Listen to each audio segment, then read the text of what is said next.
and brought his battery puller, and he's trying to take the back seat off right now so we can get access to where we're going to mount our rear speakers right here, and then figure everything else out as we go. We went to Daddy-O's, we bought some 6.5-inch speakers, 2 ways for the whole golf cart, 2 in the back, 2 in the front. And so what you're going to see right now is Joe taking off the back seat.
guys, Supercar Street Racing, and I just picked up a Polk audio powered subwoofer. Been looking for a powered sub to replace one in my living room that failed, but I eventually want to repair.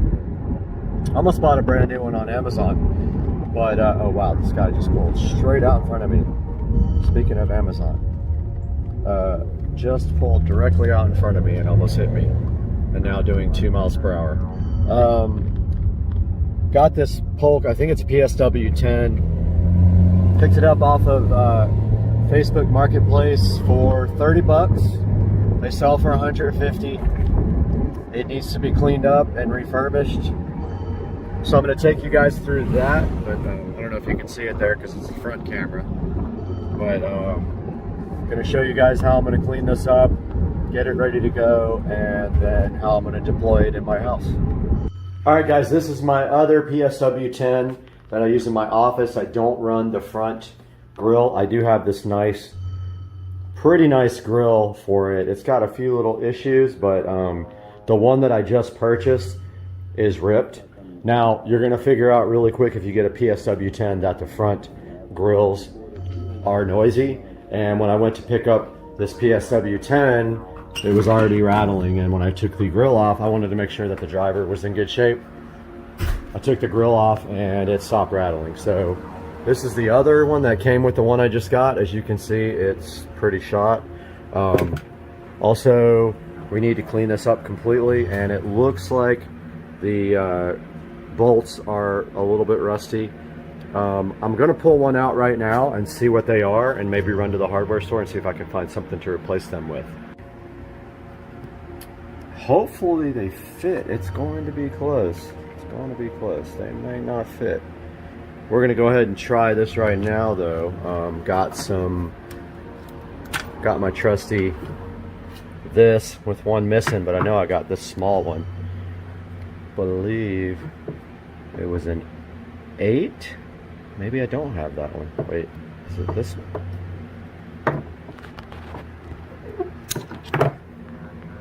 Oh, that's too big. Way too big. Might be this guy. Let's see.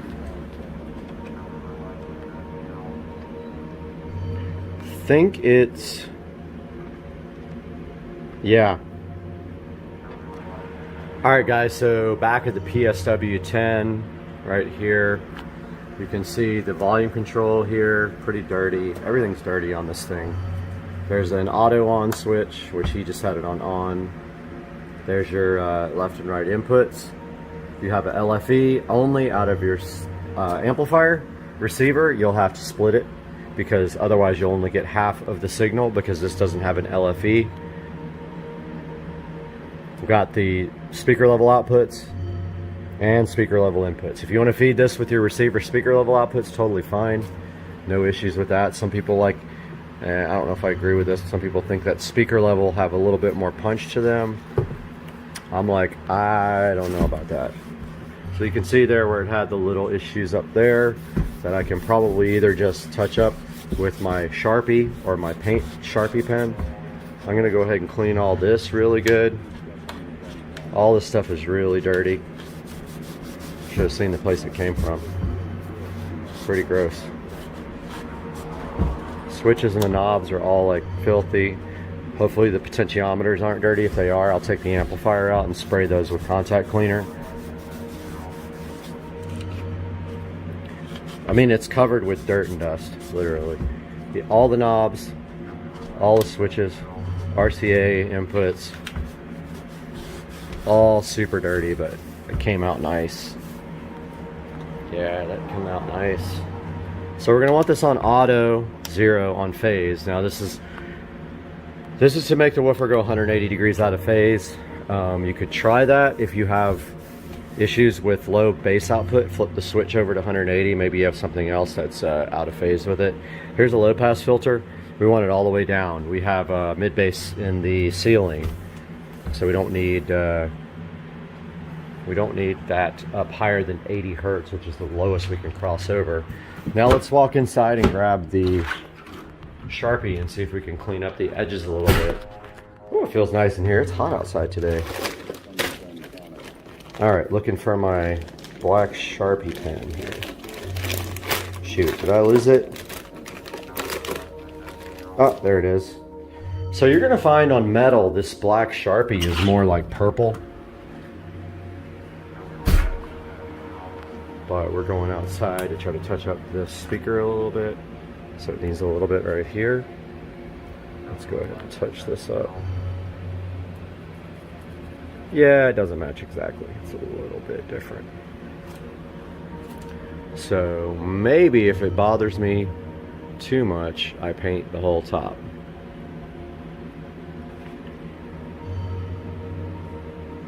Or cover it with something like a cloth. But yeah, I got that touched up. This one means just a touch more. You won't be able to see that from a distance like whatsoever. Now we got one big scratch on the side we need to touch up. Right here.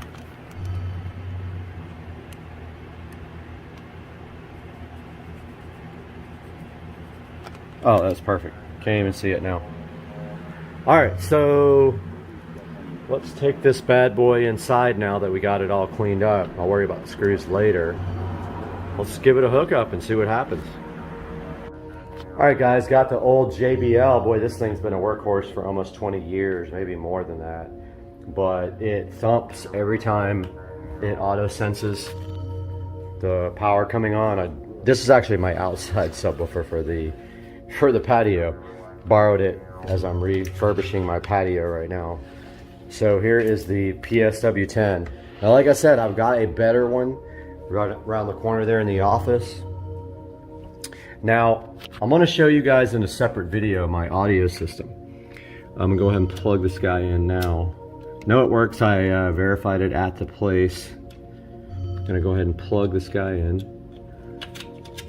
So my house is whole home audio, so I have in-ceiling speakers in every room with selector switches.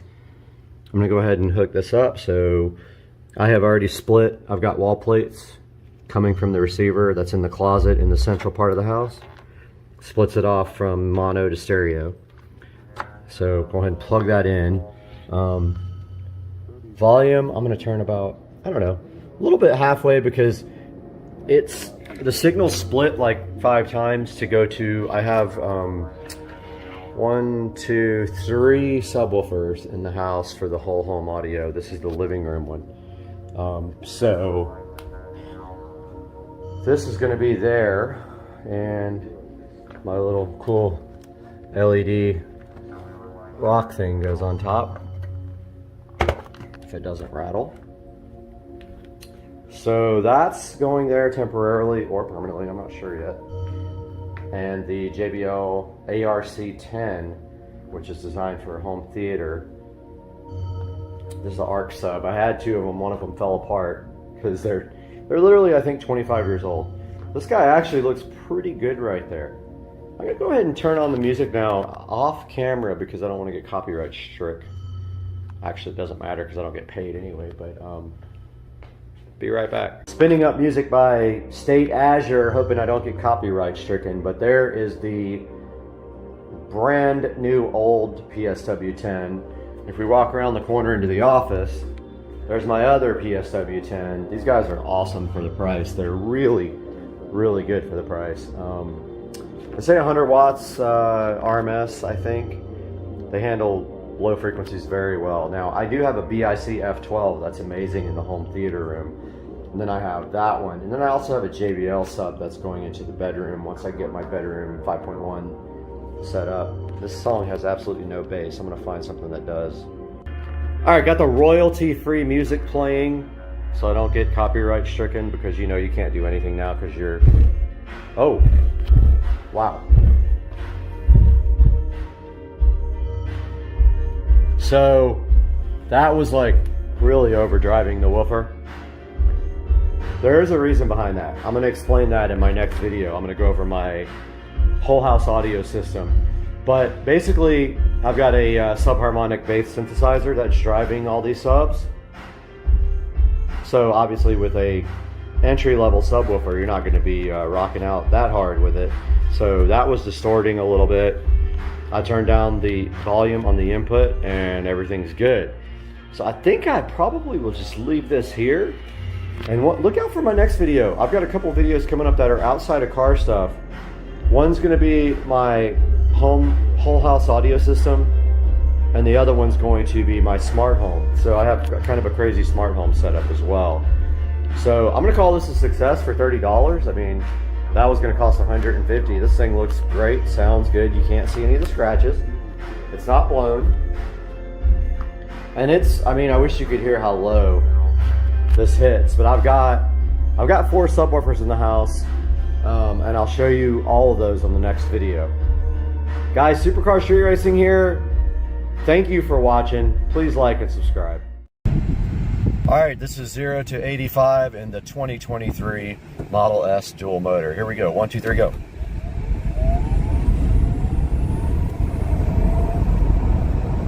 And it's limited there. All right, here we go, everyone. Maiden voyage on the 70-volt upgrade. I think this is going to be a little ridiculous. What do you think, Brad? I think this is, from what we just saw, this is literally insane. All right. Check motor temperature. What? Oh, wait, it's on demo. It's on demo. Yeah. How do I? Communications. Okay. So we got to connect to the controller.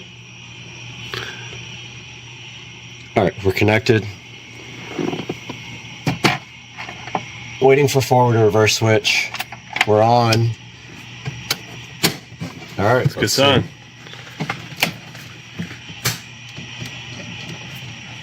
It's moving. All right, that's full throttle. No, it ain't. Just kidding. It can't be, not for what I did earlier. Got him. Oh, my lights don't work! Here, I got you. Okay. All right, just slowly ease into it. It's so slow. Full throttle.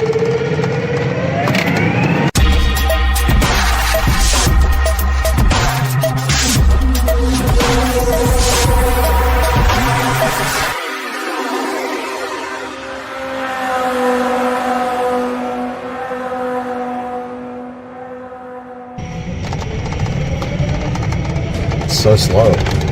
Full throttle.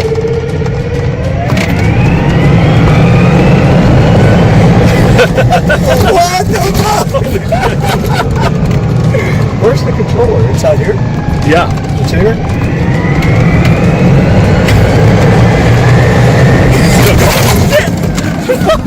What's the road? What's the road?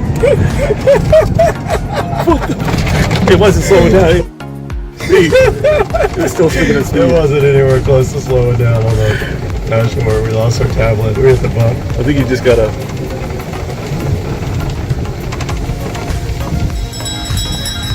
It's gonna keep falling off. Well, you're gonna need like 20 magnets on the back of that thing. So hard.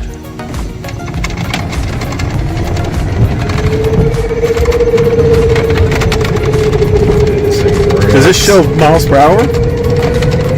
Yeah. No, that's RPM and miles. Just remember those things in the middle, so avoid them.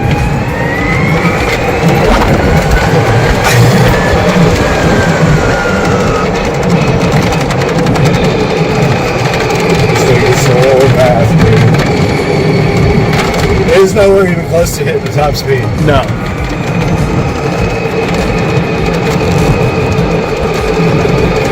Almost like on the road there so I can rip it. Yeah, just take it off.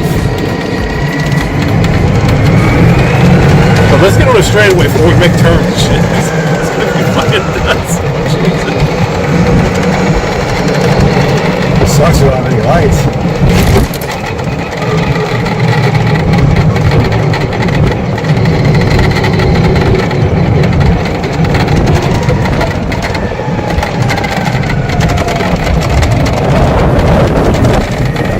Got a pretty decent straightaway right here.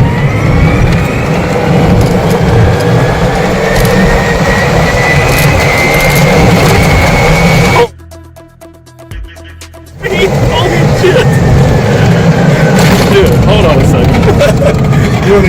coming right Yeah, I gotta get it out.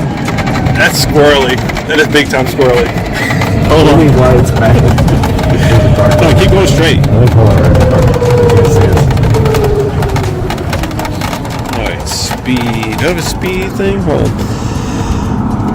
Hold on, just stop. You can stop the camera for now. We'll get some video during the day. What's this blocking? See, it's got this like. Oh, that's you too. Figure it out of there.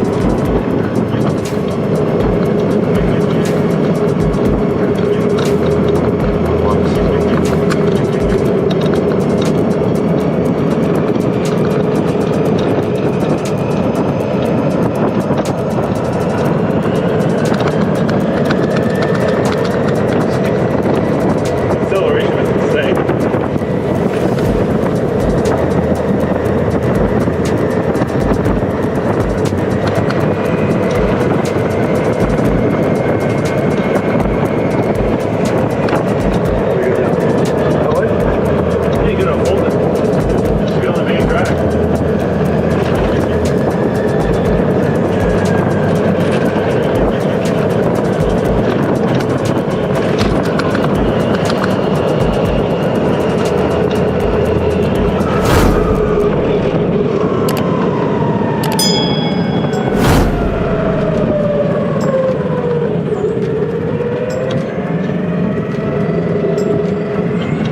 You're gonna be able to open it up and get on the main drag on Monument. Really close.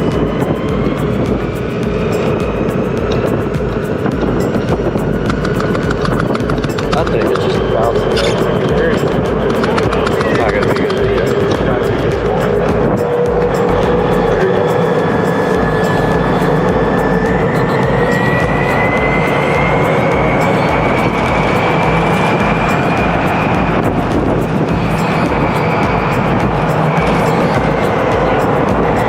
Tires and alignment, everything feels okay? It's okay, it's real bouncy. At those speeds, you probably need your tires balanced. Tires are balanced. They are? Yeah, well, I got it done at that tire place, they balanced it. Just the whole front end is real bouncy.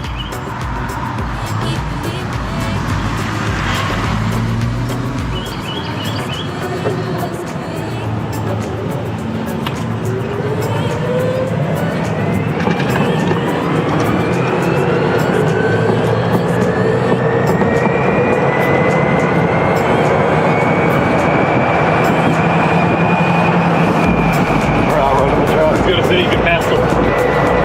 That's the truck.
dead.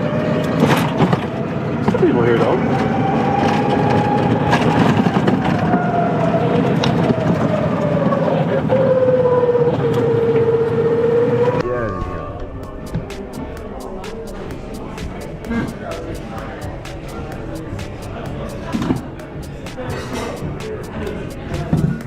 Monday, she's got a job here. She works here now.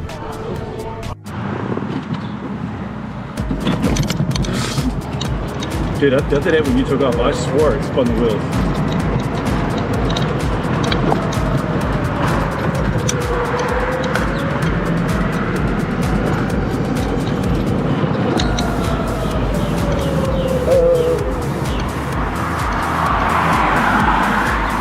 Might go back though. Yeah, that's fine.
I feel like you could have gassed it and probably got in front of her.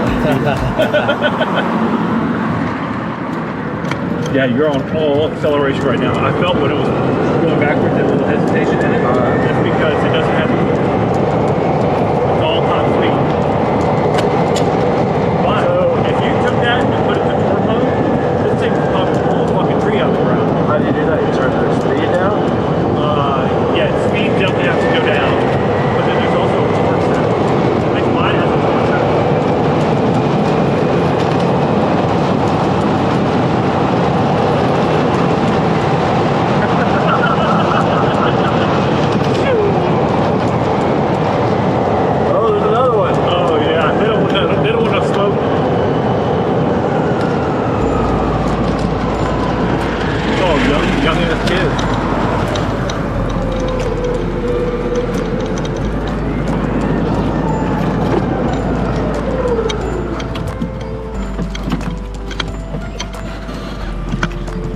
told Jonathan if we could find your dirt bike before this weekend, man, we could all maybe like Sunday go out dirt bike. Yeah, be sick. I'm hoping that mine gets fixed by then.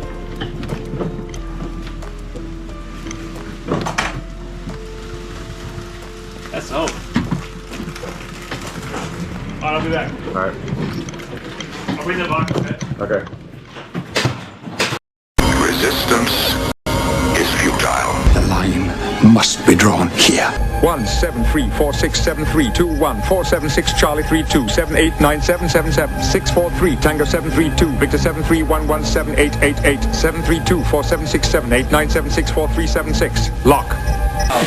Oh, yes! I hate this! It is revolting! More? Please.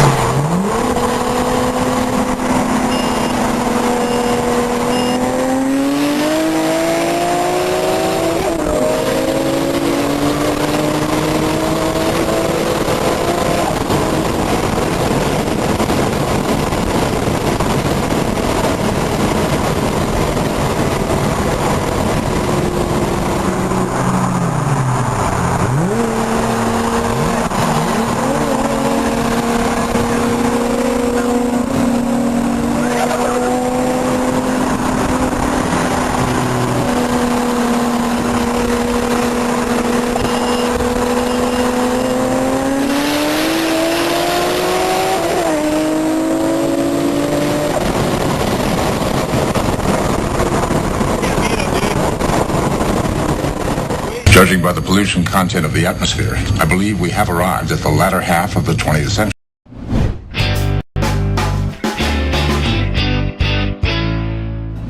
Welcome back, everybody. This is Supercar Street Racing. If you are new here, welcome. And if you're a long-time watcher, I really appreciate you guys coming back and watching the videos.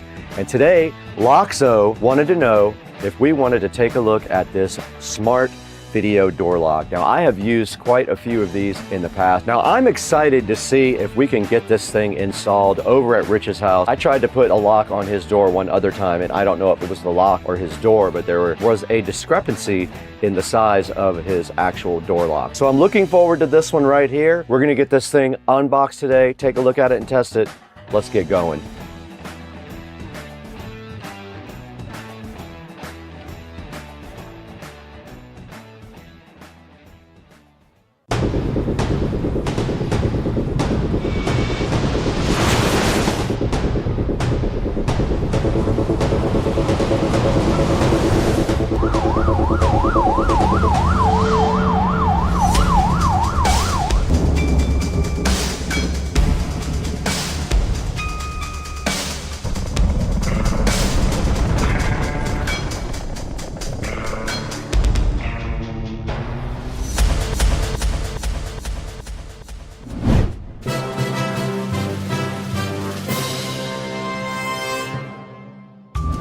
Today we're out in beautiful Studio A at Supercar Street Racing. This is our main editing facility and I built it myself not too long ago, and there's some interesting videos of that. If you're interested to see how I built this whole entire thing, I did almost everything myself. But what we're working with today is this Loxo 3-in-1 security lock. Now what this is a video doorbell lock, and it is awesome. It has multiple different ways for you to be able to enter. You can actually use a keypad on the front of it. You can use the app, you can use voice control, or you can use a manual key. It comes with that as well, just in case something happens with the battery. And yes, you can have multiple people registered in it to do biometric fingerprint entry. And this is it up on the screen right here. You can see how cool looking it is. And this thing is actually rechargeable. So all you do is take the battery out and put it on a USB Type-C charger, and it will charge in a short amount of time. It does have motion sensors built in it as well, so it can warn you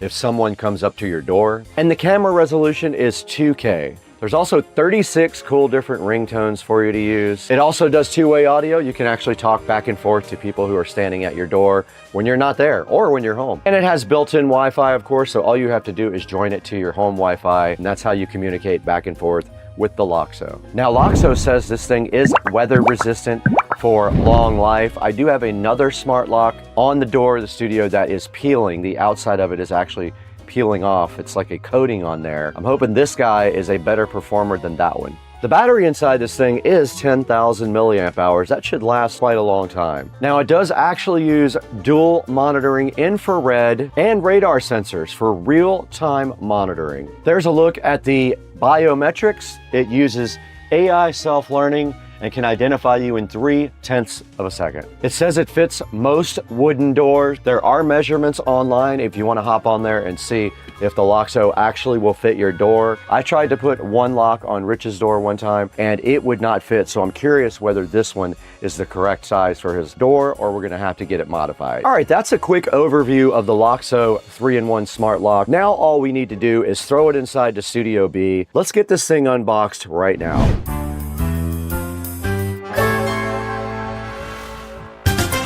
Guys, right here in front of us is the Loxo 3-in-1 video smart lock. Loxo did reach out to us and ask if we wanted to take a look at this, and of course I did. And my plan is to install this on Rich's front door if it fits. I see no reason why it should not. This is the AL501 Smart Life Security at your fingertips. This thing has about 6 ways to open your door, and you can see right here it is also a video doorbell. It does touch unlocking as well. You can unlock it with the app, and there's not much on the front of the box, but on the back you do see all of the cool features that it can do. It has built-in Wi-Fi, it has auto lock, a privacy mode, two-way talking, a 10,000 milliamp hour battery, anti-peeping on the password. It supports 2.4 gig only, remember that. It's IPS65 waterproof. It can be remote controlled with the app. It tells you when the battery is low. It has a door lock with a chime and an emergency power supply. You can see up here how the whole thing about how it protects you and your family with comprehensive security monitoring. And that is all that is on the outside. Let's go ahead and get this guy opened up and see what we're in for when we actually install this thing. Nice packaging, and on the inside of the box here we have the user manual inside of a nice black thing, and we have a nice little contact us via email to get an extended warranty. Now there is a template in here for installing. Not sure what that is about. Probably fits in a standard lock, but we don't know until we actually try it.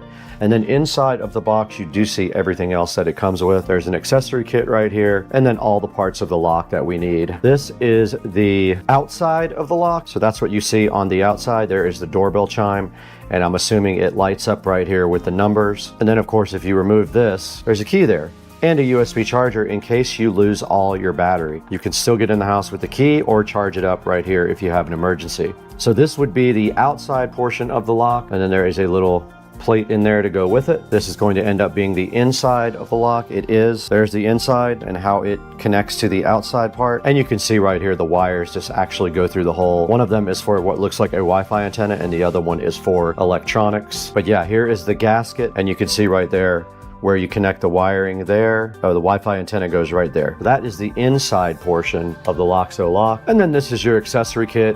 Things like your strike plate, all your screws, battery, looks like that's the chime, a little power adapter for the chime, and then the rest of the lock components that go in the side of the door are all inside here. And your keys, they do come with keys so that you can open the door manually if you have to. Very nice packaging. I'm pretty impressed with this, and that is all that's inside there. Let's get this thing over to Rich's house and get it installed so we can test it out.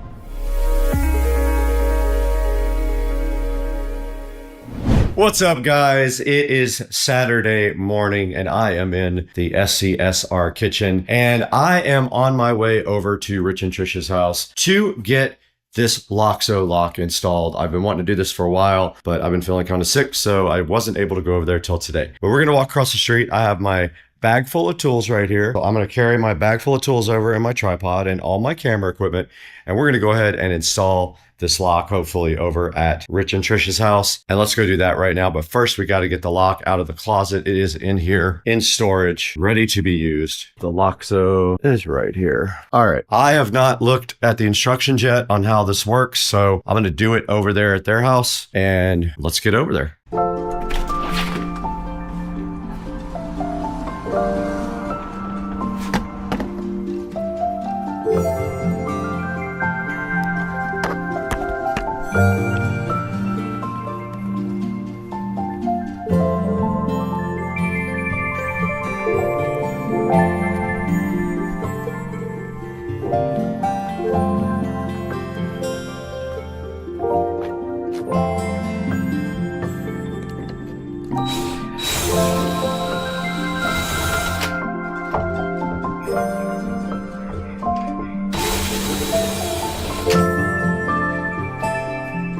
Yeah, your lock is just like a weird one. Same thing. Yeah, it's a tiny hole. I've never seen anything like this.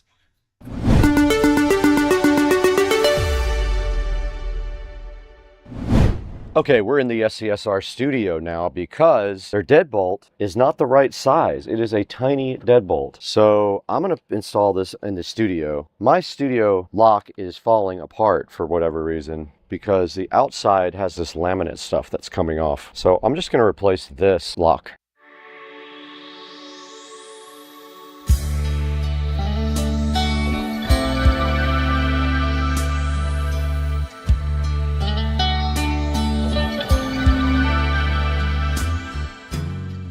We are recording on both the phone and the camera, and we got to find the Tuya app. Tuya is installing now, and the lock will be ready for a nice hookup to Wi-Fi. I was finally able to get that working. I had to put a little bit of shade over the camera for it to scan, and now I'm going to name this the studio, and let's see if we can do anything with this thing. It says connecting. This is the screen we have now for the lock, and we need to actually install the Loxo chime. Okay, so I plugged in the chime. Let's see if that actually works without having to pair it or anything like that. All right, the chime works, and we got another video call. Now we're going to add a password and a fingerprint. It said connection failed, but now it says put your finger on the fingerprint. Please move your finger. Please put your finger in as succeeded. Number 050. Okay, we successfully unlocked our new Loxo lock with the fingerprint, and we did put in a code as well. This thing is done. This project is successful. We are done in here. Let's throw it into the studio to show you where you can get your own Loxo lock just like this one.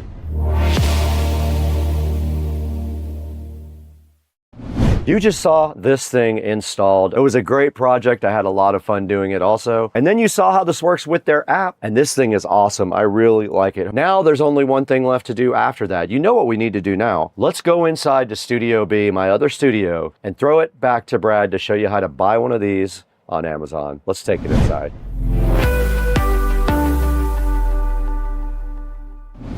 Hey, what's up everybody? Welcome back to Supercar Street Racing, and we have awesome Loxo lock up right here.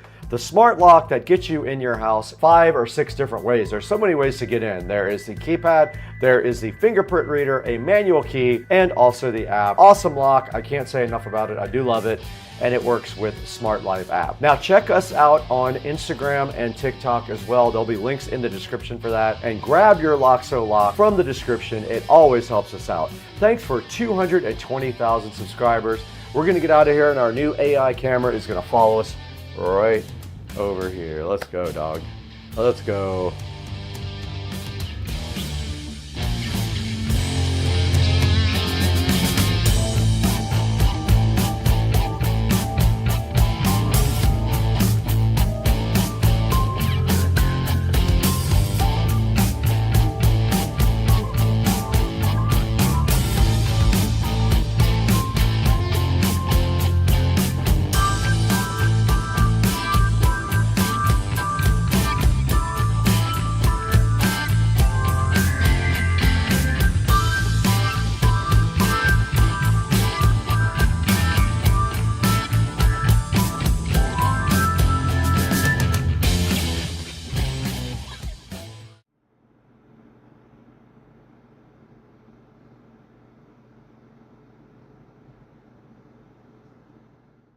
You're not gonna get me this time, you son of a...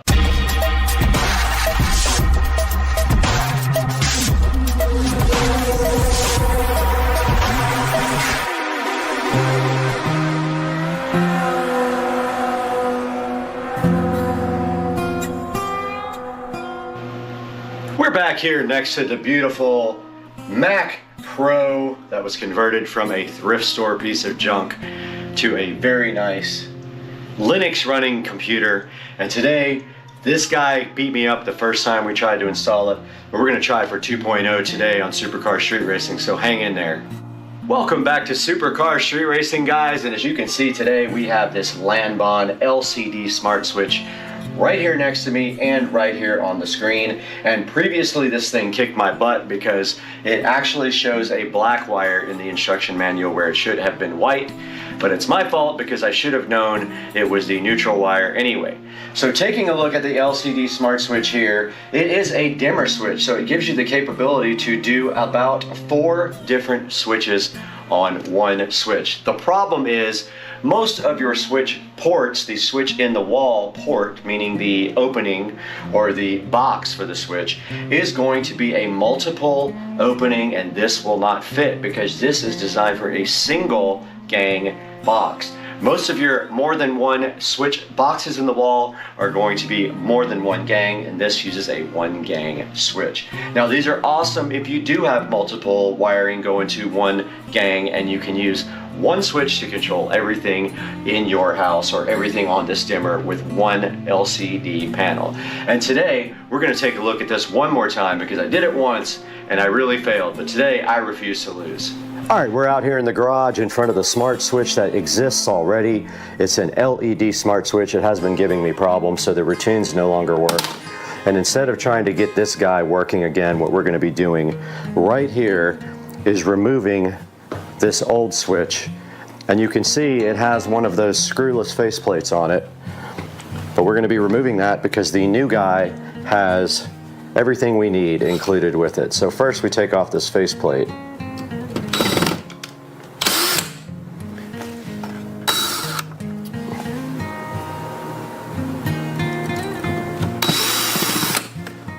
Once that faceplate is off, that's what the outer plate actually attaches to. Once that is off, we have our switch free and clear to go ahead and take out. We just remove the top and the bottom screw here.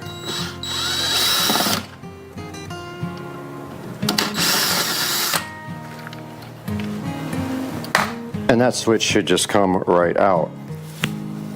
Trying to get my microphone working. Now taking a look inside of this switch, you see that we have our neutral wire here, which we need again, and then we have our 2 black wires. It's actually red in this case, but it would be black in a normal switch. Now on the back of the Lanbon, you will see that it has a place here for the neutral wire. Neutral wire goes right here where it says N, and what you do is you just loosen up this screw on the bottom and put the wire in there, and then your load goes here, and then your other load goes to either 1, 2, 3, or like you have 3 different places to put loads, but your common here goes to L. So the black will go to one of these 2, L or L1. So we're going to go ahead and get that disconnected here real quick.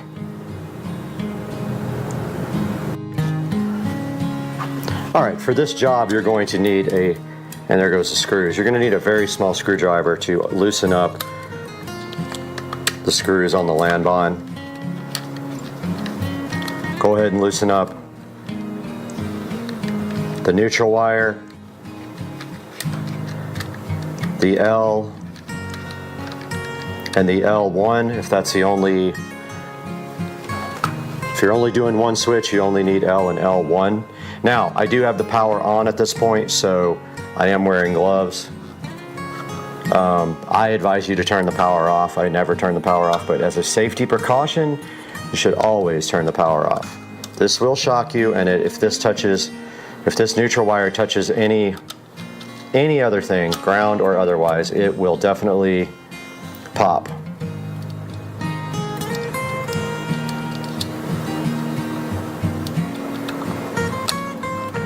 Go ahead and put the neutral wire in there where it says N.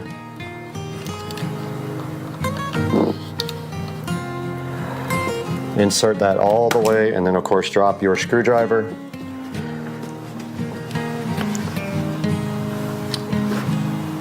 Take 2.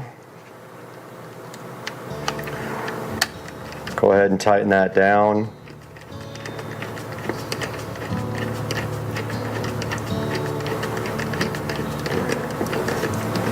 Don't be scared to torque it. Oh, also forgot to tell you guys, this part does come off. So that has to be mounted separately. So the front part comes off and then you're left with this little plate here. Now, let's go ahead and get the other switch disconnected. Now, what happens basically on the switch is when these two wires make a connection, it sends power up to the switch. We will prove that here momentarily if we just do this. You can see the lights came on. That is the basics of a switch. The neutral wire connects to the switch up there, and then when these two connect to each other down here, it completes the circuit. The white wire will always be connected up in the ceiling to the switch, and then down here you will have the hot wire, and when it makes a connection like this, the lights do come on. Now, we got to get this wire straightened out so we can put it in the back of the terminal here. So we're going to need our workman's pliers. Now the workman pliers is the most commonly used pliers by an electrician, and they look like this. These are workman's. So we're going to take that workman and go ahead and straighten out this wire. And we don't need anything that long. The workmans do have cutters on the back, so you go ahead and cut that off a little bit, straighten it out completely. Same with the other one. Don't need that much wire on this, nor do I need that right this moment, but I am going to need it momentarily. Now we just take our back of our switch. One of these guys goes to L.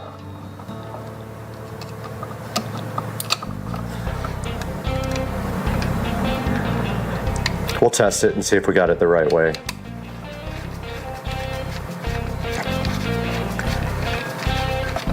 Tighten that down nice and tight, and then the other guy goes to L1.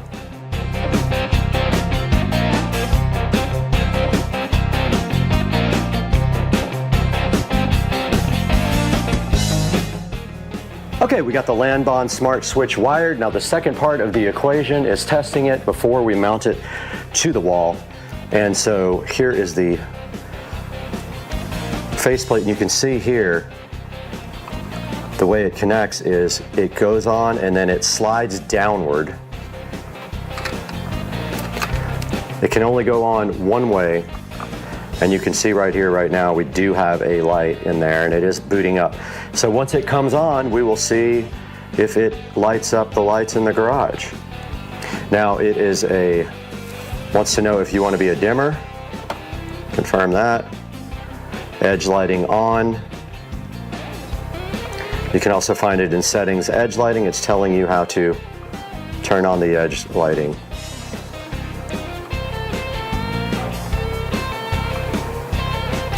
Okay, it wants us to go ahead and configure this now, but I'm going to skip this for now.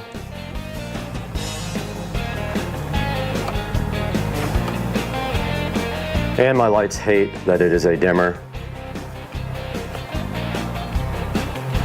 And it is working properly.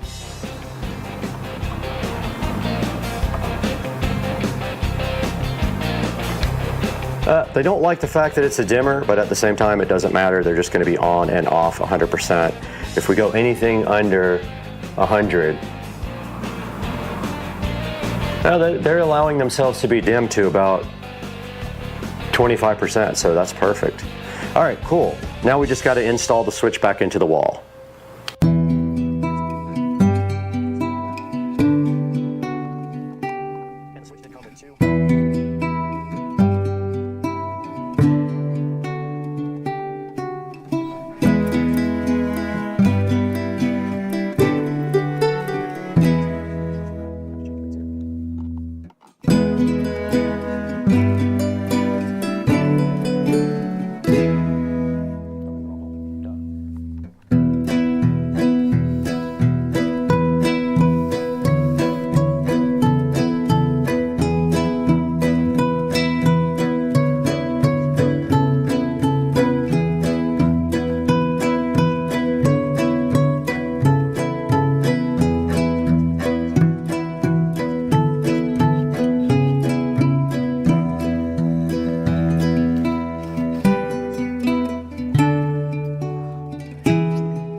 Okay, we did get the menu up finally. You do it by holding up in the upper left-hand corner for several seconds, and then we want to go ahead and go into Wi-Fi config there. And there is an easy mode and a hard mode. Let's do the easy and see what we get. Now on the phone, we're going to go ahead and record there as well.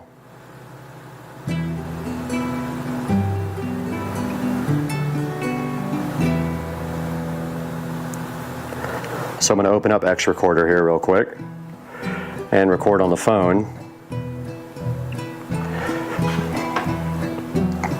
Okay, so on the phone we want to go to Smart Life.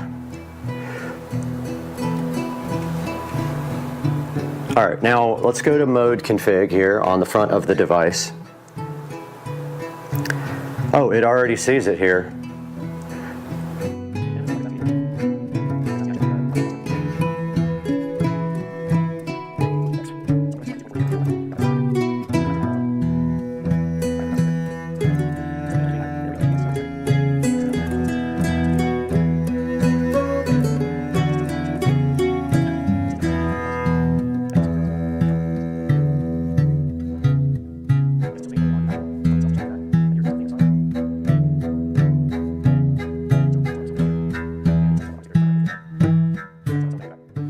Alright, I do have the lights off on the production lighting so you guys can see this better and see the screen, but we have successfully installed the Lanbon dimmer out in the garage. You can see the edge lighting there.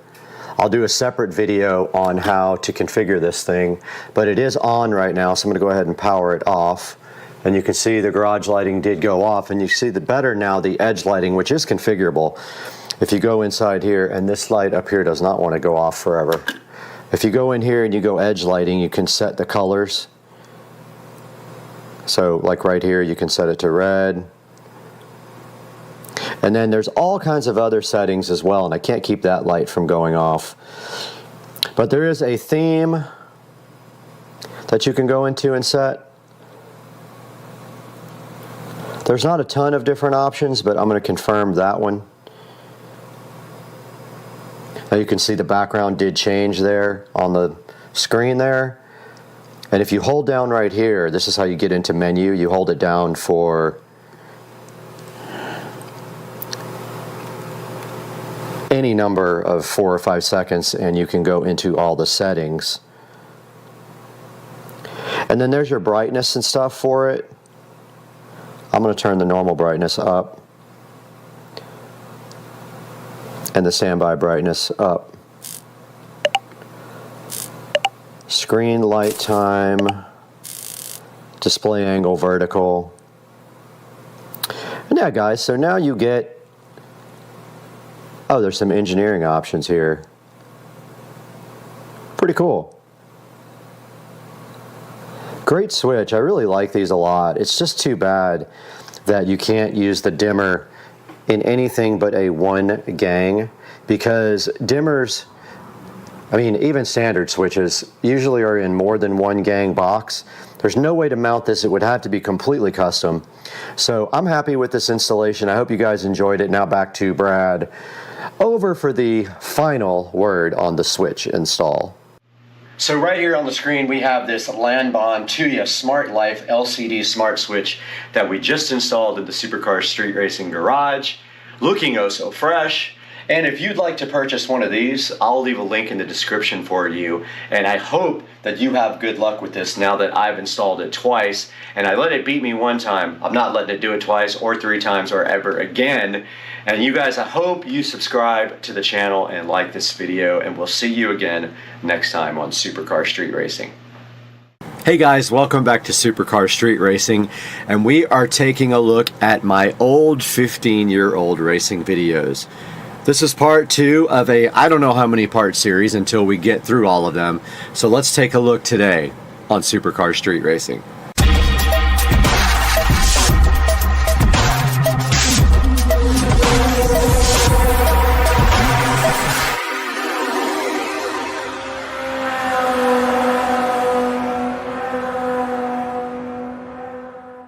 Guys, welcome back to part 2 of me reacting to my 15-year-old racing videos on YouTube. Now, all of these videos were shot with my single turbo Supra, 1990 3.5 hardtop Supra with a single turbo that made anywhere from 600 to the wheels to almost 815 to the wheels. And I think we got some bangers today because I have a few of them already pulled up for you. So let's start with this one. So this one says Street Racing, Bolt-On, Ford Cobra, and it doesn't even make sense what it says, which is hilarious. It says Bolt-On, Ford Cobra, and even compete with 67mm single turbo Supra. I guess I have to fix that. But let's take a look and see. And actually, this is my buddy Leo's car, and he was the guy on YouTube that had the car sounds with your mouth video that was really famous. But let's see. Oh, actually, no, this is Tony's Cobra. Okay, let's take a look. Oh, I had to replace the music in this one. Let's see what happens here. So there's my old 67mm setup.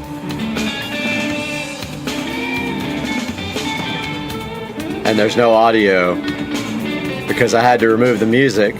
This is before YouTube started doing all the copyright stuff. But I spun hard on that one, it looks like. Interesting. Looks like we got a good start on this one against each other. Back in the day, those Cobras were pretty stout with just like pulleys and a tune and all that. Looks like I pulled them on that one pretty good. That's the Dames Point Bridge, I can tell already with those cables.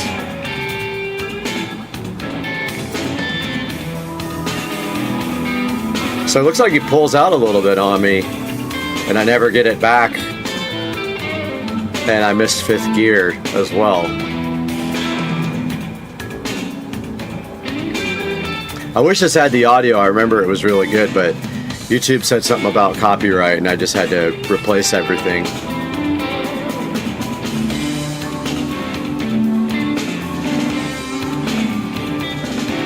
Yeah, the car would definitely, on the top end, it would usually get everybody, you know. So it looks like I pulled on it pretty good there.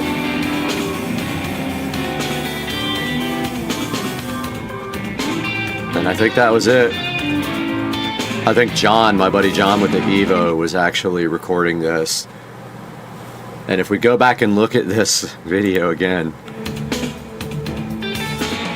So yeah, this car was making around 490 to 500 wheel horsepower, so not a slouch at all at the time.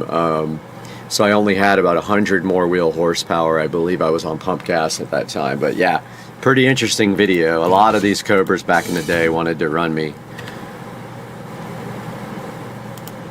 Now we have this next one that says old school chromed out Gixxer 750 versus 950 single turbo Supra. And I remember this one. So this bike was a Gixxer 750 SRAD. They're not anything crazy powerful, but I remember this. I actually had someone had a good camera for this race. So let's take a look and see if make sure there's no copyrighted music or anything on this guy. All right, so this next one I remember, and I had to start this over because it has some profanity in it, but this is actually a 750 SRAD, so not anything super fast. And I do remember we had a decent camera for this, but of course, downloading these videos from YouTube, the quality has come down quite a bit. But I just cut out like 30 seconds worth of solid curse words because I know I'll get nicked on the advertising revenue. But let's see what happens here when my 67mm Supra takes on this modded Gixxer 750 SRAD here. Make sure we stop it at the end in case there's profanity. Looks like we got 3 bikes tagging along here too. I don't remember this. There we go.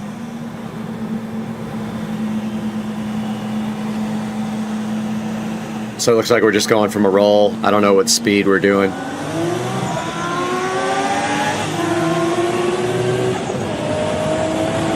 Yeah, it was hard for a bike that wasn't at least a leader liter, you know, size to pull that car. So yeah, so just a little bit of a bike racing video there, which is pretty cool. Now this one, I remember this like, okay, so in Pasadena, I believe this was, my buddy lived in Pasadena, somewhere in LA, and this is my buddy's car and my car parked right next to each other.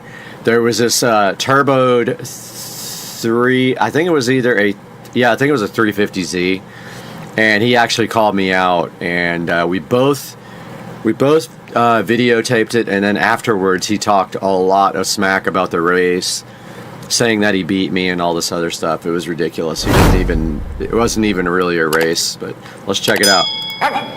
Come again.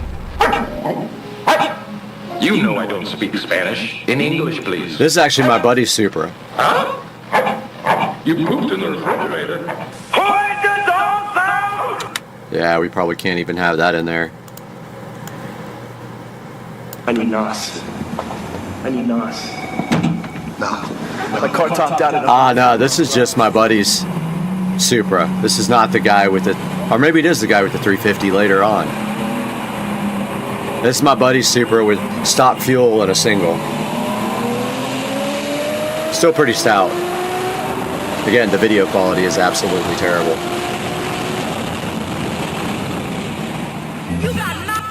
Yeah, there's some cursing in this we're gonna have to go past. It's actually a 350Z. I don't know why I put 300ZX, mistake.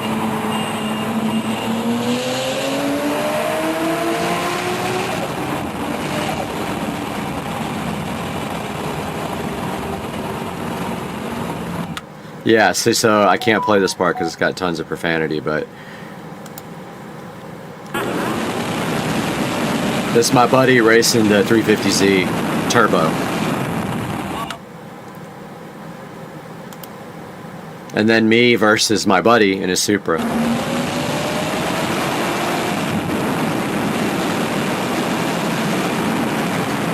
Stock fuel, I think he had like a 67 millimeter.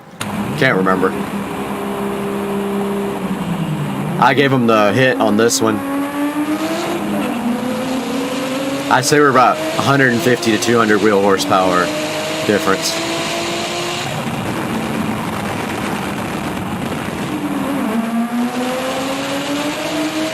There we go again for round 2. I don't know what comes up at the end, but yeah, we're not going to go ahead and make that profanity happen. Alright, so this is a Trans Am. I'm trying to see. Yep, music was replaced on this one too.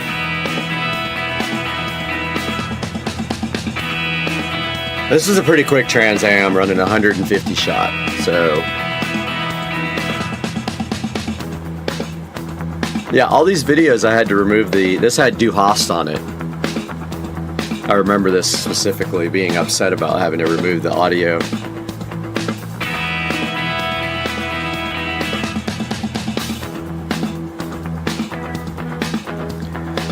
This car was pretty stout at the time. If you were around 500 wheel horsepower, you were doing good at that time.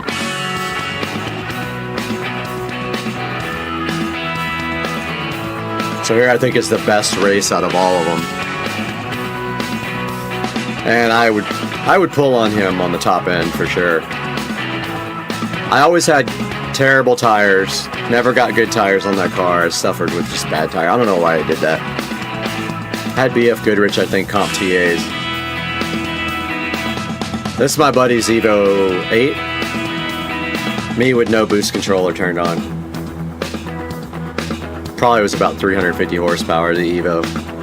Not to the wheels, just I think straight up. Alright, so let's take a look at another one here. That was all I queued up, but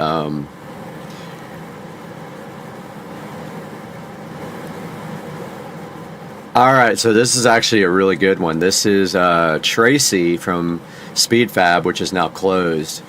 This is his Turbo Hayabusa on low boost and me. This is a banger. When we were a motorized bicycle company, right after the ad, we'll take a look at this. So this is a guy who did a lot of work on my car back in the day. This is Tracy from SpeedFab. I think he works at Stage 6 now. I don't know. I saw him on there the other day. But yeah, let's see what this is about. The power of dreams. Dang. You got sharks, pegs, lucky. Nice Busa. You ever take it off any sweet jumps? You can barely see what's happening in this, but he just absolutely walks me. All you can really see is lights.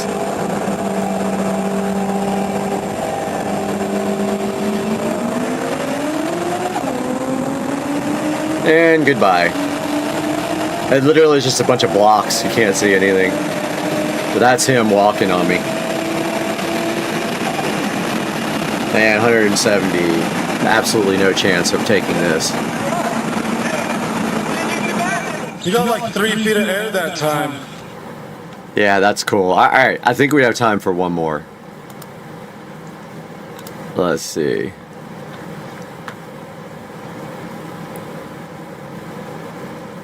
Volkswagens can cheat emissions, but they can't cheat and beat a 800 horsepower Supra. Let's see what this is about. We're gonna go past all this because there's bound to be profanity in it. Okay, so let's go back to this so we can just see. Alright. Yep, so we were racing a GTI with upgraded turbos, fuel system, and the stock block at 22 pounds. And I had cams, 67mm turbo, and 850cc injector. Let's see. So this is me on low boost.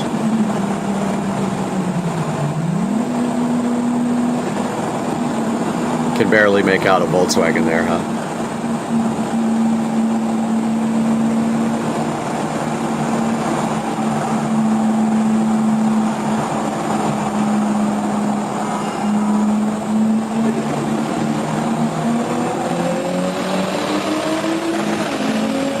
Obviously, that thing was no match for the Supra back in the day. Even though the video is horrible and you can't see anything. It really was bad in the beginning, honestly, even though this is a copy of a copy.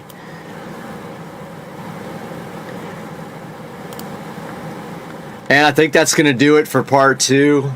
Those are some interesting videos. I hope you enjoy watching them as much as I do. And then we're done with this. We'll reflect on my Kings of the Street video, which is actually really good. But guys, thanks so much for watching Supercar Street Racing. We will see you in the next one.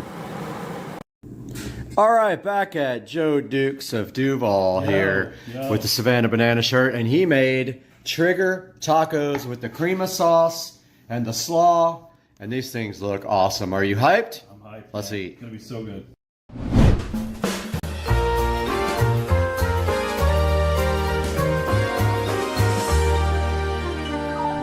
Welcome back to Supercar Street Racing, and we're out in the Supercar Street Racing awesome compound garage today, and we're teaming up with Navi once again. Navi sent us the ST3 Pro that you can see right here behind me.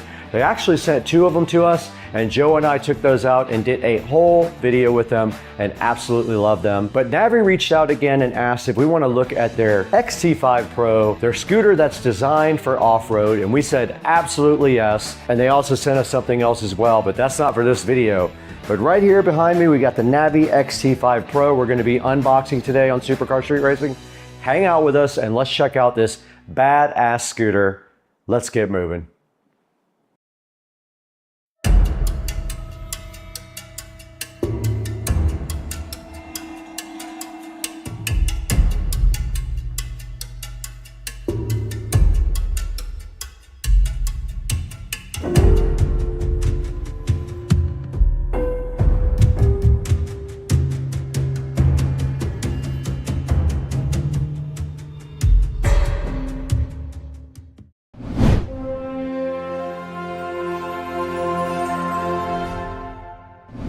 We're back in the SCSR compound garage, and today we have the Navi XT5 Pro scooter right here behind me. And Navi asked us if we wanted to take a look at their off-road version, and of course I said I would be happy to do that for them. I would love to, and it's right here in this box behind me. Now the cool part about the XT5 Pro is that it features a rally-inspired design. It also got a 2200 watt powerful motor. That is going to be ideal for taking this guy outside and on the trails or in the park or whatever you plan to do with it. We're going to check out also the 4 riding modes that are offered.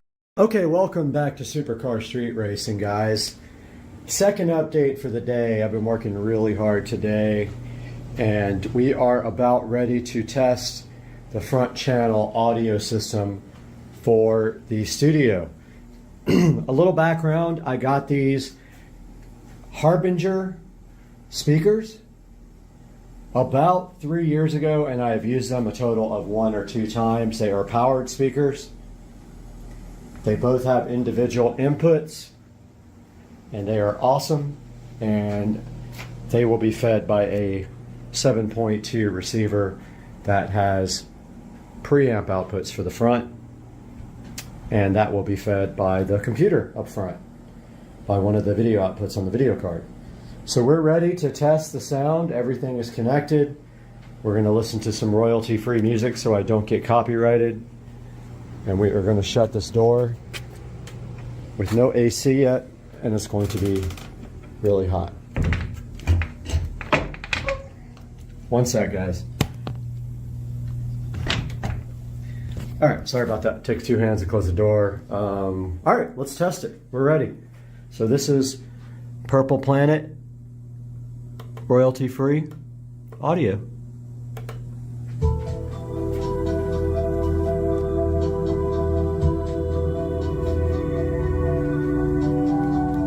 The phone is stereo, so you should hear the actual representation.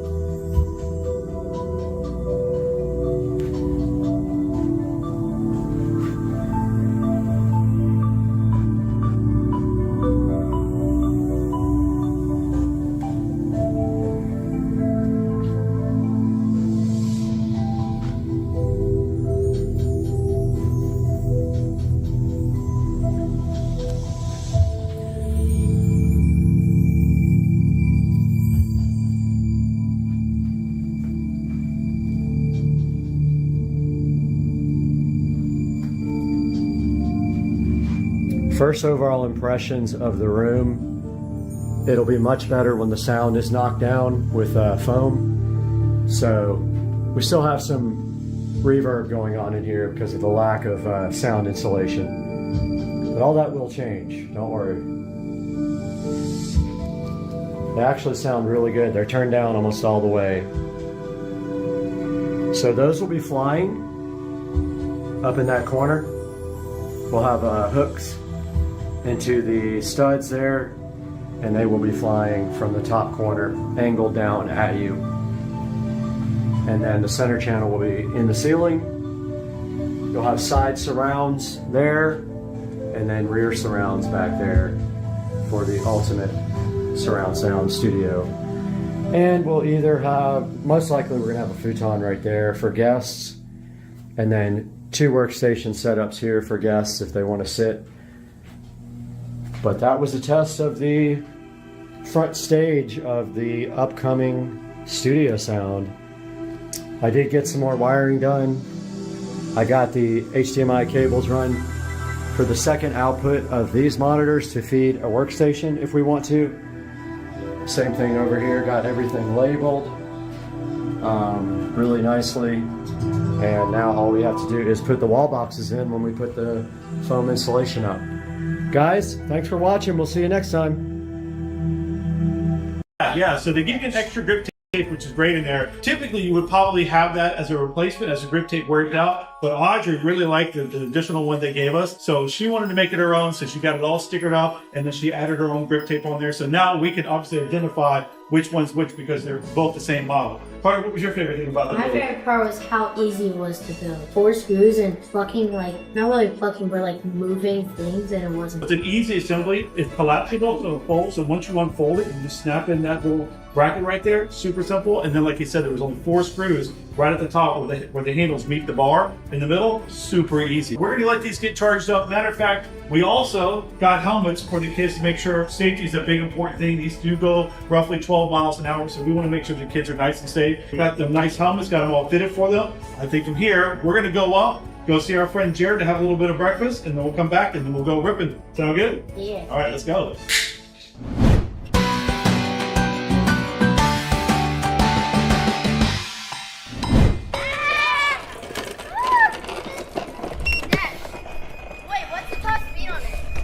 All right, let's go. You guys ready to go to Mr. Brad's? Let's go. We're gonna drive all the way there. And then I brought your charger case. We gotta charge it some more. Let's go. I don't know how to go. Don't go super fast.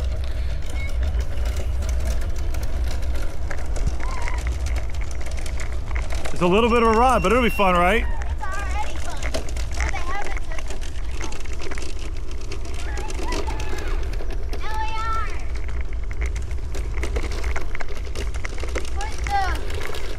Audrey, just put the finger to the thingy. Not the pedal to the pedal. So these are street views. We're going up a hill. I'm slow. I'm only hitting 7 miles an hour.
All right, we're here at Joe's house and he finally got modern and got a backlight for his TV, but he tried to order fluorescent, but they only had LEDs, so he was like, okay, I'll upgrade. This guy was really trying to get me. He was like jumping at me. I don't know what he is, but his head is definitely not round. It's like weird shaped diamond. Ski, the dingarang, bring it baby. Unleash your power to see.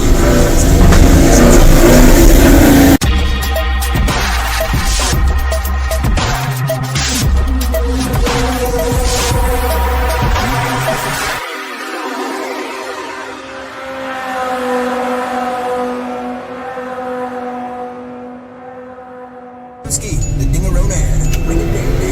Unleash your power to see.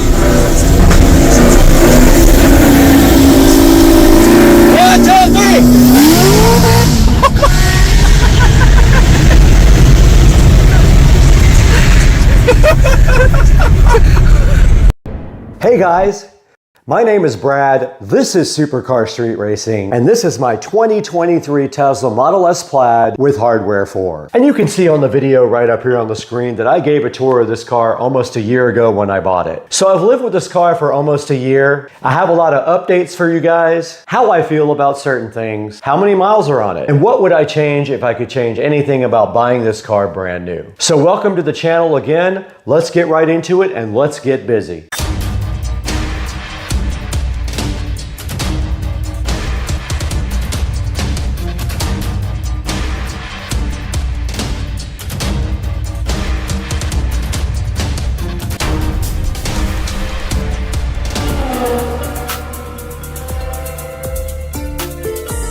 Guys, welcome back to Supercar Street Racing once again. My name is Brad, and if you don't know me, I hope that you'll consider subscribing to the channel and liking this video. And this is the Supercar Street Racing Garage. Right here next to me is my 2023 Model S Plaid with hardware 4. Now the video up there you see playing is my tour of the car when I first got it, and I had done a few modifications to it. But the goal of this video today is to do another walk around of the car, tell you guys what I like so far in the first year, tell you what I didn't like, and how many miles do you think are on this Model S Plaid? We're gonna get into this car today on Supercar Street Racing, so let's go. So I bought this car about 1 year ago, and the first thing that I wanted to do with the car was put some mods on it. And of course, the first mod that makes sense for the Model S Plaid are the wheels. Now, the first modification to the Tesla Model S Plaid were the wheels and tires. These are BC Racing wheels, and they came right from modbargains.com. I always trust modbargains.com with my wheels and tires for all of my cars. And these are Michelin Pilot Sport 4S in 265/35 ZR21. I went ahead and opted not to get the 21-inch wheels directly from Tesla. I saved the money, bought my own wheels and tires, and I've been super happy with this combination. And there are no modifications whatsoever to the brakes. These are the stock Model S Plaid brakes with red calipers. Now up here in the front of the car we have several cool modifications. The first one being the carbon fiber V that fits right inside this nice pocket right here. This thing actually gives a really cool look to the front of the car, and it is also accented by this matte black Tesla logo here on the front. And then down below you can see we have the carbon fiber front splitter here. It was fairly expensive, but it was an actually really good fit, and all we had to do was peel off the 3M tape and push that on, and this thing has stayed on with absolutely zero problems and gives the car a way sportier look up front. And also notice here that the headlights are wrapped in satin, which also gives a very cool look. Now moving to the side of the car, we have two other modifications here, and the mirrors are folded in, but here are the Model S Plaid camera covers in carbon fiber. They just fit right over the existing cameras here, and they give it a nice sporty accent. And then moving up, we have the carbon fiber mirror covers for the car. And double check when you go order, they are specifically designed for this year, make, and model. And I'll put a link in the description to the carbon fiber bits that are on the side here. Stepping to the side of the car right here, you can see that we have the carbon fiber handle covers for the Model S. And these are pretty cool because they just stick right onto the handle that comes on out, and they are a perfect fit, and they add a little bit of carbon to the side of the car where there is a lot of satin, and it does kind of offset the texture right here. All right, we're around the back now, and you can see the back is 100% stock. This is the factory rear wing. This is the factory rear wing, the factory Plaid badge, and everything else in the back is 100% stock, just like it came from the factory, except for the wrap. We are inside the 2023 Tesla Model S Plaid now, and I want to talk about some of the things on this car that have happened over the past year and how I feel about the car now that it's been over 1 year of ownership. Now, I did buy this car down in South Florida. Someone had put an order in on it and didn't pick it up, so I was able to go down to Cocoa Beach and grab this car. Now this car is black with black interior with carbon fiber, and it does have the yoke, which I absolutely love. A lot of people don't like the yoke, but I have found it to be kind of interesting and fun to drive. Now I did pick up this car with almost no miles on it. I did trade in my junk rip-off Honda Accord. If you guys remember, I got ripped off by a guy on the internet, and I did trade that in. I headed down south to Merritt Island where the Tesla dealership is and picked up my brand new car. Now, when I first got the car, I had no clue how to drive it whatsoever. And so the process of buying this car was really super simple. I walked in, I gave the guy my plate, and he went ahead and did the trade-in for me. Then I walked out with my new Model S Plaid, not even knowing how to drive it. I asked the guy a couple of questions like, how do I get home and how do I charge? And then I was just on my way in my brand new car, super nervous. All right, when I left Merritt Island, I had 69% battery charge. When I got to Jacksonville, I was still at 29%, so I went straight to the supercharger. And to this day, the car has never been on a supercharger since then. I always charge it right back here at home. So I got the car back to Jacksonville and went ahead to the town center and charged it up while I had lunch over at Bono's. And I haven't had to take this car to a public supercharger since, or any other public charger. Now, immediately from the factory, the car had a few issues that we had to get taken care of. For one thing, the sill plates on both sides were kind of stained up, but the passenger side was the worst. It almost looked like it had a footprint on it permanently. I did call Tesla and make an appointment. It took about 3 weeks, and they came and replaced this sill plate. And the next thing that did go wrong with this car was the carpet in the back had a stain from the factory, and they tried not to cover it, but something else happened on the carpet, and they did eventually replace the rear carpet. Not the actual carpet, but the actual mat. Now, the car has been also in service for 2 other things. The rear charge port door was defective, and the guy who came and put it in brought the wrong door and tried to make it work, and it just looked terrible. It wasn't lined up at all. So they got the correct door, and they did replace my charge port door. Now, last week I had a really strange issue with the infotainment system here. So after the software update, the LTE would not connect anymore, which is the cell service for Tesla. I tried everything. I tried the reset method on the steering wheel. I tried a number of other tricks, but service ended up coming out, and I had no idea there was a port under here for service. He connected his laptop, and in less than an hour, I was back in business on LTE service. Now I'm gonna go ahead and go over to the car menu and go to service. Okay, now I'm over here in the car menu, and I am at software, and here is a picture of what the mileage is now, and I'm gonna throw that up on the screen right now from the app. So that's right, the car has 1,747 miles on it on its 1-year anniversary.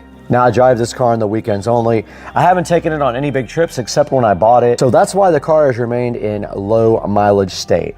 Now let's talk about the software. I did not purchase full self-driving, but about a month ago, I was gifted a 60-day trial of full self-driving. So I have been enjoying that, and I have it until May 1st, 2024. And I might consider buying it if I really enjoy this experience. Now let's talk about some of the performance aspects of the car, and let's start with the steering. Now the steering and controls are all managed right here. You can set the car to be in a nice slow mode, or you can go all the way up to plaid mode. And if you're going to the track, there is a track mode where you can customize things like power to the front and rear and the brakes and everything like that.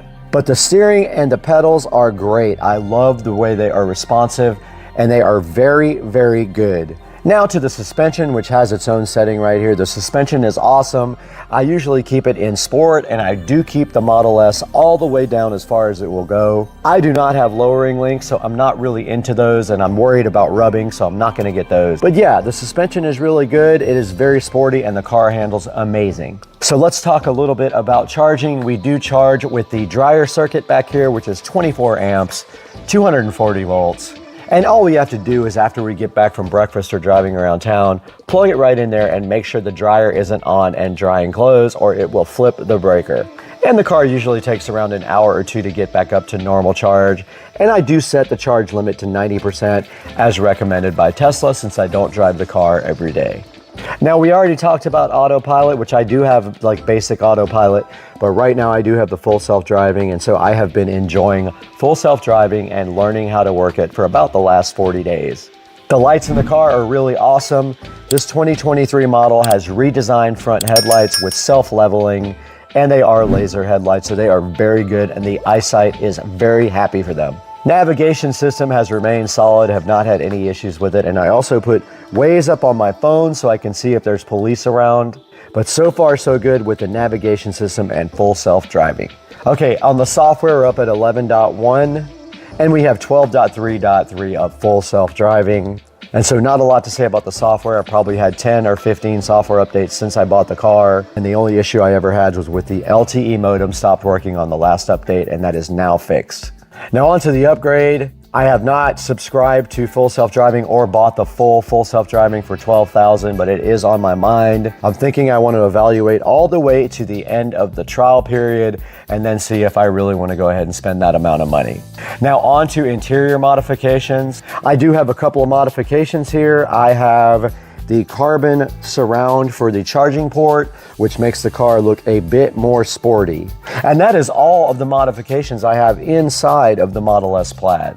But I do want to get the carbon fiber seat backs. I think those are awesome. Moving to the inside of the Model S Plaid, you can see that for a 1,700 mile car, this vehicle looks exactly like it should for 1,700 miles. I still have issues with the sill plates becoming stained, but other than that, there are no major issues with the interior here. The seats are holding up very well.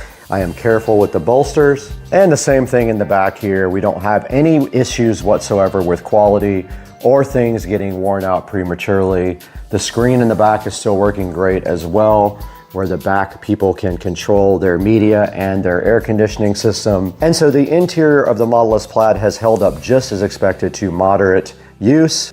And being that I don't drive the car very much at all, I expect it to keep on holding up as I detail it once every 2 or 3 weeks with some good interior ceramic coating spray. All right, that is going to wrap up the tour of the 2023 Model S Plaid, 1 year of ownership down. And I hope you guys enjoyed it. Please like and subscribe to the channel, and we'll see you again next time. Put it in the comments if you have any questions, and we'll see you soon.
Alright guys, today we're looking at something that honestly feels like the next step in AI. Imagine building full apps, automating entire workflows, and even running a 24/7 AI team from one platform. Today, we're diving into MaxClaw Agent, and more importantly, its most powerful feature, MaxClaw. This isn't just another AI tool. This is a full AI native workspace where you can build, automate, and deploy without writing code. Now let's jump right in. So what is Minimax Agent? At a high level, Minimax Agent turns AI from something you talk to into something that actually works for you. Instead of just generating text, it can build full websites and apps. It can automate workflows. It can control a browser to complete real tasks, and it can process files from across your system and even run continuously in the background. And this is where things start to separate from typical AI tools. Because with Minimax Agent, you're not just using AI, you're actually designing your own AI system. Now let's take a deep dive into MaxClaw and all its features. Now the real star of the show here is MaxClaw. This is what transforms Minimax Agent from a powerful tool to a fully autonomous AI execution system. Now first, MaxClaw gives you one-click access to OpenClaw. There's no complicated API setups, no integrations to configure. You just turn it on and your agent is ready to start working. And then there's the 24/7 always-on execution. And yes, this is one of the biggest features. MaxClaw enables 24/7 always-on interaction and task execution. And that means your AI isn't waiting for you. It is actively running tasks, monitoring workflows, and executing actions in real time, even while you're offline. Now let's talk a little bit about the MaxClaw team, the AI team system. This is where things get really interesting. With MaxClaw team, you're not limited to a single agent. You can create a team of specialized AI agents, each with its own role. For example, one agent can handle research, another one can build your website, another one writes marketing copy, and another one analyzes data. And they all work together as a coordinated system. So instead of just one assistant, you have a fully functional AI team solving complex problems. Now, MaxClaw also comes with preloaded expert capabilities. So right out of the box, your agents already understand how to handle business workflows, developmental tasks, research processes, and automation systems. You're not starting from scratch, you're starting with expert level intelligence. Now we're going to dive into into the full stack toolset and the zero API costs. And this is another huge advantage. MaxClaw includes a full stack toolset built right in. And that means text to image, text to video, web automation, and deployment tools, all without needing to pay for or connect to external APIs. Everything is already integrated. MaxClaw also supports cloud synced execution, so your tasks and your workflows can run across devices seamlessly. So you start something on your desktop, you monitor or control it from your phone, and you let it continue running in the cloud. And then there's the no lock-in, pay your way. One of the most practical advantages. There's no lock-in. You can scale usage up or down depending on your needs, and you're not forced into expensive subscriptions or rigid pricing models. Now let's talk again about the zero code full stack development and show a real world case. Let's talk about what you can actually build with this. Minimax Agent includes zero code full stack development, which means you can create complete apps using just text. Let me give you a real example. Now let's say you want to build an e-commerce and product research site. You could prompt build a Shopify style website that finds trending products, analyzes competitors, and generates product pages. And here's what your agent can do. It can browse the web and identify trending products. It can analyze competitor pricing and positioning. It can generate product descriptions and marketing copy, build a full website with UI and backend logic, and it can deploy the site ready to use. And if you want to make changes, you just click on any element using selector editing and tell the agent what to adjust. There's no coding required. That's the level of power we're talking about here. Now let's talk about experts and MCP. Let's expand on another key piece. Experts. Minimax Agent allows you to create fully customized AI experts using simple natural language. So instead of configuring tools manually, you just describe your workflow. For example, create an expert that screens resumes and ranks candidates, and the system just builds it. Now there are also 10,000 plus pre-trained experts available across platforms like ClawHub and GitHub. And these cover things like finance, e-commerce, recruiting, content creation, and more. You can copy and use them instantly. Now let's talk about the MCP. Behind the scenes, Minimax uses MCP style modular tooling. This is a more mature concept in the agent space now, basically allowing agents to create and reuse tools automatically. But the key thing is, you don't have to manage any of it. It just works in the background while you focus on results. Now let's talk about another major feature called Desktop Cowork. Minimax Agent runs directly on both Windows and Mac OS, which is a big advantage over some of the competitors. And this allows it to interact with local files, emails, calendars, documents, and spreadsheets, and everything is designed with privacy-first local processing. Your data stays on your machine, and this is especially important for businesses handling sensitive information. Let's talk about real-world use cases. What are people actually doing with this? Now, here's a few examples. If we talk about finance, we talk about automated market research, investment dashboards, daily reports, and there's probably a ton more that we can't even get into. Now, what about e-commerce? We can talk about product pages, competitor analysis, and marketing automation, just to name a few. Now, freelancers, what about finding jobs, writing your proposals, or building SaaS tools? And with MaxClaw running in the background, all of this can happen automatically. So overall, Minimax Agent, especially with MaxClaw, is moving AI beyond just chat. It's moving it into full automation, execution, and real-world results. Now, if you want to try this out for yourself, check the links out in the description and explore both Minimax Agent and MaxClaw for yourself. Now, let me know also down in the comments what you would build or automate with this. And if you enjoyed this video, hit like, subscribe, and I will see you in the next one on Supercar Street Racing.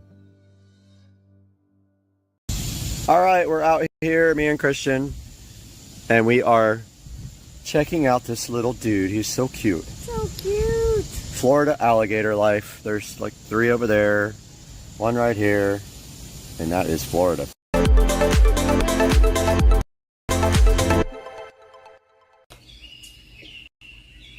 Mr. Binks loves cat TV. He just can't stop watching cat TV. He's all about the cat TV. You would be too if you were a cat, because cat TV. Alright guys, welcome part 2 of the bedroom makeover with a 65-inch 4K home theater system. And the first step is going to be painting this place, and I am going to be painting the ceiling as well. It really needs it. First step though is I'm going to paint this upper trim, and then I can tape that off and come back and paint the ceiling afterwards. But I got to get all these lights down and get these speakers like at least dropped down and uninstalled. So you have to use a tiny little screwdriver to get into the mesh, and then there is 4 screws here on the outside that have the little tabs. We're going to take those off now, and then I'll get back with you guys. All right guys, I got the speakers a little bit off the ceiling. Kind of decided I might just paint the edges because they're kind of off-white and ugly, and I think paint will actually look good on there. I might just paint them instead of removing them and painting underneath. I mean, I'm still going to paint under, but I'll probably also paint the little rings. I started taking the guitar holders off the wall. I totally forgot how much work this is going to be. Got to deal with the curtains as well. These guys are held in with drywall inserts. So it's just like that. And we will be back. Okay, we had a bad spot behind the door where the tape was coming off the drywall. It's always been bulged out. I scraped that off. I'm going to attempt to fix it with just putty, but a lot of times that will just crack eventually. So for now, I'm going to try that. If that doesn't work, it's going to have to be retaped. And now I'm going to pop out the lights.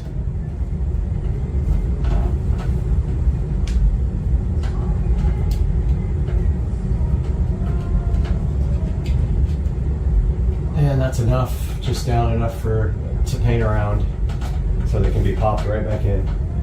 Boy, it's blinding staring into those things. So I've always had an issue with these lights since I got them. They flicker pretty bad when you turn down the brightness. So I'll get a small brush and work inside of these so I don't have to pop them all the way off. They're out enough now where I can get to them. Other thing about this ceiling is this was from when they scraped the popcorn ceiling, and this ceiling scratches very easily. Just a fingerprint on it will scratch it. And I don't have the paint, so I've been using a much better paint. It is a Valspar Ultra White flat paint. And I didn't use the ceiling paint on purpose because one day they'll discontinue that and I won't be able to get it. So I'm using just regular paint for the ceiling. So I got all the wall plates out except for behind the bed. That's a whole separate painting project. I still got to take off the curtains, but I'm not ready to paint the walls yet. Walls will be after I get the TV mount done because I've got to put a hole right there. Now, technically I could cut my speaker holes now because I have a template for it that I created and saved. Actually don't know what I did with that when I came out of the attic. Hopefully it's around, but I do have a template that I made out of cardboard. But that's the issue where the drywall was coming up, and it's slightly coming up there, but I don't know if I'm going to scrape that and try to mud it because it always cracks afterwards. But I'm going to repair that spot, and let's see if we can locate. I'm going to turn off this so we don't get copyright strike. Okay, so I think I decided that I am going to just paint the trim without taping off the wall, and just then when the trim is completely dry, because it's the the hard paint that won't peel off, I hope. I will tape the trim and then paint the wall. Alright guys, so I couldn't find my small putty knife, which is a bummer.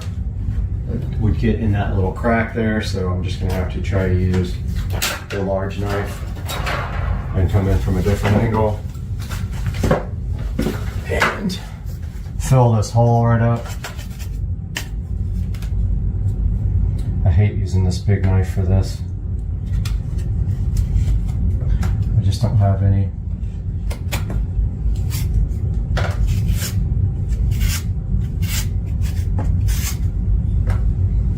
This probably isn't going to work, actually.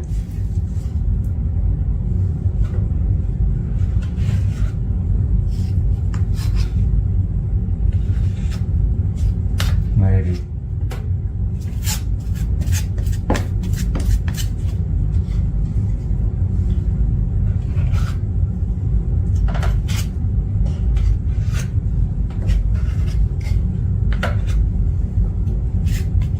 This is in a spot that you can't really see it much. Is the only good part about this. And I left it like this for years. I mean, ever since I've owned the house, honestly. And so really any putty on this back part of the door doesn't matter because you can't see it.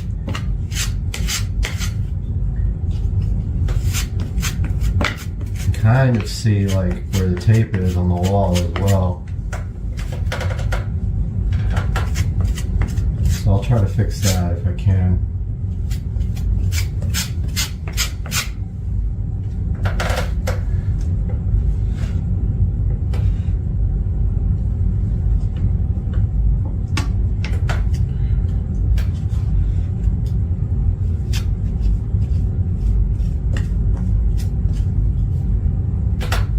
I am not good at this, by the way. I always do a bad job doing putty. It never looks right. So, doing the best I can with my limited skills here. I'm making a complete mess in the process. Already, this does not look good.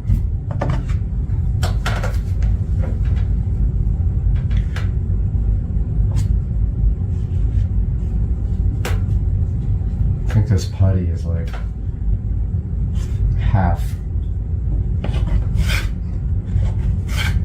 There we go. Like I said, this is behind the wall, behind the door, I mean. You can't really see it, but still. I wish I was better at this stuff.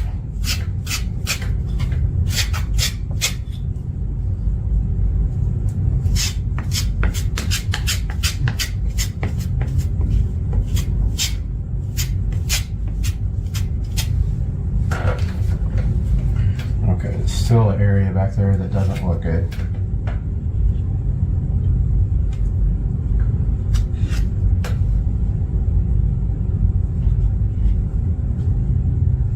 Wow, it's just getting worse.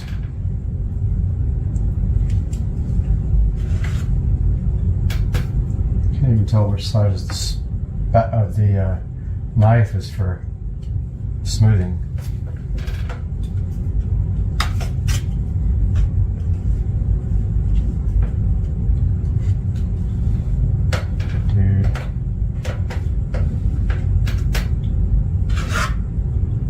Irritated at this thing. There's one little spot in there without mud on it, and I keep trying to hit that spot and it just, that's gonna make a mess when I sand it.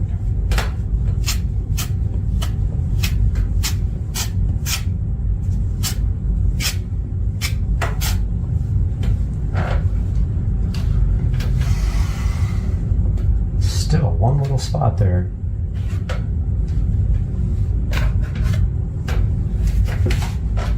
Maybe I can use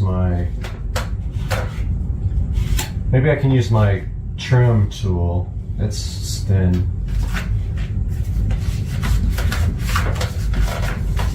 And it is right here. It's got a thin little edge on it. Thinking maybe I can get that in there.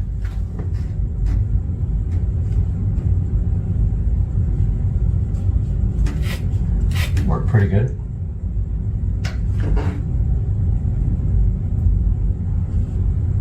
Works okay, actually. Not great.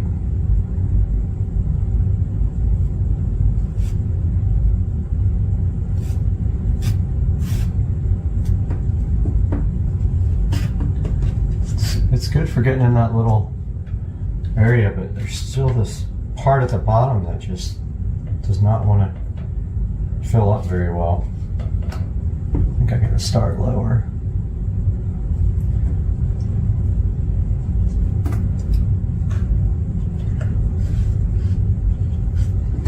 Man.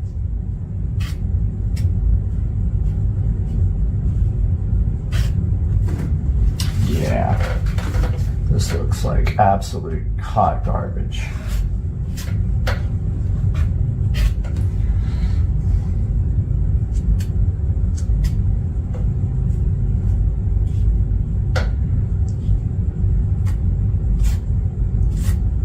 There's so much mud on this wall.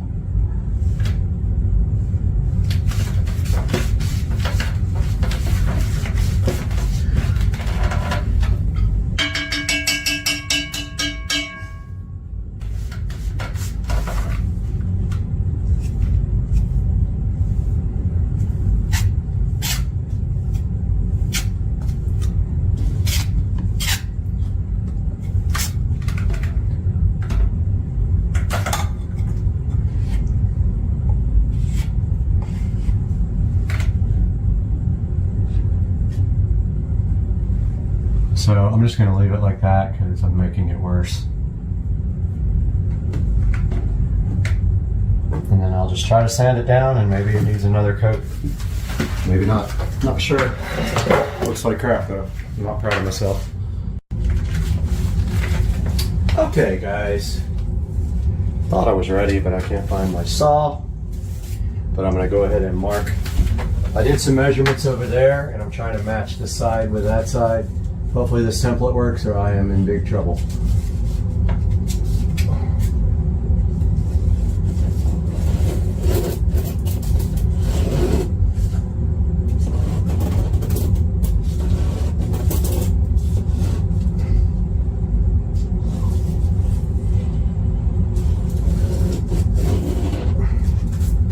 That is the hole.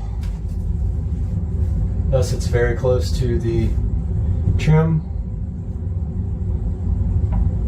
It actually might be too close to the trim. Didn't even think about the lip.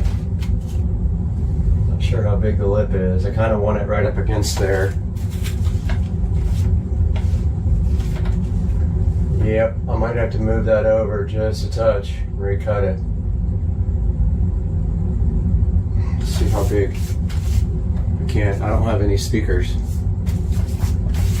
to measure the lip with. But if the lip is too big, it'll hit the trim piece.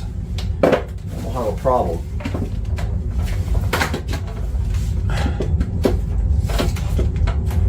That one's not out far enough. Well, I was going to measure on this guy, but it's not down enough. Oh, that's going to be close. That is going to be real close.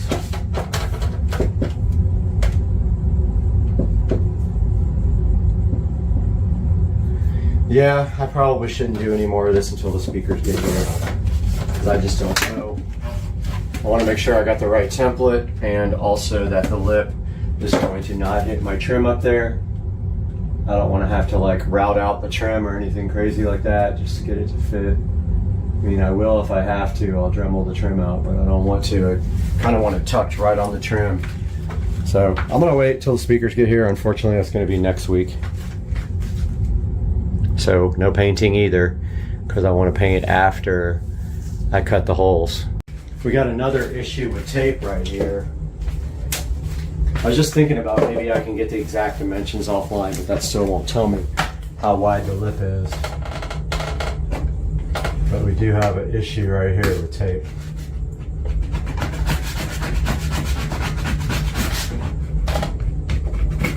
It's actually just paint.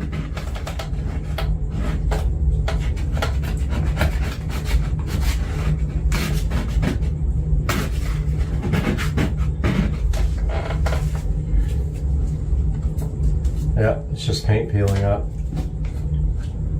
Thought it was a tape line, but there's like air bubble in the paint. Goes all the way up to the top. So there's only one way to fix that, and that's to sand it, fill it, sand it. Get a lot of that loose stuff off. Put a layer of mud on that. That's all we can do. All right, I sanded that down and put some mud in there. It kind of looks like the bubble came right back, but that's so weird. I'm gonna let it dry all the way overnight and then sand it tomorrow probably. Guys, I started the super fun process of taping the floor. I totally forgot. I've got to tape my floor off before I paint the trim, and I want to knock out this trim here and the trim around the ceiling at the same time. And so I have to tape the entire floor, so let's get busy doing that. Amazon truck just arrived. I was so happy and excited. And this is the first part of the TV replacement. This is the wall mount. If I can get it unstuck here. And this was on special on Prime Day for, I think, $27, $26, a good deal. And this is the wall mount. And I have not seen it before. Let's get some lights going in here. All right, so yeah, this is the wall mount. Wall mount troubleshooting manual for your wall mount. Okay. Looks like it's in two pieces and then you put it together. These are the arms, the VESA arms, and then behind there looks to be the plate that must go together in two different pieces and then bolts up. So we will actually assemble this later, and then once we have the TV, we will have to figure out how high up the arms need to go. And then do some measuring to figure out where the bottom of the TV is going to end up so that we have enough room for our dresser and the receiver. It's my least favorite time ever. Painting time. First of many on this job. So the first thing we have here is our Valspar Signature trim paint. It is pure ultra white semi-gloss. And I've already shaken and stirred it a bunch of times. Just remember, when you do this paint for the first time, have some paper towels so after you pour it, you can wipe the paint off of the rim here. The more paint that gets on the rim, the harder it's going to be to open and close your work can in the future. So as soon as you pour, have your paper towels ready and a trash can nearby, and just go ahead and wipe the rim off. I got paint on me already, so I wore my paint clothes. So I need to pour enough in here to do the door and all the trim, and that includes around the window. So I'm going to pour towards the back so I don't get paint all over the front of this. Oh, that's not looking good. It's coming out in clumps.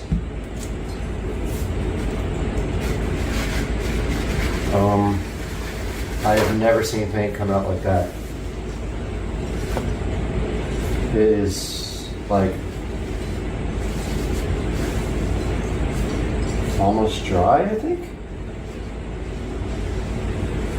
I have never seen paint look like that coming out of the thing. I'm going to use it and then return it, obviously. But I have not seen paint look weird like this before.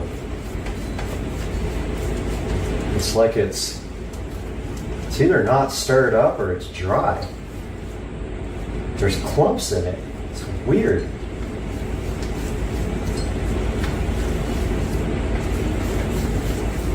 really strange. But I am like mixing it up inside this. I don't think I have a paint starter either.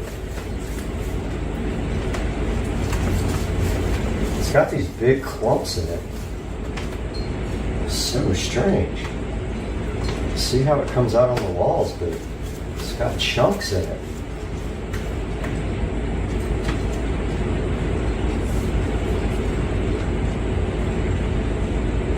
I don't know what that is.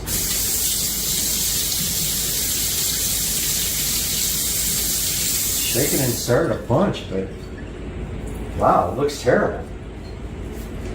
I gotta find something to serve this with, I guess. I don't know.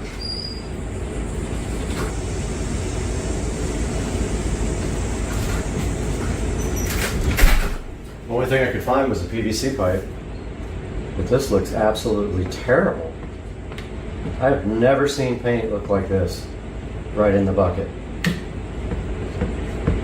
I'm gonna mix it up really good, use a bunch of it, and then return it and just tell them it was like clumps.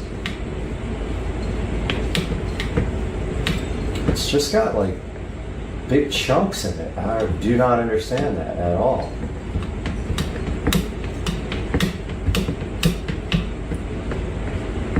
Not really mixing out of it.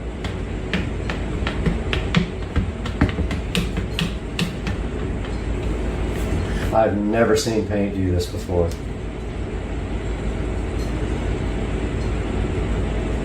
I mean, maybe it'll just paint right out of it. I'm not sure. But there's either bubbles or clumps in the paint. Look at it on the edge of the end of the stick. It's like it's dry. This sucks. Alright guys, a little update. I got the first coat of paint on the trim, all around the trim there, the trim on the floor, around the windows, and the back of this door. And so now I'm just about to put another coat on this top trim because it looks like it's going to need a second coat, unfortunately. So I'm going to work my way around and do that now, guys. Looking good. Alright guys, got the vent removed from the ceiling. And I'm cleaning it now so that we can paint it white. Got a nice coat of paint on this guy. It's gonna look good once it gets back on the ceiling. One coat saw that guy moves. But yeah, that's all done. All right guys, another room update for you here. Today, I actually painted this shiplap wall, which I created myself years ago. I repainted that today. And I decided that I was going to move to gloss instead, semi-gloss instead of matte, because it gets marked up because the bed goes right up against the wall with no headboard. So it kind of makes sense for that guy to be gloss instead of satin or matte, and it actually looks pretty good in gloss, matches the trim now. And also I put a third coat around the trim up top because you could still kind of see through it, which is amazing. That's 3 coats of gloss white that's on there now. So almost 4 actually in some places. But yeah, so that's a little update here. Holding off on the ceiling because I am going to wait until I cut the holes for the speakers up front and in the rear. And I don't want to cut those until I have the speaker so I can measure the lip, because my hole here is pretty dang close to the trim there. So I just want to make double sure I don't have to move over just a tiny bit. I don't want to get caught with having to extend the hole and have some drywall showing. So that's an update here. I also laid out the TV. Now I have to let this paint over here dry completely all day, push the bed up against the wall and see if I can actually see over the dresser and the amplifier when the dresser is all the way up against the wall and the bed is all the way up against that wall. If I can't, then the TV's got to go up more. So that's a good clue that we're going to have to raise it up. And I'm still worried about this whole hanging the TV situation, but we'll get through it, man. We'll get through it. All right, guys, welcome back. Guess what just happened? I was on Facebook Marketplace for the last couple of days, and I scored the subwoofer for the bedroom right here. Hopefully it fits. I didn't even check, but this is my third PSW10 Polk Audio sub. Now I have 3 of them. And it blew my mind. I went to this dude's house and he had like stacks and stacks of equipment. He probably had 20 subwoofers. He had literally shelves full of equipment. I could have gotten any subwoofer I wanted. I love the PSW10. It's like my favorite subwoofer. It hits low, hits hard for the price. I paid $60 for this. Look how good that thing is, man. It's in good condition. So this is actually the best condition one that I have. The other ones are kind of iffy here and there, like the grill rattles and things like that. So PSW10 scored for the bedroom surround sound system. We got something in the mail today. Whoop, whoop, whoop, whoop. Air horns. Wah, wah, wah, wah. Okay, I don't know what this is, so let's just try to open it with one hand. I got so super excited I stopped the video, but let's see what's in here. Oh yeah! Oh, I'm so stoked! So stoked! So hyped. Wah, wah, wah. Look at this goodness. Ah, this is the best ever. Look at this goodness. This is so cool. This bad boy is a triple gang home theater plate. Guys, look at it. So sick. So I'm supposed to get the actual other, supposed to get the triple gang low voltage. Let me see if that got delivered. Guys, I went to the mailbox. Look at all this goodness. Great packages. So exciting. Okay, let's see what's in here. Where is I already lost. My scissors are gone.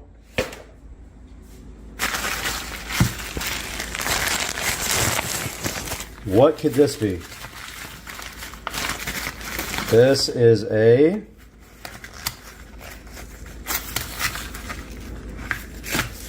this is a replacement battery for my Eufy door lock. My battery would not charge all the way. So this is a brand new battery too, like the one that wouldn't charge. So they sent me this one. Let's get this one on the charger. See if it'll charge.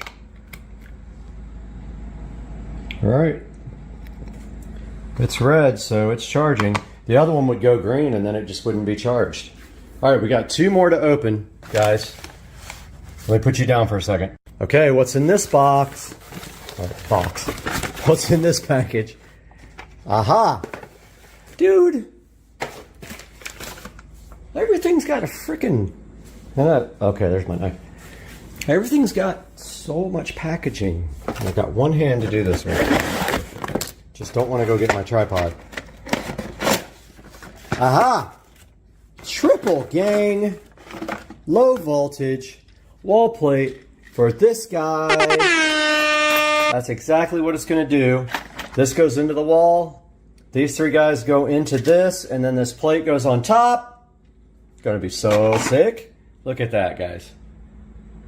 Triple gang home theater. What's in here, though? Yes. Wiring nuts. I've been needing these wiring nuts. Got all kinds of wiring nuts. Yeah, so we got all the goodness today. We got 2 more hoses, 1 for each side of the house. And we have 2 hose reels coming that go mount to the house. And I'll show you guys those when they get here. But yeah, I already have 2 of these and I really like them, so I bought 2 more. And man, what a day. We got so much stuff. Feels like Christmas in here. Okay, so I didn't record the work because it's boring. But all I did was put that plate up against the wall, make sure it was level, and then I traced it and cut it with my drywall saw. It's pretty flexible, so you can bend it a little bit to get it in. Now that it's in, these tabs just catch the drywall from the back, and that's it. The thing is mounted. So not going to do anything with it yet until the wires are pulled down through the wall, but that is a go now, so that I can go ahead and I don't want to wire my receptacle up yet because I got to drop the wire from the TV, and if I put the box in I won't be able to grab that wire right here. So HDMI and power got to go from this box up to the TV, and I don't know where the TV is going to mount yet. So this part is pretty good. It looks pretty level. This might be, you know, a little bit lower, but it doesn't really matter. It's behind a dresser and it's pretty close. And once the plates get over the top, you never even know. But man, this came out so good. All right, so there is a stud right there, and we need to get a subwoofer cable through there. So I got my amazing bit right here, went in this hole, and hopefully it didn't go through the drywall on the other side. I guess I better go check that. But that's where we're feeding the subwoofer cable through, and we might have to fish it, but we're going just about, I don't know, just right on the other side of that before the next stud. So before 24 inches, we'll pull the subwoofer cable through and put a wall plate there for that. Let's go see if we destroyed the drywall. We may have went through the other side. That'd be a bummer. Kind of felt it, wouldn't it? Aha! No holes. We did good, guys. We are ready to feed our subwoofer cable through there and then cut our box. So I have this subwoofer cable laying around from a car audio project. It's plenty long enough. Actually, it's way too long. Let me see if I can find another one. All right, I found this stereo pair here, and I pulled it apart, and that is going to be what's going through the wall for the sub cable. So now I am going to get my template for my box, but first I got to find where the stud is. We don't want to go 24 inches past that, or we'll hit a stud again. So we're going to go right on this side of the stud. So let me grab my stud finder and we'll go from there. All right, so I measured halfway up of that box, got my halfway point here, got my template. I traced out my, it's actually old work, it says new work, it's an old work box. I traced out and leveled out my template so that square is level. Now I'm going to cut my box and actually have a spare old work box here. So I'm going to use that instead of a low voltage one. It's fine. I'll put the subwoofer cable through that. I'm going to go ahead and cut this and I'll get back to you guys. Got my box cut. Now we just got to see how good it fits. My template's pretty dang good.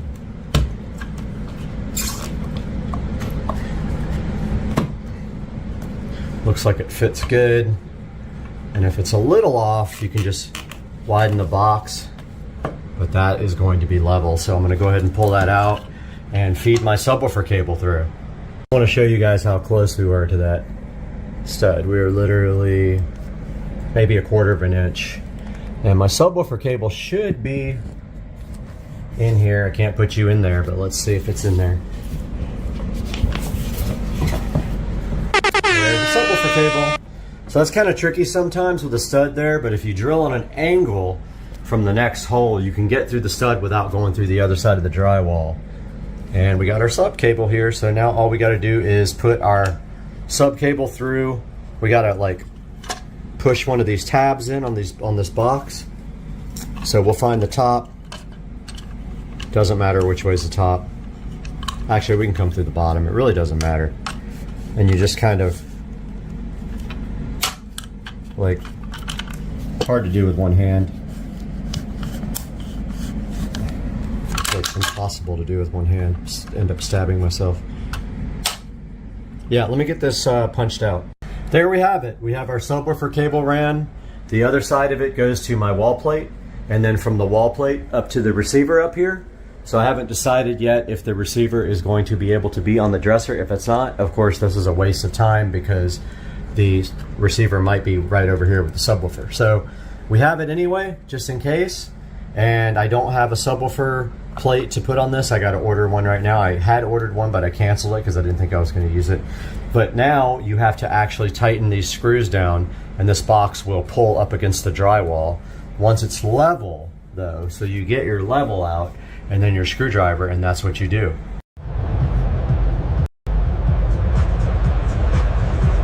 Oh yeah, this is my kind of show.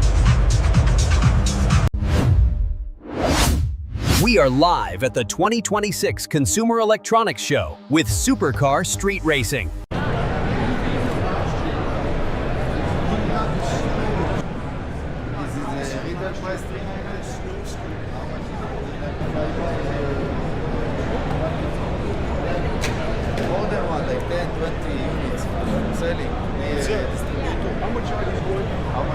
All right, Joe, we found the ASUS booth here at CES 2026. And the first thing I have on my body right now is called the EG01 exoskeleton. It makes me feel like a robot. It is ultra lightweight. It lets you do effortless hiking. It has smart adaptive assist. It uses AI actually as well. And it takes about 30 seconds to put on. And you can actually feel it like working on my body right now. It has a range of 6.2 miles, a 100-watt rated motor, and a 500-watt peak. Now, I'm going to show you guys this by going up these stairs right here. Check this out. Now, it is lifting me up the stairs right now. It is actually doing all the work.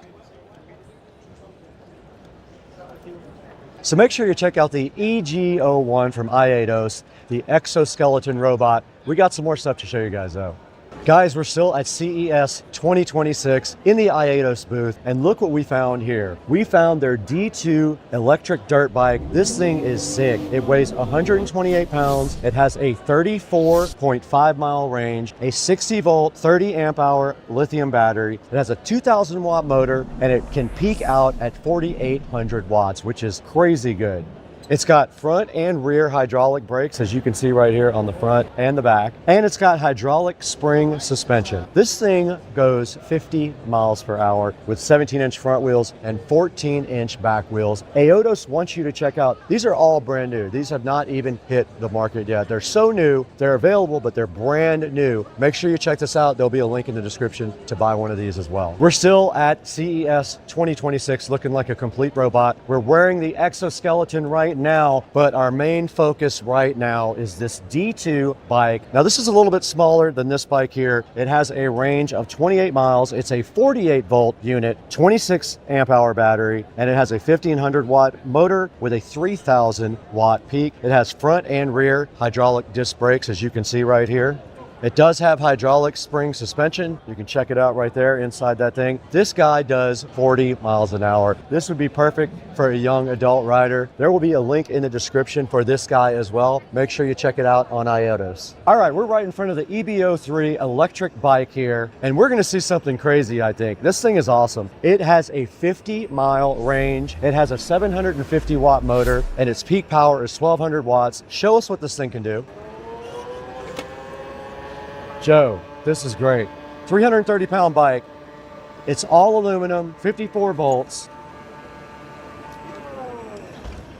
And it has a 50-mile range. This thing is awesome, man. Awesome job. Thank you for that. Appreciate that. Yeah, we just wanted to point out how many interesting devices are on this. There's wireless transmitters with like 2 or 3 cameras, a small rig setup. This is cool. All right, Joe is on the L2 rideable luggage, and he is zipping around on it right now. Look at Joe go like he's at the airport, ready to get back to the plane. And this thing can hold 242 pounds. It has a 200 watt motor and 4-inch solid tire. This thing can go 6 miles, Joe.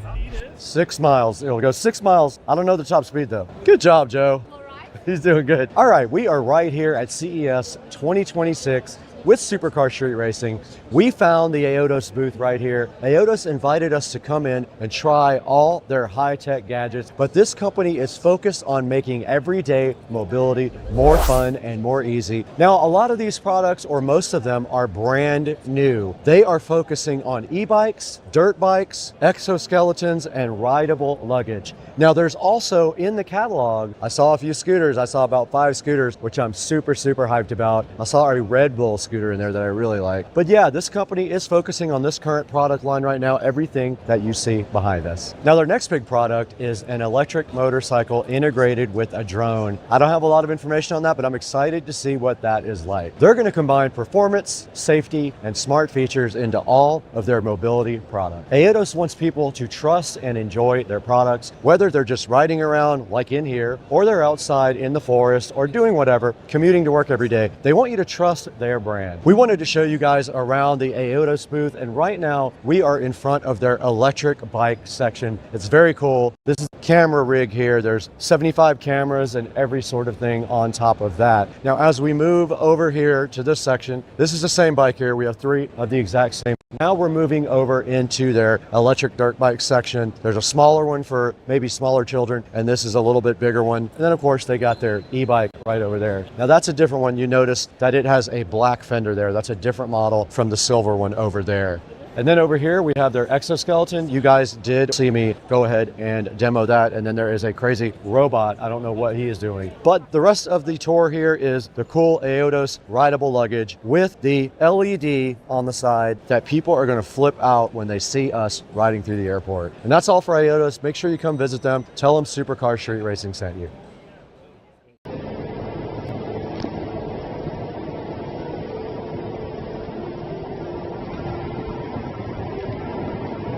Call out the speed. Call out the speed. 70, 80, 90, 10.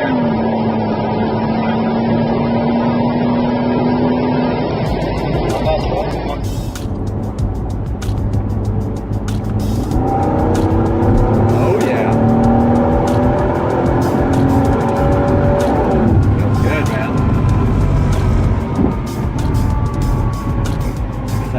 Look at that.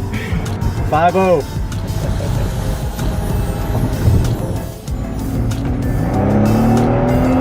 Damn, wheel spin. Call out the speed while you're going. Call out the speed. 70, 80, 90, 100, 10, 20.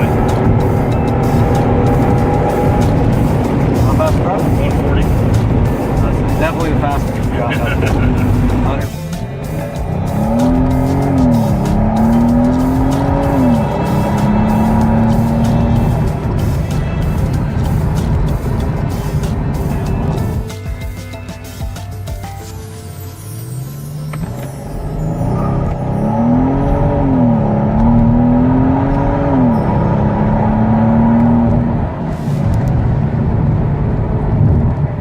Damn.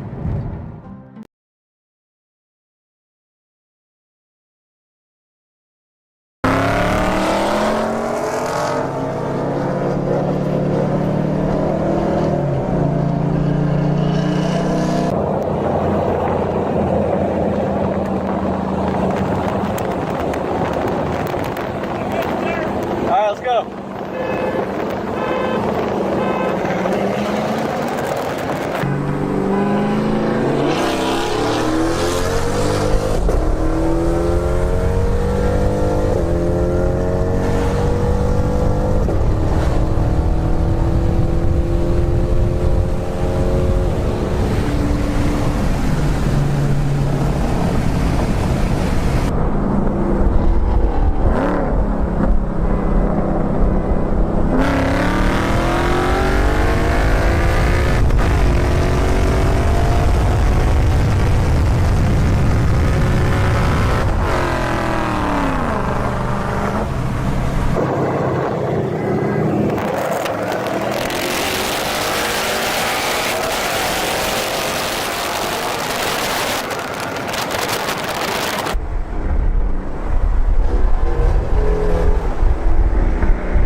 check out this dude. Oh man, dude ruined my short hawkage. Back to the Supercar Street Racing closet today. We got to do something with this guy. So this JBL Venue Sub 10 was bought in a thrift store. Back when I could get good things in the thrift store, I can no longer find stuff like this anymore, and I don't know why. This thing was in the closet in the hallway. It did eventually die. I'm assuming the amp was bad, so I have a replacement amp for this, and all we have to do today at Supercar Street Racing is go ahead, get this subwoofer out. It is heavy, it's a 10. Get it out of the closet and then bring it into the office and fix it. So let's get busy today. We got to get the subwoofer working again so we can have 1,000 subwoofers in my house.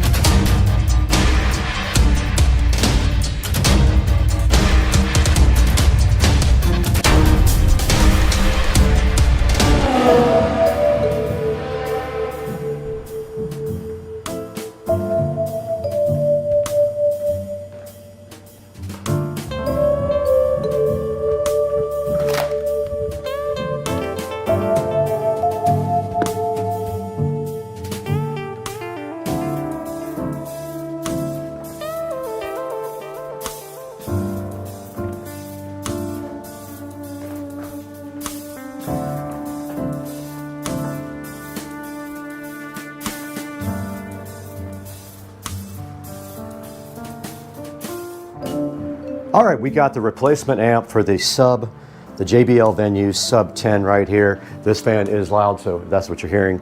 We're gonna go ahead and get this sub taken apart now and replace this amplifier. You can see right here, don't know when this was actually manufactured. I would say this thing's probably 10 years old or more, but let's go ahead and get this done real quick.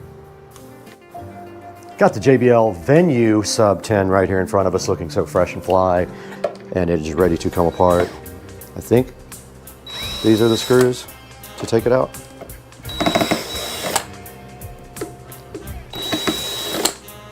Pretty sure this amplifier is completely fried. If not, we spent $30 for nothing. I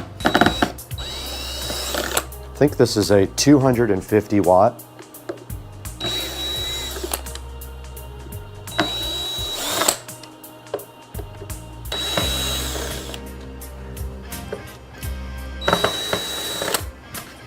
Okay, it's just sealed really well. There's a gasket. Yep. There's a gasket around it. Keep it airtight.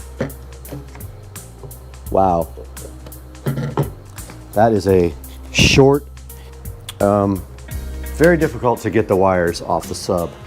Now looking inside of the Venue, there is the sub. The wire is extremely short, and there's the new pigtail wire. Positive was on the right side. That was the one that was really hard to get off. It is so short. How in the world are you supposed to get that on there? I mean, I guess it will go. I can't get the black one to stay in. It's loose. It's broken. Got him! Got him! It broke. Oh! Whoa! And I have to repair it. Whoa! All right, well, the wire broke, the clip. Okay, I have to cut and splice because the clip broke. So I'm gonna take the black off of this one, and in the meanwhile, give myself a little bit more room.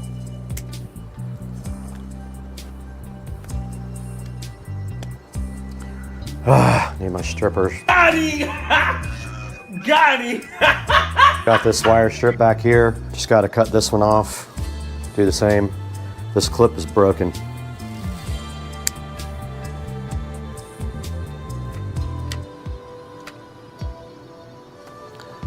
Okay, got it stripped back. Just gonna splice them together like that and zip some electrical tape around them.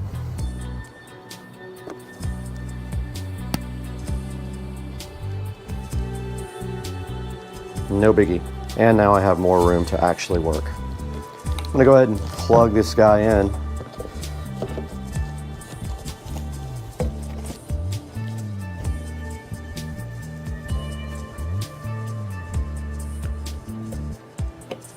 not exactly easy. All right, that was much easier. And then all we have to do is put our gasket back, return our amplifier to working condition.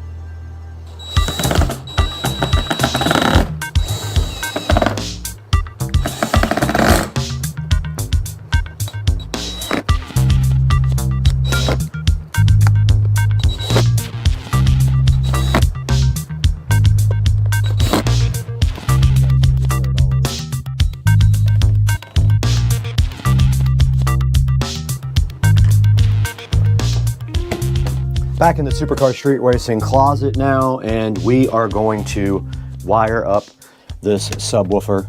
We don't need much wire, actually, because we're just gonna bridge off the other one so that we can get 1 million comments about the ohm load.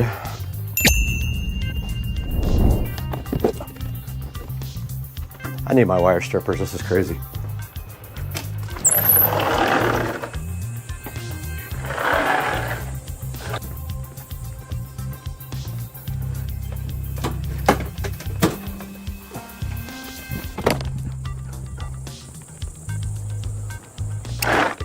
It is so hot outside.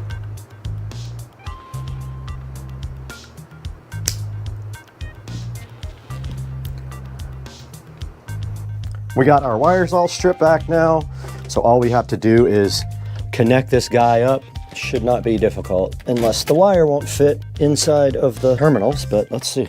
And we're gonna do positive is going to be the side with the writing on it. Okay, this might be harder than I thought. Got him! Got him!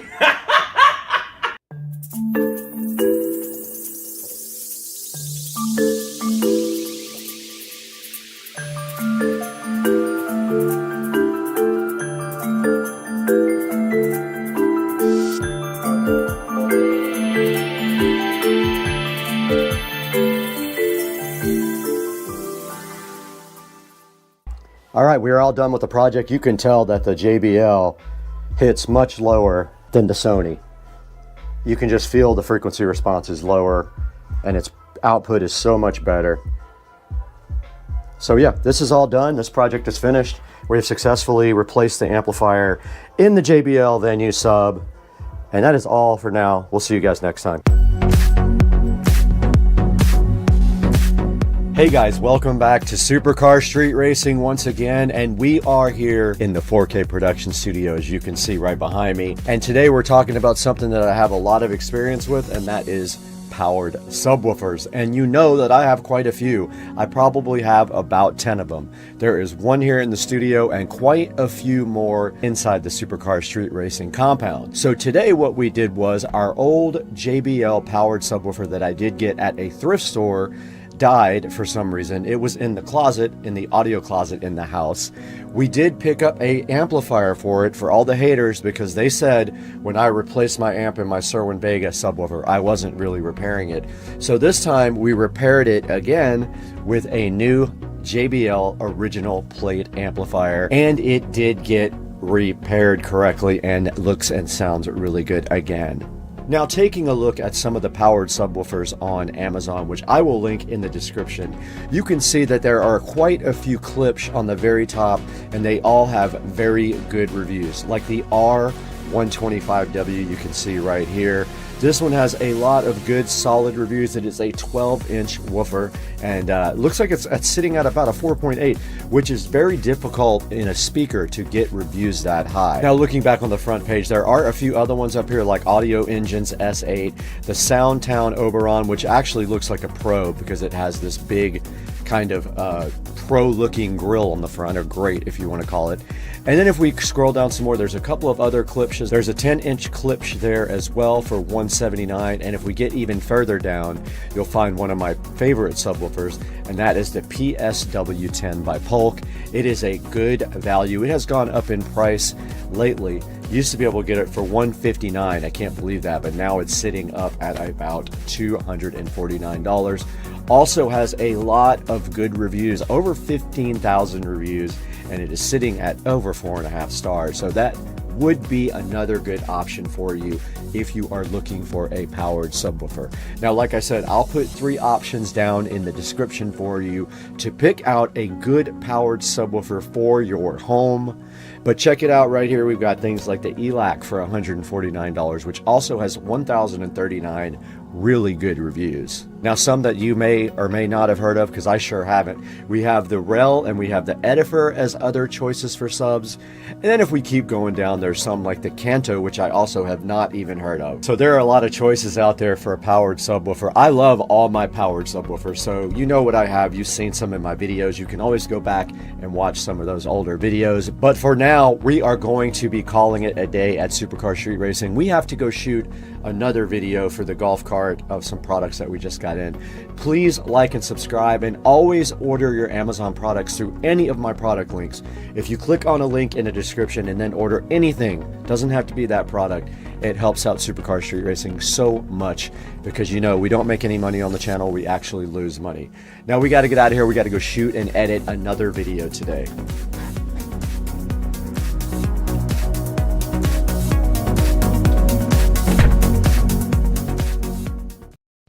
Hey everybody, Supercar Street Racing here. Took a little bit of a break. I know you guys noticed if you watch the channel that I've been gone for quite a while. Had some personal things going on in my life that I needed to take care of, and so I took a small break. I actually toyed around with the idea of doing SpaceX related content, but there's so many other channels out there that do this already that I decided probably wasn't going to do that. And I was going to actually live stream SpaceX launches with commentary behind them and all that. That is not going to happen now, but I did want to get back to the channel, maybe start posting some updates. Car needs a couple things and had just a couple things done, so I will talk about that here shortly. But also I think the channel is going to be renamed back to what it was again, because I'm going to hopefully get some car content going, so I hope you guys stick around for that. So just wanted to give you guys a little bit of update over what's going on with the car right now. So also shooting an 8K video for the first time, and hopefully editing in 8K, but not sure what Premiere can handle. But the car does have new wheels, and I believe that was featured on the old channel. And so looking good with the new matte black powder coated wheels here. And other than that, the car hasn't given me any issues except for the radiator. Now, those of you who know BMW know that the radiator is plastic, and there is a history of those things cracking because this car is 11 years old. So decided, had a few weeks left on my factory warranty, decided to go ahead and pony up and get the Mishimoto. So as you can see where the coolant was leaking there, but that's is a Mishimoto radiator in there. Waiting for one hose that was back ordered for 7 days that they patched together, but the car does have an aftermarket radiator. No other modifications have been made to the car except that. In the next couple of weeks I'll be ordering the digital ID4 display, which replaces the analog gauges here and is programmable. But for now, what I'd like to do is concentrate on what today's task is, and that is I want to get all this chrome trim here, or polish trim, or whatever you want to call it, metal trim, to matte black.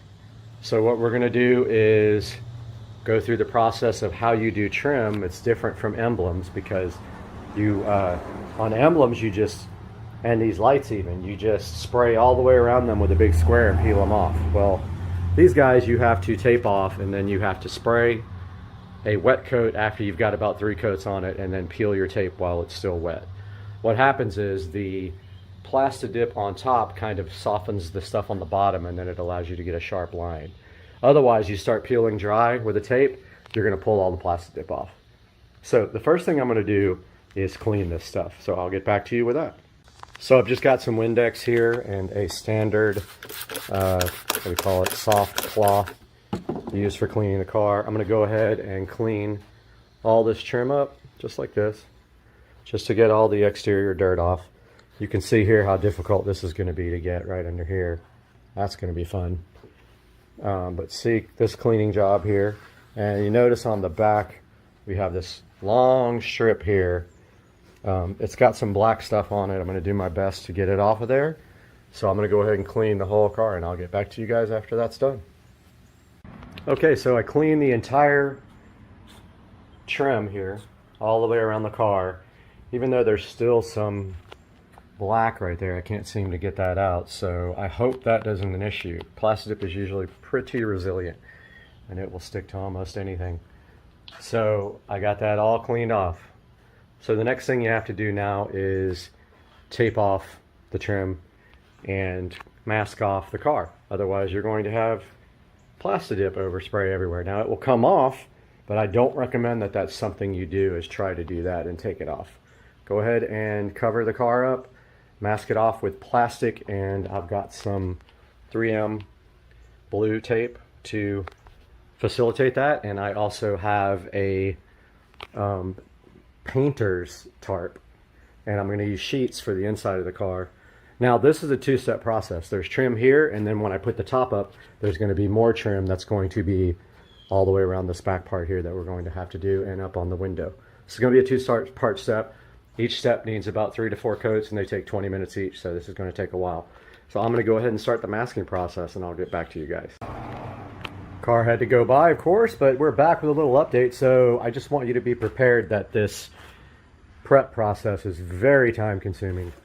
And I know why I started doing this one time and then quit.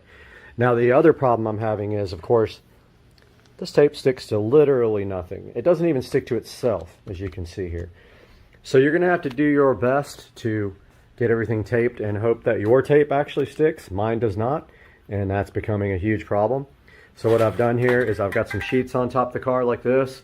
I'm going to tape around, and then down at the bottom I'm going to be doing this plastic drop cloth. I'm going to work on that, and I'll see you guys shortly. Alright, so a little update for you guys. So I've got most of the top taped off, except where you can see here the tape does not stick to anything. It literally will not stick. It sucks. But I wanted to give you an update on how I see this happening. And you notice here, again, the tape is not sticking to anything. So before I hit that coat, I'm going to have to go around and push everything back. But here's what I did. On this side, I tried doing it without rolling the windows up. And I wanted to do a little experiment on this side and see if I should roll the windows up. And then I figured out it's hard to get in these seams where the trim rubber is. But then I had this idea to take my little trim removal tool here and just kind of push it into the cracks. It works so much better than trying to, like, originally I was trying to get the tape into that seam. This just absolutely destroys that. So I use this little trim removal tool and I just push it down in the edges there. And anywhere it's like extra, if you can just like push it in there. Now don't forget, this is all going to be in view. If you have tape lines, you're going to see them right here, because, and then actually you probably can go up this way too to tuck it under. It works awesome. Can't believe I didn't think of this beforehand. But you see, like right here where the edges go in there, I mean, there's a little bit of a gap right there. Hopefully you don't see that. I'm really trying to get that fixed. But now the issue I have is that the tape is all coming up, and hopefully it sticks right here where it matters most. But yeah, you see here like where the edges are? If I run this up, it should tuck the tape underneath there. This is a hard area right here. It's not sticking to anything like up here. Hoping that this just will stick long enough for me to spray the car, but I still have to do the bottom masking, and I've got the plastic ready for that. So I'm going to first finish this side up here and around this mirror, and then I'm going to start masking off with plastic. Alright, no, yeah, I agree. This is the most cluster FS I've ever seen in my L. I mean, life isn't even a curse word, but... So, this stuff here, you want to shake it for like 1 minute straight. Got some practice on other stuff. And then I'm going to show you guys how to start this process. Get all your tools out of the way like I didn't. Those over here. Oh, oops. Well, I guess I just lost some scissors because they fell into the tray. So shake that for like 60 seconds and then I'll get back to you. Alright, so very important with this Plastidip, even though this isn't legit Plastidip, it's Rust-Oleum, is that your first spray, and sorry I'm working with one hand here, your first spray needs to be out in the open to clear. This is every time you start a new coat. Out in the open, spray it to clear the nozzle, and then run your fingernail over it too if you've already done a coat so that you clear it out. And then you can start your first coat. So this is like me ruining my car. Okay, so first coat is light. It may not seem light from what I'm doing, but it is, trust me. And if you miss some spots, it's cool. And like under the mirrors here, this is a difficult spot, so nobody can see it, but you still have to paint it. And so check this out. So watch this. So, you know, it's not going to be completely covered the first try. And don't forget, you're going on an angle, so you got to do the angles too. Otherwise, somebody will see the top and the bottom. So do the angles. And if you're properly masked, you won't see this. And so just, you know, I mean, you're on kind of a flat surface, so it's not going to run, hopefully. But you got to remember that first coat is just, and look, the tape is coming up as I speak. That first coat is just that, first coat. So if you don't cover everything, don't worry about it. Just be like, go easy on it.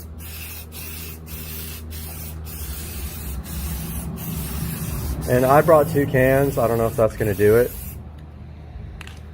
But notice how I'm like accepting the fact that it might not get covered. Now you have like a little bit of leeway on flat areas because it's not going to run. So this, you can probably get a little bit more generous on your coatage. Is that a word? So this is how I'm going to do the rest of this coat. And it's really hard with one hand, so I'm about to stop the video. But you guys get the idea. Make sure you're going on all the angles. Remember, this can be seen from every angle. So you need to be like thorough on your... See how I'm cutting at this from every angle?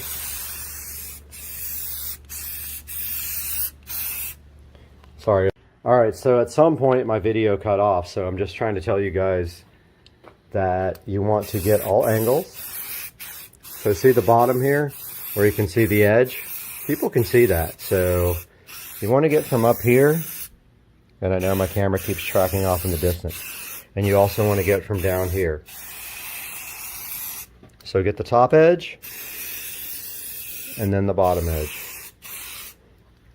Beware of drips, but at the same time, you've got to get these edges. See how that covered that whole edge there? Don't go too crazy on your first coat. Your second and third coats will stick more. Okay, so, I mean, yeah, you see how that isn't covered on the underside edge? Get that like this.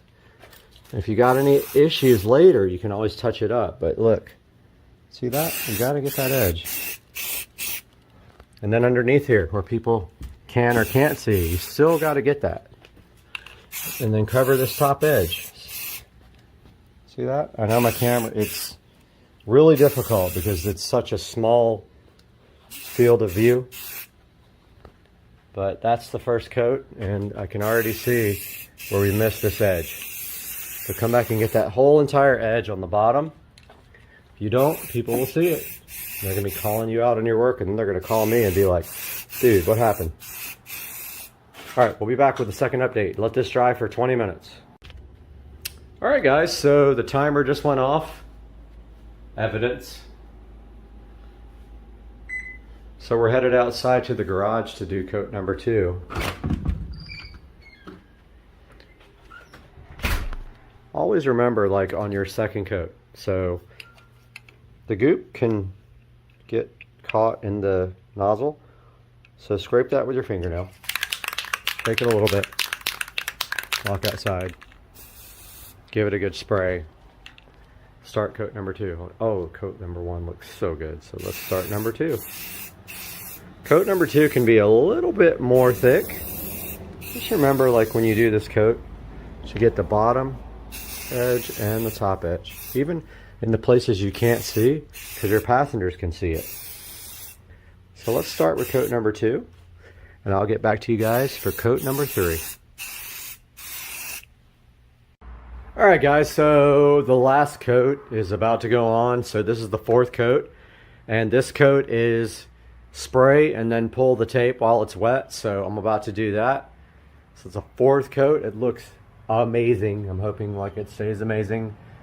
If anything weird happens, I guess lesson learned, and it'll go on my channel, and that's just what happens.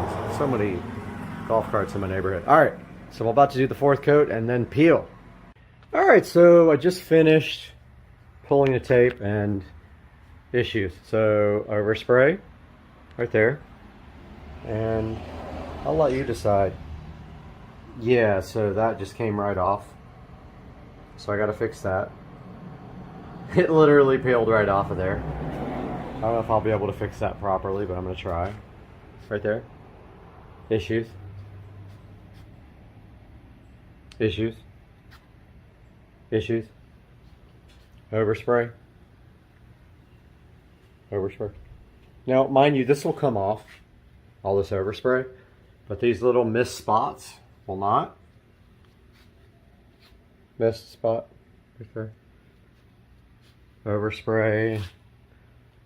Overspray, even though I masked. So I'm about to work on that, and then I will work on fixing the issues that didn't get covered. Alright, so I just got done touching up all the spots that I thought had issues, but I'm sure I'll find more as the days go on. But here's a good look at what, some of it's still wet by the way, and I see right there I got an issue. I'm gonna have to fix that. And right there, so those are still bad.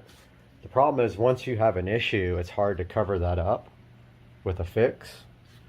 And clearly on camera you can see that there's some kind of white spots there, and I guess I can work on that later. But as you can see, like, okay, there's also an overspray right here, but that'll come off. It comes off easily. Overall, I mean, that look is 1,000 times better than the look with the metal trim.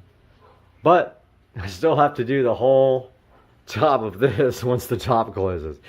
So I'm gonna let that dry overnight, and then I've got another probably 2 hours to do that, and then I still have issues after that.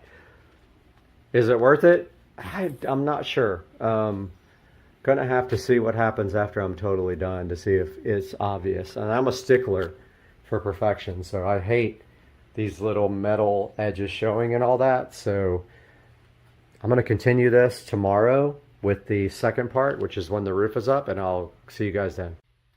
All right, it's the next morning. Went ahead and put the top up. I drove around last night.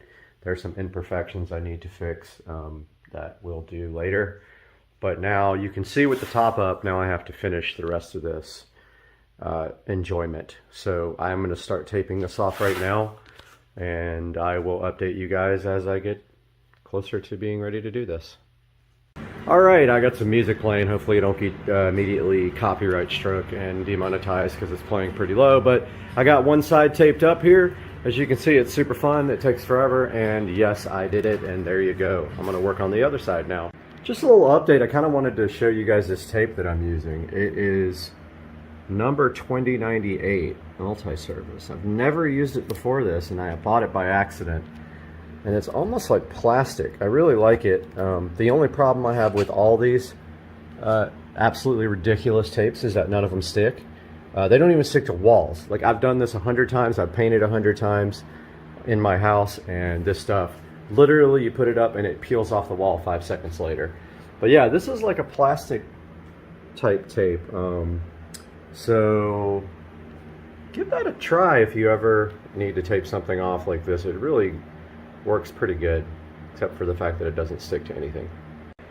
All right, so we are done prepping for the second round of trim, and see a little gap already right there I need to fix, but you can see I just used plastic and sheets, old bed sheets, but we're ready to start painting, and you already know how that goes. So remember a few things about Plastidip. If it's cold where you live, make sure you pre-warm the can up.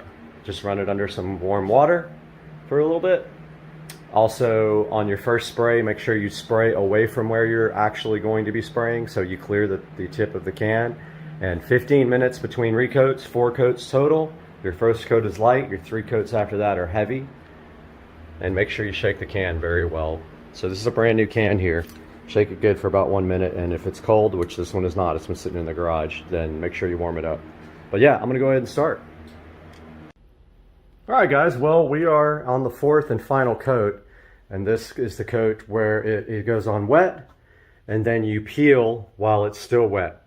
So if you don't do that when you start peeling, if it dries, you will take the Plastidip right off the trim. The only time you peel when Plastidip is completely dry is if you're doing logos or lights or anything like that. You make a square around them with tape, and then you peel dry, and it will peel off around the edges of the emblems or the lights. With trim and with tape, you have to do it while it's wet. So if you've tried it and you've had bad luck, that's why. So I'm going to put a wet coat on here and start peeling. All right, everybody, so I just got done peeling this tape, and I had some issues, unfortunately, that I'm going to have to fix. It did start peeling the Plastidip in a couple of areas, and it does not look good, so I'm going to have to redo this little part here. I don't know if you guys can see, but it started coming off about right there in some places, and that's probably out of focus, but I'm going to work on that real quick and get back to you. So I just got done with the touch-ups, and have to say it came out good. I don't think I've ever spent this much time on a project on this car, and it was relentless, but you can see here it was worth it. Now I just have to say one other thing. There is overspray. It will come off, but even taping everything off, I got overspray on the car, and that will come off pretty easily, and it'll wear off over time. But if you just get like a soft cloth and some you know, some detail spray, it will come right off. But just in the process of peeling the tape off, just remember when you do your touch-ups here, you want to peel your tape wet on your touch-ups. So any place you missed, tape it off, spray it, and the second you're done spraying it, peel your tape off. Now I didn't have to do that up here because this has a real big edge underneath the trim here, so the tape doesn't actually touch the Plastidip. But anywhere that the tape is touching the Plastidip, you always want to peel that wet if you're touching up or on your last coat. Had some issues, of course, with mine on my last coat. I don't think I put a wet enough coat on for the very last one, but that's it. Car is completely blacked out now. No chrome at all. I did all the lights, all the trim, the rear valence, the emblem in the back, the front grille, and that is that for this project. I hope you guys enjoyed it and learned something on the way.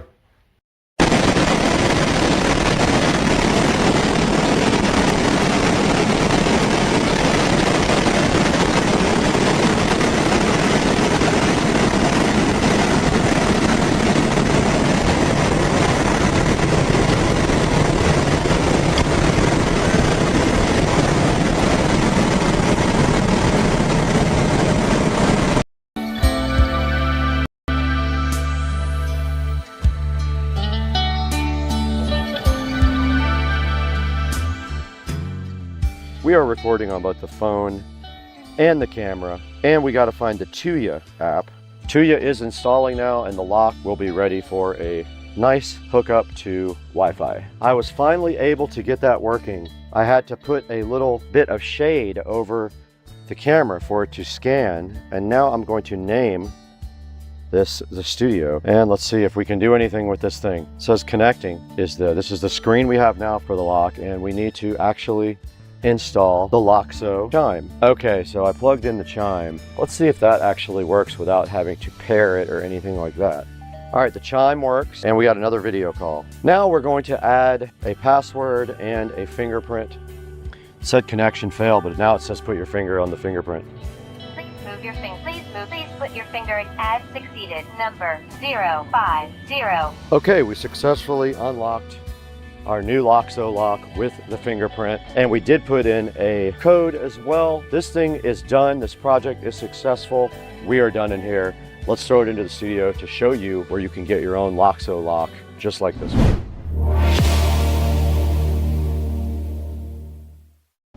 You just saw this thing installed. It was a great project. I had a lot of fun doing it also. And then you saw how this works with their app. And this thing is awesome. I really like it. Now there's only one thing left to do after that. You know what we need to do now. Let's go inside to Studio B, my other studio, and throw it back to Brad to show you how to buy one of these on Amazon. Let's take it inside.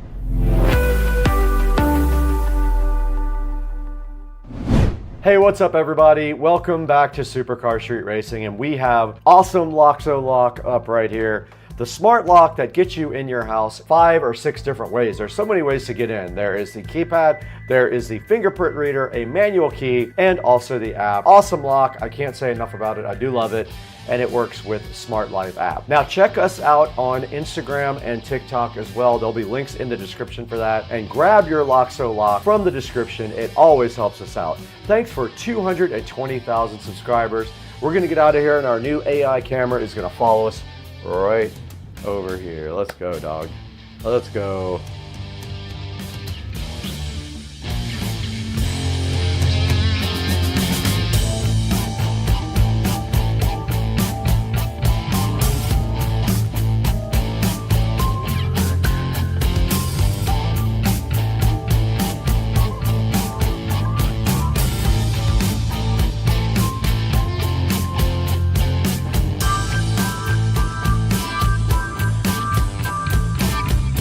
Hey guys, Supercar Street Racing here again with another video about the pool remodel project. And we've been waiting for this package here for a couple of days. For those of you guys who checked out the last video for the LED pool light install, we were waiting for a we were waiting for a smart switch to arrive, and we have a special one right here, which we're gonna unbox. And of course, you know, we're gonna have the tablet there to show some video, but let's go ahead and open this now in front of you. I haven't looked at this yet. So this is a smart switch with an RF remote control, which I thought was pretty dang handy because sometimes you want to turn on things without having to use the smart function, and you want to just be able to use a remote control. So this guy here has that. Here it is. So immediately you can see it came out of the box absolutely destroyed. So let me get some video of this, how it came out. Yeah, so this came out of the box like completely trashed like this. I want you guys to see that up close. And yeah, it may or may not be broken on the inside, but we're gonna find out here pretty soon. Yeah, it absolutely is destroyed, the box itself, but not the actual switch, I don't think. So let's go ahead and unbox this for you. And here we go. It's an Avatar in-wall smart switch, guys. And this smart switch is both Wi-Fi and RF. It works with Google Home supposedly and Alexa. So let's get this thing unboxed and see what's inside. Now remember, most smart switches are going to need a neutral wire. So that's the white wire inside of your box. And not every single wall box has a neutral wire. So Lutron makes one particular smart switch that doesn't need a neutral wire. I have one. It actually came out of the location that this is going to go in. So here we go. Inside the box, we have this RF remote control. And it looks like it has a nice wall mount here that you can screw onto the wall. So that's what I plan on doing, is screwing that onto the wall. It says digital remote controller, so I'm glad it's digital, because who wants analog, right? I mean, would that even work, analog? Of course I'm being facetious, but This is the controller here, so you guys can get a good look at it up close here while we look at it on camera. It's got an A and a B button, I'm not sure what that's about. But yeah, so that's that part. And now we have our instruction manual for the smart switch. And we have some nice accessories here. Looks like we have a wiring kit. So we have a little neutral pigtail wire, which is awesome because this has to have a neutral wire to work correctly. So we're gonna have to wire that up.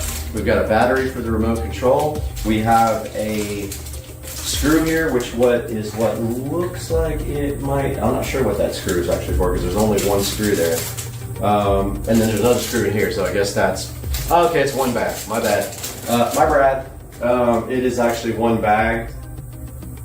Let's take a look at that one bag of accessories up close here with the tablet. You can see we got our pigtail wire, all of our screws, we've got double-sided tape if you don't want to screw it into the wall, and we've got some wiring nuts there as well. Let's put that tablet back for a second. Here is our wall plate, and as you can see here, it says Avatar. Let me get some close-up video of that also. I don't know why they insist on putting a name, but I think someone told me at Amazon that that is actually required by Amazon so that scammers are not getting you. They have to put the name, and you can see it's right there, Avatar. All right, so next up we have this nice little Wi-Fi smart switch, and it has a little Wi-Fi indicator on it.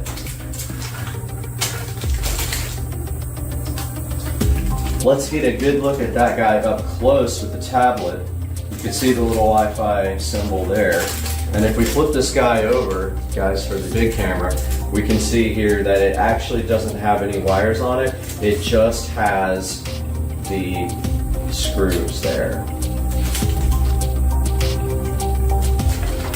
All right, let's get this guy out of the cardboard here. Take a look at it. All right, so it's in a nice little plastic bag here. And let's see what we got here. So here's the Wi-Fi smart switch, guys. And on the back of it, it has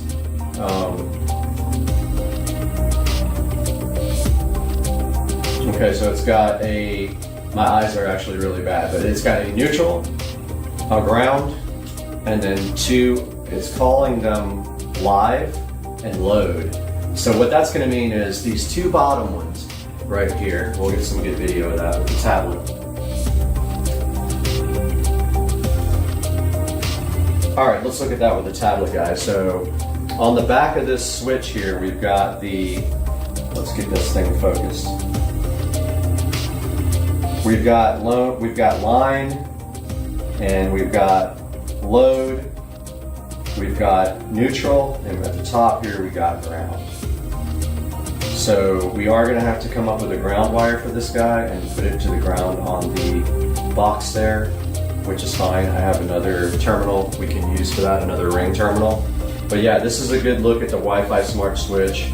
And you know, it is quite girthy. So if you don't have much room in your electrical box and you have a lot of wires going here, you might want to take a look at that size right there and what that's going to do for you. And so taking a look at this instruction manual for the Wi-Fi smart switch. So you need the app Smart Life to pair this, and I will show you guys that on camera when we start doing it. So that it looks like when you start doing the pairing, the actual Wi-Fi indicator light will change colors. And it has 3 different colors, red, green, and blue for the little switch there.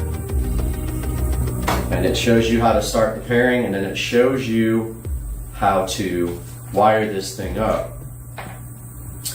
So the first thing we got to do to get this thing wired up, obviously, is turn the power off again, because there is hot power going to that.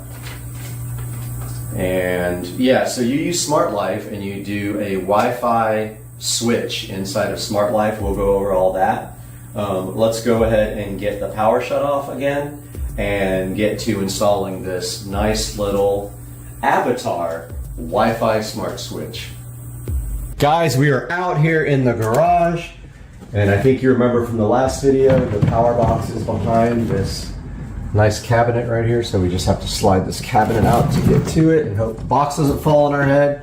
Inside of our breaker box, we see some pool stuff. It says pool light, and it is the bottom switch right here, so we should not have any power right now. So that's the bottom, very bottom of that last thing there, that last breaker. And then we're gonna go over here and get our tools together. So we're gonna need some electrical tools for this, and we've got this nice little tool bag here to put our tools in. So we are gonna need some wire for ground. So we're gonna have to locate that. It did not come with any ground wire. We're gonna need our workman's pliers, as always. We are going to need some, at least one or two, probably one wiring nut. Let's grab, I do have these nice little quick connectors, but there's not enough room in the box for them, so we're just gonna use standard wiring nuts. So let's grab our bag of wiring nuts here, throw that in the bag. Let's grab our, we might not need them, but let's grab our wire strippers here. Let us grab a Phillips screwdriver, a flathead screwdriver, just in case. We also are going to need electrical tape. We got that. We need our electrical tester here. So this beeps when it comes next to electricity. And let's see if we have any Romex up here. Actually, we are in luck. We are in luck over here, because when we pulled out the light, don't do this at home, folks. When we pulled out the light, we have some ground wire left. So here's some ground wire. We only need a very small piece. So what we're gonna do here is just take a very small piece of ground. We only need to go like a ½ inch. So let's cut that off right now with our workman's pliers. These are workman's pliers. And we're gonna pre-make our ground. So we got that. Probably should have stripped it first, because this wire is a pain to strip. It has the slippery coating on the outside, but that actually worked pretty good. Got the insulation stripped off with our automatic strippers, but this is way too much copper for the terminal, the crimps, the terminal ends. So we're gonna cut some of that off, get our terminal block out, our terminal connectors. So we used a blue one in the last one. We're gonna do that again here. Here's a blue terminal, but we got like so much wire there. Let's take off a lot of that. We only need a good, like, actually these blues might be too small. I think we're gonna have to use yellow. Yeah. Yep. We need yellow because the gauge of the wire is so big. Might not have any more of those left. If I don't have any more, we'll make this work. Aha, found one. All right, so you see how there's too much wire here. We're gonna take this and take some off. And then we just take our ring connector here. It's a little bit too big for this guy. We need our crimp tool. Our crimp tool is here. Notice on the crimp tool, it has color codes. So this is a yellow. So we get that good in there, and then we just crimp it. So that's crimped and ready to go for one side. Let's strip the other side back. And we don't need to strip as much this time. Well, it just actually cut the wire. Pretty funny. All right, so we strip this guy back here. This is for when we get outside. This is going to tie to our This is going to actually go to the receptacle, the switch. So we're going to have to probably, the garage light went off. Let me get that back on, guys. Sorry. Yeah, we're going to put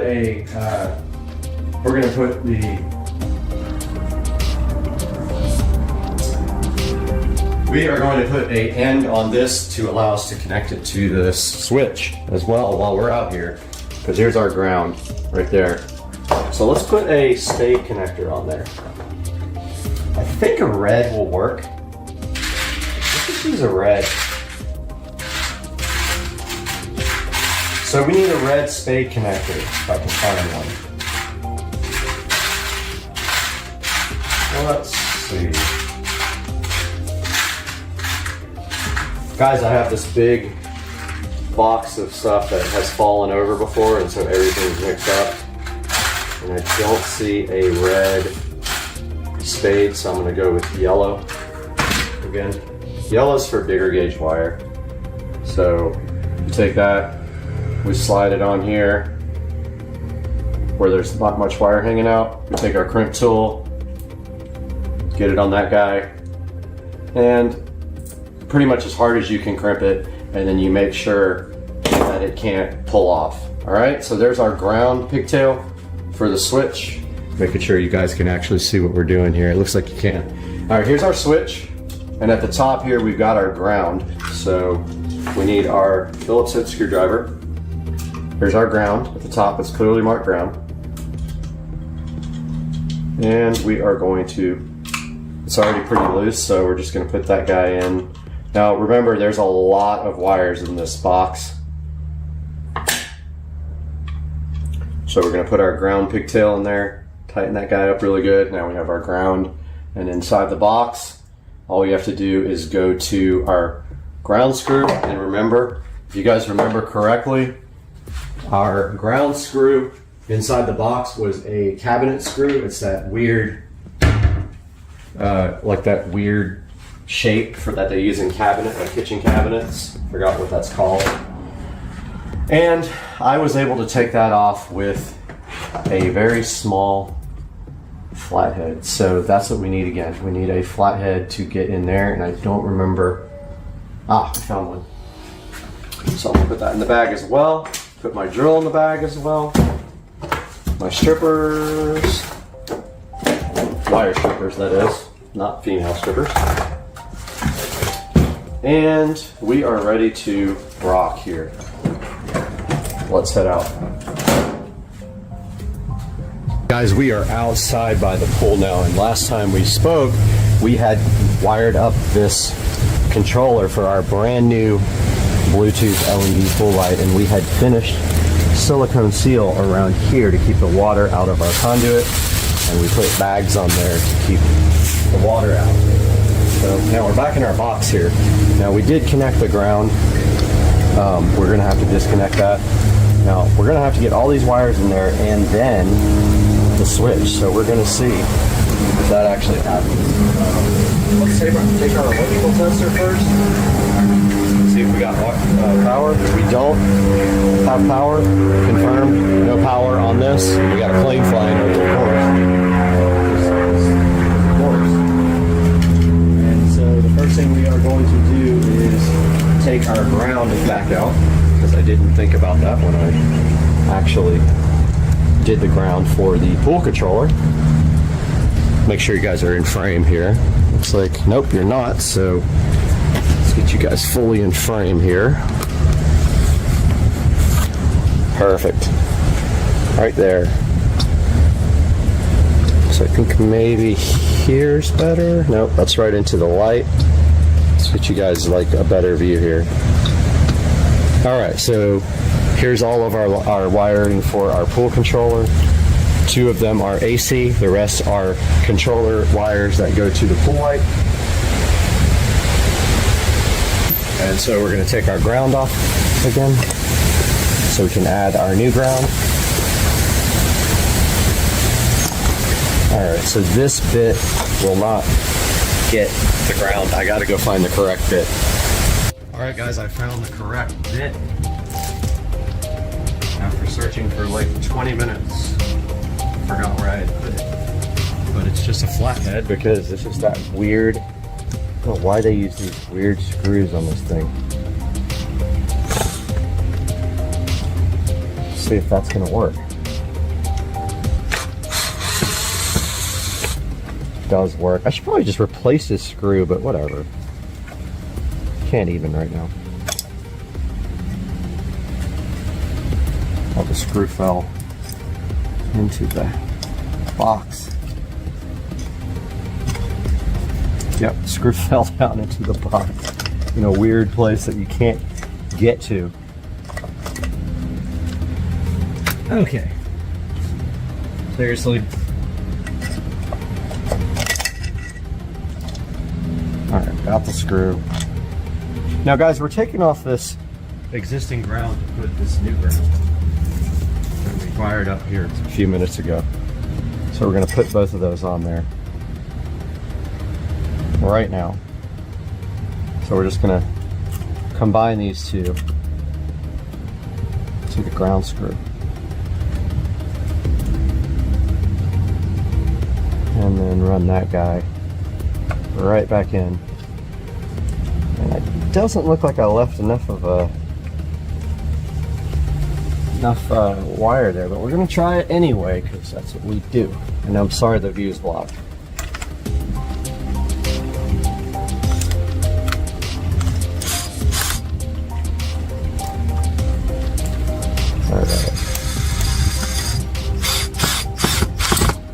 Alright, so we got both of our ground wires done. You guys can see in there.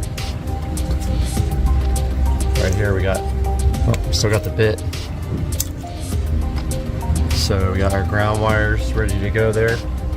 Now we're going to attempt to wire up our switch and get that all in the box. And that's going to be a grip of wires with this big thick thing in there. So I don't know if I'm going to be able to do it. We're going to try though. They're going to be squashed.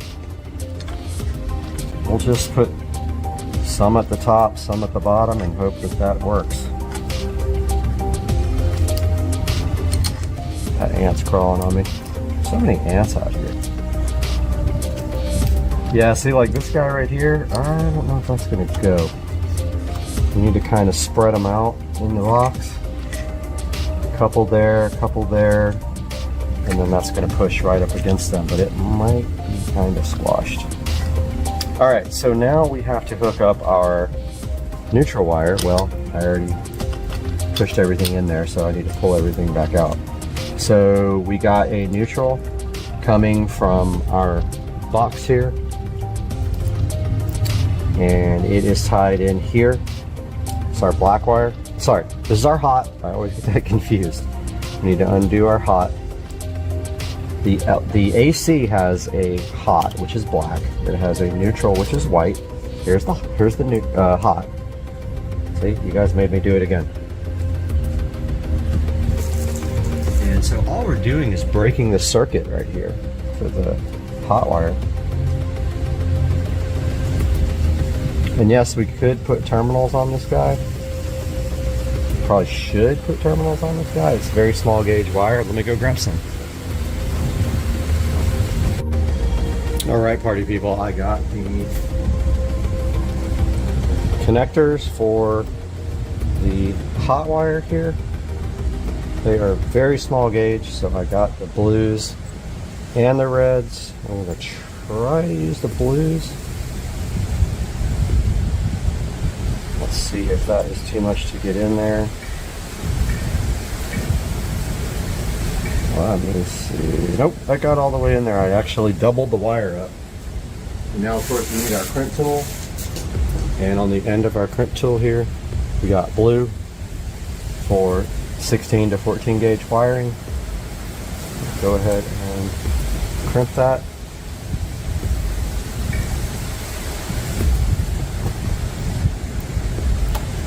And squeeze it good. And then test it, make sure it doesn't pop off and it's good. other connectors up here right now. Let's do our live. So they're calling one of these live and they're calling one of these load. I'm going to say live is from the box over in the wall over there. I'm going to try that, see if that should be fine. Alright, that one doesn't want to go doubled up, so I'm just going to go regular on this guy. Print that off.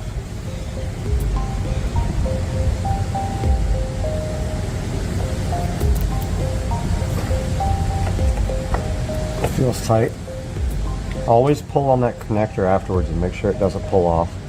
These are the worst, man. They're so cheap. So make sure that they actually work. Alright, so let me grab the instruction manual and see what they're calling live and load. Okay. Turn power is turned off. Find the ground, live and load. Just says your existing wires may be different in locations. Never label wires. Okay, they want you to label the wires, but okay. Alright, so they are saying that the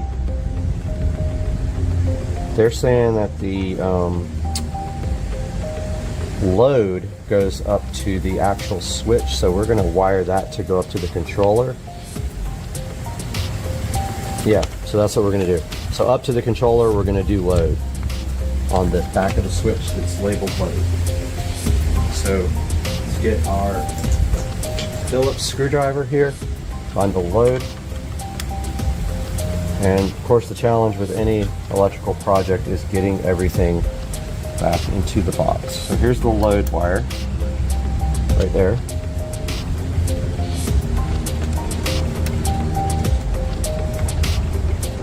That's the wire that's feeding the controller.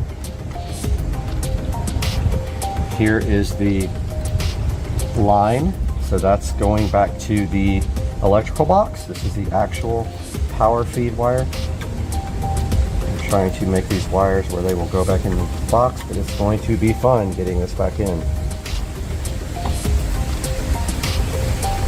Okay, you guys probably can't see that, but I'm just putting the terminal connector under the screw here.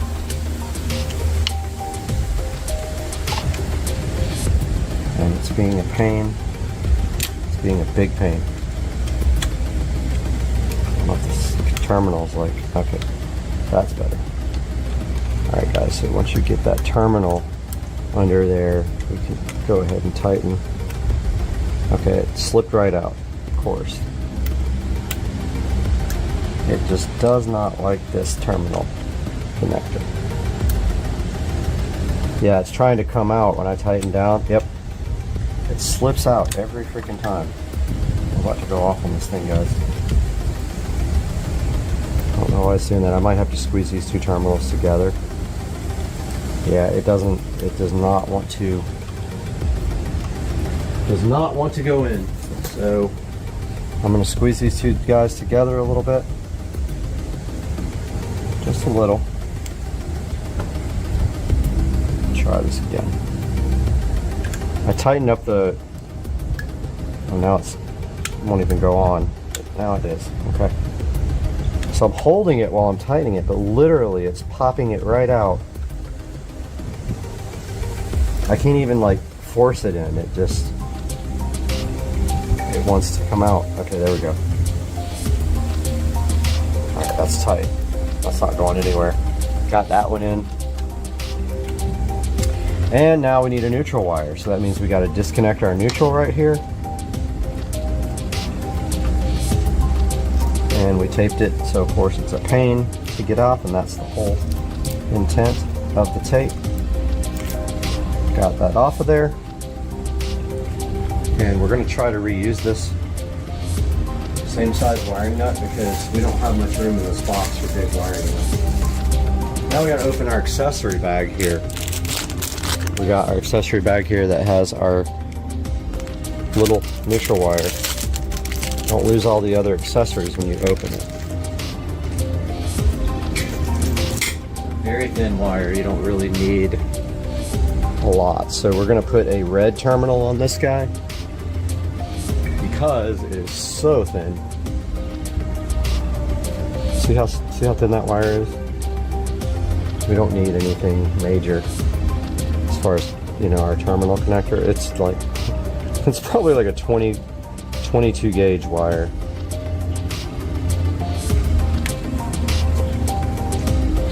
In fact, this connector may not work for this. It might be way too small for this. Let's see. Oh, okay.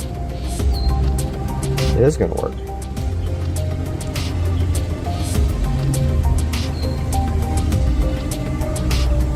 Matter of fact, I can't get that one in. I can't get that into the red connector, which is crazy. Okay. Fits perfectly in a blue one. Let's go ahead and crimp that guy down. Got our blue on our crimp tool here. Blue right there. And give it a good squeeze. Hard as you can. Sometimes you can do two.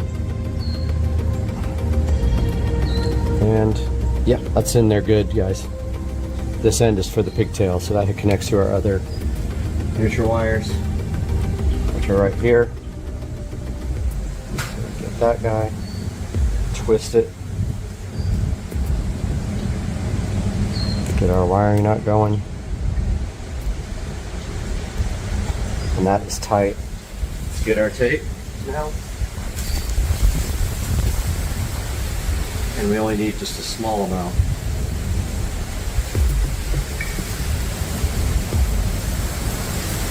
I didn't have the scissors the other day.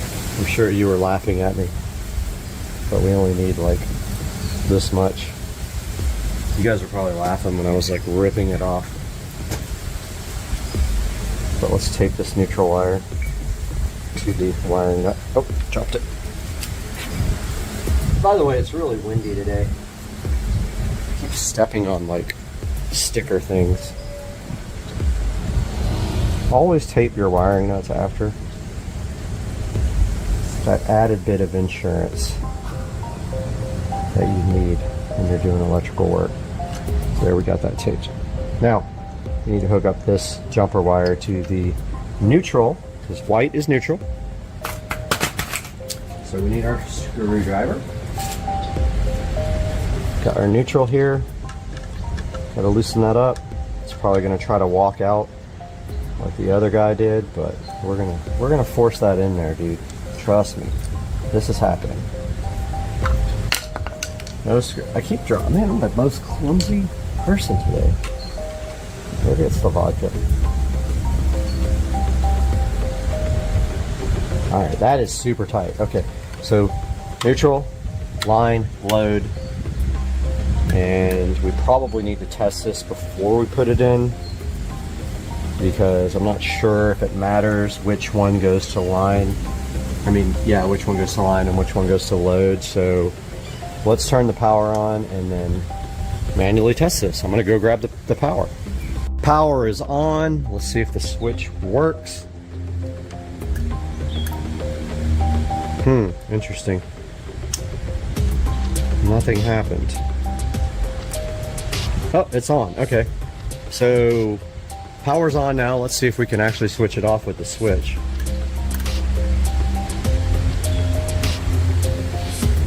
Okay, that did nothing. Ah, there it goes. All right, so we are good, ladies and gentlemen. I'm gonna go turn the power off again in case a wire pops out while we are stuffing everything in here. All right, the power is off, and our job now is to get all this stuff back into the box and put the cover on it, because it is an electrical cover. Now, of course, I can't find my forks. There it is. So we got to get everything back in the box, and the switch in there. So what we're going to do is strategically put these wires so they don't overlap. We can get them in there so they don't overlap, then they won't press on the back of the switch. When you do this with a regular electrical box, it's kind of way easier.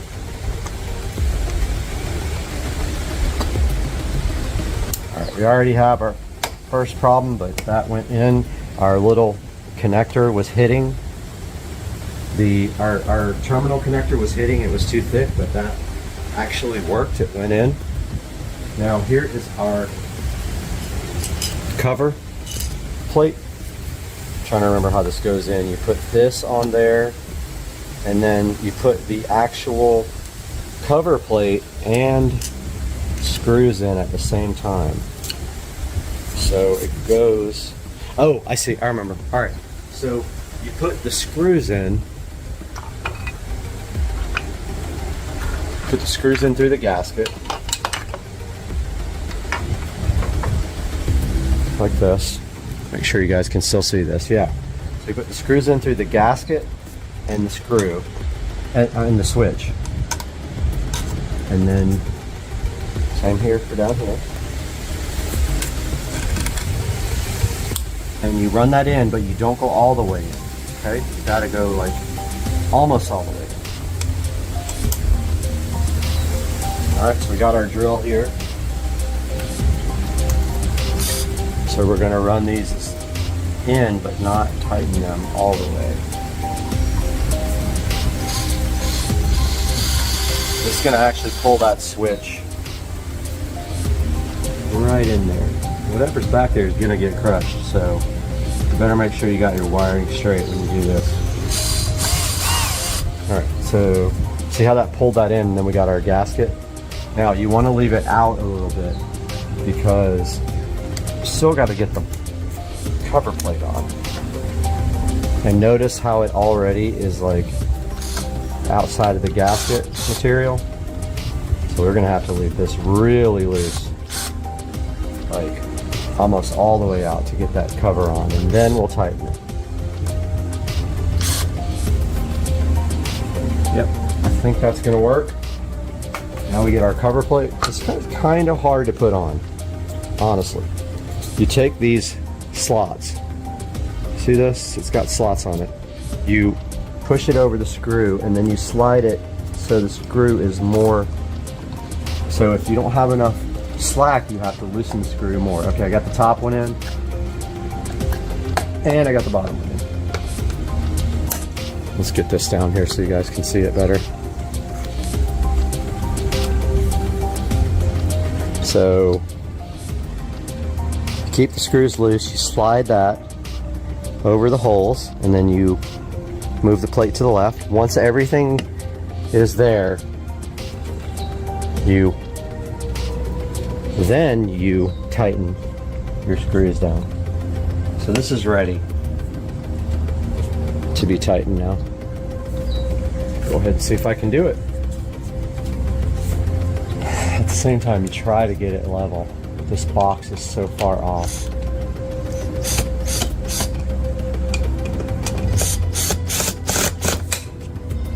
Oh, this box is way off.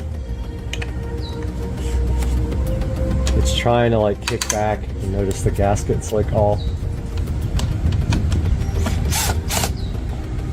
Yeah, it wants to kick to the side, but that's fine, whatever.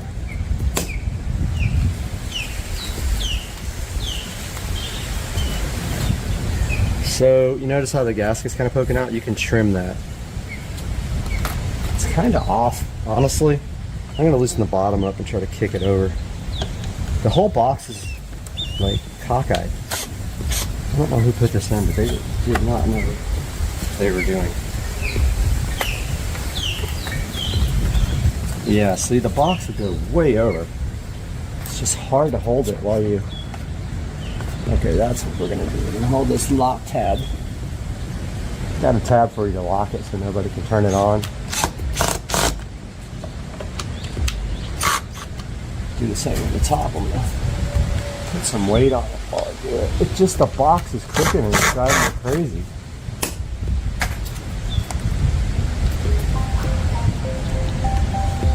That's actually kind of better like that. So that's the finished product. Let's go turn the power on. Alright guys, let me lift you up a little bit here so we see the controller as well. Take you guys along for the ride. Power is turned back on. Let's try the switch. Alright, so we do have power here. So now we need to program. Now, so for this, I need to get my tablet because we're going to have to use Smart Life, so I'll be right back. Okay guys, we're going to try this to pair the switch. I held down the button on the smart switch for 20 seconds. We are going to try to pair it. So we hit the plus button here. Add device. We're looking for Wi-Fi switch. Switch Wi-Fi right here. We got our Wi-Fi network. It has to be 2.4 gigahertz. Hit next. It says reset. I already did it. Blink quickly if you reset the device. Blink slowly lets you connect directly to the device. Blink quickly lets it connect directly to Wi-Fi without you going through an extra step. So let's see if it has it. Oh, it found it already. Okay. Found one device, added 0 successfully. And it's not doing anything. I guess it's trying. This thing is annoying me. Found one device has added 0 successfully. I'm about to kill this thing.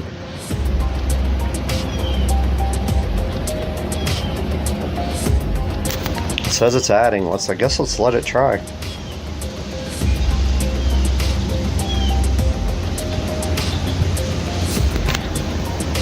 Oh, this thing is not doing anything. Oh, there it goes. I'm glad I didn't cancel it. Next. Done. Let's see if it actually will load. Last time it would not load here. So I literally just held the button down on the front of the device for 20 seconds and then I started the process of pairing. And it is just sitting there spinning for whatever reason. Let's see if it times out, I guess. Last time I hit back and it actually worked. Excuse me guys. Yeah, see, it's there. It's off. It's off here. It's off there. Let's try to turn it on. It turned on. Let's see if it'll turn off. Last time it wouldn't turn off. I'm gonna hit the off switch here. Alright, it's working. It takes a second for it to actually... Yeah, there it goes. So we are good. This last attempt worked. Let's rename it. I don't think we can. We can't rename it. It just sits there like spinning. I'm gonna let that go while you guys don't have to watch this if I get it to go to the rename. So, huge disaster. I tightened the bottom screw too much and I broke it off, but I put a self-tapping screw in there and saved the day. Thought I was so hosed. Now we have to pair the remote to this guy. So it says how to pair remote with smart switch. There's the remote. We need the battery too. It says press and hold the smart switch button for 3 seconds until you hear a beep. Press the remote key A or B. And that says you're done. Alright, so first things first, we need to get this remote switch out. Everything is so difficult with one hand and no eyes. So it looks like plus goes that way.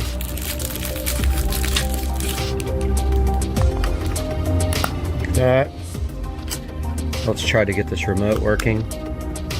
It says press and hold the switch till it... Alright, I accidentally stopped the video, but it says press and hold the switch till it beeps. Let's do that.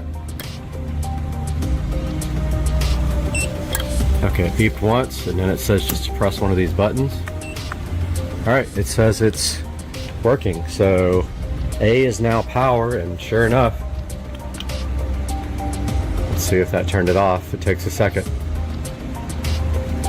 Yep. Remote is now paired. We have our wet paper towel, which is always a must. We have our silicone here, which I taped up last time to keep fresh. And we have our knife, our razor knife. Let's move that for now. Just gonna take our razor knife and trim this guy off if we can. Like so. The wind's blowing so hard, it's just gonna blow all this away. Oh man, it's scratching up the box up.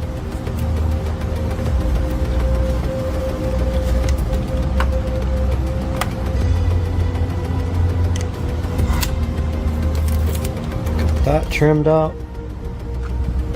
That is it. This side looks good.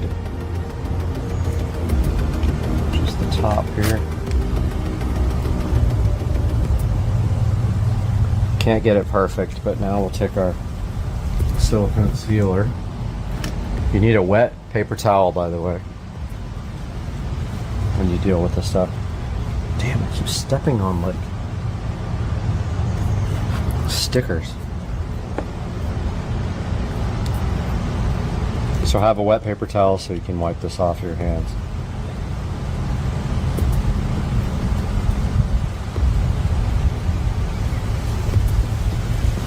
Just run a bead along the side and top.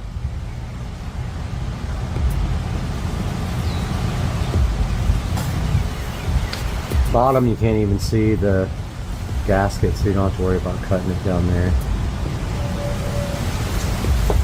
And then when you're done, you can take your wet paper towel and get all the extra off. Now this side's way off because this box is so crooked. And now once you're done, take your wet paper towel, just use your finger, rub it on the wet paper towel. Excuse me guys, pollen. Just like that. Wet paper towel keeps the silicone off your hands. There's a nice bead on the side here. You guys can't really see it on camera, but that's actually perfect. See how the wet paper towel gets it right off your fingers?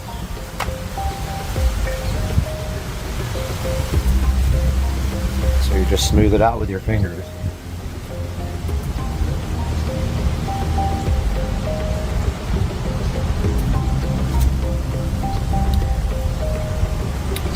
Pretty good.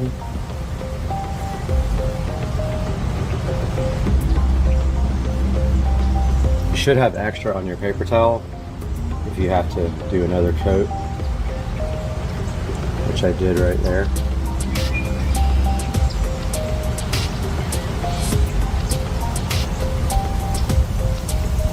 But yeah, I think that's actually perfect. As I can see, silicone in all the seals, top and bottom. So there's extra here if you need some.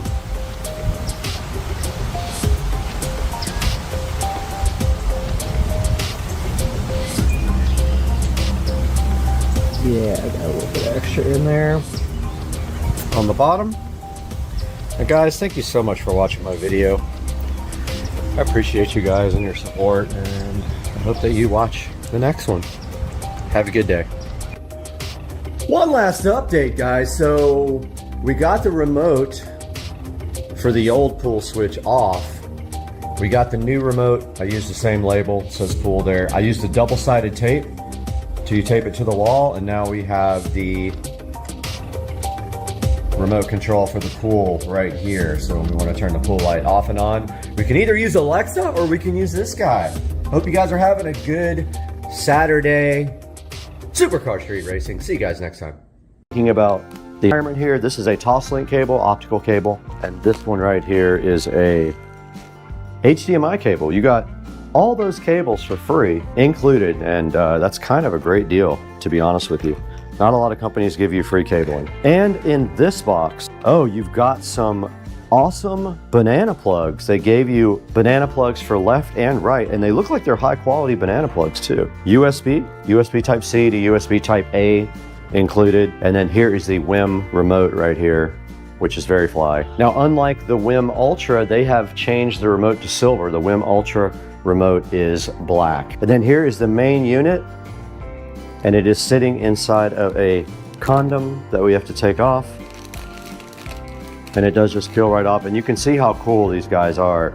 They are very high quality. Now notice in the back, these are made for banana plugs. You cannot use regular speaker wire on these. It comes with banana plug connections ready to go, so do not think that you're going to use regular speaker wires. You need to use these banana plugs, and these do assemble very easily. You simply unscrew them, put the wire in there, and then just tighten it down, and they push directly into the back of the WIM amp, and we will be able to add this to the app that we already have. And that's going to conclude the unboxing of the WIM Amp Ultra. Why don't we go ahead and get the WIM sub set up and see if we can add it to the app that we already have.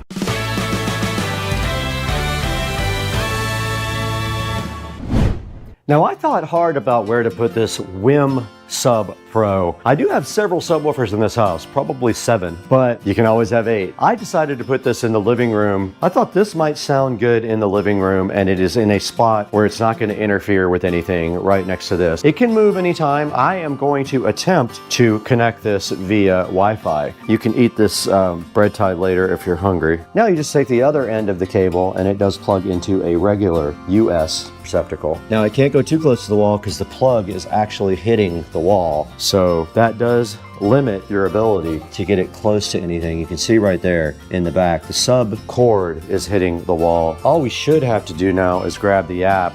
We have my phone in front of us along with these Fly Costa gold glasses. To get going, we need to open the WIM app and we need to hit add device, and let's go see. And it found it immediately. I love that. How many times have you done this and it doesn't find your object or your device? Let's go setup. Connected successfully. Let's go. And it's going to look for firmware.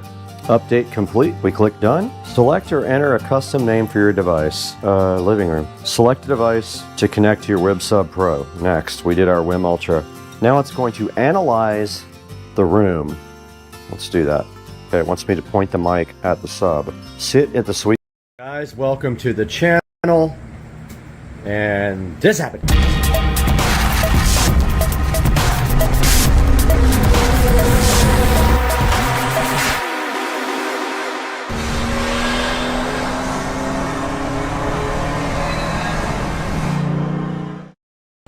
Guys, welcome back to the channel. Supercar Street Racing. I went to California on vacation and I came back and this was sitting in the garage.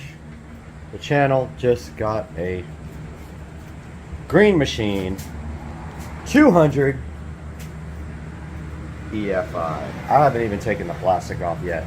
I was starting to, and I'm like, no, I gotta let you guys see the Green Machine first before we take the plastic off of this beast. So this is a 200cc low-speed vehicle, not a golf cart, not a side-by-side, 2-wheel drive. Don't need 4x4 here in Florida. Love this thing. It's brand new. Bought it in Missouri from the company that fabricates them. They put it together for me, and this is the Green Machine for the channel. Supercar Street Racing.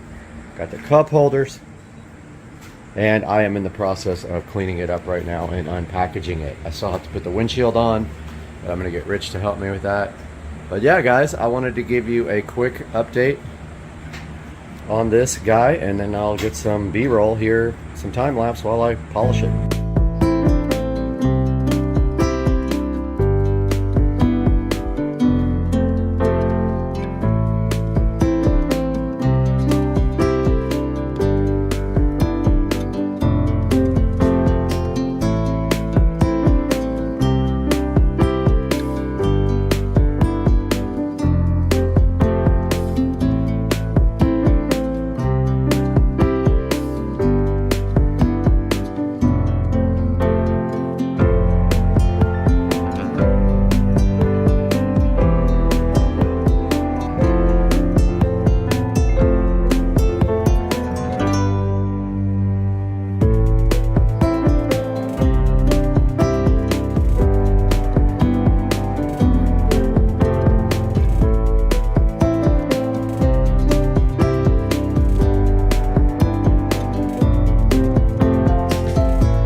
About to take this thing to the store, to the ATM, and put some gas in it for the first time. It's on empty. I have not driven it yet, and this is the second time I have started it.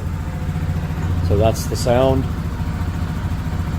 And the only thing I'm worried about is the skies. I don't really want to drive it in the rain, but yeah, about to rip this thing, so I'll make some video when I'm on it.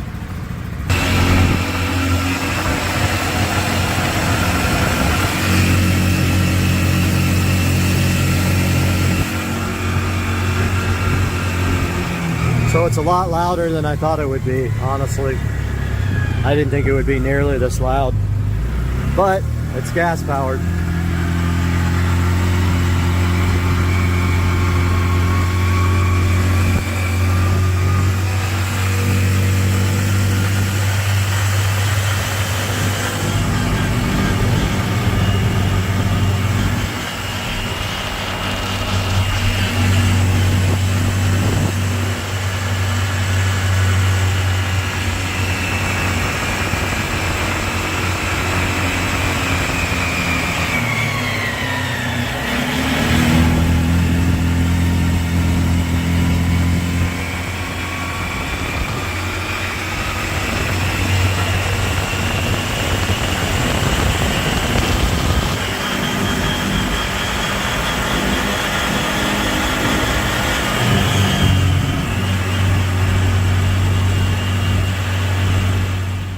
Hey everybody, quick update on the studio. This entire wall is tiled, as you can see. Let me turn some lights on here. This entire wall is tiled. I still have tiles falling off, so I am re-gluing them as they fall off. And I can see some right here that aren't exactly straight, but that's okay. You'll never get this stuff perfect. But this whole wall is done. There's me. Check it out, guys. All done. That's done. Completely done. I got the speaker wires pulled through for the surround sound. And then I got the second television mounted right there. Looks great. And so now I just have to do above that door, continue to this side, and then I got to do the ceiling and that back wall. So I have probably a day's worth of work ahead of me. Actually, this half of the wall, the most difficult part was cutting around all these fixtures and stuff. Yeah, so everything's painted now. I just got to do this front wall, which is where the 250-inch screens are going, and I need to get all the acoustic tile up. And that's going to do it for today. I'll update you guys again tomorrow. Guys, welcome back to Supercar Street Racing, and we have a studio update for you today. And I have been working hard in here, but also had some other things going on outside of this. So I took most of the day yesterday to go buy a beater car, which I will put on the channel soon. But what I have done in here is I have continued the acoustic foam tile work, and I have the acoustic foam tiles laid in on the ceiling all the way as close as I could get to here. But Joe and I are going to go tonight and get the foam board so I can finish the front wall. But I got the acoustic foam tile done literally to past halfway through the room, and then I ran out, so I ordered some now. I need about, I think, 80 more to do the rest of this. And what else did we get? That's pretty much it. I've been working on foam tile for days. It's very time consuming to put these in, and I have to cut around these lights as well, so I've been doing that, and cut around the in-ceiling speakers. And I ordered the amplifier. I ordered the receiver for the front, not the front, for the whole room. It is a Marantz 7.2 Slimline TX no, NR1711, I think. Just NR1711. It'll be here tomorrow, so we'll be able to test out this surround sound here. So that is a little update. The studio is looking awesome. AC is kicking. And the tiles are going in, and all that is really left to do is this front wall, which is going to take me a while. I have a lot of electrical and wiring to do in this front wall. The actual cutting of the foam will be easy. It's the actual putting the boxes in and planning all that, because there's 2 boxes up here, there's several boxes here, there's 3 or 4 down here, there's more boxes there and down there. So yeah, it's going to be a big, probably an all-day thing. But yeah, wanted to get you guys caught up on the Supercar Street Racing Studio. We'll talk to you guys soon. Results of the battery test.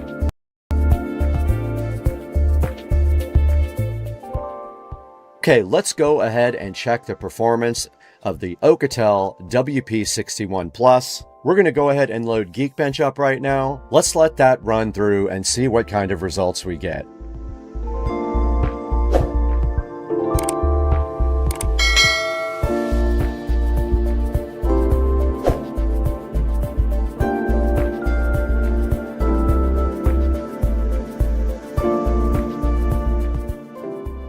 Alright, here is our final results in Geekbench, and this means smooth multitasking and no lag in everyday use. If you want to go online and check out the differences in this phone and any other phone, you can check out this number here, and this will tell you how it compares. Alright, we're going to go ahead and test the graphics capability now of the WP61 Plus right here. We're going to go ahead and run 3D Mark Wildlight. We're going to see how that goes. Alright, this is the WP61 Plus right now in Wildlight, and you can see the performance numbers there at the end, and this means stable performance. It did not overheat during the test at all. It handles games also better than I expected. It's not a gaming phone, but it is definitely capable of gaming if you want to. Okay, we're going to go ahead and talk about the walkie-talkie capabilities of this phone. Right here on the front page here, there's a thing called Talkie. You just go ahead and push this right here to open it up, and inside of the app you can actually see where you can change the transmit and receive channel, and there is a little talk button right here, and this is where this guy really stands out. Okay, we're going to go ahead and test the walkie-talkie on the Alcatel WP61 Plus. We've got a walkie-talkie set up around the corner. We're just going to go ahead and give it a quick test and see if that works. Let's try this out. Hello, how are you? Hello, how are you? I'm doing good, thanks for asking. That's great. I'm out by the back pool. Can you hear me okay? Loud and clear. Thanks for checking in. You don't need a cell signal to use the built-in walkie-talkie. All you do is press the button and there's clear audio with no delay. Now this is way better than trying to call or text in low signal areas. You can use this guy for convoys, job sites, outdoor trips, or emergency communications. Now this is a feature you don't really actually realize you need until you actually need it. Walkie-talkie.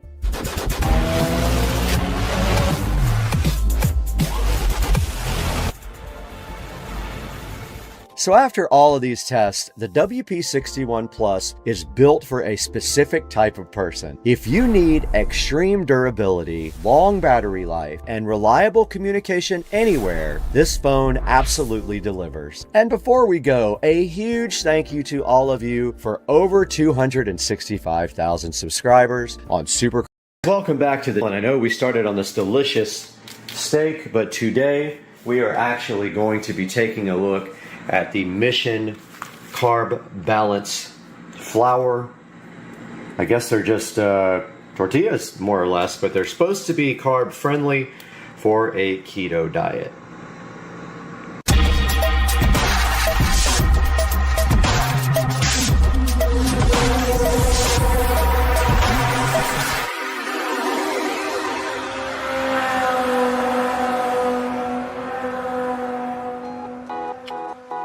Welcome back to Supercar Street Racing. I am Brad. I'm so glad to have you today on the channel.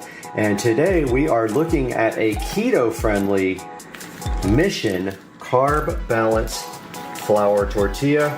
And you can see right here that this says that these guys have 3 net carbs. They're high in fiber, and they are 45 calories, and they're supposed to taste really good. I have not had one yet, but looking at the back, it does confirm 45 calories. 2 grams of total fat. You want fat in a keto diet, and 12 of regular carbs, but that does not indicate total carbs because that would come from your sugars here. So your net carbs here are good.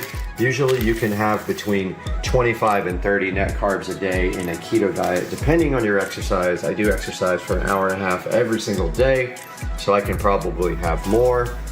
But what we're gonna do next is go ahead and fix a nice steak lunch with cheese and mushrooms, and we are gonna put that on a mission tortilla and see if these things can live up to their hype of they're supposed to be great tasting, they're low carb, and we're gonna see if that happens right now when we make some lunch.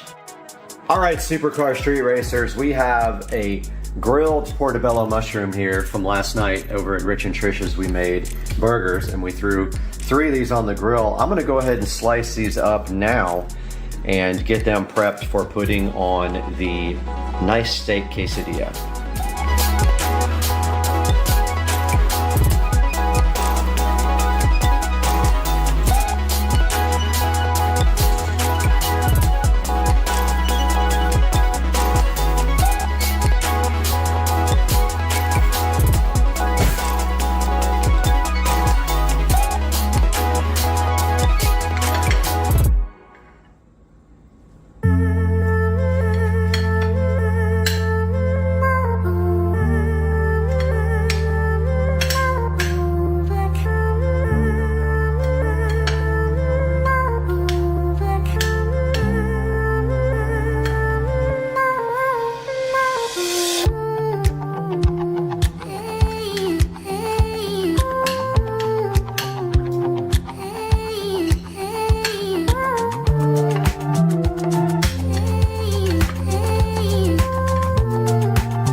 Okay, we are over here at our air fryer now, and what we are going to be doing is creating this delicious steak quesadilla. So the first thing we're gonna do is cook our steak. I'm gonna go ahead and spray our air fryer down. I have our chopped steak here, quick steak. We go ahead and throw it in the air fryer. Spread it out real nice. Make sure you spray everything down. Air fryers need like something on the meat to let them cook well, so just put some fat-free stuff on there. I have some garlic salt here. I'm gonna go ahead and generously coat that with garlic salt. And I like these to be rare, so I am going to go 3 minutes.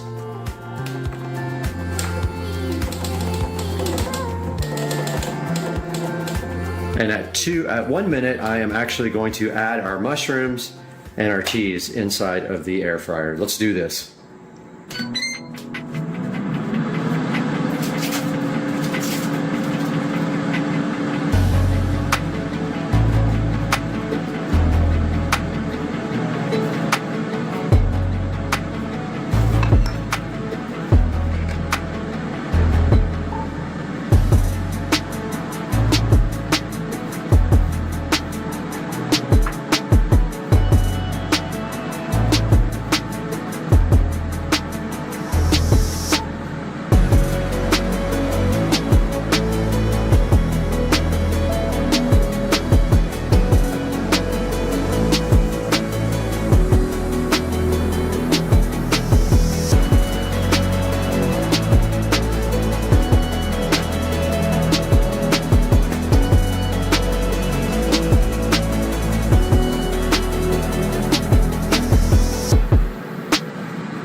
Okay, I'm gonna go ahead and pause this and flip over our our steak.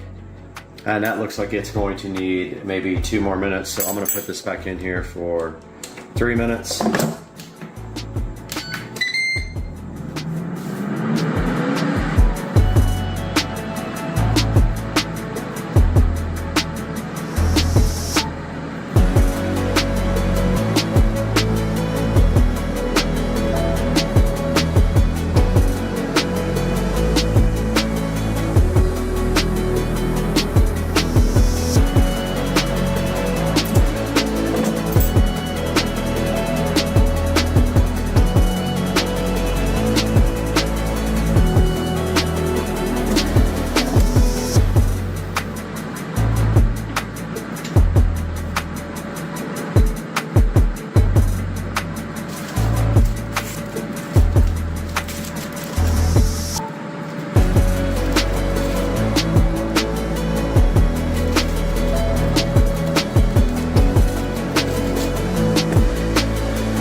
Okay, that's cooked enough for me. I'm gonna go ahead and add the shrooms.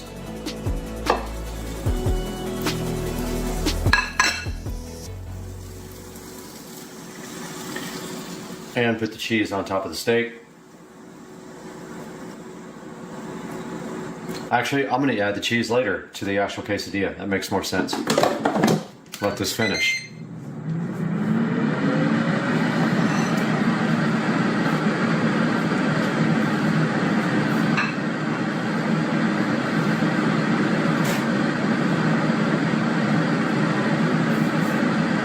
While this is going, I'm gonna nuke this for, actually no, change my mind on that too. I'm gonna nuke it once we get everything on top of it.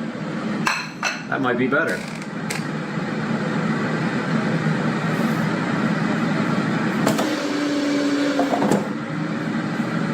Looks like it's doing good.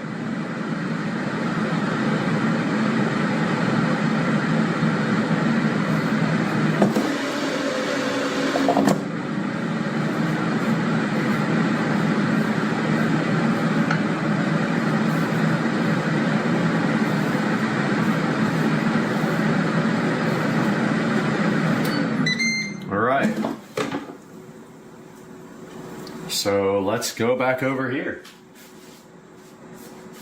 Okay, we're back over here on the other side of the kitchen now where we're gonna prep our lunch. First we have our steak over here that we need to cut up. So we need a different plate for that.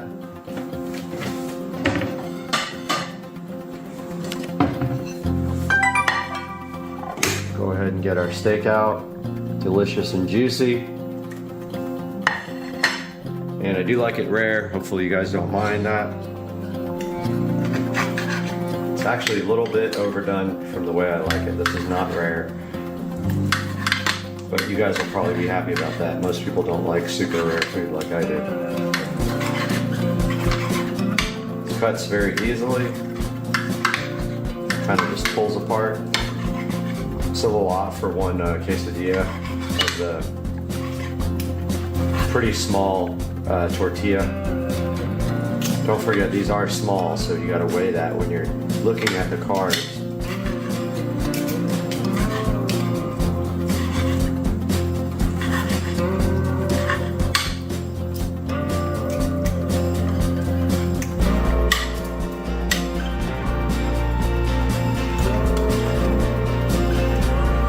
Okay, let's build our tortilla. That's just from the mushrooms, no big deal. First things we're going to put, there's our tortilla, our Mission carb tortilla.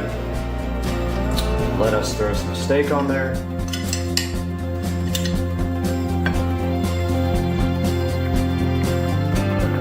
So we'll eat most of this not in the tortilla because there's a lot of steak here. We want to make sure we can wrap it.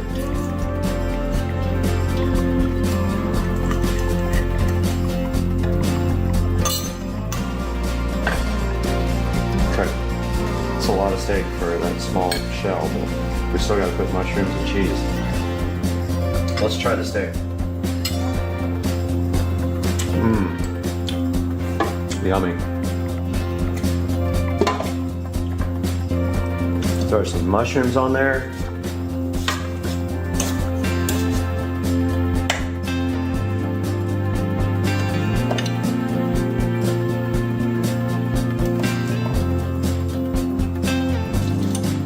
yummy portobellos.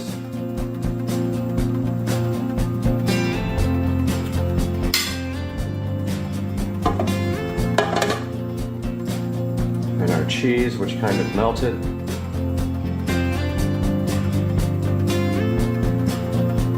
Remember, no fat-free and keto.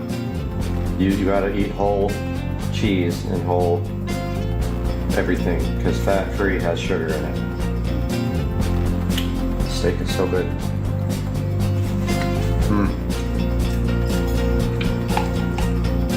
Some mayo. Mayo is important in a keto diet. It's fat.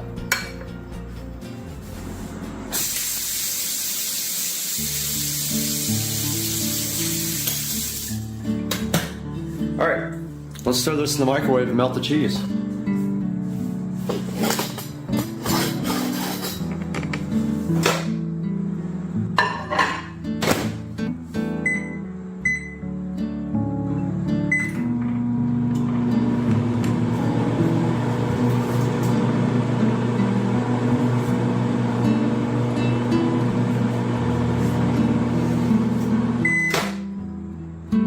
A little bit more.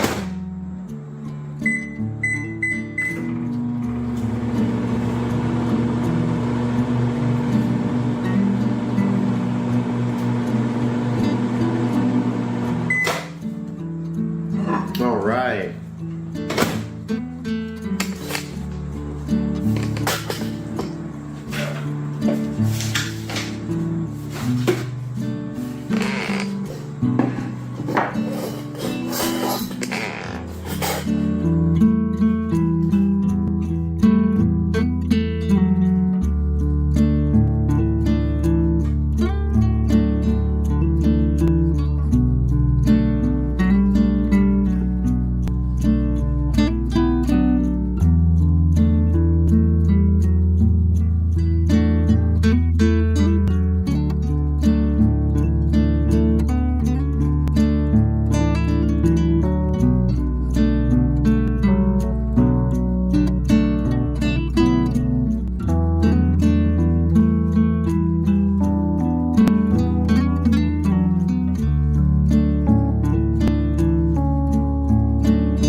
Here we are back with our Mission Carb Balance Flour Tortillas.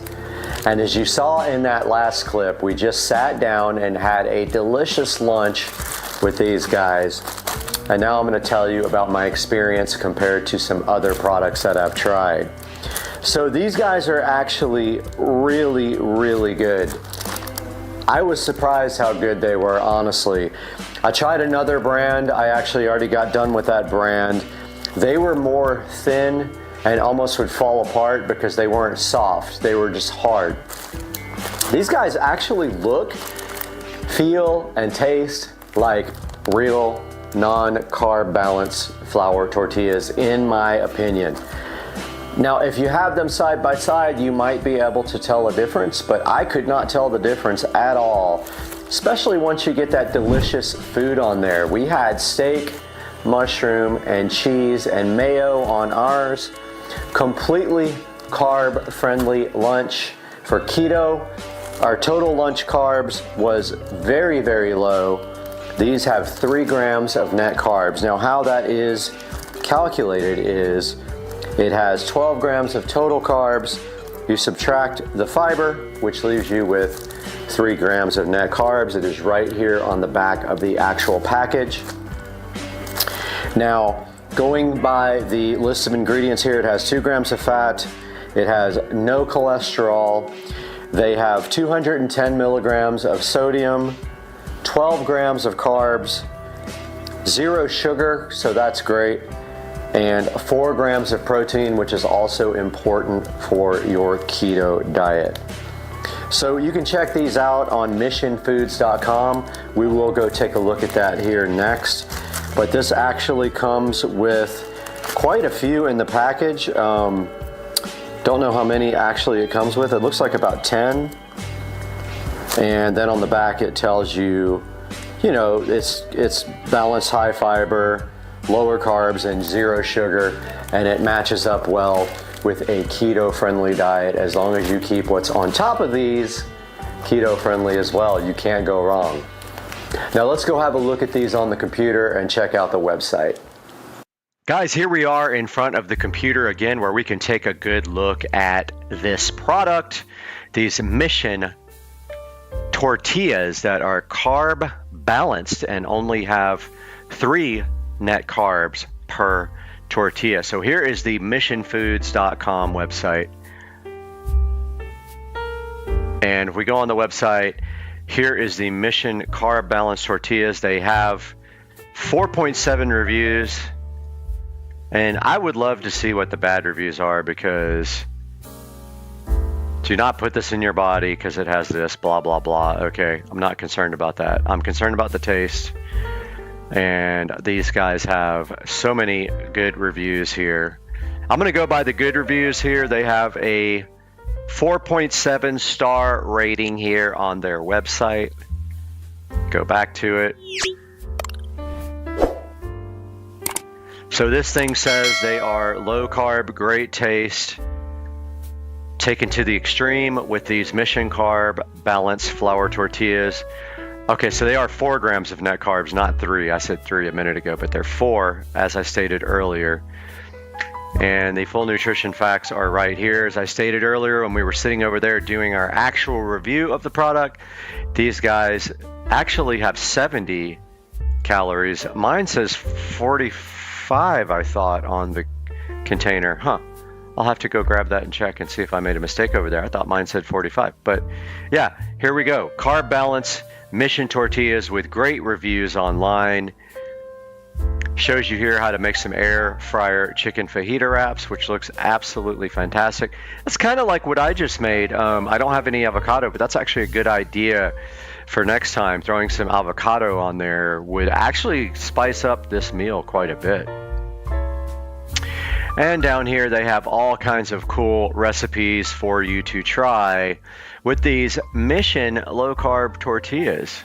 And you can actually put in search terms here, or just come down here and look at all their delicious recipes, like this breakfast quesadilla with fried eggs, which sounds fantastic. Tostadas, Chipotle nachos, just all kinds of great ideas. Oh, Eggs Benedict breakfast wrap sounds absolutely fantastic. Chicken and eggplant quesadilla.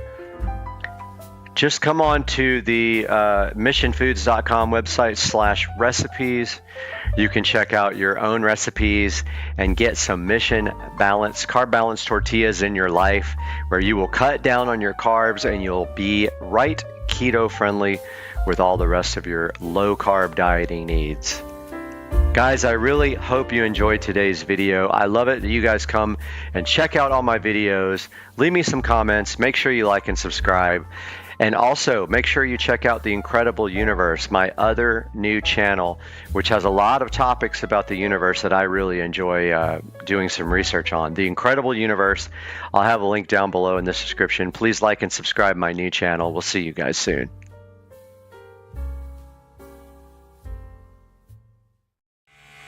All right, so I'm taking a shower and I hear this.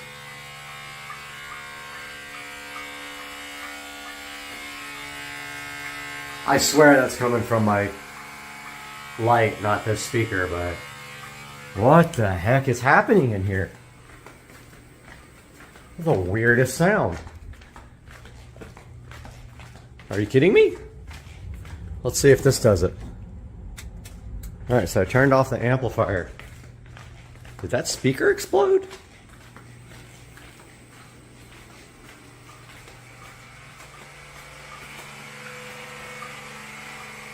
What the heck is happening in here? I don't know what that is. Alright, so I've like gone outside. I turned off the home audio. It sounds like there's a nest of hornets in my attic. I wonder if this light isn't freaking out. I have no idea. This is so weird. Alright, so the sound is coming from out here in the wall.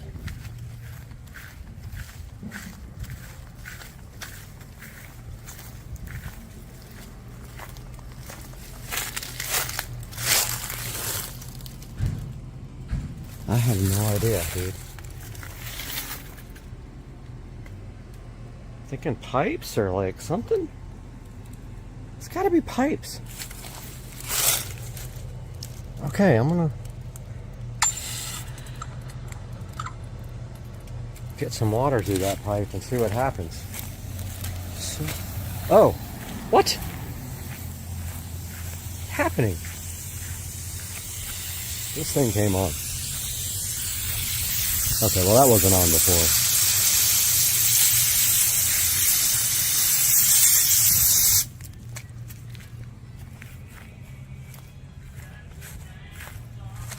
Alright, let's go see what that did. What the hell is happening in my house?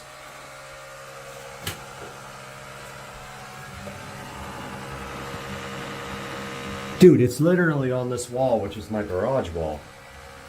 What is happening? Alexa, stop the station on audio echo dot. What in the hell is that? Okay, this is the wall right here.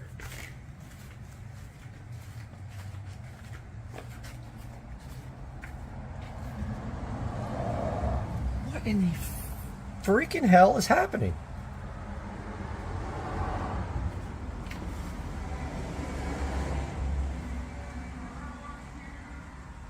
I don't hear it.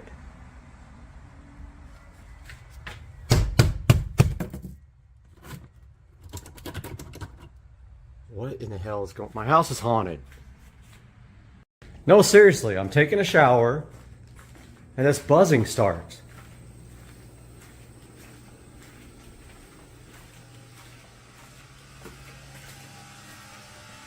What the hell is this?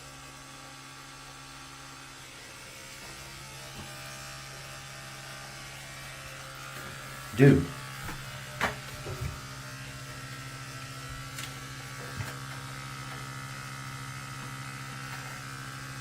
It's in this wall for sure.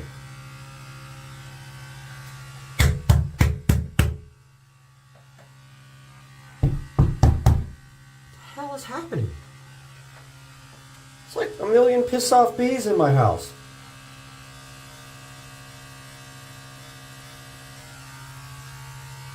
So weird. I mean, it sounds like it's from this wall. Maybe? Dude, I can't even with this bullshit.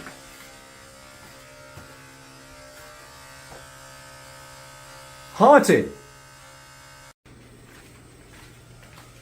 I've got this entrance here. I guess I can go up and see what's going on. I can go through the garage. Oh, I don't want to get up there. It's hot. It's 85 today. I thought for sure it was this light, but it's not coming from the light. Maybe it is. No. Nope. That sounds like a freaking electrical short, for real.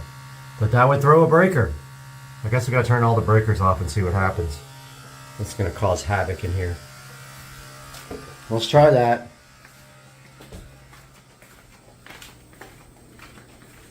Oh, I can't deal with this. What the hell is happening? Alright, I guess I hate doing this. Everything's gonna reset. All my clocks.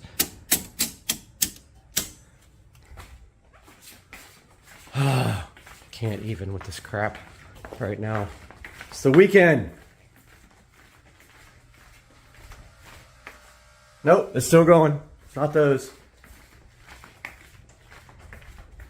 I think there's a bunch of pissed off bees in my thingy.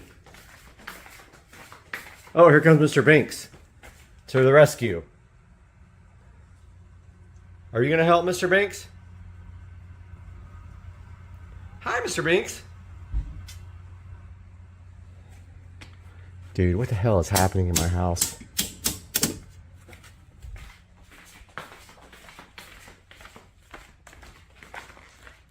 All right, all the breakers are off. Okay, it's not electric. Well, maybe. Maybe it's the main line, right, Mr. Binks? What do you think? Okay, well,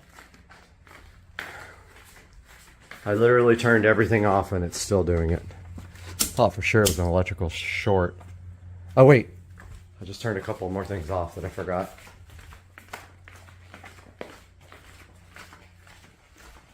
Nope. Still hear it. Still got Mr. Binks. Hello, kitty. Roll over. Dude, I have no idea what this is.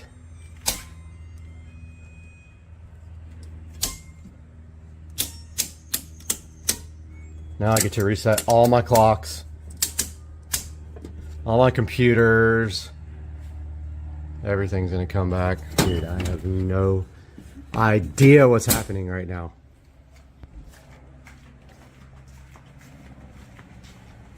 I want to say it's water, but like, it's coming from this wall. I mean, this is right here.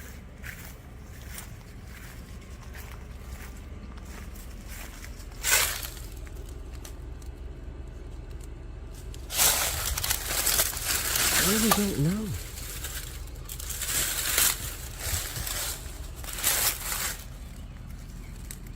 I don't hear it on this wall. This thing has caused problems in the past, but there's no water flowing through it. Turn it off.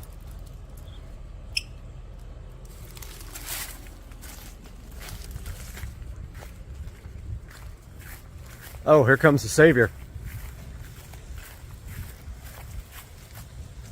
Here comes Rich to help.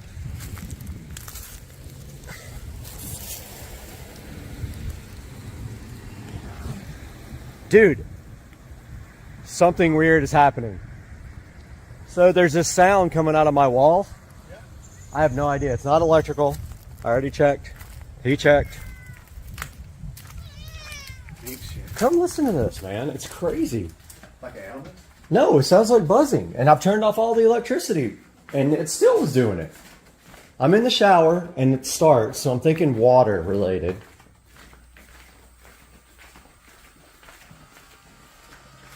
All right, you tell me what that is. Okay, there's no water on right now. It sounds like it's coming from that wall, which is the outside wall. And turning the lights off and on doesn't do anything. The breakers off and on does nothing. Like turning the shower on does nothing. Like, I mean, we'll get everything wet, but... Yeah, I don't know. And I went to the garage because that's the garage wall and I don't hear it in there. Okay, my neighbor humiliated me. Because that was it the whole... Got him! Got him!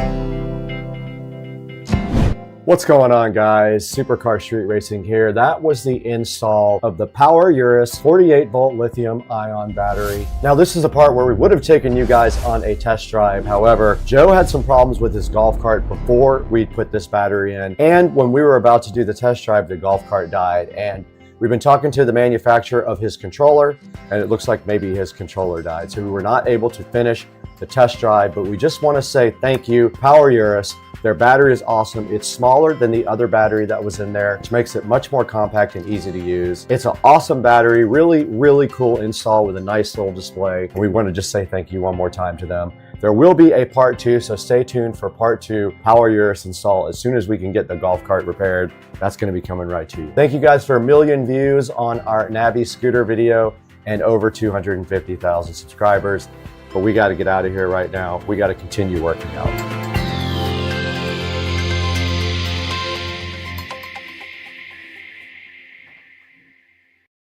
Dude, that is so fucking weak. How am I supposed to get a chick in that? No, don't worry, dude. You couldn't get a chick if you had a $100 bill hanging out of your zipper. Yep.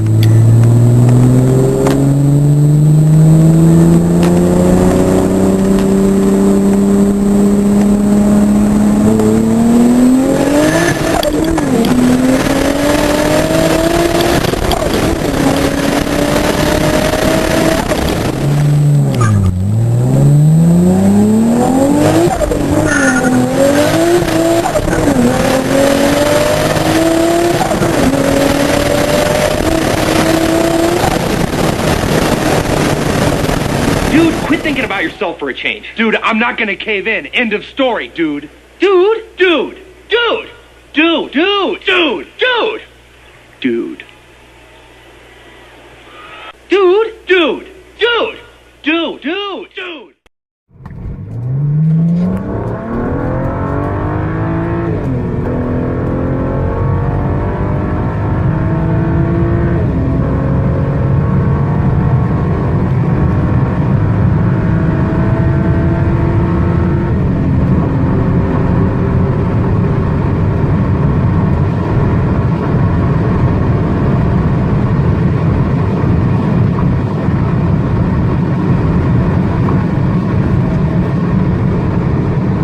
Does have a belt loop thing on it right here, and if you press the control again, it does go off. Guys, please support Supercar Street Racing and our sponsors.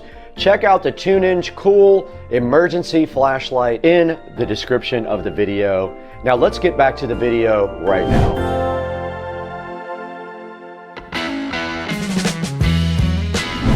Okay, we're out here in the Tesla Model S Plaid, and you can see the Armbar T1 chilling so fresh and so fly in the car now, fully installed. So I wanted to give you guys a little overview of that. Now I do have the SD card in my hand right now. This is a 256 gigabyte SD card, and it just goes directly in this little slot right here. And then you can use your fingernail to kind of push it in. And it is recording right now with the new SD card. This button right here controls the display. So you can change to the front, the rear, the interior, or all three right there. And this little camera control here is how we see the cockpit of the car. And if you see right here, I took this down to the local car stereo store, not sponsored, but they did run the wiring so fly right up through that little opening right there and through probably that part. You can still see all the fingerprint marks because they didn't clean my windshield after they were done. And then all they did after that was run the power right inside of the center console here to the cigarette lighter plug right down in here. And now this thing is recording, and basically what you do is you tilt it down towards the road, not towards the roof. And so that is how the camera looks installed right there. And then we will be showing you guys the app next, but that is the camera part inside the car. Let's show you guys the back of the car for the backup camera. Now in the back of the Tesla, there is a backup camera that was installed right here. We can go ahead and check that out. And there is the backup camera right there, mounted to the back glass. It is not an outdoor camera, and they had to run a little wire loom right there to get the wire up into the back glass. But that is the back camera, and I had to adjust it a little bit at a time because of course the glass is up, it looks differently than when the glass is down. So that is the back of the Armbar T1.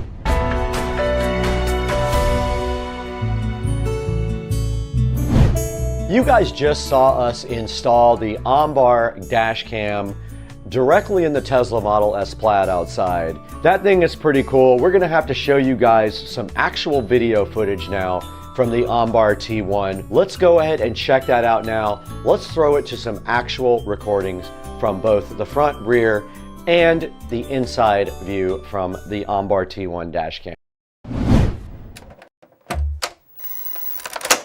This is not a problem. Hold my beer.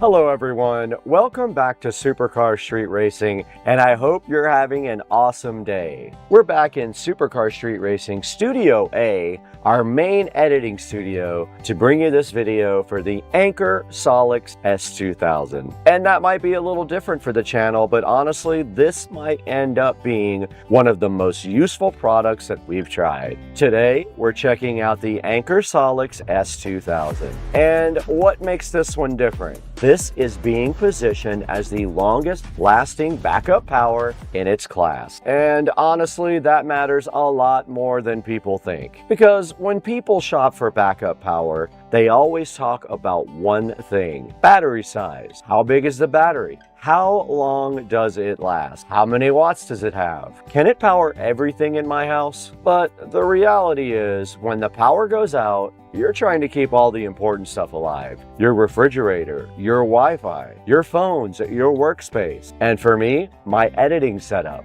Because let me tell you, if you're halfway through editing a video and suddenly the power goes out, that's a really bad day, especially when deadlines are involved. So today, we're putting the Anker Solix S2000 through a real-world test. We're going to simulate a power outage right here at the house, and we're going to see if the Solix can keep everything powered while I edit a video. And that means the editing laptop, monitors, charging accessories, lights, editing equipment, and all my workspace essentials. Everything running only from the Anker S2000, the Solix. But we're not stopping there. I also want to see how long this thing can keep me realistically productive. Can it keep me editing for hours? Can it keep me productive into the next day? Could this actually be a realistic option for a storm or outage? We're about to find out. Now, a huge thanks to Anker for sponsoring this video and sending over the Anker Solix S2000. Now, let's shut off the power and see what happened. Joe, roll the clip, then turn the power off.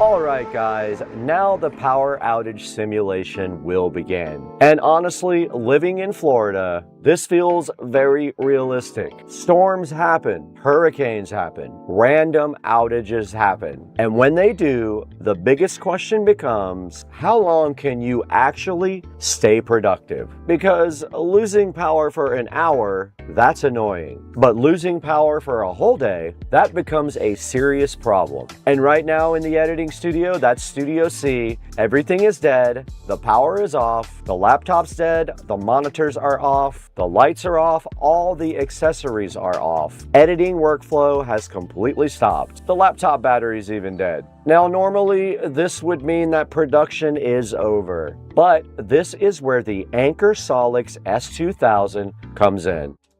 Now, here I am in the editing studio, ready to edit a video, and I just had my laptop out for most of the day, and of course, are you kidding me right now?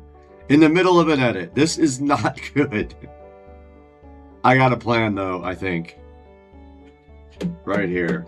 A power outage, which is very common in Florida. Now notice my laptop is on, but the battery is very low, probably 2 or 3%. Now this is where the Anker Solix S2000 comes in clutch. I have everything on my laptop editing station connected to one power strip. All I have to do is simply connect an extension cord and run it over to the Anker Solix S2000. All right, let's get this editing system back online before the battery in my laptop runs out. I didn't know it was dead. And we have no monitors or lights or anything. Let's go ahead and see what we got on here. Okay, we're at 100. We should be good. Let's turn on AC, and then let's see if we get monitors. All right, battery is charging in the laptop. Monitors are on. My lights, let's see. We need to plug all that stuff in too. Yes, we have lights again. That's plugged in. We have production lights again. Right, tablet's charging. This phone is low also. Now, here's how we're loading down the Anker Solix S2000. We've got 2 HP monitors connected on AC power, 1 laptop connected on AC power, 1 television connected on AC power, 2 of my production lights on AC power, and a tablet connected on AC power as well. And we're using the USB-C ports to charge 1 laptop, 1 smartphone, and we're using the USB-B port to charge another smartphone. And you can see right here the Anker Solix S2000 powering my editing rig all day long. Our testing started at 9 in the morning and didn't end until well into the afternoon, around 5 p.m. The Anker Solix S2000 performed flawlessly and kept me working.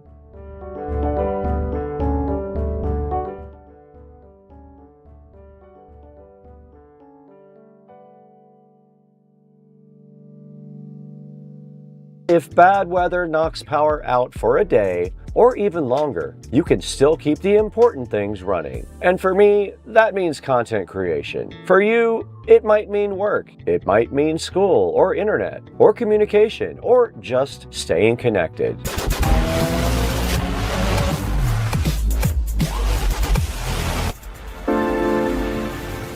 Now, let's talk about why this thing lasts so long. Because here's a misconception most people have. People think equal battery size means equal runtime. But that's actually not true. 2 power stations can have very similar battery capacities and still perform completely different. Why? Because runtime is also about efficiency. And that's where the Anker Solix S2000 stands out. And one of the reasons why things last so much longer is because of its incredibly low 6-watt active idle power draw. I know that sounds technical, but here's what it means in normal English. The system wastes less energy just sitting there running, which means more battery power actively goes to your regular devices. And for lower power loads like computers, monitors, Wi-Fi, charging devices, routers, and lights, that can make a massive difference over time, especially during long outages. And another major thing here is efficiency. The Solix can achieve around a 90% discharge efficiency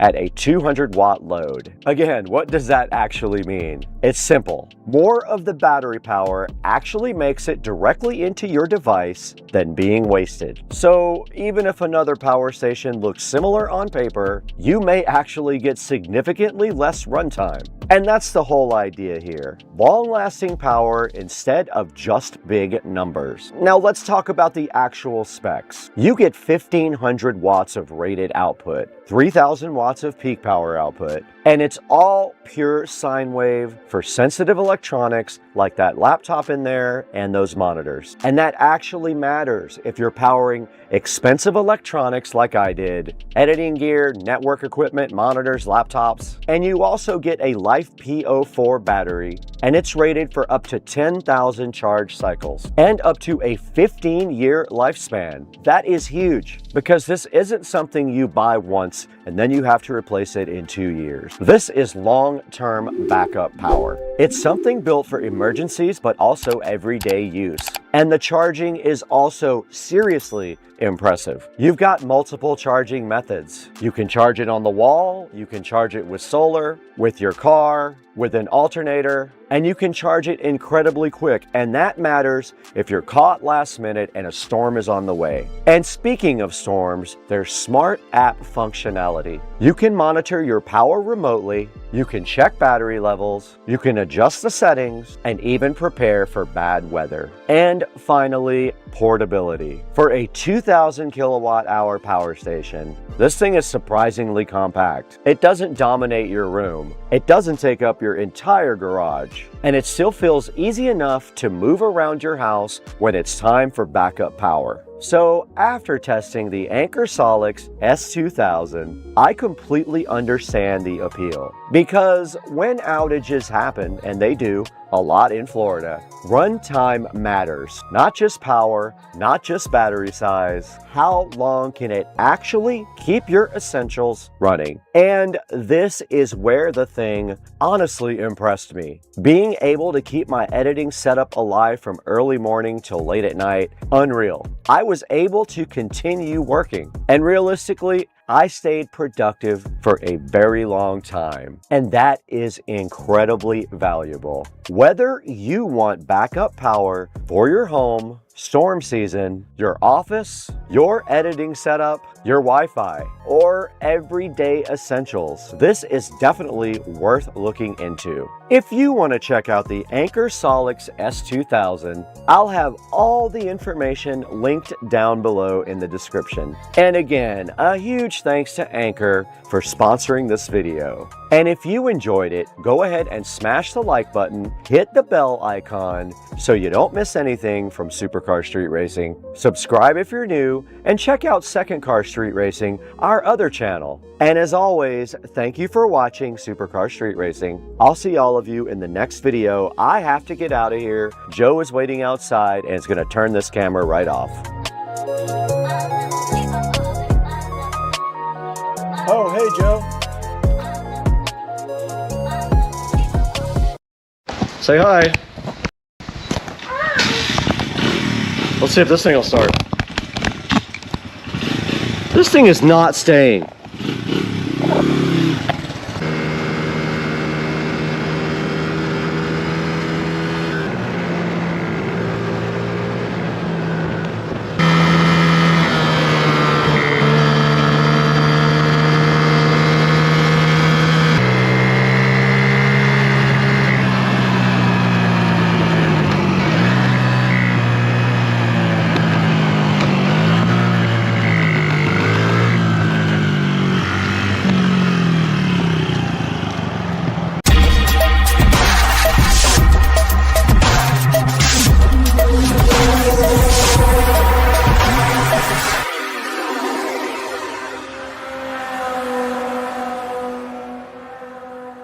Say hi.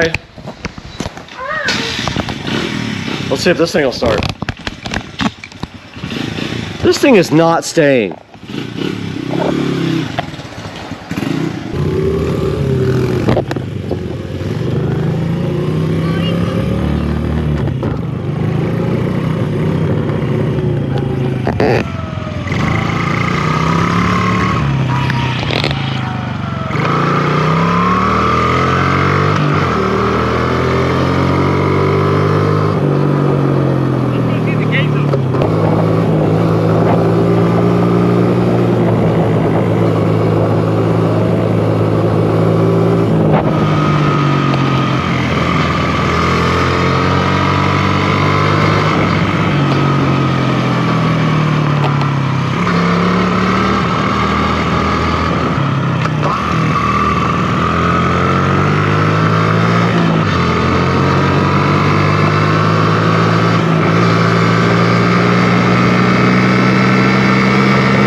Got him!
boy. Dude, we ran a whole battery. Okay. There's rain on the phone, dog. So There's nowhere to sit. this is exactly what we saw on TV. Why is there nowhere to sit? Yeah. It's so busy out here. I know. Why is there rain on my phone, I don't dog? know. Why my eyes getting wet? Are we on a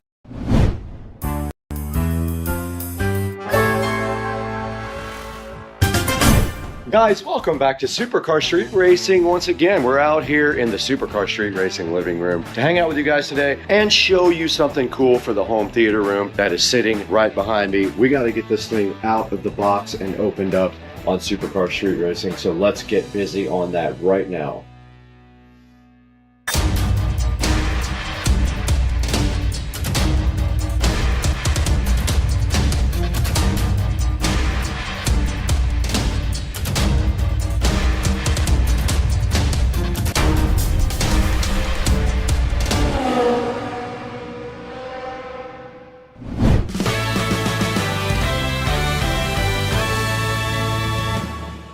Welcome back to Supercar Street Racing, guys. You got Brad here once again, and today we have a piece of furniture sitting right here, so fly and so fresh for the home theater room. Now, we are going to get this thing out and into the theater room real quick, and then we're going to get it unboxed and built. I have not looked at it yet, so I don't know what it's going to take to build it. This might take an hour, it might take 5 minutes, who knows. It's supposed to be exactly what I need for my entertainment center in the theater room for the new Marantz Cinema 50 and all the other gear that goes in there. So why don't we do one thing right now? Let's get this thing over into the theater room and get it unboxed and see exactly what it's going to take to build. What do you guys think?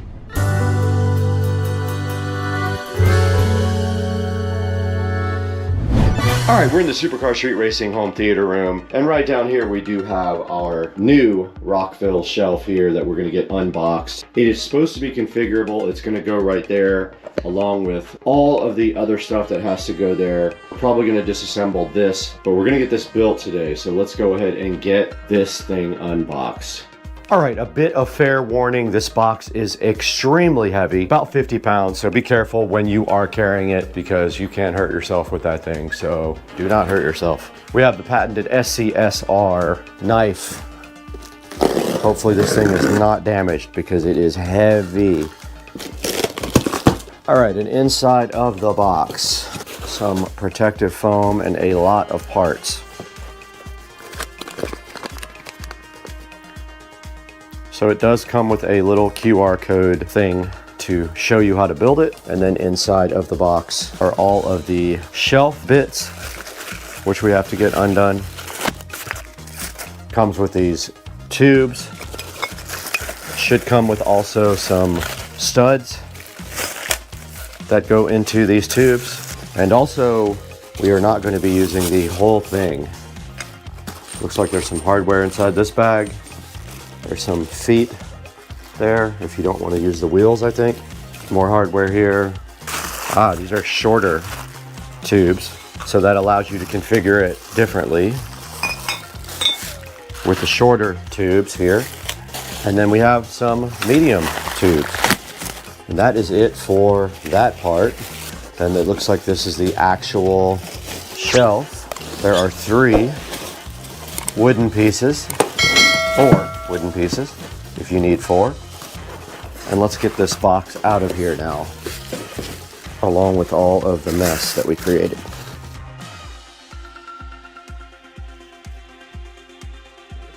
All right, also in the box was this bag of hardware. Let's see what's in here.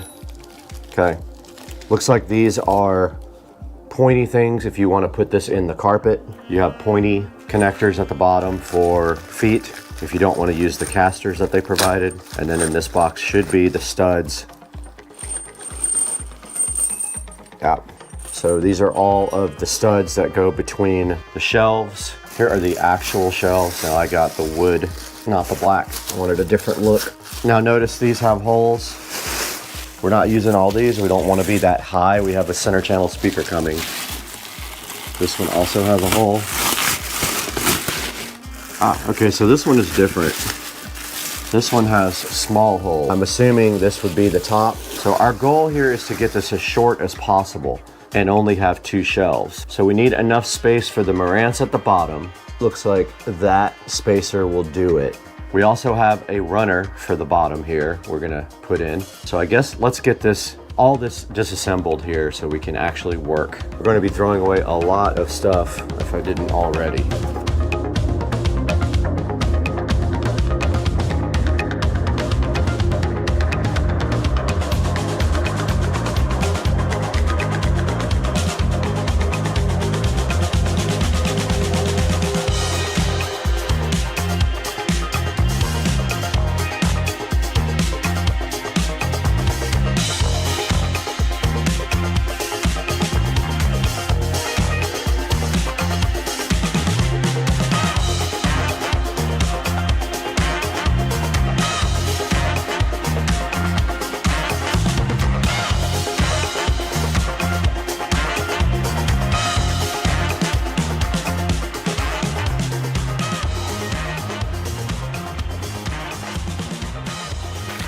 All right, I didn't show you guys this. We have a runner for this side here. Should be wide enough to cover up all of the wiring.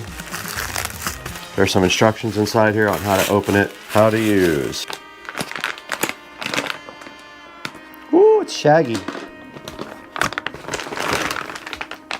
Cool.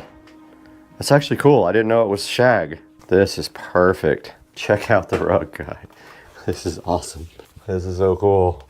All this is for is to hide wiring.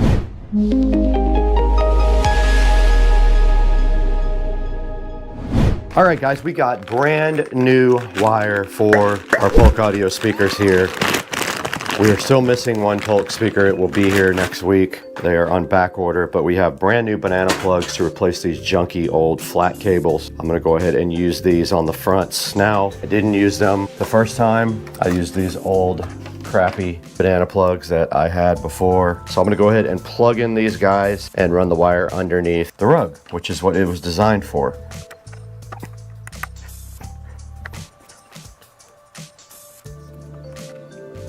Yeah, so we have these pre-made cables, which are awesome. You don't have to worry about making them yourself. They say they're flat. They're not really flat. Those are flat. Unfortunately, for this side, we still have to use our JBL for another week. It's okay. We'll figure it out in a week.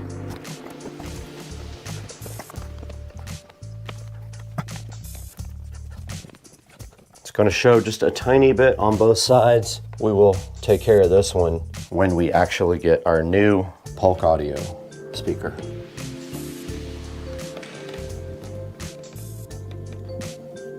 All right, this thing's ready. All right, so we have 18.5 inches to work with here before our center channel would be touching the screen. So these small, but here's how you assemble this with the feet. You just literally push that through, and then you can put your tube. Now you take your other threaded rods,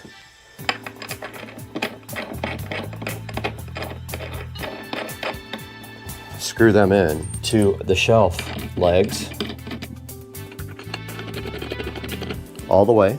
Grab your second shelf there.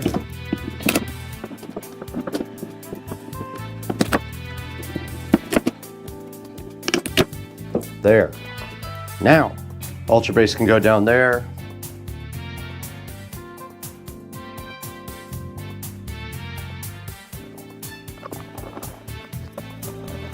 These were bent. The mounting is bent on these, so don't know what's gonna happen now. All right, and then to finish it off, you get these. The holes aren't big enough. Okay, huge problem here. The holes in the top shelf are not big enough for the screws to fit through. So I have to drill them out. So to finish this off, you just put the screws in, but take some advice from me. Never tighten anything until you're completely done.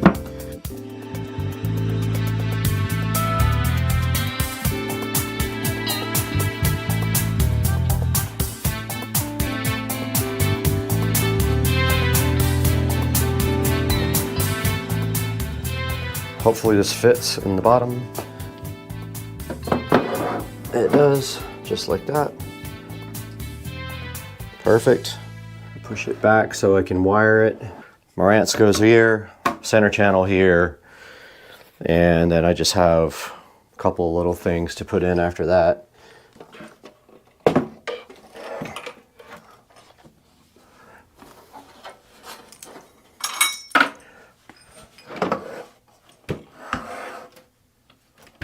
That's kind of perfect.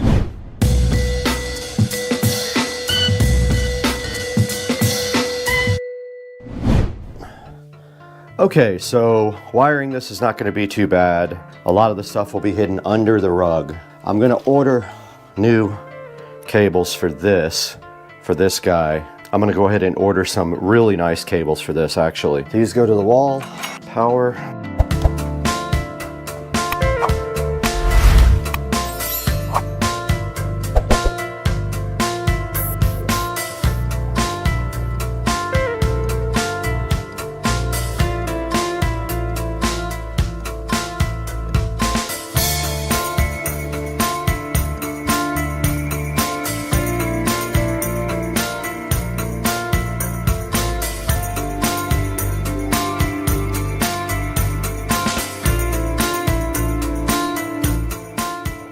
That is going to about wrap up the wiring for now. I got to order new cables for the Ultra Base. Now, this can sit back a little bit more, just like that.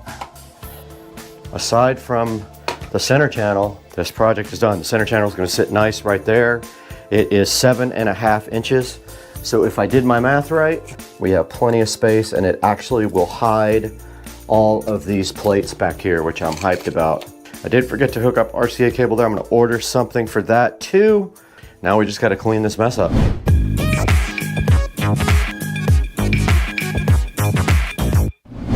All right, guys, this is gonna wrap up our project here for the home theater room. For now, we are still waiting for our center channel from Polk Audio and our other Polk Audio tower speaker. But for now, you can see we did get the rug put down. We got our new entertainment center in and connected with the Marantz Cinema 50. We got our center channel up on top, which is being replaced.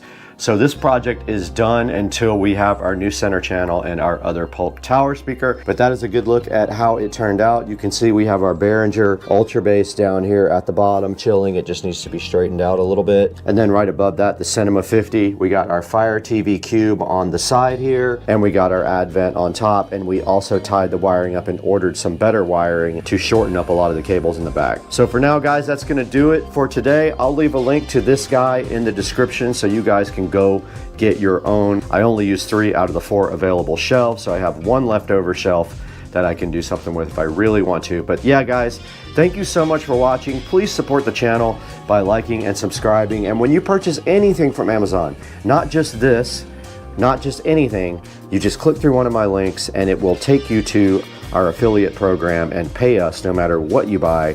As long as you use one of my links in the description, you're good to go. Does it work? It does work.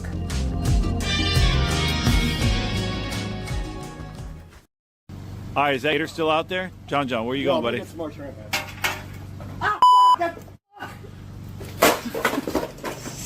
Hot!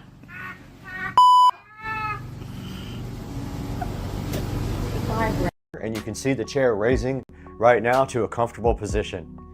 Now to lower the chair is very simple. You do the same thing over again, but you let your weight kind of settle the chair down to your comfortable position. Now on the left side, you've got your tilt and recline controls. You pull that lever up to unlock the tilt so you can lean back and relax. And then when you got it where you want it, you just move the lever to the opposite position. Now, if you want the recline to feel tighter or looser, that's where the tension knob underneath the seat comes in. If you turn it clockwise, it'll create more resistance. If you turn it counterclockwise, it'll be an easier lean. Dial it in just like tuning a suspension. Now on the right-hand side here, you also got your recliner control. You just pull up on that and you can tilt the recline back like this, and it can go all the way back to the back. You can see literally here, I can go even with the floor. I'm ready for a nap. Now another really cool feature of this chair is the armrests. You have complete 4D control of these guys with the buttons on the side. If you pull up on the button on the right side of this one and on the left side of this one, it allows you to raise and lower the armrests. If you push the button on the inside of either one of these, it allows you to adjust them both in and out. And then this button on the front of the armrest moves the armrest forward and backwards. So you have complete control of your armrests. Now let's not forget the magnetic pillow that comes with this. This pillow can attach to the top however you want it. It is adjustable. It sticks right on there. And as a huge thank you, eWin gave us this nice memory foam pillow. You can use it however you want. You can use it behind your head, or you can use it for more lumbar support if you want. Very awesome. Now on the left side of the chair for your lumbar support, you will find lumbar position. It is a knob right here. Now all you have to do is rotate the knob clockwise and the lumbar support moves up. If you do it counterclockwise, the lumbar support moves down. Now on this side of the chair, we have another knob for lumbar curvature. Rotate the knob clockwise for more curve and counterclockwise for less curve. So there you go, height, tilt, tension, 4D armrest, magnetic support, lumbar controls. That's everything you need to know to dial in your eWin Champion gaming chair so it fits like a performance seat. If you want more gear reviews, tech tests, and full send content, make sure you're subscribed to Supercar Street Racing. Pick up the eWin chair from the link in the description. We'll see you later. All right, it's my birthday in the Tesla Model S Plaid. Let's punch it. Oh my. Oh, this thing's pretty fast. Guys, welcome back to the channel. And today we have the split volt 24 amp charger we're going to take a look at. And we're going to be installing that and see how it works in the Tesla Plaid on Supercar Street Racing.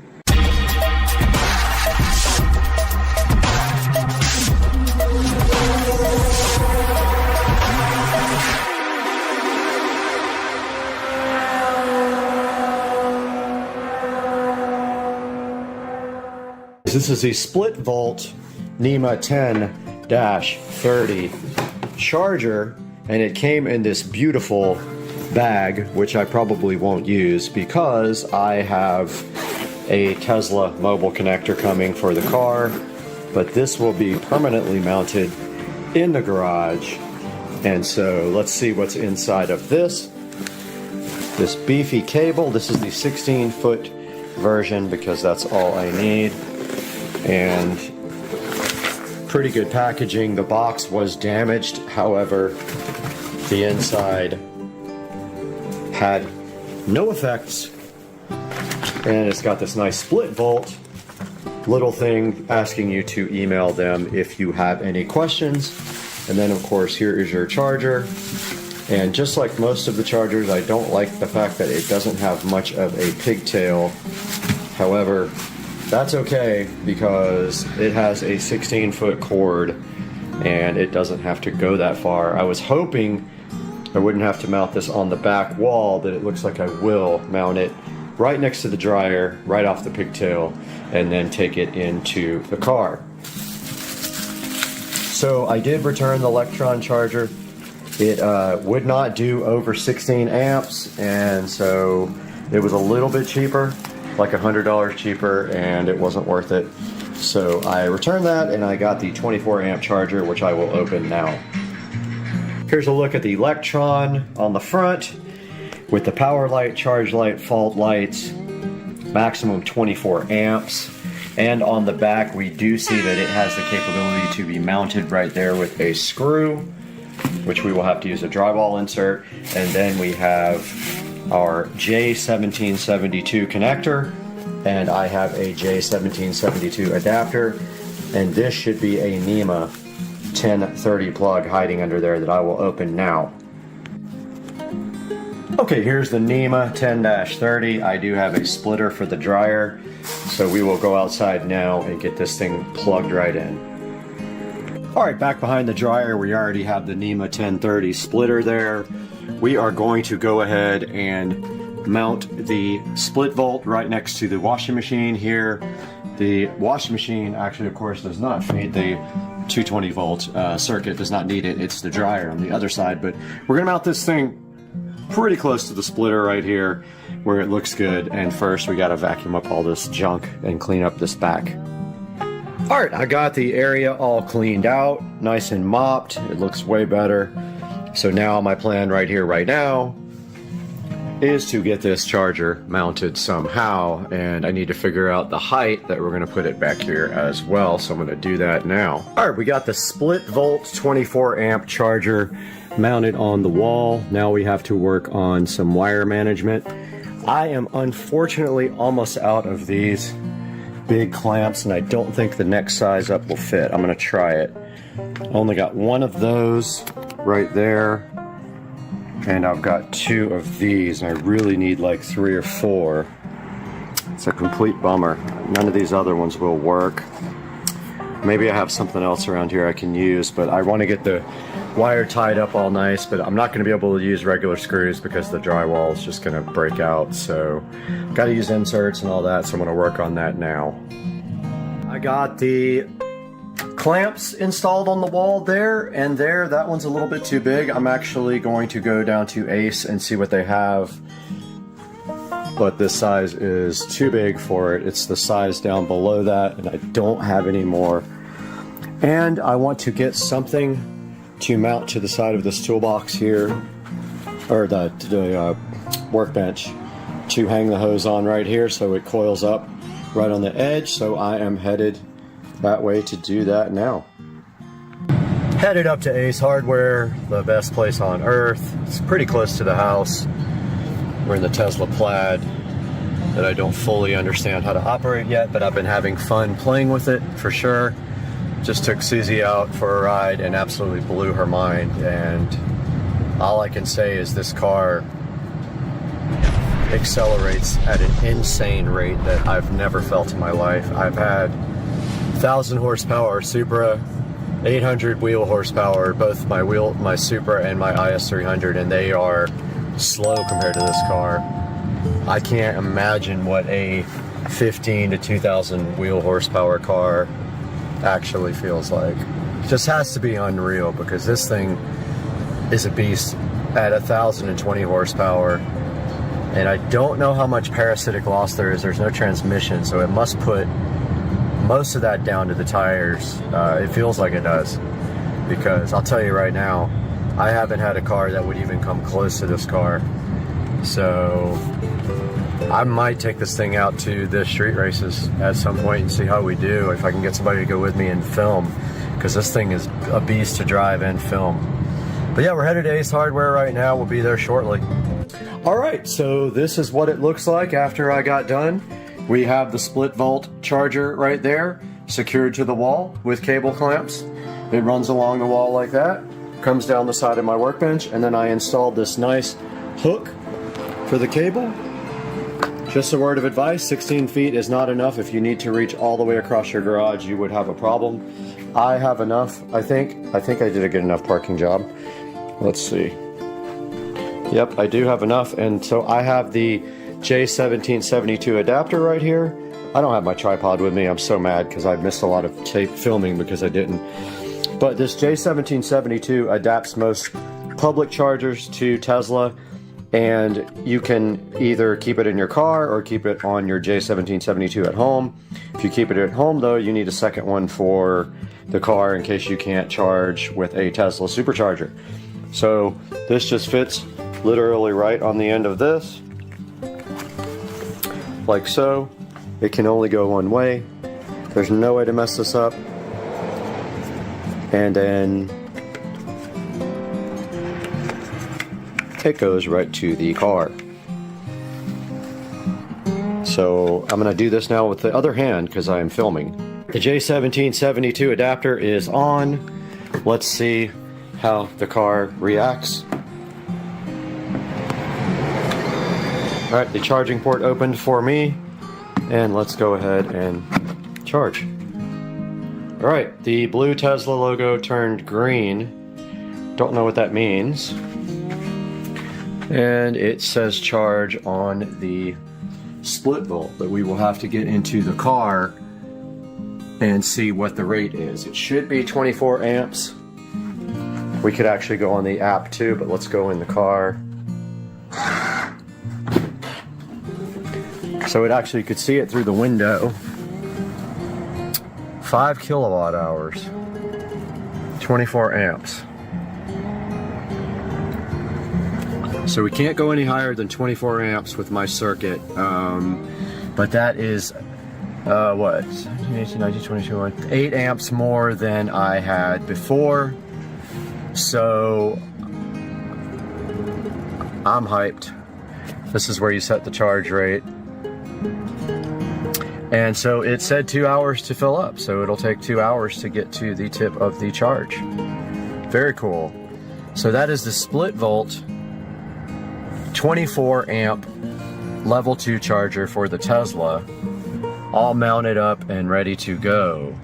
I kind of like the charging thing that was on the screen when I closed the door. I'm going to try to get that to come back up so I can show you guys on video.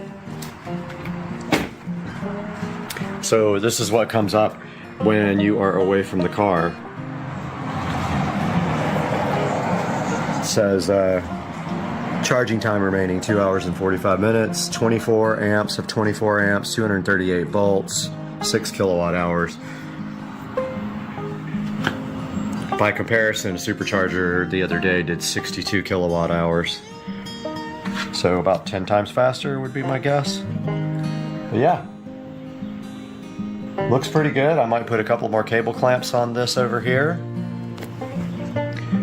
There's not much more I can do to clean it up, aside from running something through the wall and plugging it down here maybe or something like that, but I'm not disappointed with this turnout. It's pretty clean. There's really not a better way to do it. This dryer vent already looks like crap over here, so now all I have to do is put my charger right up on this hose reel thingy when I'm done. Guys, I hope you enjoyed the video. Thanks for watching. Sorry it's going to be a short one because I didn't video everything I was doing, but we'll see you guys really soon. Welcome to Split Volt. Want the fastest electric vehicle home charger for the best price?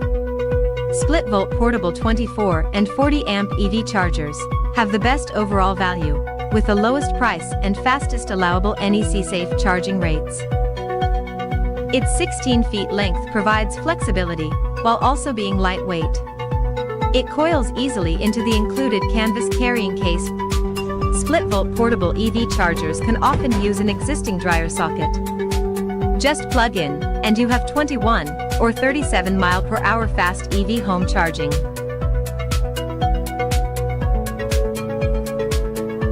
They are safety certified, come in a variety of configurations. The standard NEMA plug types support both existing and upgraded household power circuits.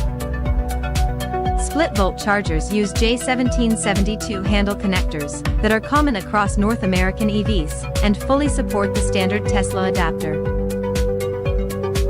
Its design includes internal vehicle power protection and 4 LED indicator lights with real-time status information that will alert you to failures or issues with your power source. Although designed for optimum portability, the charger may also be easily wall-mounted. Just plug it in and you're fast home charging. Thanks for watching. Hey guys, welcome back to Supercar Street Racing, and today we have the big reveal of the golf cart audio system. It is 99.9% finished, and we put a good 30 or 40 hours of work into it, and I wanted to go over the list here before we actually show you the cart so you can see what eventually worked, what eventually didn't, and what I ended up ordering after the fact in order to get this project all wrapped up. So first of all, let's take a look at the list here, and let's go down some and get to the first page of items that we ordered. So let's keep going, keep going, keep going. There was a lot of stuff ordered for this. Let's go down, down, down, down, down. Keep going, and this is where it starts. So this is the first thing that we'll look at. This is the actually designed for golf carts. It's a 48 volt voltage meter with a USB charger. It does say quick charge on it. However, it is not a quick charge. It is just a standard charge. So I gave it a bad review because it is not a quick charger. So shouldn't say quick charger if it's not one. That was mounted in the dash first, and then I realized it wasn't a quick charger, so I bought a couple of them you'll see here shortly. Next here on the list, we've got the SCAR audio. So this is the SDR12. This is the woofer that I bought for the enclosure, and it's pretty awesome. 2 voice coils, 4 ohms per voice coil, which if you parallel that leads a 2 ohm load. Series would be 8 ohms, parallel would be 2. Next, we got the recoil bus bars, and those went in the front of the cart here, and those were for actually putting 12 volts up front of the cart, so that if I have other things that need 12 volts up there, like lights or anything like that, I could just run directly off of the bus bar, and I don't need to run all the way to the back. Next, we have the tubing. So this is flexible tubing for wiring, and I have to say I don't like the way that the ends fray out, and I tried heating them, and I tried the heat gun, I tried fire, and really the ends are just kind of flared out and frayed when you use this stuff. This middle guy right here is a USB power converter. So what it does is it takes 12 volts, gives you a female type B USB connector, and I use that to actually charge the tablet. And surprisingly enough, it does quick charge. It doesn't super fast charge, it quick charges. Now we got the B-Box single 12-inch woofer enclosure. It is angled. It works perfectly right in the back of the golf cart and fits between the 2 rails of the seat. It's pretty awesome. It's got a single terminal there, and the woofer is mounted in there with some polyfill. Now our Invertec 500-watt car power inverter here, and that takes the 12 volts in the golf cart. So after the voltage reducer, this guy creates 110 volt power, so you can run things like inside your house, like typical everyday plug into the wall type stuff. I got a new crimp tool with some crimp connectors that you also heat shrink, which is great. I've never owned these before, and they are absolutely awesome. Next best thing to soldering and heat shrinking, but they're great. You crimp once, and then you take your heat gun and you shrink. Got some VC-Link RCA splitters. I ended up not using those, but I kept them because I probably will use them in the future. I got some Velcro mounting squares, which I use to mount the Bluetooth adapter on the back of the seat, and then put a screw above it to kind of wedge it in between the amps so it wouldn't go anywhere. This is the voltage reducer. So this guy right here takes 48 volts in your golf cart and makes 12 volts for other accessories like amplifiers, lights, anything 12 volts like a car would use. This guy's awesome because it's 60 amps. It can handle every bit of the amperage of my amplifier, and then other things like lighting and things like that. That was one of the more expensive, but not the most expensive things on the list. It's actually might be the most expensive since I didn't have to buy anything big. I already had the amplifier, which was the Rockville Phenom. I'll show you guys that in a minute. Ended up sending these RCA cables back. I got some locally that were shorter. Got this copper wire terminal connector kit here with heat shrink too. It has the big rings that allow you to go over some battery posts that some of the other things don't have. Perfect for what I was doing. And we got the master disconnect switch. What this switch does is it takes out of the 48 volt voltage reducer, which you saw down here, and it feeds this switch. And from out of the switch, it goes to the, actually back up. Power from the batteries goes into the switch. Out of the switch, it goes right to the voltage reducer. And so that cuts off everything that's got 12 volts because the voltage reducer feeds it. So that means when I go somewhere and walk inside, I can turn off the master power and nobody can mess with anything on the golf cart.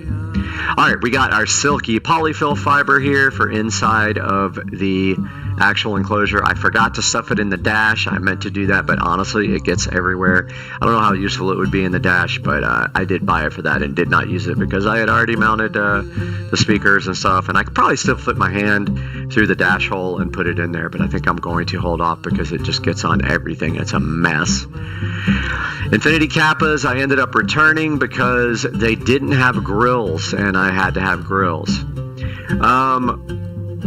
Some RCA cables that I ended up using for feeding the epicenter. Here's the actual fuse block that we come out of our 48 volt voltage reducer. We go into this fuse block that feeds all the 12 volts, including the 12 volt blocks up front, and fuses them. Let's go to the next page. Next page here, starting at the bottom. This is a fusible circuit breaker for the amplifier only. So instead of having a fuse that's gonna, you know, maybe bust and you have to put a new fuse in, this is a circuit breaker, so you just reset it. Super easy, super affordable, 11 bucks. You can't go wrong with something like that. This magnetic phone mount thing is for going behind the carbon fiber dash, and the other part goes on the tablet, and it's supposed to hold, but since the way I'm using it is not the way it's designed. It's designed to stick onto a dash, and you put this on your phone and it sticks right to it. I ended up ordering a second one, which is on there now, and I just ordered 3 and 4 to go on the sides so that hopefully I get a really nice magnetic mount for the tablet and it won't go anywhere when I hit bumps. I ordered these guys here, these 83 watt QC3 multi-port chargers after the first charger wasn't a super fast charger. I did try to charge my phone with this yesterday and it just said fast charging. It didn't say super fast charging or anything like that, so I don't know why that's the case. I don't know if it's my cable or what, but yeah, it didn't ultra charge or ultra fast or super fast. It just was just fast charging my phone, which I guess that's fine, but I bought it for super fast charging and it does not do that on my phone. I got one in the back of the cart. Conveniently, you can plug your phone and lay it on the seat right beside you. You can lay a tablet on the seat beside you, charge right behind you, or you can do it in the front on the dash. You will see that in the video soon, guys. Next, I finally upgraded my tools. I've been suffering with this Hitachi tool set that has been a problem for years. It's probably 6 or 7 years old now. I went ahead and found this on sale for $149, and I did buy the combo kit with the drill, the impact driver, 2 batteries, and a charger, and I absolutely love it. It is worth every penny. Pre-workout was not for the golf cart, although it'll pump you up and get you ready for working on the cart. I bought some jigsaw blades because I did buy the DeWalt XR jigsaw separately so that I could use that for the cart install, and I've always needed one. 303 aerospace protectant I used for detailing the golf cart afterwards, so that is part of it. I bought the actual Infinity Kappas with the grill. I ended up returning them because I bought some JBL GTO 620s locally, so I returned these. And we have clips for cable management, and I used those on the install to screw my wires up and hold them really nicely on the back seat, and you will see that too. And the last page here. Go to the bottom.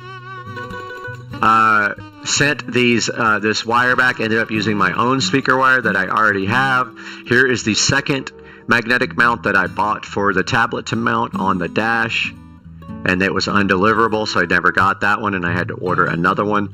Here is the Bluetooth adapter. The one I had actually had a short in the power, and I ended up dismantling the whole entire back of the cart, and it was just this Bluetooth adapter, but I redid everything very nicely, and it looks a lot better now. Screen protector for the tablet I am going to return. I don't want glass. I didn't see that it was tempered glass, so it's going back. I needed some scissors for a lot of things. I broke them and hurt my hand in the process. When they broke, it went right through my hand, so I ordered scissors. This is a 256 megabyte SD card for the tablet, and I needed that for the tablet for the golf cart. Here is a second magnetic phone mount that I put on the bottom of the dash mount, and I have one on the top, and that still may not be enough. I bought some more zip ties for the install. I was completely out. I got a DeWalt bit set, not for the cart, but I needed one anyway, so I bought a whole bit kit. It'll be here tomorrow. I bought a custom engraved nameplate for the epicenter control, which you will see in the video, and it says epicenter and has minimum and maximum. It's going to stick on right below this cool knob that I made in the back, guys. You're going to love that.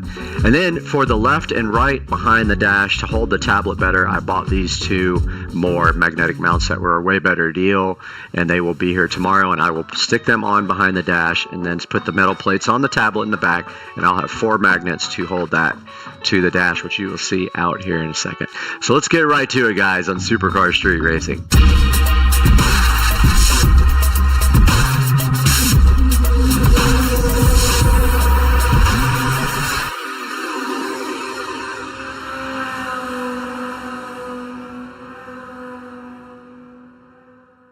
All right, welcome back to the channel, guys. Supercar Street Racing and Brad here. And today we have a tour of the golf cart audio system. I just finished everything completely, including buttoning up all the wiring. It was a good 3 or 4 day project. So I am going to show you around the golf cart. And we will start in the rear. I got a little light here for us.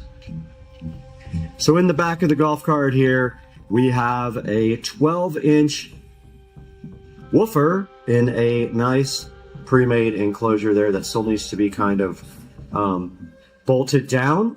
And it does have the SCAR 12-inch woofer, dual voice coil, 4 ohm per voice coil. The voice coils are paralleled, yielding a 2 ohm load. We're listening to royalty-free music, by the way, no copyright. We have a quick connect here made out of just a standard plug, wall plug. I put a female and a male on so that can come out at any time and be easily pulled out. And if we pull out the box here, you can see that plate is open to let the bass go through the cart. Yeah, it just kind of sits in there and just needs a strap to be perfect. And that is the bass part of the sound system. Moving on to the amp rack, everything is located on the back of the seat. On this side, we have our voltage inverter. This supplies 110 volts to whatever you need, and also it has a USB plug. It's actually powering the Bluetooth adapter as well. Between that, we have the amplifier, 5-channel Rockville amplifier, and then we have the Bluetooth adapter. All this stuff will be in the description. That is the Bluetooth adapter right up here. Let me get you a better view of it. There is the Bluetooth adapter. And so it has actually 2 sets of outputs. The mini output up the top there is actually feeding the subwoofer channels, and the RCA outputs are feeding channels 1, 2, 3, and 4 and are Y adapted to that. Here is the fuse for the amp. It's actually a circuit breaker, as you can see here. Rather than get a fuse that blows, you pay a few dollars more and you can get an actual circuit breaker. Below that, we have our voltage reducer. This guy takes 48 volts and makes it into 12 volts, and it's 60 amps, 720 watts to be able to handle the stereo system. And then right here on the back of the back seat, we have the EP1600X Blaupunkt, which is an Epicenter clone. Moving down to the back of the cart here, underneath the seat, we have JBL GTO. Let me make sure I'm saying that right, because they're right here. JBL GTO 620s. 2 6.5-inch component speakers. Those are fed by channel 3 and 4. We have a super high output 65 watt USB Type-C and USB Type-B charger. We have our Epicenter control. I ordered a actual metal custom engraved plate that says Epicenter and has positive and minimum. And I moved the LED also off of the control panel onto the actual back of the cart. So that is the rear of the cart. Front of the cart, we have another pair of JBL GTO 620s, and they are 6.5-inch 2-ways, and they are about $115 a pair. So I bought 2 pairs of those to round out the system. Let's move around to the other side here where we have better access to the dash. We're listening to no copyright music here because we will get copyright strikes. Taking a look at the dash here, this is the carbon fiber dash. Now, of course, it's not real carbon fiber, it's carbon fiber wannabe. And then there's a different pattern carbon fiber on the dash overlay. Moving to the actual dash, we have a Samsung A7 Lite tablet. It is about an 8.5-inch tablet. It does have a SIM card available. I ordered it, so it will have its own internet connection. It actually is being charged by this cable, which runs in behind the dash, and behind the dash there is a block with positives and negatives of 12 volts. There's a USB 12 volt to USB power adapter in the back that's feeding this guy right here. And as you can see, it is charging, and it even, unbelievably, I didn't think it would, it is actually fast charging, which is amazing. Below that, in the dash, a little crooked, but it can be moved. We have our voltmeter. So this shows the voltage going to the 48 volt batteries. Right now, the charger is on and active, so that is why you are seeing the 57 volts. The batteries are charging. That is normal during a charge. Right next to that, we have another super high speed USB charger. This one, the button is kind of jacked up on. I don't know what happened to it, but it's like the button is pushed in. I'm not even showing you on the camera. There it is.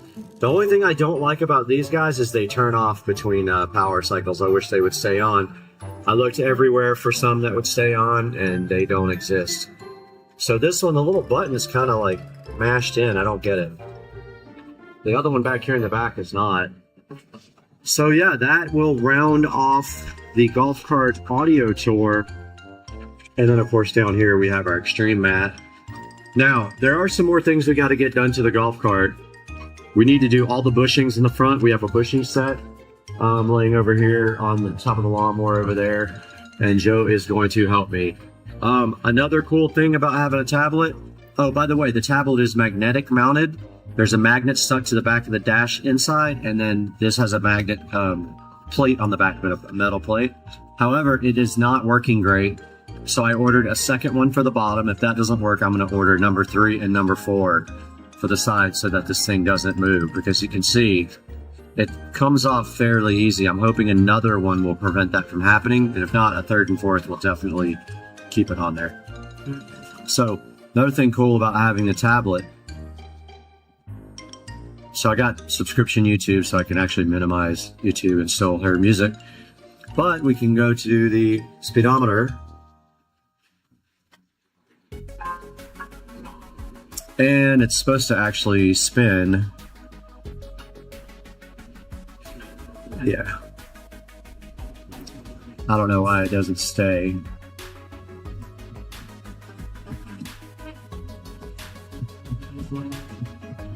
I don't know why it won't stay on landscape, but anyway, got your speedometer, got your digital speedometer, and you got your map. You can do all that with this tablet while you're moving. And also you've got your good old Waze. If you want to use Waze, it's on here as well, right here. And anything else that you can use on a Android tablet, you can use right here. Some of this stuff is junk, like Meet, Samsung free, we can disable. No, we can't. Excuse me, guys. Anyway, that is a tour of the golf cart audio system. As you can see, it came out pretty good. It's clean. It's about 98% what I wanted it to be. And reason being is when you have to put the seats on, you have to leave some slack in some of the cables. So there's a couple of cables that I wasn't too super excited about having to leave slack in. But the rest is pretty clean, as you can see here. And of course we have our beautiful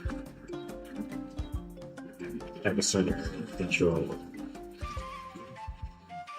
And guys, that's going to do it for the audio system tour on the golf cart. I hope you guys enjoyed it, and we will see you next time on Supercar Street Racing. Guys, I might have figured this out, and I think we're going to be able to install this now. It was a process, but I am about to try it.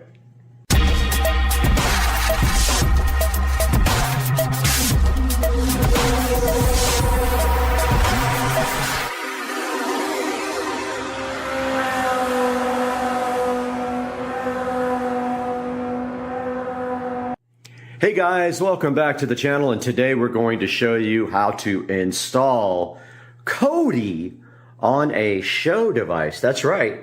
You didn't think it was possible. You thought you were locked down, but guess what? If you got one of these, you can put it on there.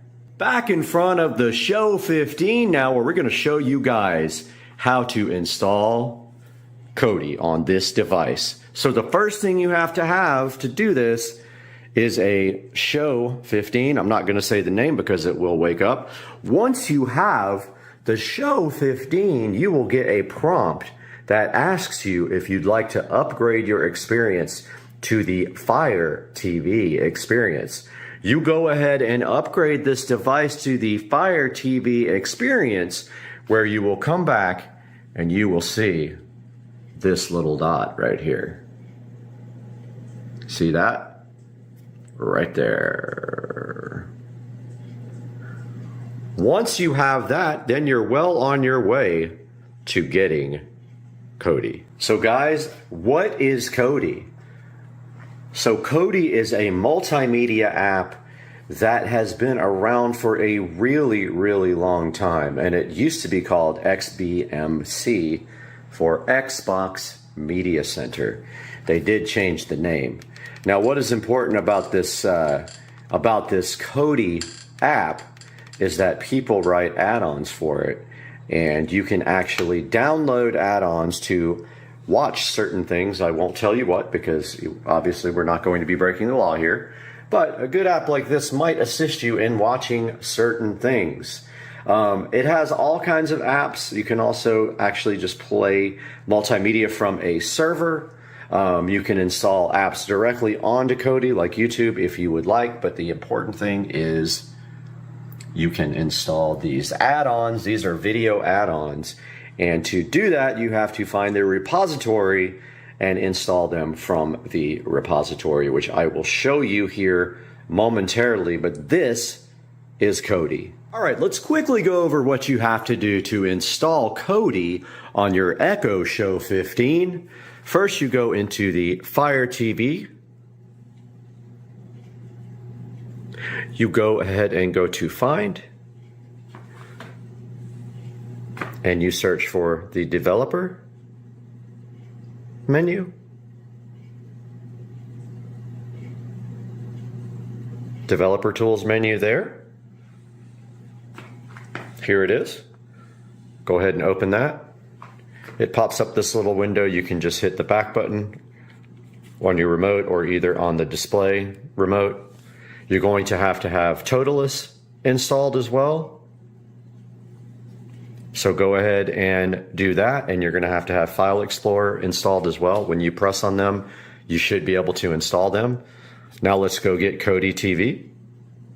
So we can hit back button here or back on the remote. So we will need the downloader for that. So back to the home screen.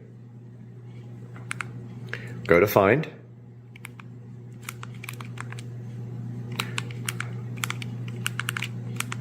Try that again. Find, search for downloader. There it is there. Go ahead and install downloader. Once it's installed, open it up. Now it's telling you that there's limited functionality for touch. So now, once you have downloader installed, you browse to either this full link or you go to Kodi.tv. And remember, this is limited touch.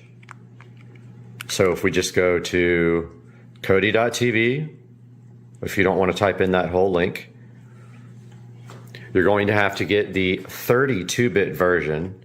Go to the little menu here. Go to download.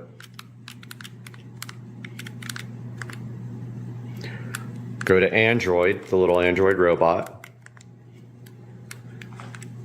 Get the 32-bit version. The 64-bit version will not work. It will go ahead and download. Once it's done, it's going to attempt to install, which is going to fail. This doesn't work because when you hit settings, it's just going to disappear. So just click done on downloader. or actually you have to use your remote. Again, the touch doesn't work on a lot of things. Click the home button here or on the screen to get back to your Fire TV mode. Go into your apps, find your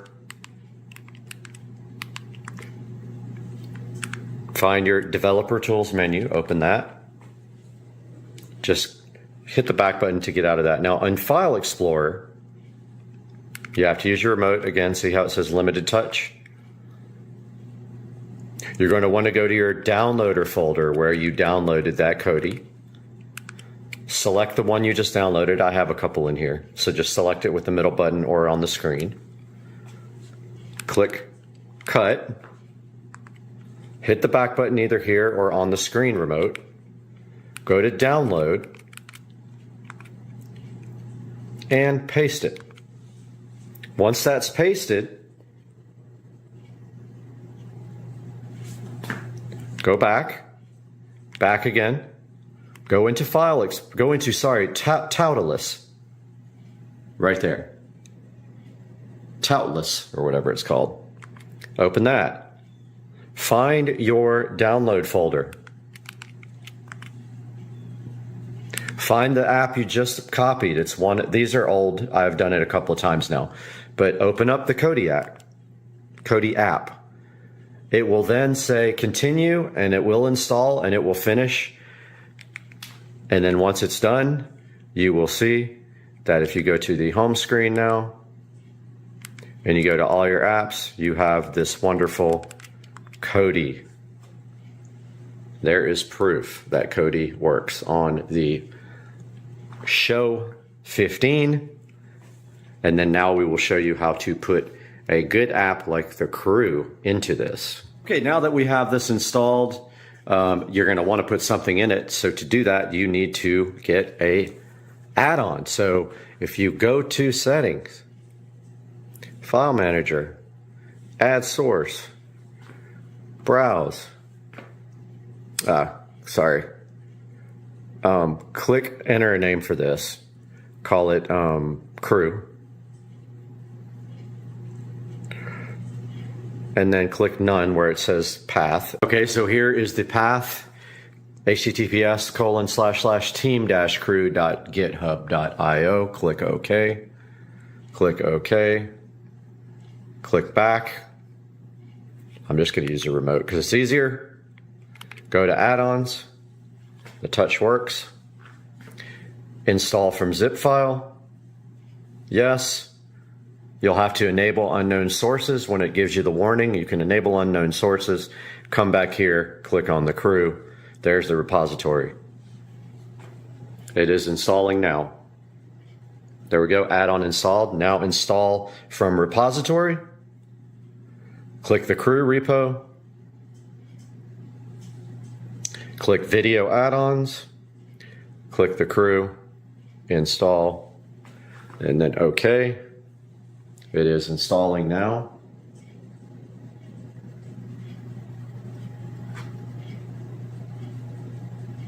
Shouldn't take too long. It's at 7%.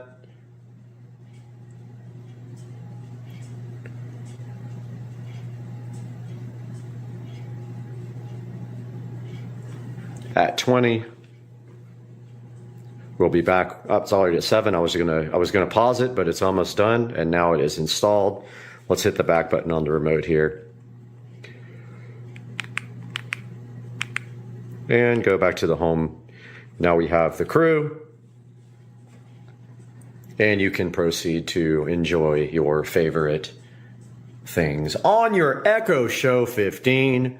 Guys, I hope you enjoyed the video. Please like and subscribe to the channel if this was helpful. And we will see you next time.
right, we just checked out the park, and now I am headed over to Joe's house to go steal some stuff from him. So you will see me now getting back on the road and testing the XT5 Pro out on the sidewalk itself, and let's get over to Joe's house.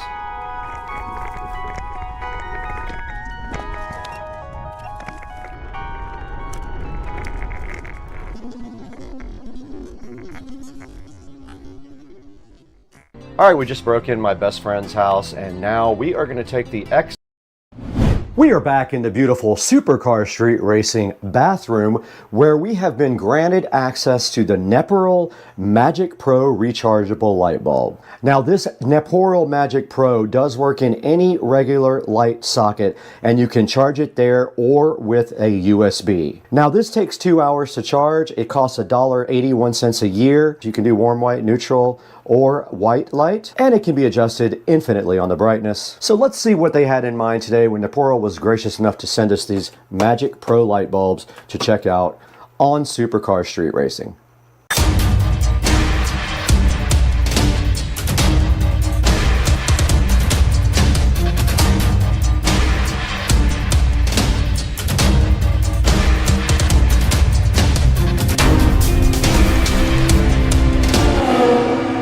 Welcome to Supercar Street Racing unboxing and reviews. You've got Brad here with you, and if you don't know me, I'm so happy to have you today at the channel. And if you do know me, I could appreciate a like and subscribe on the video and a comment if you don't mind. And today we have the Neporol Magic Pro rechargeable light bulb that was provided to us by Neporol. They are so gracious to have sent us a sample of their bulb to look at several scenarios with you guys on how this might work. Now, taking a look at the box, you can see two, meaning I believe there are two in the box. And at the top of the box, a good highlight says that they work in a lamp socket and they are USB or lamp socket chargeable. Now, the bottom of the box says they are 2-hour fast chargeable. They are dimmable with a hue shift, meaning they can go 3 different color temperatures, and they have a remote and a touch control also available. Now, on the side of the box, a closer look at that, you can see it fits most E26, which is the standard light bulb in the United States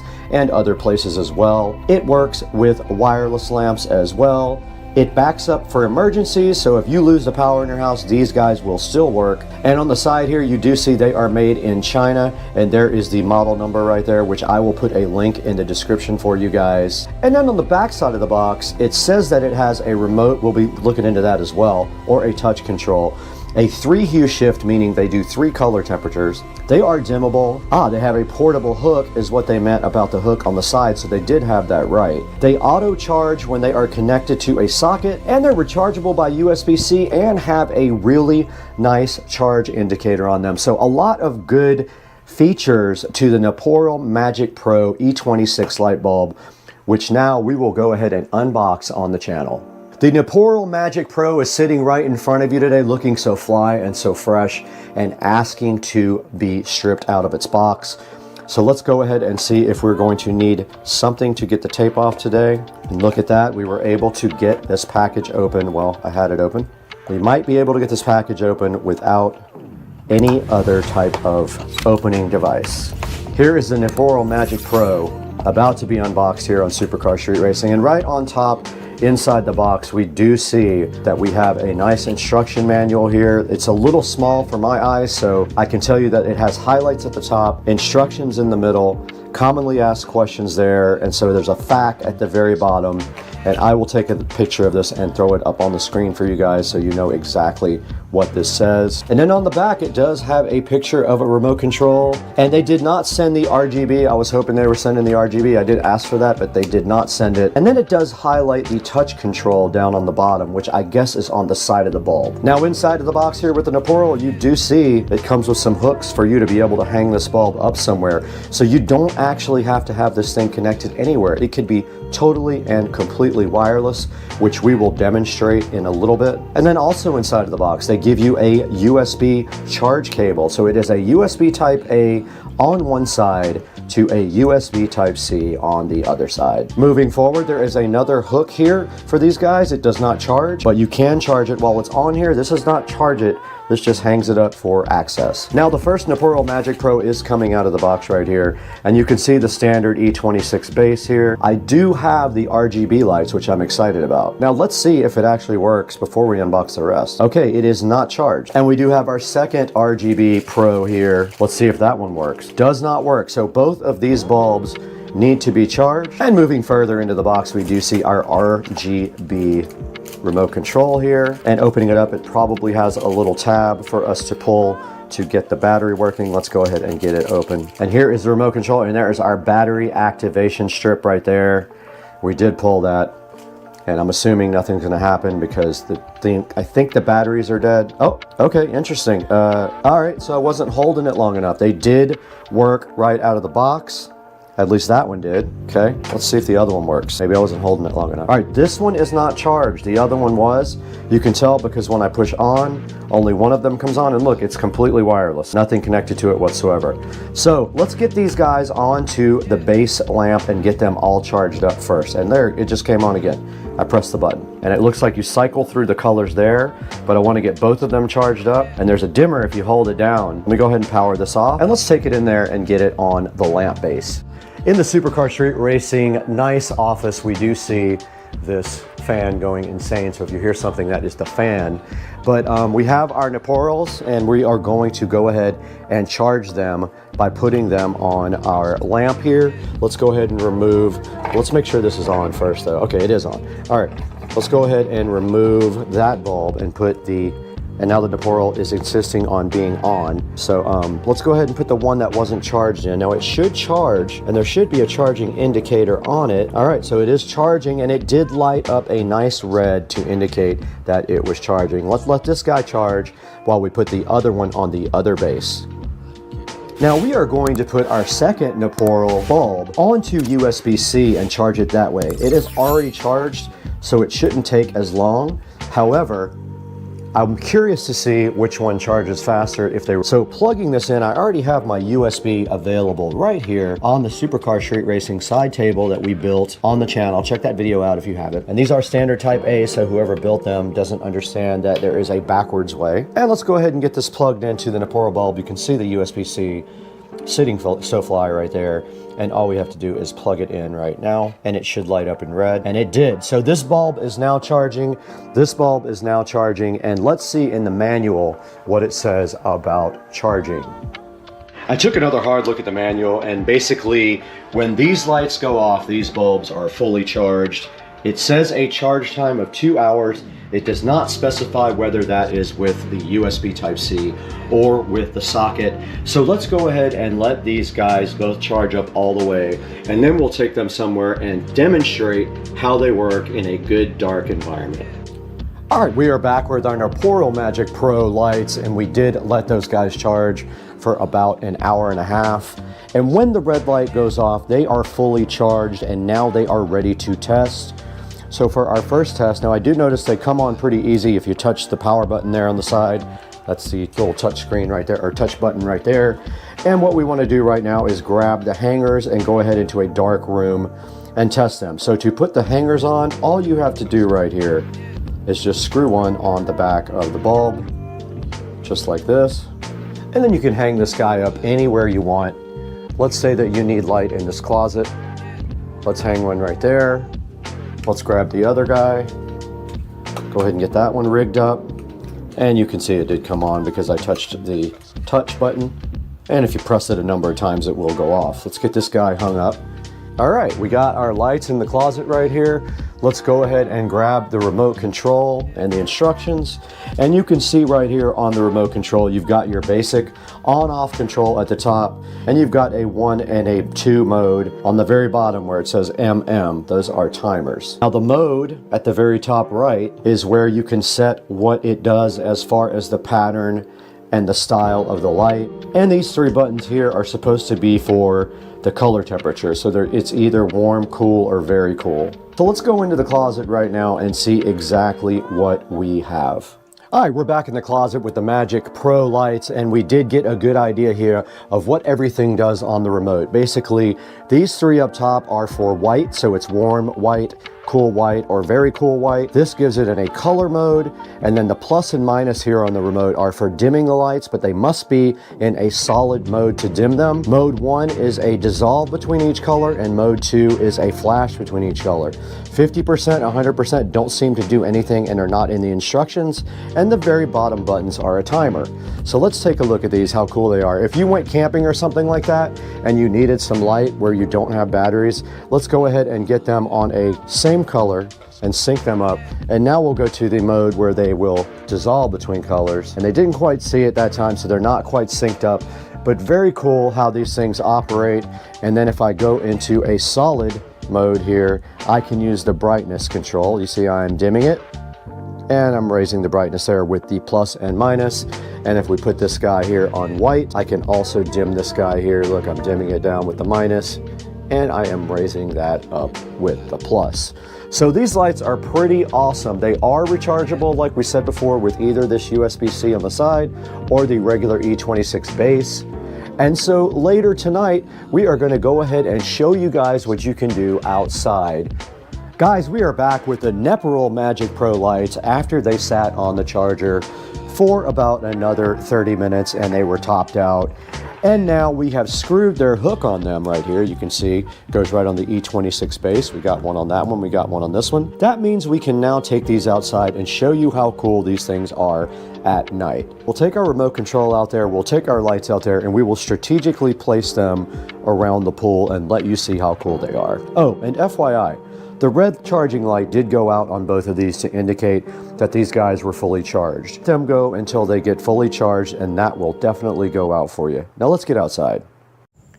Okay, we are out by the Supercar Street Racing pool, and we have one of the Nepperl lights hanging directly across from me, and the other Nepperl light hanging over there. There's one, there's the other one. Now you can see they are quite bright. That's with, and then we just hit off. So they are not very long range. Let's turn them back on. Just like that. And now let's change them to colored. Let's step back and see how that looks. And there is a good look at the wireless rechargeable bulbs around the pool. And now let's set them to cycle. Now they are set to cycling, so they are fading between colors and they look absolutely cool. And remember, these are rechargeable. You could get, you know, technically you could get 6 or 8 of these around your pool if you don't have wiring to go around your pool. And these make a good amount of light. As you can see right here, it's lighting up the entire side right here. And then if we want to go back to white, we can go warm, cold, or very cold. Warm, cold, or very cold. So those are lighting up the edge of the pool now, and you can see how good they look. And there is one single remote for both, and that is on pink, purple, red. And then you have a brightness control. I just dimmed it, and then I just raised it. So guys, I hope you enjoyed this video. Let's throw that into the studio now with Brad to take a look at these very cool wireless, colored, rechargeable bulbs.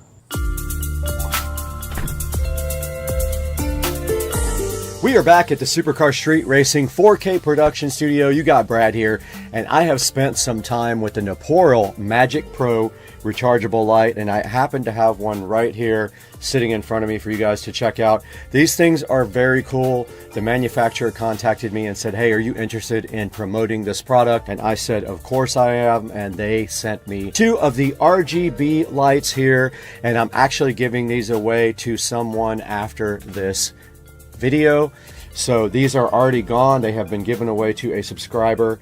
But these Magic Pro lights are so cool. You can literally hang them by their E26 base with these cool little screw-on things here, and you can take them off and they will charge from either the E26 base or they will charge from a USB Type-C right here on the side, which I think is just very cool. And you can see right here we also have the remote, and we can change colors with the remote. We can change modes with the remote so they can dissolve between colors. We have a brightness control, or they can go white, warm white, or cool white. And then you can also do brightness when you're on any of those 3. So these things are awesome. I really love these, and I know the subscriber that is getting them is going to get a lot of use out of them. I know a place where they would actually look really good. So pick up your set of Naporal Magic Pro lights today. There is actually 3 promotions going on right now. They have a 15% coupon available, a 5% promo code, and if you buy any 2, you get 10% off. It is absolutely insane. And I am going to be putting a link in the description for the Magic Pro by Naporal. And guys, please like and subscribe to Supercar Street Racing. Your support is what keeps the channel going. We don't make money off the channel. The little bit of money we make barely covers any of the costs on the channel. So go ahead and like and subscribe, leave a comment for us, and tell us what you think about these really cool. Look, you just press this little button or use the remote. There it goes. You press the little button and it does come on the side of the bulb. So tell us what you think about these Magic Pro bulbs down in the comments. They have good reviews. They have a 4.3 star review, and I plan on giving them a review myself because I really love the way they work. Guys, thanks again. We got to get out of here though. We got to get this over to our subscriber who's waiting impatiently for it.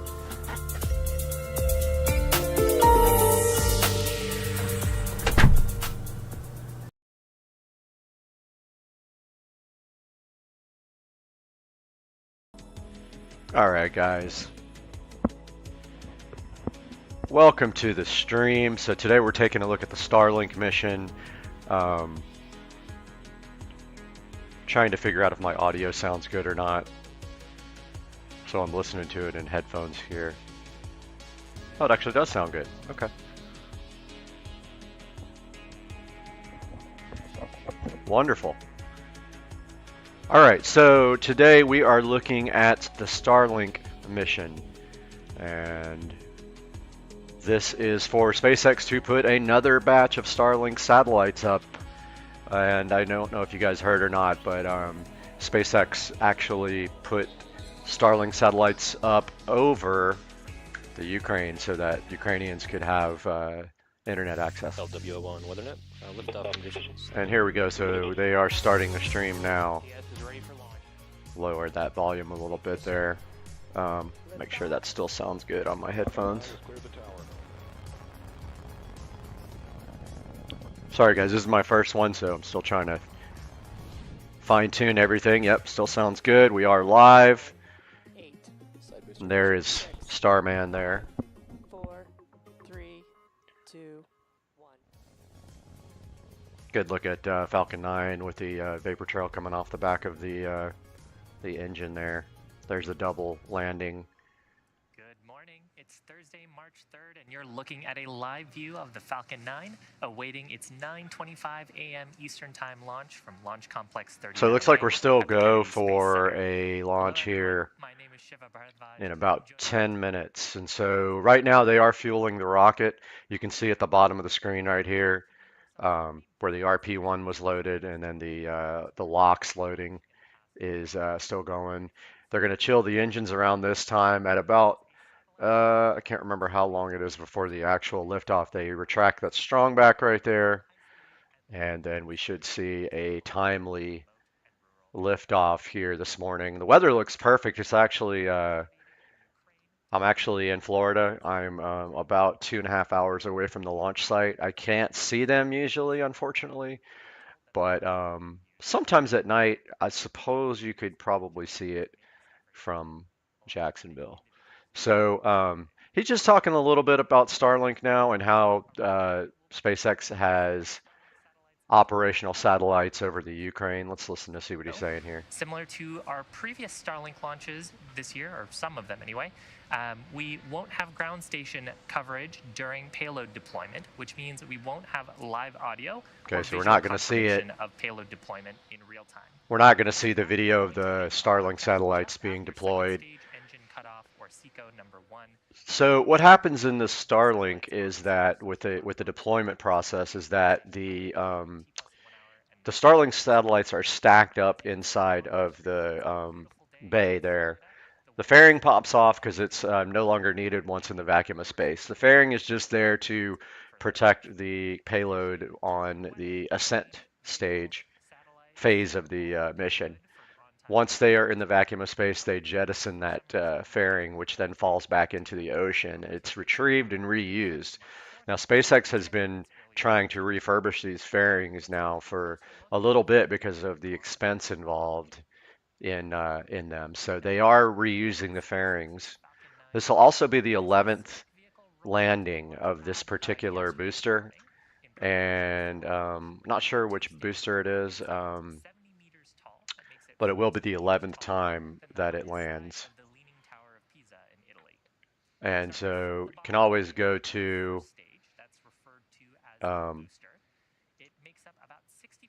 can always go check out like launch schedule. If you don't know, if you can go to Spaceflight Now, and you can go to the launch schedule here, and here we're looking at, so it's Starlink 4.9, and it tells you the exact time. So this is supposed to go off in 7 minutes, and then we're going to launch 47 satellites. And so we're going to get to see a drone ship landing, hopefully for the 11th time. But yeah, we are live now. We're 7 minutes away. Depending on the payload that we're flying. Above the first stage, we have our black carbon fiber inner stage. It's got that distinct color from the unpainted thermal protection system on the surface. This structure connects the first and second stages and houses our pneumatic pushers that are used during stage separation in flight, as well as the Merlin vacuum or MVAC engine on the second stage. Notice this condensation coming off the rocket is normal. So what happens when the cold surface of the rocket meets the warm Florida air? It's probably about, I don't know, it's in the low 60s here in Jacksonville. Maybe a little bit warmer down south. Payload into its destined orbit. The first stage will then return to planet Earth. So there's a good look at, just read the instructions. 11th time on our drone ship named Just Read the Instructions. And they're pre-watering that deck for the heat that's going to be generated when that landing burn is activated there. The Starlink satellites until we get to space. About 3 minutes into the flight, once we've exited. Good look at the fairing right there that they actually do recover. So this is reused. You can actually tell here that they refurbished this one. So that fairing is to protect the payload, the Starlink satellites on the way up to space. Looks like we're about 5 minutes away.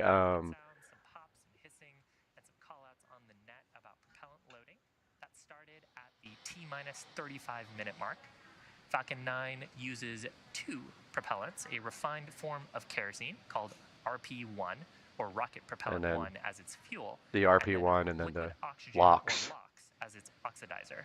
The liquid oxygen is chilled well below its boiling point. Yeah, so what SpaceX does to increase the performance of the engines is that they actually load propellant all the way up until the launch time, even with astronauts on board, which is unprecedented in spaceflight. And what this does is that gives the higher performance on the engines, because the fuel is super chilled, and that produces more performance. We're about 4 minutes away now, guys, from liftoff down at Kennedy Space Center. And they are at LC-39A, Launch Complex 39A, as you see right there. About 4 minutes away, guys. We're still adding fuel here. About 1 minute into when we're going to launch here, 1 minute before launch, the vehicle is going to go into startup mode where the flight computers are going to take over. And at that point, if the computer sense anything wrong, it will automatically scrub the launch. To pull away from the rocket slightly, and then he's talking about the strong back here. That's going to fall back and allow the rocket to lift off. Fully retract away, clearing the way for Falcon 9 to lift off from the pad. Now, the TE is a structure that provides liquids, gases, and electrical connections to the second stage. It also make sure that we're actually broadcasting here. Yep. Okay. You can see on your screen that it's starting to retract away from the second stage. Look at the strong back here. It's actually moving backwards. At this point in the mission, the first and second stages are almost completely loaded with propellants. Fuel loading is complete. Coming up in about 10 seconds, we'll hear a call out for liquid oxygen loading complete on the first stage, followed about a minute after by liquid oxygen loading complete on the second stage. So they're almost done with fueling now. We're just waiting to hear that call out. Speaking of that liquid oxygen, you're seeing some gassy clouds around about the that vehicle. there. Those are actually caused by that liquid oxygen. We periodically vent some of the gaseous liquid oxygen in the tanks to maintain the pressure as we top it up. And once that cold, Some of that you're seeing is venting. Some of it is just the rocket reacting with the warm Florida air. vents and forms literal clouds around the vehicle. The payload, the Starlink payload, continues to look healthy. We're not tracking any issues with this. Coming up on about 2 minutes to launch here, so these launches are so common now that it's really easy to zip down. If you guys haven't been down to KSC to see a launch, you should definitely go down there. I saw the in-flight abort test from Kennedy Space Center, and although the weather was not great, we did get to see it go up, but we did not see it come back down. Coming up on 2 minutes here, fueling should be pretty much done here momentarily. Shortly after LOX loading completes on the second stage, we will also see venting from the transporter erector. Call it there, indicating that propellant loading is complete in preparation. So propellant for loading today's is launch. done. So we're about to get There's that venting from a the go for transporter launch erector. here. As I mentioned earlier, it provides the fluids and gases to the vehicle. So as we're preparing for launch, we clear out those gases from the transporter erector. In about 15 seconds, Falcon 9 will transition to internal control. This is what I was talking about a little bit earlier. The flight computers are going to take over here in about 7 seconds, and we should see that on the screen. Through the rest of the mission. And then shortly after, Falcon 9 is in startup. So it's in startup now. Then we see right here, flight computers are taking control. Let's listen to this amazing set of sequences here. from the launch director. We should hear go for launch here momentarily and see some exciting lighting of a candle.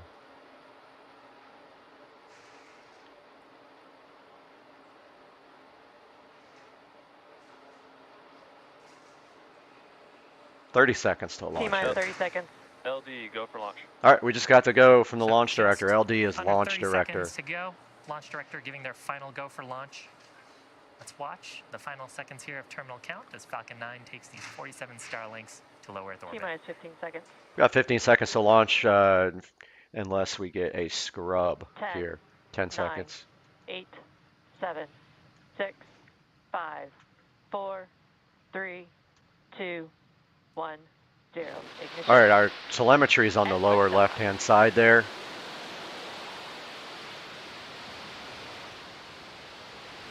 And there we go. What a beautiful shot this morning at Kennedy Space Center. You can see your speed on the lower left-hand side and your altitude. Now here, coming up here shortly, we are going to see this vehicle reach max Q, which is the maximum stress and aerodynamic pressure that are exhibited on the vehicle.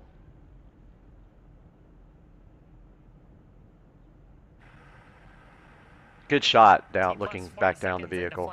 Falcon 9 lifting off from Space Launch Complex 39A at the Kennedy Space Center. Check out the coast there. Carrying 47 Starlink satellites to low Earth orbit. Nice shot. Now, we just throttled down the Merlin 1D engines in preparation for max Q. That's the point of maximum aerodynamic pressure. Falcon 9 is supersonic. That's the point when the combination of the velocity of the vehicle and the density of the Earth's atmosphere. So the vehicle is now traveling faster than the speed of sound, and you probably could see it pass through the sound barrier, and that might have been what that plume was just there. So with that, we are through the point of maximum aerodynamic pressure. Okay, made it through max Q, which is the most dangerous point for the vehicle. You can see they're going almost 2,300 kilometers per hour. They're at 19 kilometers in altitude. We're going to see the main engine cut off here momentarily, at which point the first stage will spin around and fire its engines and head back towards the drone ship. That's where the first and second Just read the instructions. Using those pneumatic mechanisms in the interstage. Right after stage separation, the first stage will be making its way back to Earth for What a great shot, man. They are doing so good with their coverage these days. today on a drone ship stationed out in the Atlantic named Just Read the Instructions. Almost 44 kilometers in altitude, almost 6,000 kilometers per hour at this point.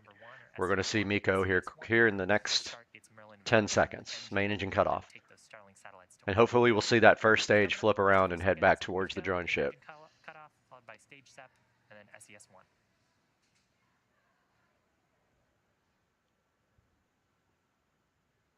There's main engine cutoff. Now we should see that shot from the vehicle.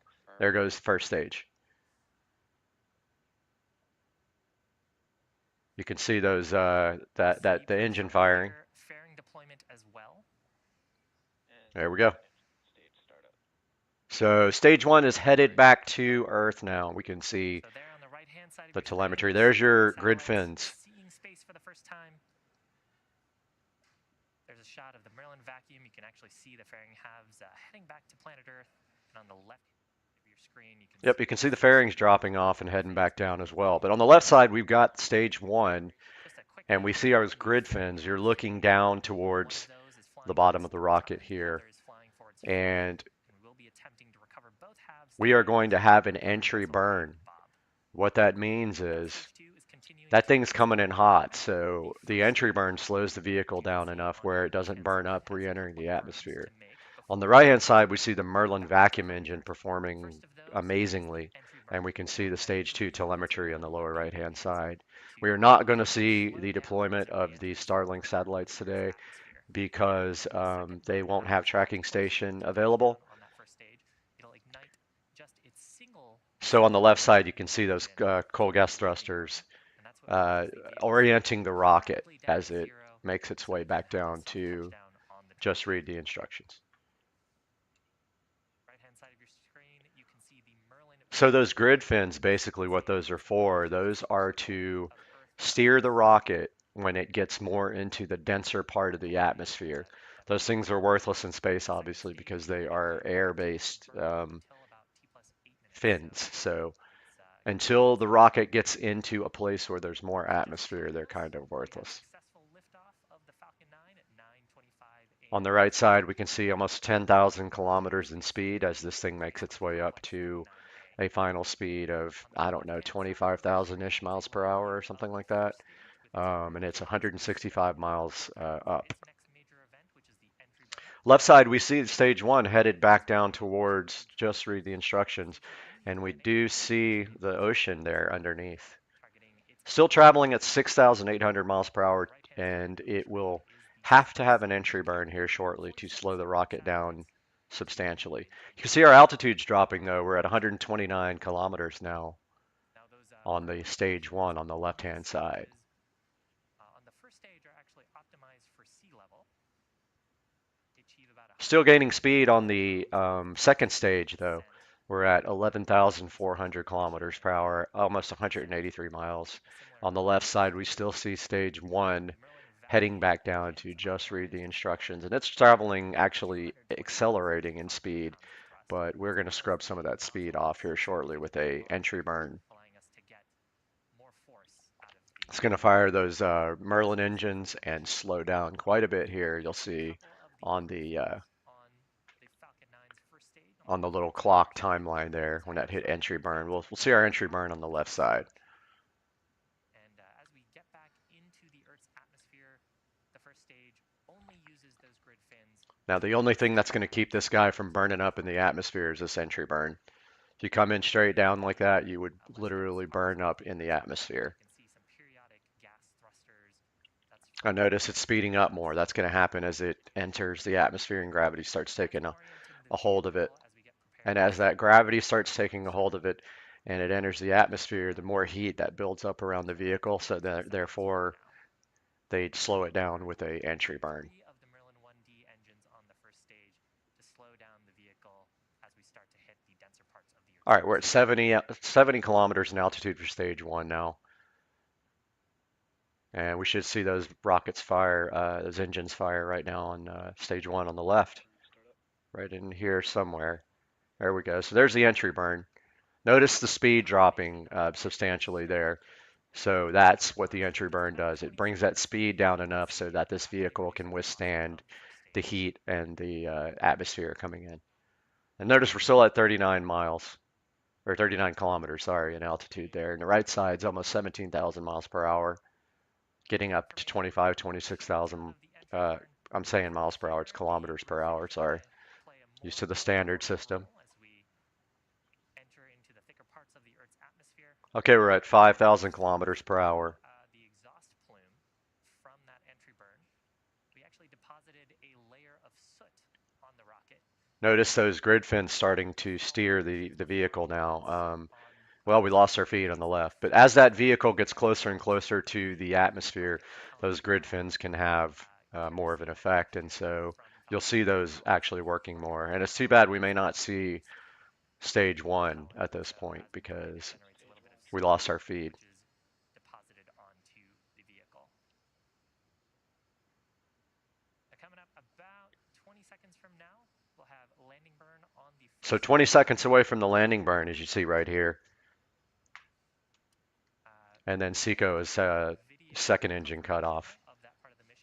Now we should, hopefully we can see this, but it looks like we're going to miss the landing burn. So it's going to be an uneventful feed here. We may just get video of when it's actually landed. We may not have live video from just read the instructions here, which is a bummer. All right, it says that we have landed. Well, actually the speed's still scrubbing off here on the telemetry. So we should see that landing. We're not going to be able to see it. There it is, live from just read the instructions. 11th landing of this particular booster. And of course we lose the satellite feed because the instability of the antennas on the ship as the.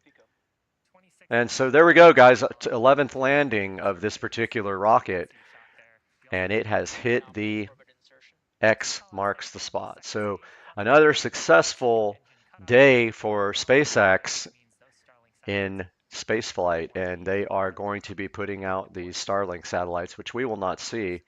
So at this point, I would say so far mission accomplished.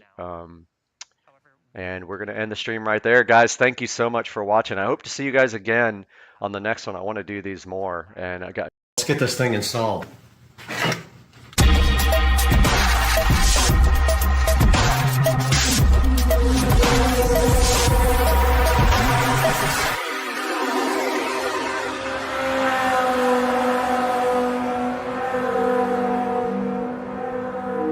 All right, we've got our power wire here.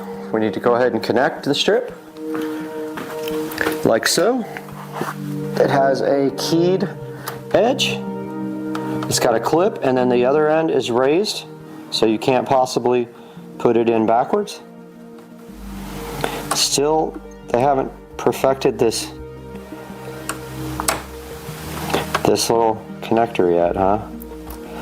Still the 4 pins that can easily bend. This goes to the power supply,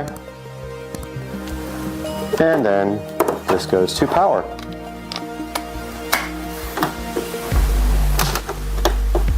And there they are.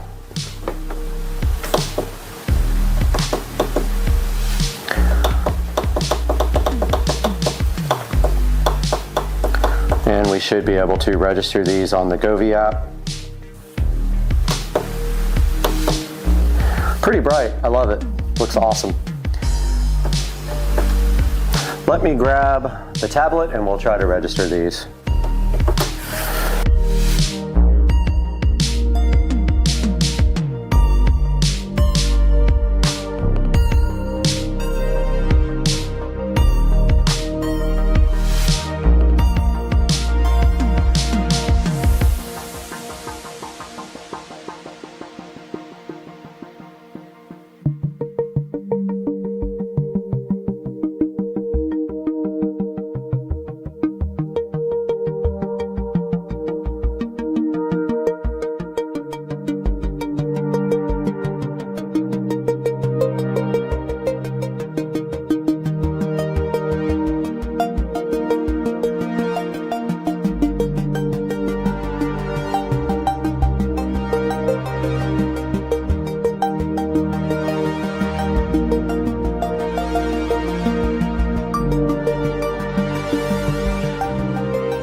Okay, so the goal is to hit this right here.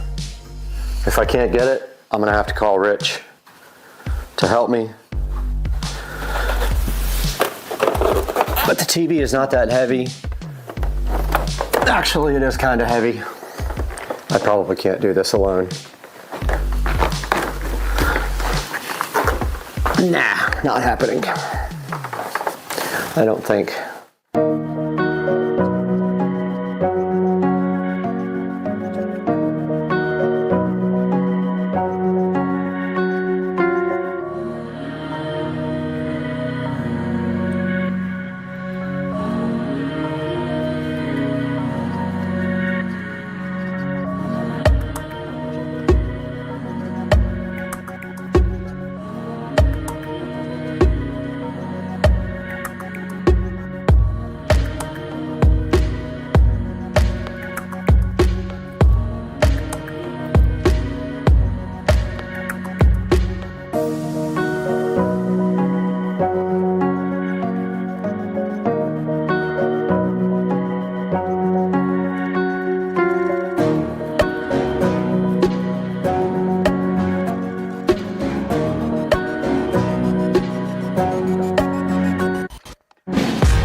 All right, I got the Fire TV. I've got the power for the TV as well.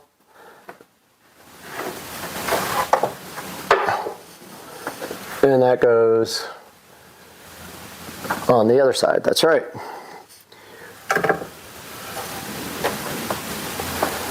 Very cool mount, I love it. Works really well. Temporary plug some power in here for it, and then we're going to cut in a wall box next.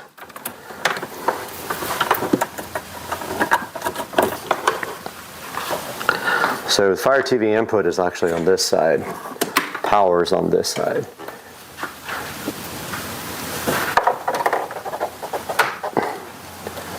There is TV power.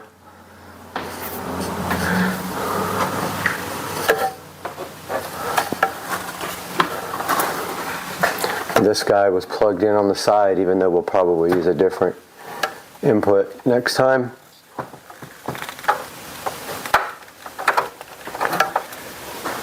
Okay, everything's plugged in. Let's give it a shot.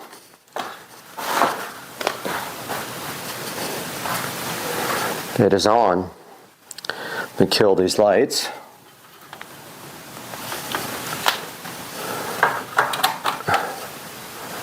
All right, there's Fire TV.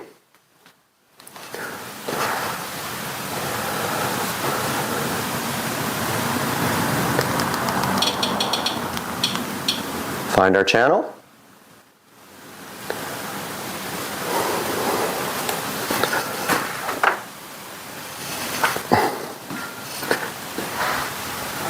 Looks a little cockeyed, but it's completely level.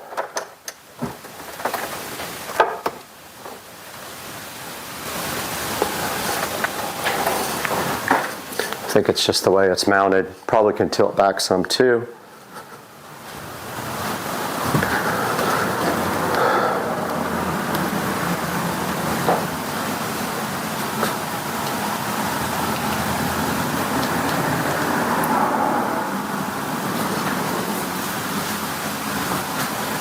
And here is our channel.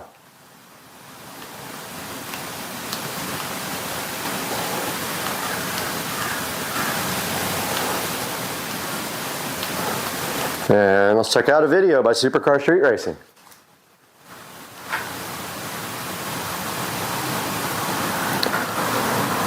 Maybe. I notice these do this sometimes. They'll start playing and you have to go back out and hit play again.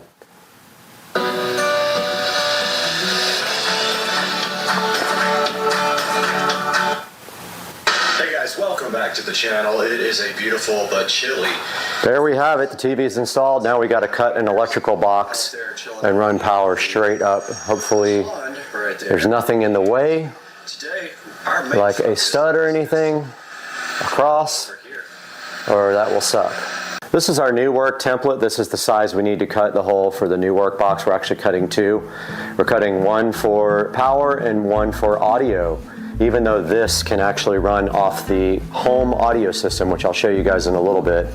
What we need to do now is get behind the TV and cut this. So we're going to measure how far. Oh, we forgot to test the LED strip. Let's do that first.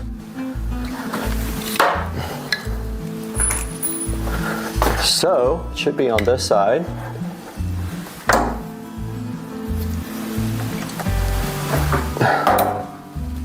Guy needs power, which will all be behind the TV.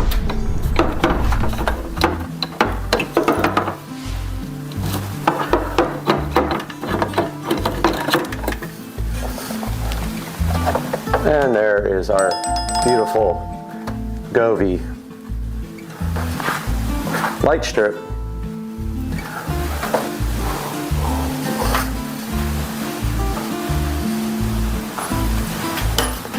Ready to go.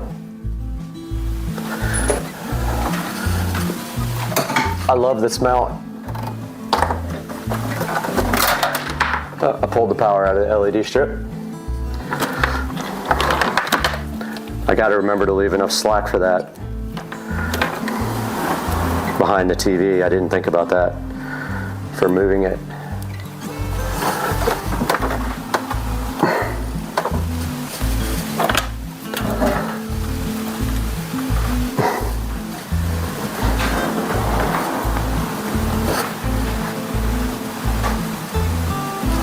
And that is how it looks with the LED light strip installed.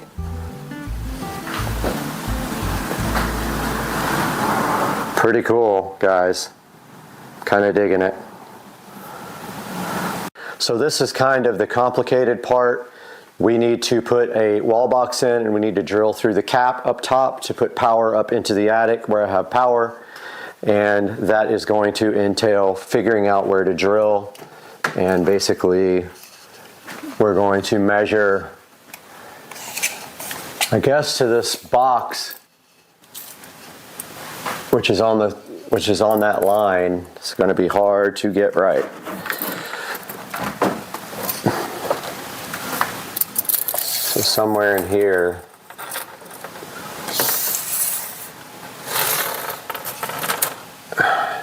"58 inches over." Maybe 57.5 is where we need to drill from this wall box on the cap.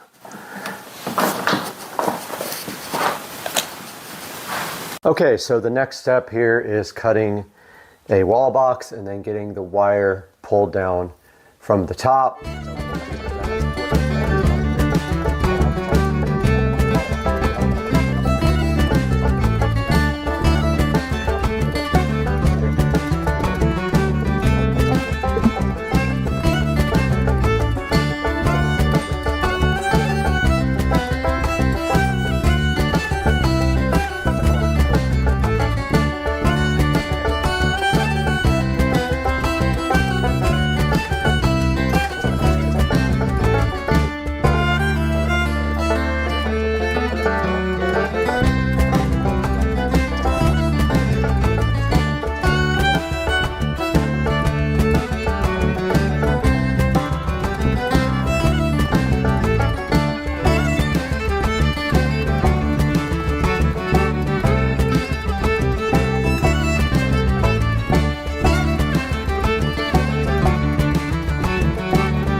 Alright guys, so I went up in the attic, drilled through the cap, ran a coat hanger down through, used my hands in the insulation without gloves because it's easier to feel everything.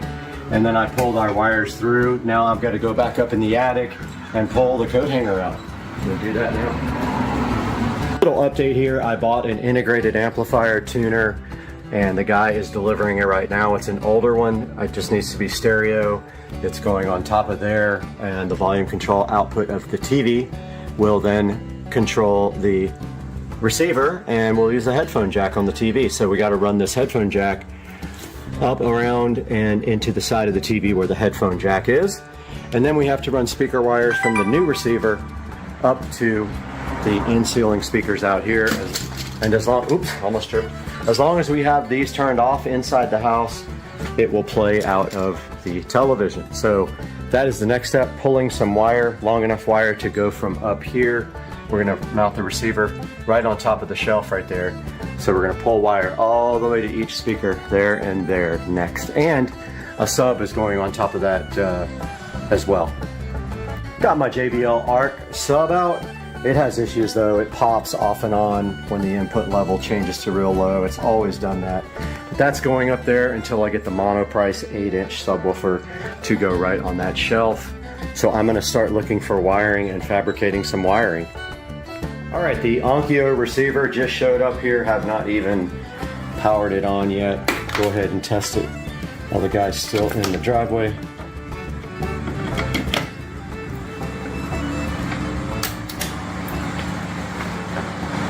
And it does come on. So there is our power for the speakers in the garage.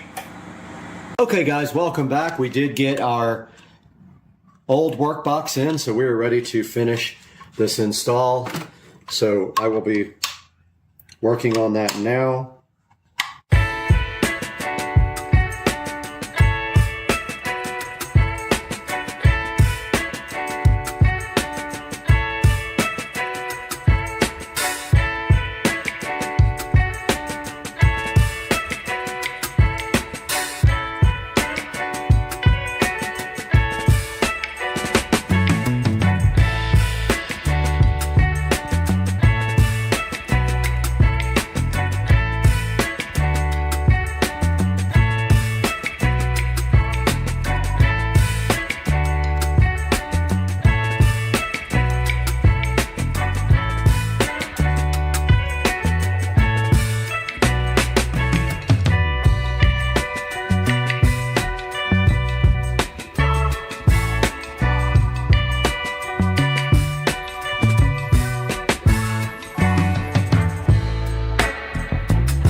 As you can see, we had an Uber fail and the phone fell, but I did get it was super frustrating, this type of screw that falls back into the device, but I did get the outlet wired up. I'm going to go ahead and put it in the wall now.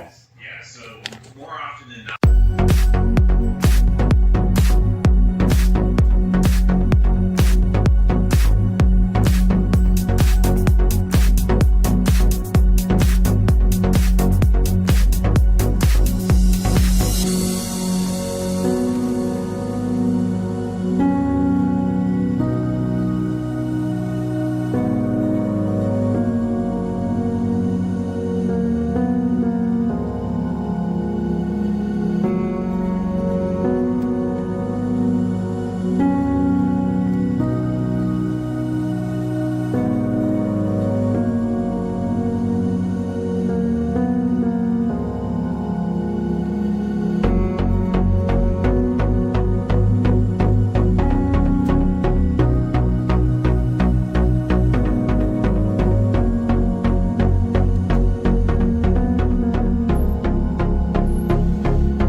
see blue on the outside. Now, it means it's working.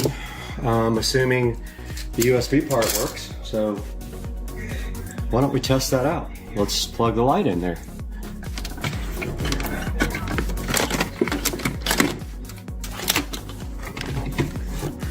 I see power on the light. And it works. Okay, so I now have to get this cable somehow through the faceplate. So I'm thinking of drilling out the side big enough for this guy to fit through. So it's just like, if I can, drill right through both of these plates on the corner.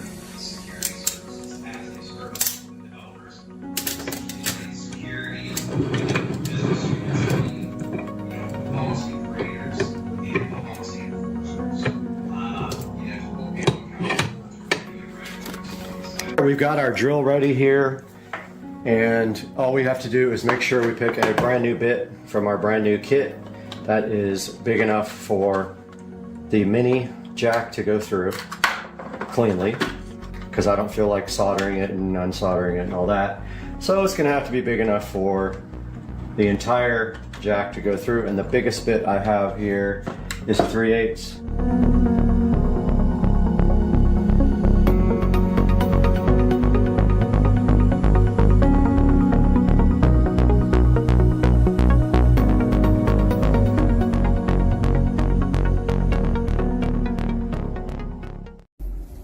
What do you know about Van Halen? Do you see it? Van Halen! It's literally Van Halen. You don't have it. What's going on, guys? Long time no update. So it is Monday and come to a decision. And you guys are gonna think I'm crazy, but that decision's coming up right now. All right, guys, it is now Friday morning. I decided to finally finish this video. So I have come to a decision regarding this vehicle, and that is I have sold it. I know. What the fuck? I am selling this car after putting a little bit of money into it and a little bit of time. And there is a reason for this. Because there is such a small aftermarket available for this vehicle, I decided that I no longer want to deal with it. It is becoming a problem getting basic parts for this car, not repair parts, but anything aftermarket. It is a very, very expensive car to maintain, which I'm not that worried about that part, but I can't work on the car myself. There's no room in the engine bay. I did research this vehicle before I bought it, and I did feel that there was an aftermarket for it, but now that I'm actually trying to get things done, there is absolutely little to no aftermarket available, and the stuff that is available is 10 times the cost of what it should be, because they just don't sell very many parts. So, what's coming next? Well, I will give you a clue, and that is that I did own one in the past. So if you know me or know anything about me, you'll already know what's coming. Stay tuned. More info coming very soon. And maybe some clues. XT5 Pro back on the road and take it home. Let's get back to the house with the XT5 Pro and go over some of the other cool features.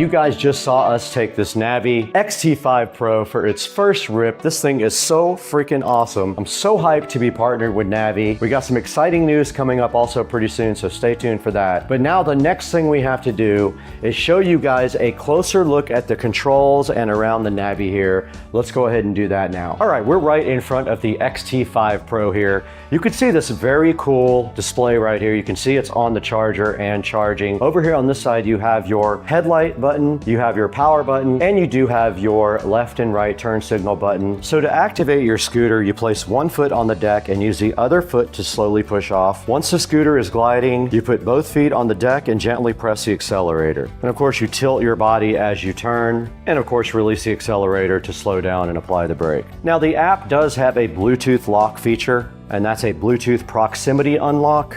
You can go ahead and set that up. And on the back side of the handlebar here, you do have your awesome bell.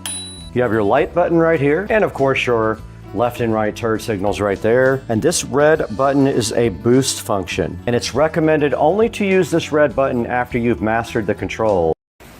Man, this is a crazy thunderstorm. It is blowing and wind is going crazy. There was hail at some point. It is just nuts out here today. Look at this. Alright guys, welcome back to the channel. And I have a little update for you guys.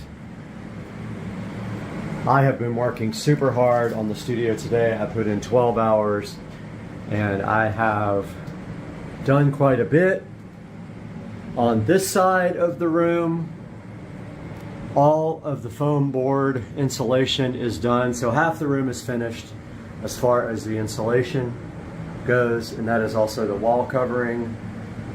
And then the sound deadening tiles are up on this wall and partially up on the ceiling. Just wanted to see what it looked like on the ceiling, but one pack did. I could have done probably most of this wall. I would have been short like maybe 10 tiles, but I got done with that wall plus a little bit of the ceiling. I got the air conditioner put in. I was super scared to do this because I had to cut a hole, and yes, I like it low. It doesn't take up any of my wall space at all. I love it down there. I got the LG just like in my bedroom. It's the dual inverter with the ThinQ. So it's a smart AC. And I'll show you guys on the outside what I did. But basically this is rock board. So I used a circular saw and I cut out the hole for the AC, and on the other side I framed it in. I also framed it underneath there to hold up the AC, but on the outside I framed it all in, sealed it all up nice. Then I took the foam insulation board, ran it around the edges here and caulked everything in really nice, and then of course this whole thing will be covered by foam insulation board, which is going to be fun trying to cut that out correctly, but I'll end up having to frame that as well because the edge, it'll be framed with these tiles. So the tiles are hit and miss. There's different colors, there's different shapes, and they're really hard to get correct, but I did end up getting it figured out. Excuse me, had the hiccups. So that is the update for today. Tomorrow, my plan is to continue this wall here. So I am going to attempt to cut this wall. Now I don't know if I'm going to attempt to do that top part as well at the same time, or just make a cut and another cut. It's easier just to cut twice, and now that I know my jigsaw can do it with a dull blade, that's how you cut these foam boards. You grind all the teeth off of a jigsaw blade and then you cut the foam tiles with that. I do have some challenges tomorrow though. I'm gonna have to watch out for a wall box I gotta put in there. I gotta make sure that I have things noted because I have to cut holes later. I've got that Ethernet and HDMI to worry about, that plug, and this double wall box. So I've never done a double wall box that's already recessed, and I'll of course have to bring out the switches with an extension, with those little extension things. I will have to worry about my Echo Show 15, which is going right there. I got to do that tomorrow. My goal tomorrow is to get at least this wall and this wall done. I can't do the ceiling until this wall is done because the ceiling is booted up against it right there. So yeah, that is my plan for tomorrow, and I will show you guys outside now what I did. So outside of the studio here, you can see it's all lit up nice, and I did the lighting when I built it. But I framed in the AC and it's sitting on favors. Just like that, it's fine. Frame that in, I'm waiting for all that to dry so then I can do the bottom board. But for right now, everything is nice and watertight just in case it rains. It's not watertight underneath, but it's not supposed to rain tonight. So tomorrow morning I will come out and put the bottom board on. I literally was waiting for these guys to dry before I did the bottom board.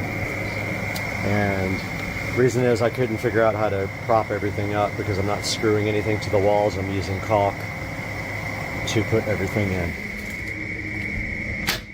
There's the rest of my foam insulation. So yeah, this AC unit, even with half of the insulation in the office, the AC unit today was able to get the room down to 60 degrees. It's a 10,000 BTU. I ordered a 9,500. They sent me a 10,000, so that's awesome. I got extra for free. This is an example of me cutting in the foam tiles around the outlets. I did it also behind the television. I cut in everything back there. I had the Govee immersive LEDs for this TV. They're not going to work out because you can clearly see them when you walk in the door right here. So unfortunately, that TV is not going to have immersive lighting. These two will. That one I haven't decided yet. That's only a 32-inch. So we got time to worry about that. But yeah, big, huge update. It is bedtime. I have to get to bed. I have been in here for 12 hours. I'm beat. I'm going to jump in the shower after I upload this video and I'm going to get to bed. Guys, thank you for watching. Please like and subscribe. Hope you like the studio. Can't wait to do live stuff from in here. Super hyped. We'll talk to you guys tomorrow for another long day. How come you won't look at me?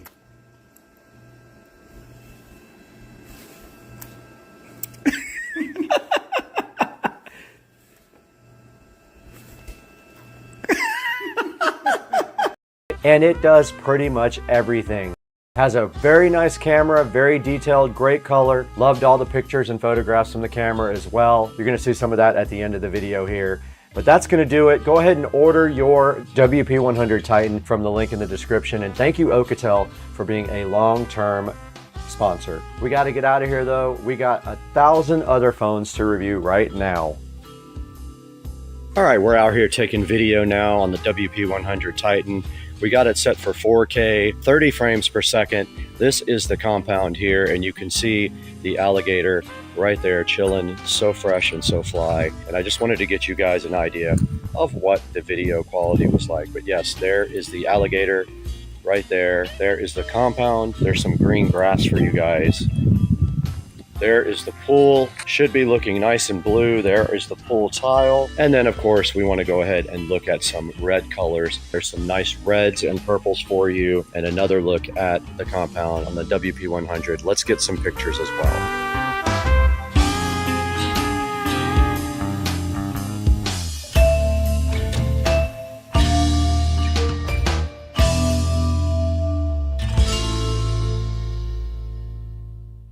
Okay, I wanted to give you guys some more of the capability of the night vision of the WP100 Titan. Check this out. This is my completely dark garage. The sun is barely coming up right now. This On a regular camera, you can't see this at all. But on the WP100 Titan, check it out. You can make out the golf cart right there. You can make out the scooters right there. No problem. Look at that. You can make out the actual posters where there's no light hardly at all in here. So that is the WP100 Night Vision. Before it gets daylight here, we want to show you the WP100 Titan's camping light. So here's the controls for it. You just click full. Look how bright that is. That is lighting up the whole area here. Check it out. Now I'm recording this on the Samsung, but you can see it's still dark out here. And looking at the camping light, look how bright this thing is. So for example, I always go into my shed here. It'd be super convenient since my phone is already on my body.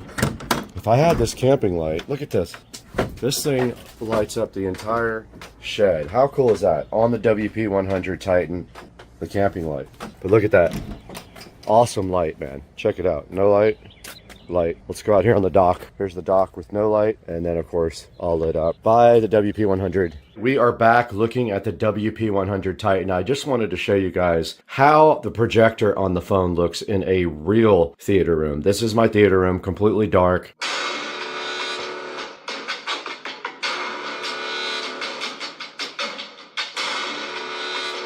Okay, that was my channel on the WP100 Titan and projected up onto the home theater screen.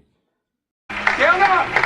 Hey, just want to say to all you other drivers out there, if you smell a delicious crispy smell after the race, it's not your tailpipe, it's a little bit of J and then J. Shake your butt! There was only one road back to LA. US Interstate 15. Just a flat-out high-speed burn through Baker and Barstow and Purdue. Then onto the Hollywood freeway straight into frantic oblivion.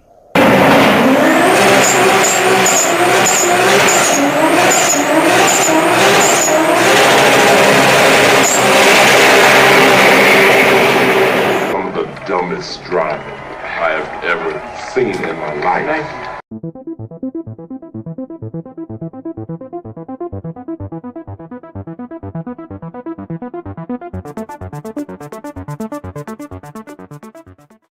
So, just got back from the gym and have a little toy waiting here for me.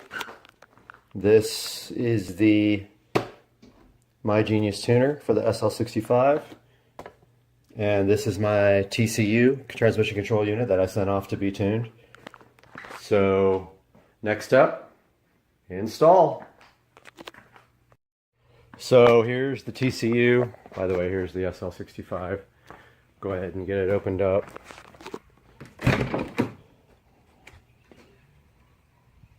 Here's the other car. Didn't really show it much in the last video, but this is my 335i, which is bolt-on. There's the SL65. Down here in the car, that's where the TCU goes. Right there. I'm going to go ahead and get that installed, and then I will update you guys. So what we've done here is we have connected the My Genius device to the SL65. We downloaded some information on here, and we sent that to the tuner, and now he will prepare the tune and email it back to me. So we are in the process of programming the ECU. It says switch off the dash to continue. It's off. Now it says connect to a battery. Okay. Switch on the dashboard, check the connections, and press OK. Dashboard is on. If it'll ever focus, press OK. Starting communication. Writing preparation in progress.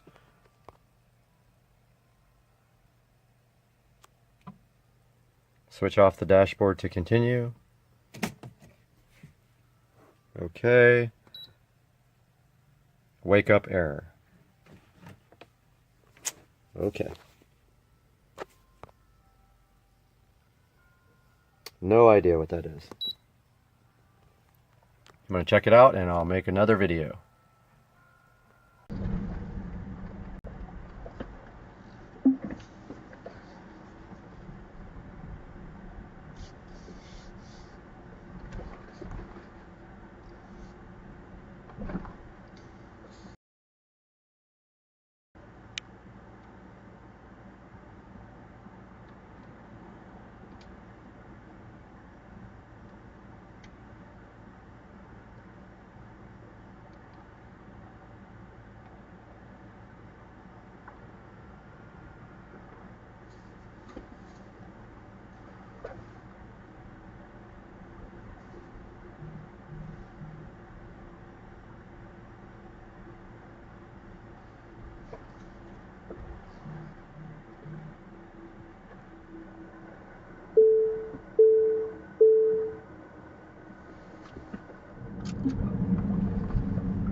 You guys just saw some actual footage from the Ombar T1 dash cam. It's a pretty cool device. It does a lot of great things with great video quality, things like night vision, and also the ability to monitor your car when you are parked. Dang! You got shocks, pegs, lucky. You ever take it off any sweet jumps?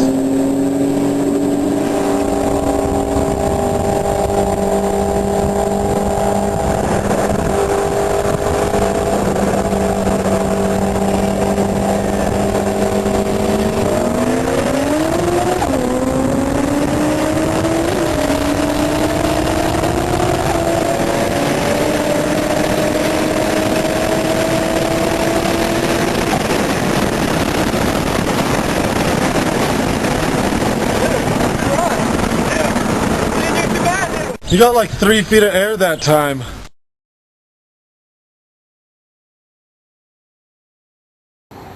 What's going on, everybody? It's Tuesday, beautiful day outside in Jacksonville. Walking around downtown, my work is back there. One of those really tall buildings, but I like to get some exercise on my lunch break. But I wanted to let you guys know the Mercedes did sell on Saturday. The transport truck came and picked it up and took it to St. Petersburg, Florida, where the new owner has let me know that they are ecstatic about the car. They absolutely love it. They gave me a big thank you, saying it was everything that I told them it was. Of course, that car was immaculate. Had very few problems at all. So a little bit of a hint about what's coming up next. So I did buy another car. Not gonna give too many clues, but I will just say that it is an import. It's an imported car. I am paying for it tomorrow, and it is going to be delivered to me. I would guess by the weekend. I will update you guys again after that point. But stay tuned, some big things are coming. You're gonna like this. This is a special car. Stay tuned. Featuring the Starvis 2 IMX 678 sensors. And right in front of me is sitting this exact camera right here. It is at $139 because it is 46% off right now, which is a great deal. So go ahead and check this out. It does have a cool night vision option here, as you can see here. Other cameras do not look like that on night vision. The Ambar has 3.0 night vision with full color. And right here you can see the IMX 678 sensors doing SoFly and SoFresh. And you can see the front, the rear, and the cabin sensors here, and the combination of 3-channel recording, 4K plus 1080p plus 1080p 3 HDR right there. Now this is the 24-hour parking monitor. This makes sure that even when you're parked, your car is protected from people doing anything to it. It transfers files much faster. Here's the license plate technology to read the license plate. It's called PlatePix. It does use 4K HDR full color night vision as well. Here's the built-in high precision GPS. It shows your location exactly, and it's very helpful in case you have an accident or any other occurrences in your car. Here's a big reason why you should choose the Ambar over everything else. Look at all the cool different features that the Ambar does versus all of the other cameras. It has a 128 gig memory card. Other ones don't even give you one. They all have ordinary night vision, ordinary cameras, no HDR, single mode GPS, 2.4G Wi-Fi, and false parameters, while the Ambar does all these other awesome features for you guys. Check out the Ambar T1 in the description. There will be a link to this, and if you buy that or anything else, anything on Amazon, it benefits Supercar Street Racing so greatly. I'll be forever in your debt. I appreciate you. Guys, thank you so much for 228,000 subscribers, hopefully more by the time you read this, but I really appreciate your support on Supercar Street Racing. We can't survive without you and your support. Please like and subscribe, and anytime you want to buy anything from Amazon, click through any of my channel links in the description. It will help us. We'll get an affiliate bonus for that, and we really need that to survive. But right now we got to get out of here. We actually have to go to lunch.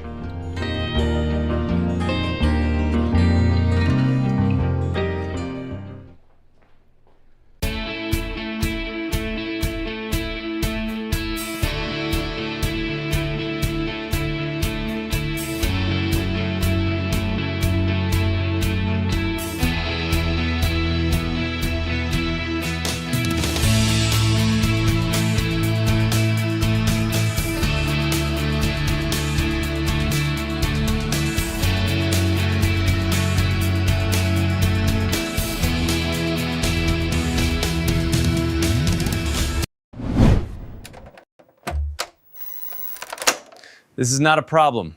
Hold my beer.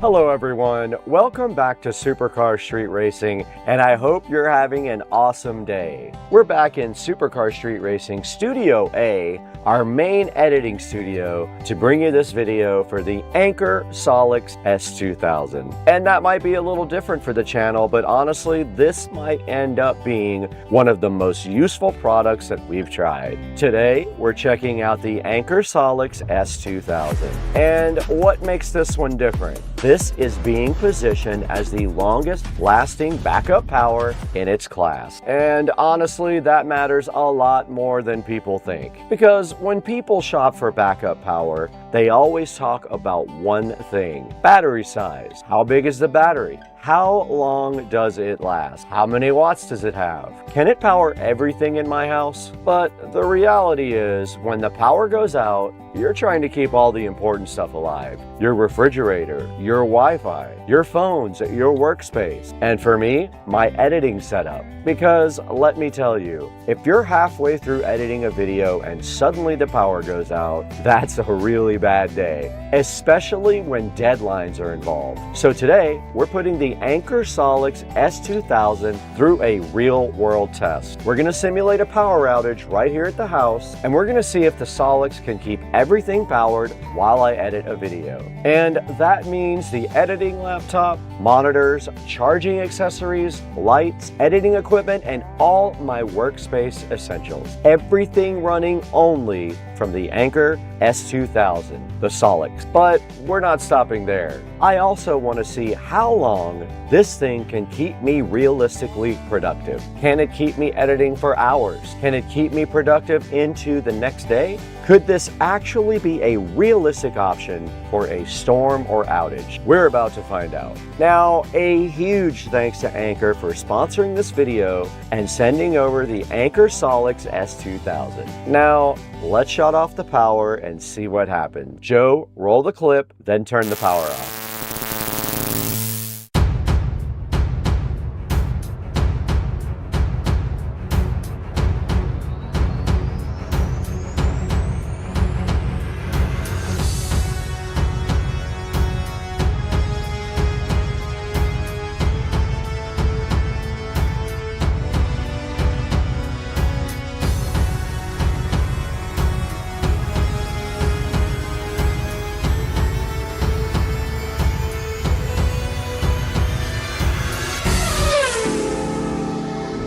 Alright guys, now the power outage simulation will begin. And honestly, living in Florida, this feels very realistic. Storms happen, hurricanes happen, random outages happen. And when they do, the biggest question becomes, how long can you actually stay productive? Because losing power for an hour, that's annoying. But losing power for a whole day, that becomes a serious problem. And right now in the editing studio, that's Studio C, everything is dead, the power is off, the laptop's dead, the monitors are off, the lights are off, all the accessories are off. Editing workflow has completely stopped. The laptop battery's even dead. Now, normally, this would mean that production is over. But this is where the Anker Solix S2000 comes in. So here's what we're plugging in. The laptop with the dead battery, monitor 1, monitor 2, all of my accessories, all of my lighting, all of my chargers, my whole desk setup. Now, for the moment of truth, let's go ahead and power on the Solix S2000. And boom, just like that, we are back. And honestly, that's already pretty impressive because my full editing setup was now powered by the Anker Solix. And here's the cool part. I actually get to edit a video while being powered from the Anker Solix S2000. So this isn't some fake demonstration. This is real world use. All right, guys, we are a good bit into editing now and it is still running flawlessly. There are no issues, no interruptions, and everything feels exactly the same as normal wall power. And honestly, that's kind of the point. You shouldn't feel like you're sacrificing productivity during an outage.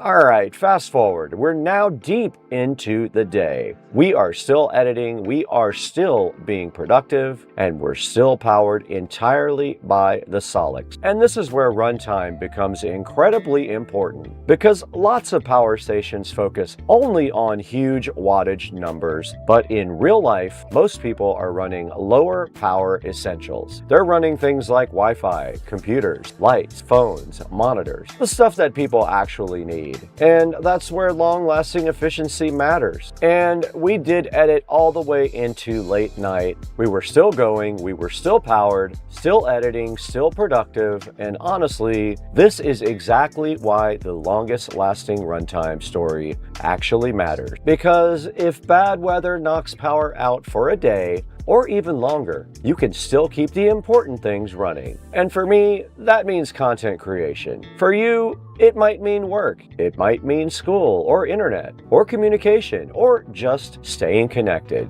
And seeing this thing continue to power my setup well into the late night, that is seriously impressive.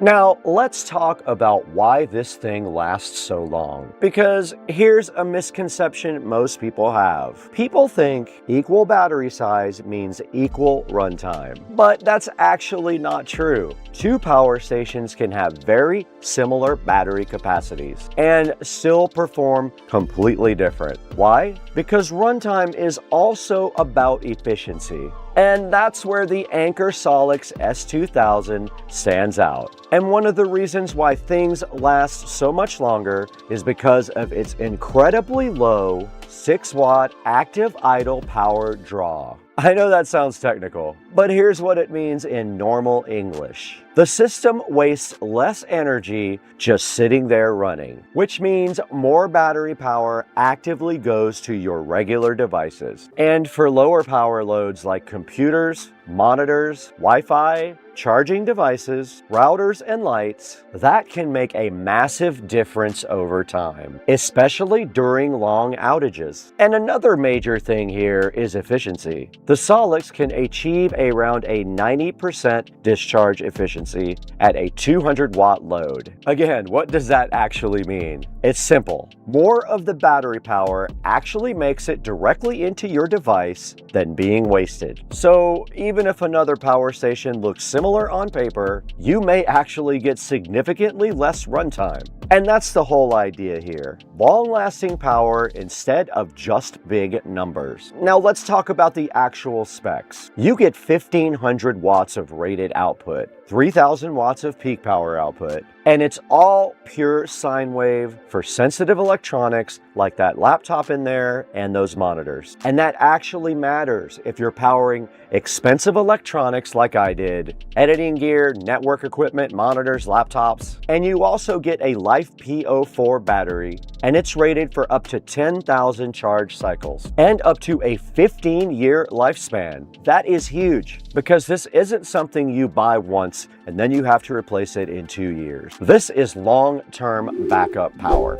It's something built for emergencies but also everyday use. And the charging is also seriously impressive. You've got multiple charging methods. You can charge it on the wall, you can charge it with solar, with your car, with an alternator, and you can charge it incredibly quick. And that matters if you're caught last minute and a storm is on the way. And speaking of storms, there's smart app functionality. You can monitor your power remotely, you can check battery levels, you can adjust the settings, and even prepare for bad weather. And finally, portability. For a 2000 kilowatt hour power station, this thing is surprisingly compact. It doesn't dominate your room. It doesn't take up your entire garage. And it still feels easy enough to move around your house when it's time for backup power. So after testing the Anker Solix S2000, I completely understand the appeal. Because when outages happen, and they do,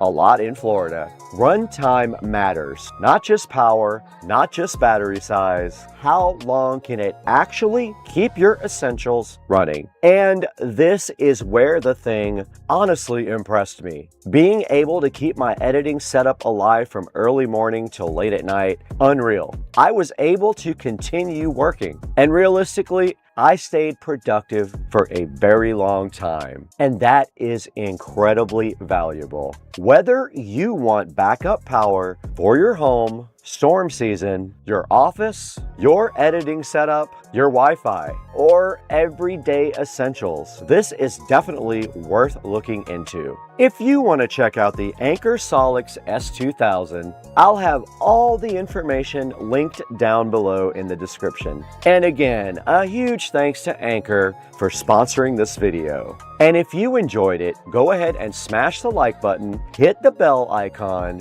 so you don't miss anything from Super Supercar Street Racing. Subscribe if you're new, and check out Second Car Street Racing, our other channel. And as always, thank you for watching Supercar Street Racing. I'll see all of you in the next video. I have to get out of here. Joe is waiting outside and is going to turn this camera right off. Oh, hey, Joe.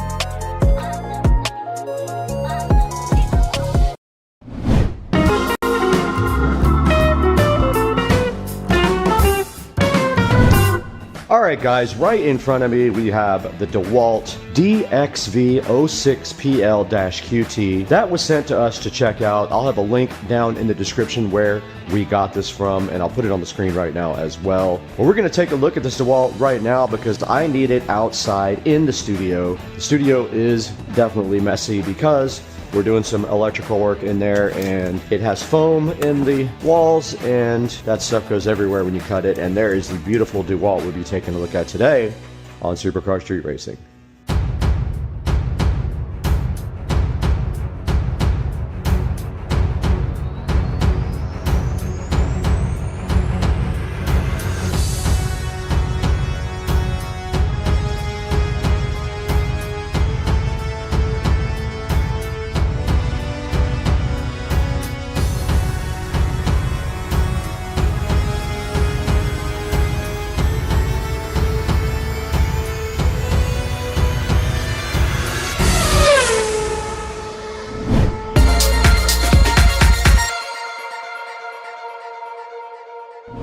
Inside of the DeWalt box, we can see some cool things right on top. There is an attachment here, just like that. There is also this cool hose. And the DeWalt comes straight out of the box, like that. Very easily unboxed with plastic around it. And inside of the box, a couple of more attachments here. They're just extensions for this attachment here. What else came with the DeWalt? Let's see. Everything else is inside of it. So they did give you a lot of other cool options. There is a look at the filter that it uses. There is also a bag here, and we will be taking a look at how to actually install the bag. And that thing pinched my finger right here when I pulled this out. It got me good, so be careful. There's some wheels in here as well. Some cool little attachments. This thing is awesome. I'm so hyped. All the attachments are in there.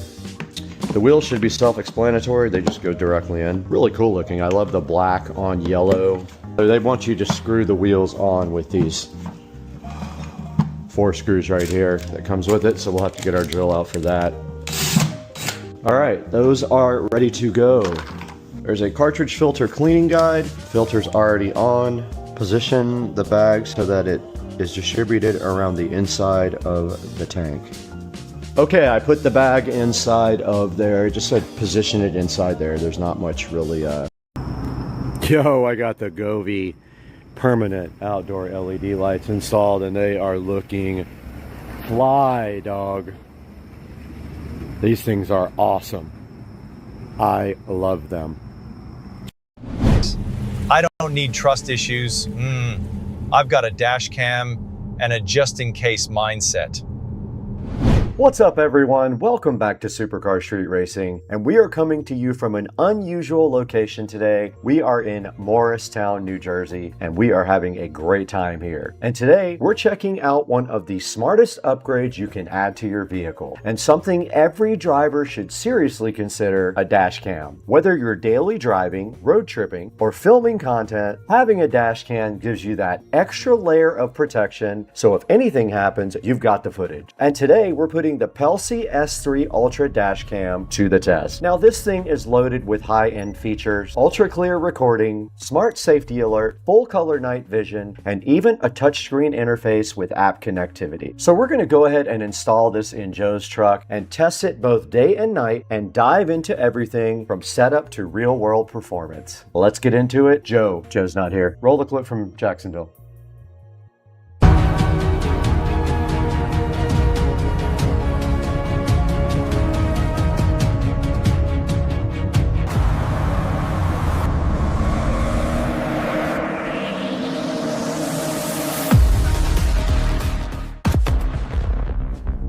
where speed meets innovation. Okay, let's break down what makes the PCIe S3 Ultra stand out. First up, video quality. This dash cam is powered by dual Sony Starvis 2 sensors. It's got an IMX678 and an IMX675, delivering true 4K on the front camera and 2.5 out in the back. And that means crystal clear footage with serious detail. You can read license plates, road signs, everything. And you've also got a wide angle lens, capturing multiple lanes and giving you full road coverage. Now let's talk about the touchscreen and menu interface, because this is something you'll use every day. The S3 Ultra features a smart touchscreen display and it's super responsive. Now let's tap into the main menu. Right here you can access video settings, resolution adjustments, ADAS controls, and parking mode settings, Wi-Fi and connectivity options, and playback and saved clips. Everything is clean, simple, and easy to navigate. There's no complicated menus. You can swipe through recordings, tap to lock footage, and adjust settings right from the screen. And this makes a big difference compared to older dash cams with tiny buttons and confusing controls. Now let's talk about the ADAS safety features. You've got lane departure warnings, you've got forward collision alerts, and you've got real-time driving notifications. So it's not just recording, it's actively helping you stay safe. And out of the box, you also get a free 128 gig micro SD card, which is a huge bonus. And it includes a OBD hardwire kit, giving you 24/7 parking surveillance without complicated installs. And now for one of the biggest highlights, it's full color night vision. And thanks to those Starvis 2 sensors, this camera can capture full color footage even in very low light, like when your car is parked or your headlights are off. And that's something most dash cams simply can't do. And finally, connectivity. This dash cam supports Wi-Fi 6, which means faster data transfer speeds when connecting to your phone. Now pair that with the PCIe mobile app, and you can instantly view, download, and manage your footage. And yes, it even includes GPS tracking data, so you can see your speed, your location, and your route directly on your recordings.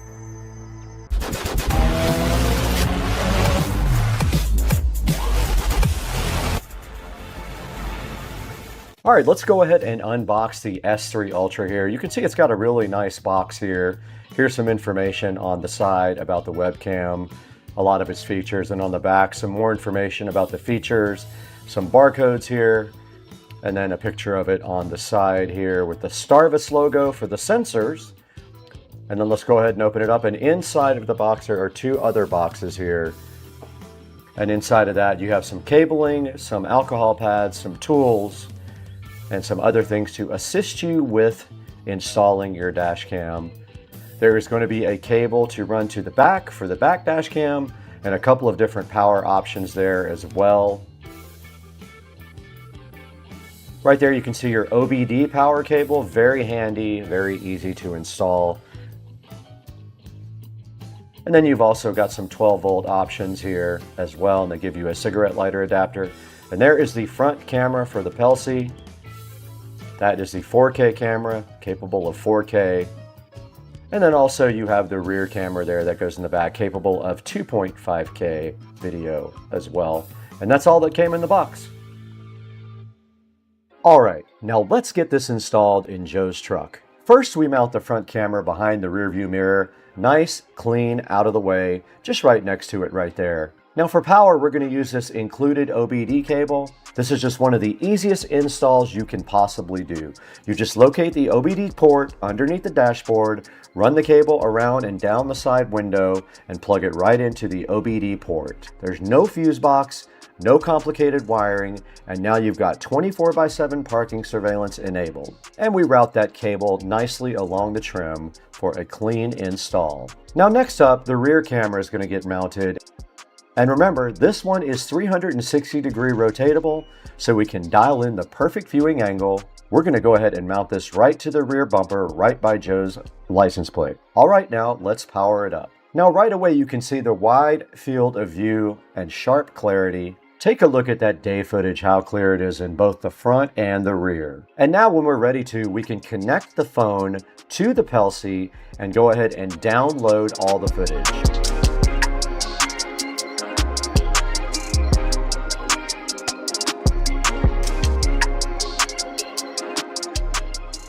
We've got the Pelsi app already on the phone. We're going to open it up.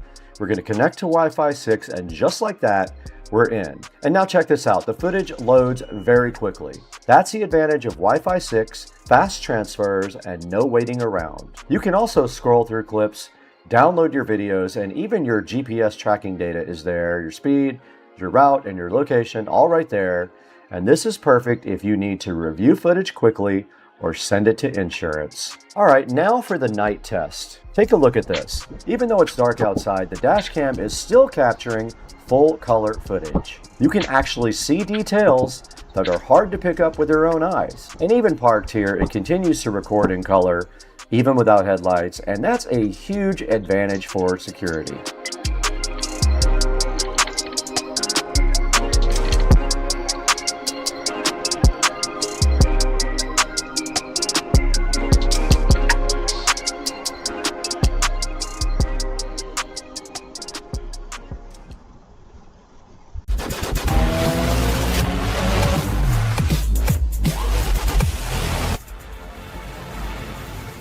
All right, guys, final thoughts.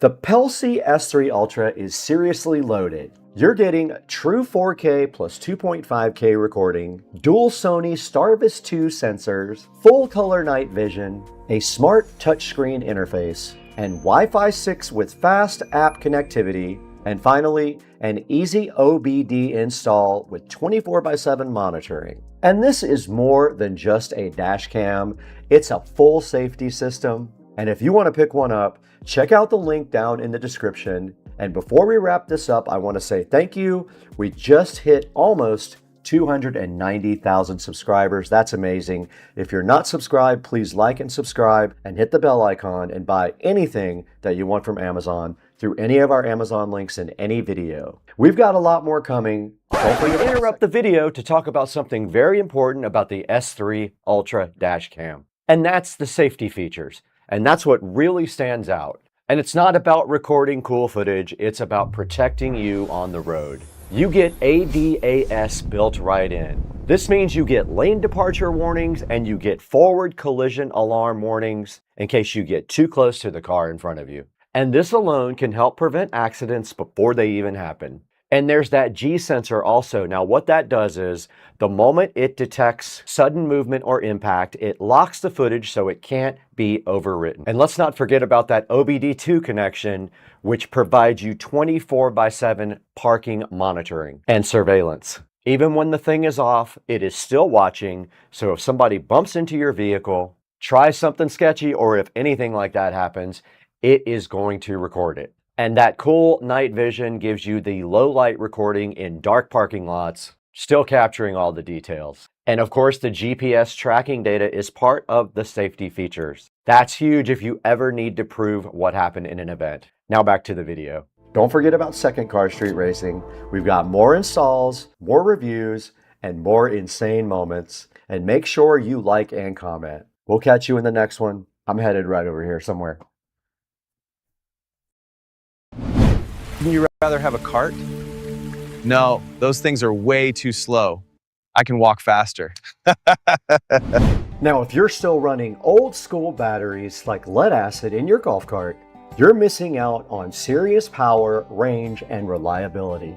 Today, Greg is upgrading this cart with the Humsy Inc. 48-volt lithium battery, a massive leap forward in performance, efficiency, and simplicity.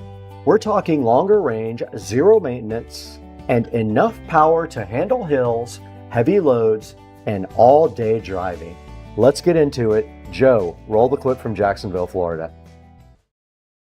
This is a 48-volt Life PO4 battery with a massive watt-hour capacity.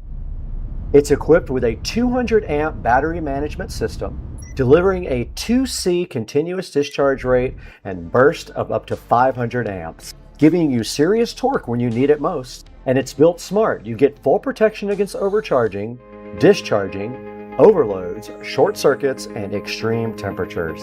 And it even has low temp protection, stopping charging at 32 degrees Fahrenheit while still allowing discharge down to -4 degrees Fahrenheit. Perfect for cold weather use. On the outside, you've got a rugged metal casing that's fireproof. It's impact resistant and designed for optimal heat dissipation. And inside, premium grade A cells rated for over 15,000 cycles and up to a 10-year lifespan. You're also getting Bluetooth 5 connectivity so you can monitor your battery health, your voltage, and your temperature in real time using the HumSync app. And compared to traditional setups, this unit is 62% lighter, 23% smaller than 4 lead-acid batteries, meaning easier installs and no complicated wiring. Plus, it's IPS65 rated, and it's backed by a 5-year warranty for total peace of mind.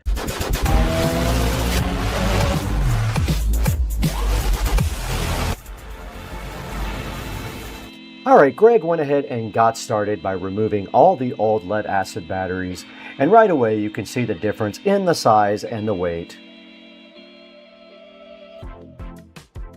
And once those are all out, he's cleaning up the battery tray and getting everything prepped for the new install.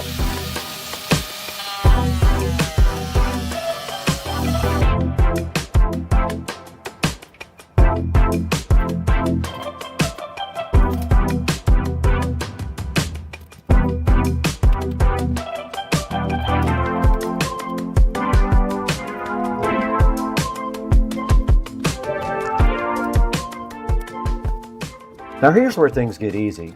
Instead of dealing with multiple batteries and complicated wiring, this is a direct drop-in replacement for all major golf cart brands like Club Cart, E-Z-GO, and Yamaha. Now Greg will place the HumSync battery into position, and thanks to the compact design, it fits cleanly with room to spare. Next, he connects the main positive and negative terminals. That's it. There's no complex series wiring, no balancing issues, just simple, clean power. And with the built-in forced power switch, it also gives you a quick one-touch reset if needed. A super handy feature for troubleshooting on the fly. And Greg will also go ahead and run a wire from the front, from the display, to the back to the battery. And once everything is secured, Greg will power it on and we're ready to roll. Now for the fun part, real-world testing. Now this battery delivers a 50+ mile range on a single charge, so you're not constantly worrying about running out of juice. And with that 200 amp continuous output and 500 amp burst power, the torque is instantly noticeable, especially on hills and rough terrain. Even fully loaded with 4 people, this cart will pull strong without hesitation. And thanks to the efficient power delivery and stable voltage, you get smooth acceleration and consistent performance from start to finish.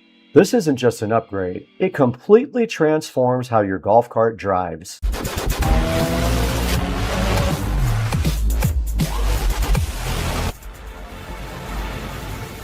If you're ready to upgrade your golf cart with more power, longer range, and zero maintenance, this is the move. Just look down in the description, I'll have a link for you to buy this battery, and do that to support the channel. Trust me, once you go lithium, you're never going back. The garbage man has moved up quite a bit. What we're gonna do now, you can see we have a nice hill ahead of us. I'm gonna show you the torque increase.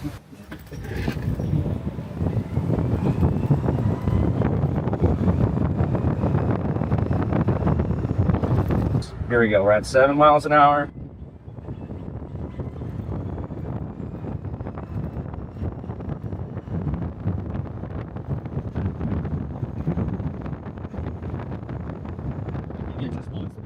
And thank you for 300,000 subscribers on Supercar Street Racing. It's only possible because of you, and we really appreciate you. Thank you for watching. I gotta get out of here. Joe, when I'm gone, turn the camera off. From Jacksonville.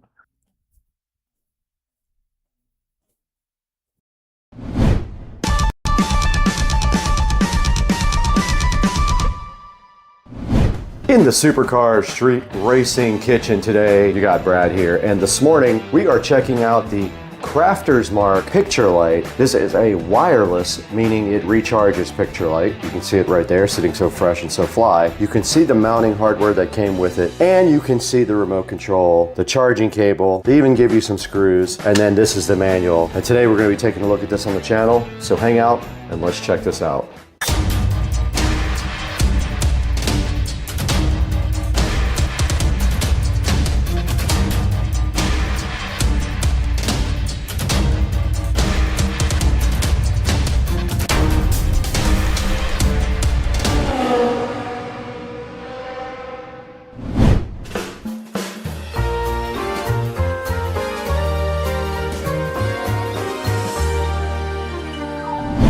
This tiny Tesla has nothing to do with this wireless Crafter's Mark picture light that we have sitting on the counter today in Supercar Street Racing. Right in front of me, we have already unboxed this thing for the purpose of going ahead and charging it so that after that, we can go ahead and do a full review and hang this Crafter's Mark picture light up in the SCSR garage. We're gonna be adding this over our SCSR custom artwork that we made there. But now let's take a close and in-depth look at everything that is in the Crafter's Mark wireless picture light. We do have the one in brass right here sitting in front of us to check out.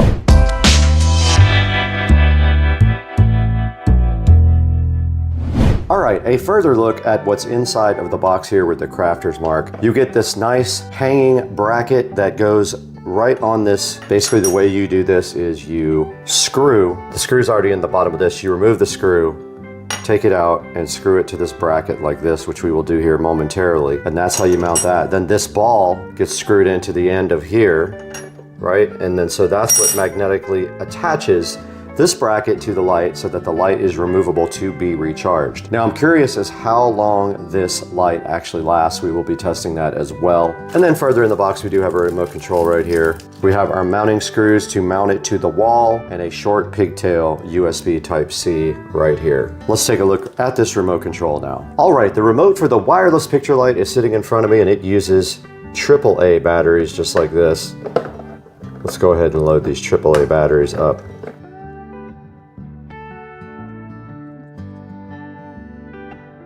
We did end up getting our remote control batteries loaded into the back of the remote, but I am unable to get the back to stay on for some reason. It does want to fall off. It won't click shut, so I don't know, probably a defective back right there, but yeah, the back just falls off for some reason. Not sure why.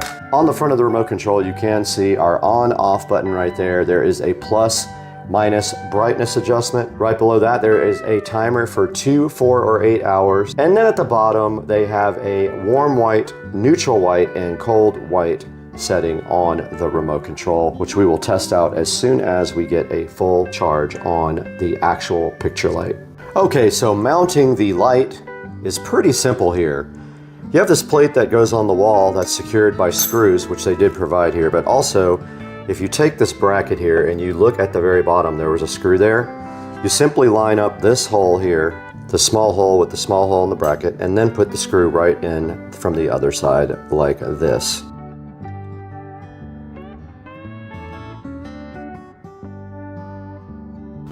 Just like that is how it works.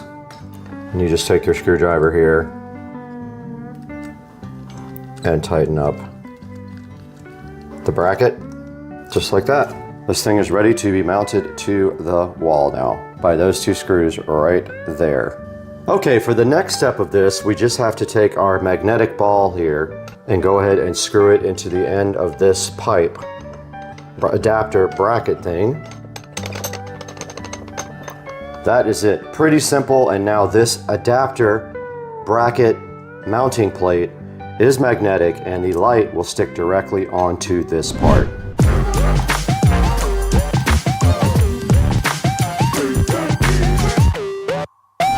My plan right here and right now is to try not to use drywall inserts. It's not very heavy, so the combined total of weight here shouldn't be too much that it would pull regular drywall screws out of the wall. We'll just have to be careful when we remove the light. We hold the bracket so we don't rip the drywall screws right out. I'm just gonna use what they gave me, but they did give me inserts. Should I use those maybe? I don't know, let's go see. We are out here in the SCSR compound garage and you can see my custom canvas artwork right there for the Tesla Model S Plaid and then my Tesla print right down there. Now my plan is to light up above this. So we're gonna go up there and mount the light up there. So we will need a chair or stool to get up there and then we'll go ahead and center it and then level it and then put it straight up there. Let's go. Out in the SCSR garage now.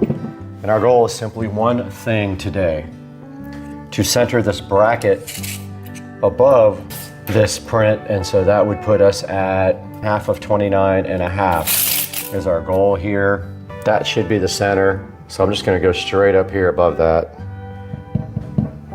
Right there.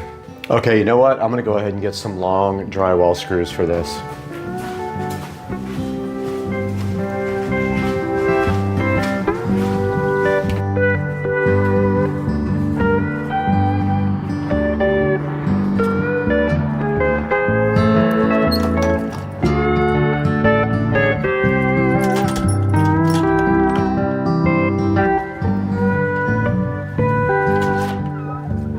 did acquire some long drywall screws for this.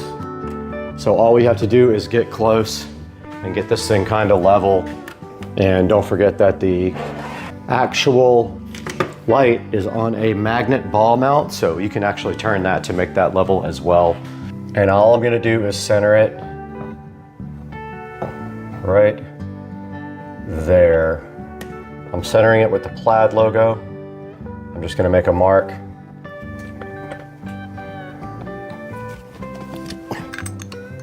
And all we need to do is screw this bad boy in.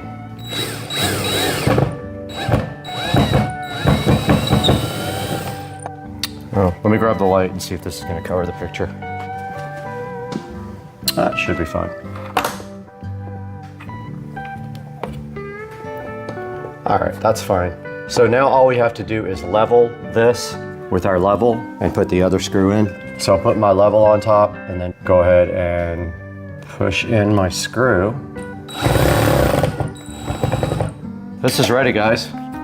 Drive it right in.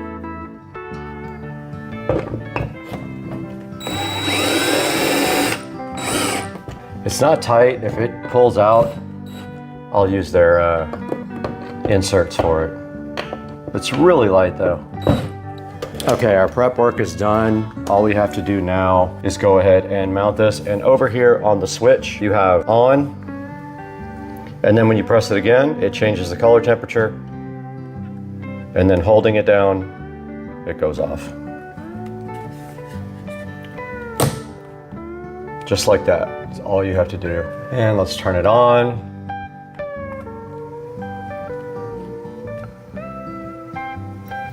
And we have our new light. And stepping back, you can see our nice artwork lit up there. Very bright. We do have our remote, even though I couldn't get the back to stay on. Probably just an issue with the back, but looks like this is the infrared receiver for the remote. So just make sure you have that facing the right direction. And then we can go ahead and dim the light, increase it. And let's take note, it is 1:10 p.m. And I put the light on the second click up, and then we're gonna see how long this lasts. And then at night tonight, we'll come out here again and show you guys what it looks like at night. But that's a good look at the light mounted, and the output is very nice, and it does light up this whole entire picture. It'd be cool to have another one down there at the bottom, but I don't have a second one. So for now, we're gonna see how long this lasts.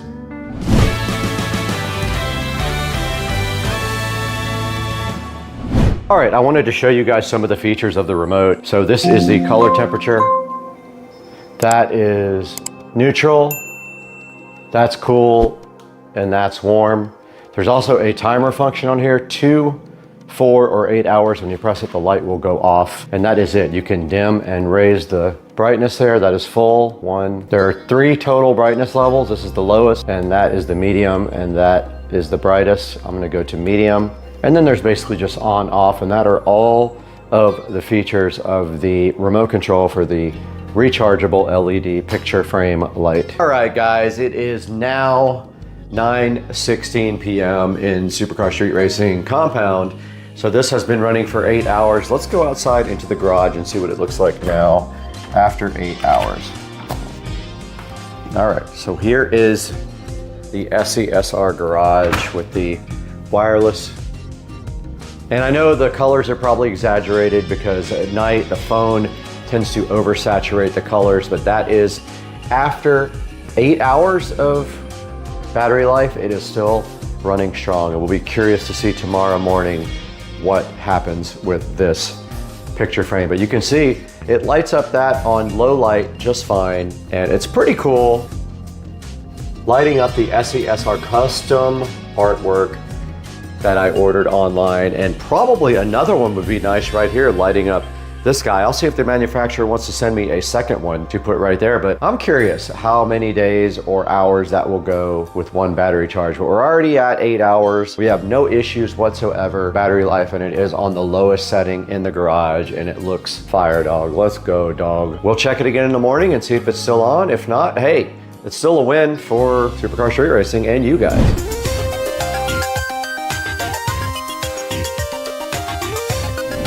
All right, it is the next day out in the Supercar Street Racing garage, and you can see here that the light is still running strong the next day. It's still on low, and it still looks like it has the same amount of power that it did yesterday. That means it was been running since 1 p.m. yesterday afternoon, so put the math together in your head. This thing's been running for a pretty long time. And I have to say, that's pretty cool. If I only have to charge it once every other day or once every 3 days, I don't mind doing that just to have some ambient light in here. But yeah, so far so good for the picture light, the rechargeable picture light.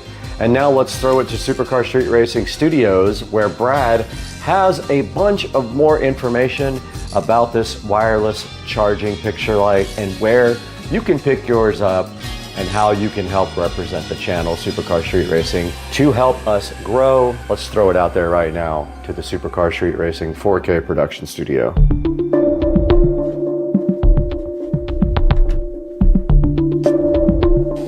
Hey guys, welcome to Supercar Street Racing. You're back in the 4K production studio with Brad, and today we have a generous gift from Crafters Mark. They donated to the channel one of these awesome picture lights to hang on your wall over your artwork. Now this does come in 3 different colors. You can see right here, gold, black, and brass. Now the one we got was gold colored, and I do like that in the SCSR garage. The light is still running after a day and a half of being lit up, so it does have a great battery life. It is on sale right now, so go ahead and go to the link in the description and pick up your light, because this company would love for you to check it out, and I highly recommend it. It has 3 color temperatures, 3 levels of brightness, and an on-off switch and a timer.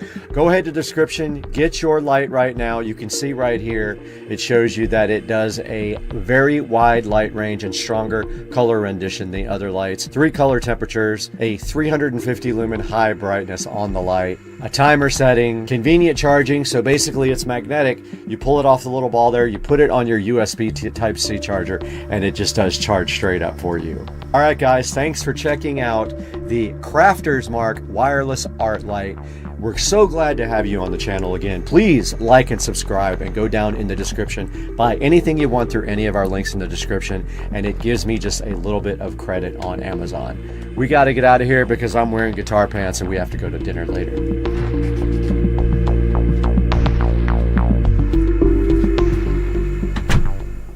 What's going on, guys? It is Tuesday evening, and just got off the phone with Chris Rudnick, Ricer Miata, talking about N54 3 series stuff. But when I got home, I did have a little gift waiting right here. So this came in today for the SL65. Apparently it works on a lot of different R230 models, so let's give it a little open here. So this is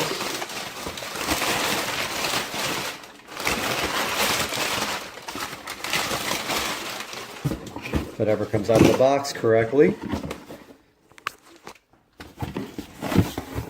This is supposed to be a double DIN dash kit for the R230.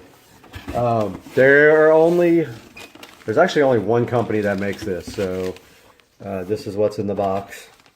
Faceplate, the mounting cage, everything you need to get rid of the crappy Command super old navigation system and replace it with a modern system. Now, in this car,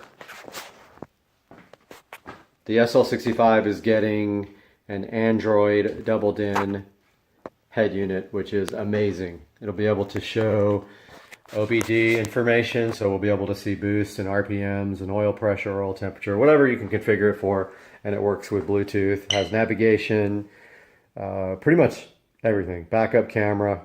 You can add anything that you can do with your phone or tablet, you can do with it.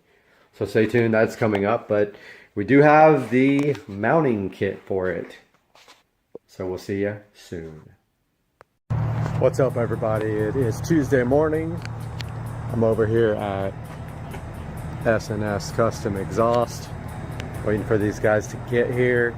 Gonna get some brakes put on finally. Gonna get some lowering links put on. That's going to be awesome. Wheels and tires will be here on Friday probably. I'll give you some more updates on this later. Wait for these guys to get here. Come on, bro. Let me in. Just picked up the car from S&S Exhaust.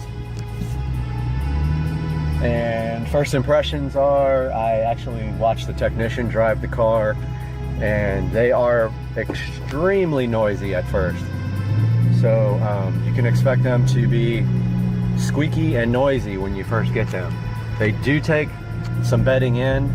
Gonna take quite a few really hard stops from like 80 to 20 or 60 to 20 to get that that pad worn in. I did call the manufacturer and verify that.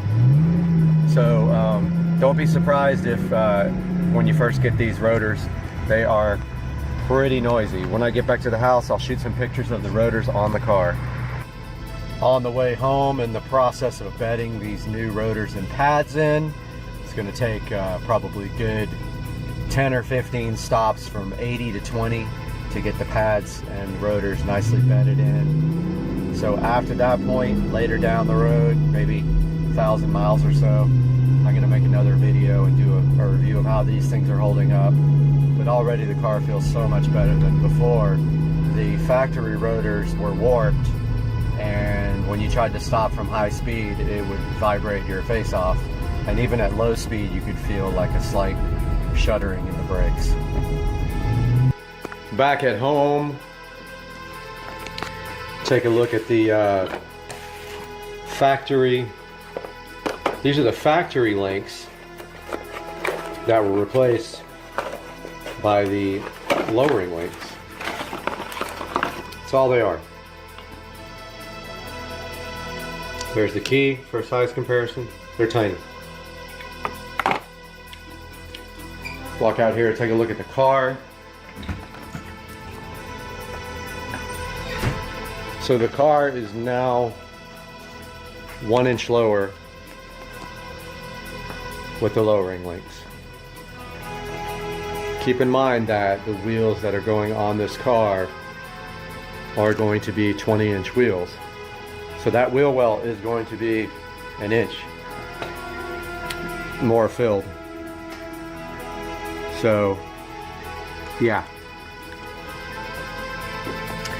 So, I'm gonna switch I'll grab a light real quick.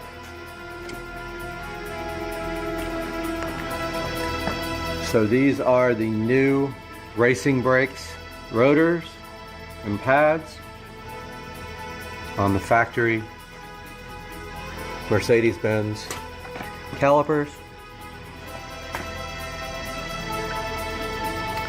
There's a little RB logo right there. I was on the phone with these guys today a couple of times, back and forth.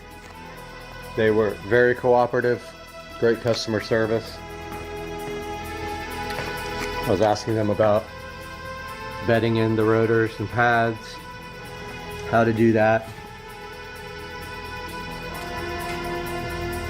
And there's that rear pad and rotor.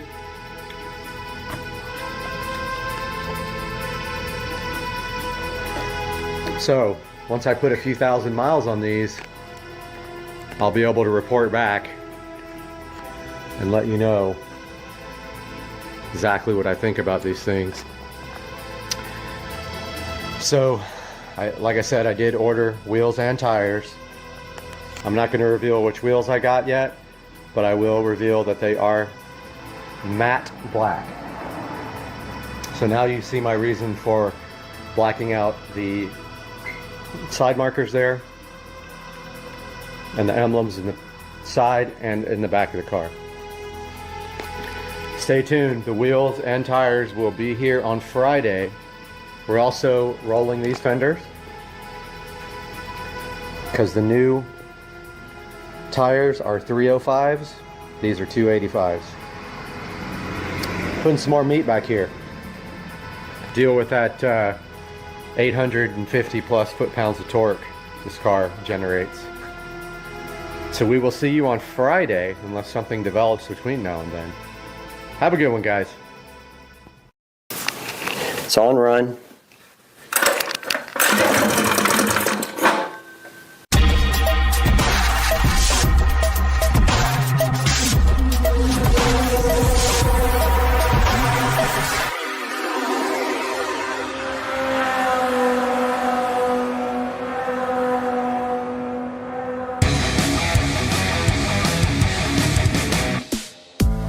I didn't know what else to do with it, so I just tied it like that.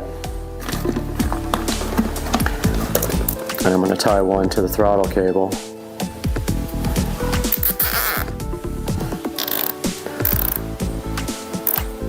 Just like that. Just to keep it, but man, that is close to the cylinder head. Can't believe that doesn't melt.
Yeah, I believe these go right here, and then handlebars directly on top. So just have to find the correct bolts for these. There shouldn't be too many. I think it's these.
it's time to do the exhaust now.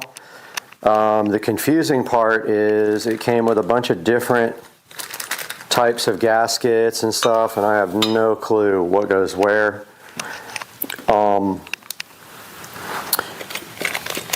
Like, look at all these different ones. I think that's literally the same kind of gasket. I don't know if I'm supposed to use both. And then it came with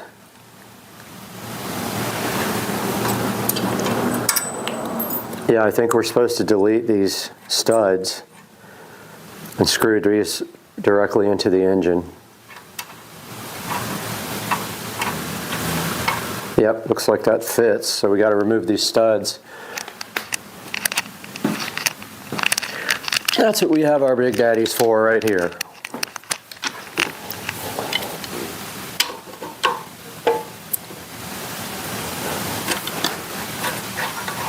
I'm going to use both of these exhaust gaskets. I don't know. Did that just fall? Where'd that fall?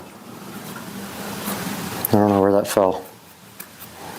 We have two gaskets here. Oh, I just broke one of them. Fuck. I'm going to use them both.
All right, I'm gonna try to put some fuel in it. Not sure if this will work with the fuel running uphill like this.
All right, I'm gonna try some starting fluid directly into the carburetor. The fuel is not making it from the gas tank to the carburetor. I think it might be because it's running uphill, but I'm not sure. The gas tank is actually at the same level as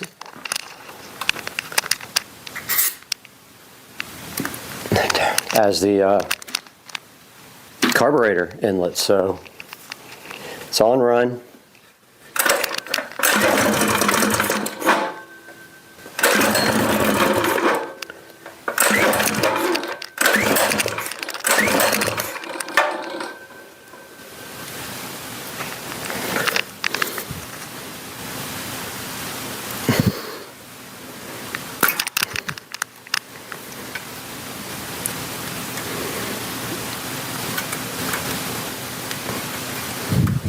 Okay.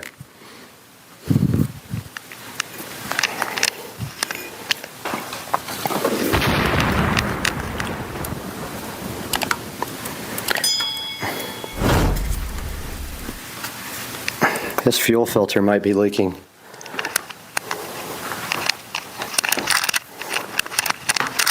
Maybe. Let's see.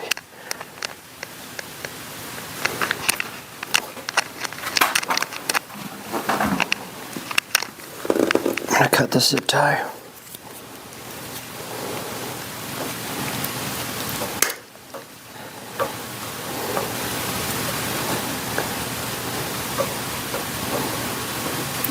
Okay, now fuel is making it into the carburetor. I see it. Let's see if it'll start now.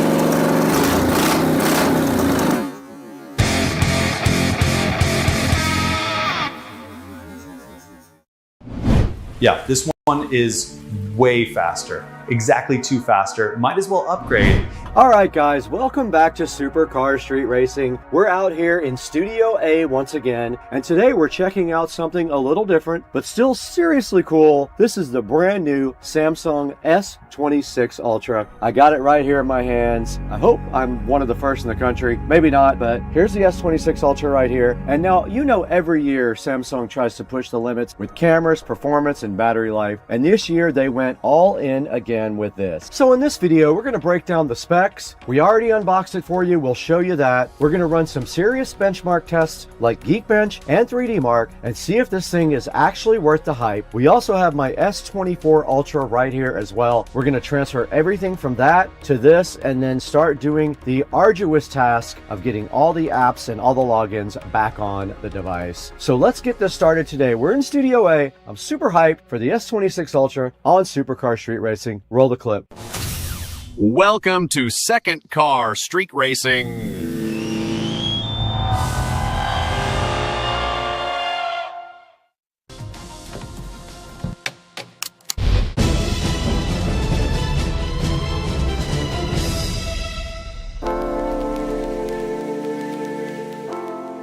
All right, we're back, but before we even talk about when we opened the box, let's talk about what Samsung packed into this S26 Ultra, because on paper, this thing is absolutely insane. I haven't even powered it on yet. Now, first up, we have to talk about the display, probably the most important part of the phone besides the CPU. You're looking at a massive 6.9-inch dynamic AMOLED display with 120 Hz adaptive refresh rate. That means everything from scrolling scrolling to gaming is insanely smooth. Now, Samsung has always been known for the best phone displays, and this might be the brightest one yet. Oops, I turned it on. Now, I accidentally just turned it on, as you can see, but inside the S26 Ultra is the newest flagship processor, which absolutely destroys anything you throw at it. It's paired with up to 16 gigs of RAM. This phone should handle multitasking, gaming, video editing, and pretty much anything else you want to throw with it without breaking a sweat. Now, for storage, you have a lot of options. It goes all the way up to 1 terabyte, which is perfect if you shoot a lot of 4K or even 8K video, which this is capable of. Now, the camera system is where Samsung always tries to dominate. On the back, you've got a quad camera setup right here with a massive main sensor, an ultra wide lens, 2 telephoto lenses also for crazy zoom capability. Now, Samsung's zoom technology is still one of the wildest things in smartphones. You can literally zoom in on things that are blocks away and still get usable shots. It's absolutely crazy. Now, for creators like myself, this phone can shoot 8K video with super stable footage and amazing night video as well. The battery life is also solid. It's got a huge battery that should easily last all day, and of course, you still get fast charging and wireless charging. I bought a 60-watt charger for this thing. I can't wait to try it out. Now, some notable other things to mention is S Pen support. It has the newest S Pen right here in the bottom. You just pull it out just like that. It has IP68 water resistance. It has 5G connectivity, Wi-Fi 7, and of course, Samsung's newest One UI software. And they always roll out a new One UI right around the time they release a new phone. And I saw one come out last week. So yeah, on paper, this guy right here is an absolute monster. But enough about specs. Let's go ahead and open the box.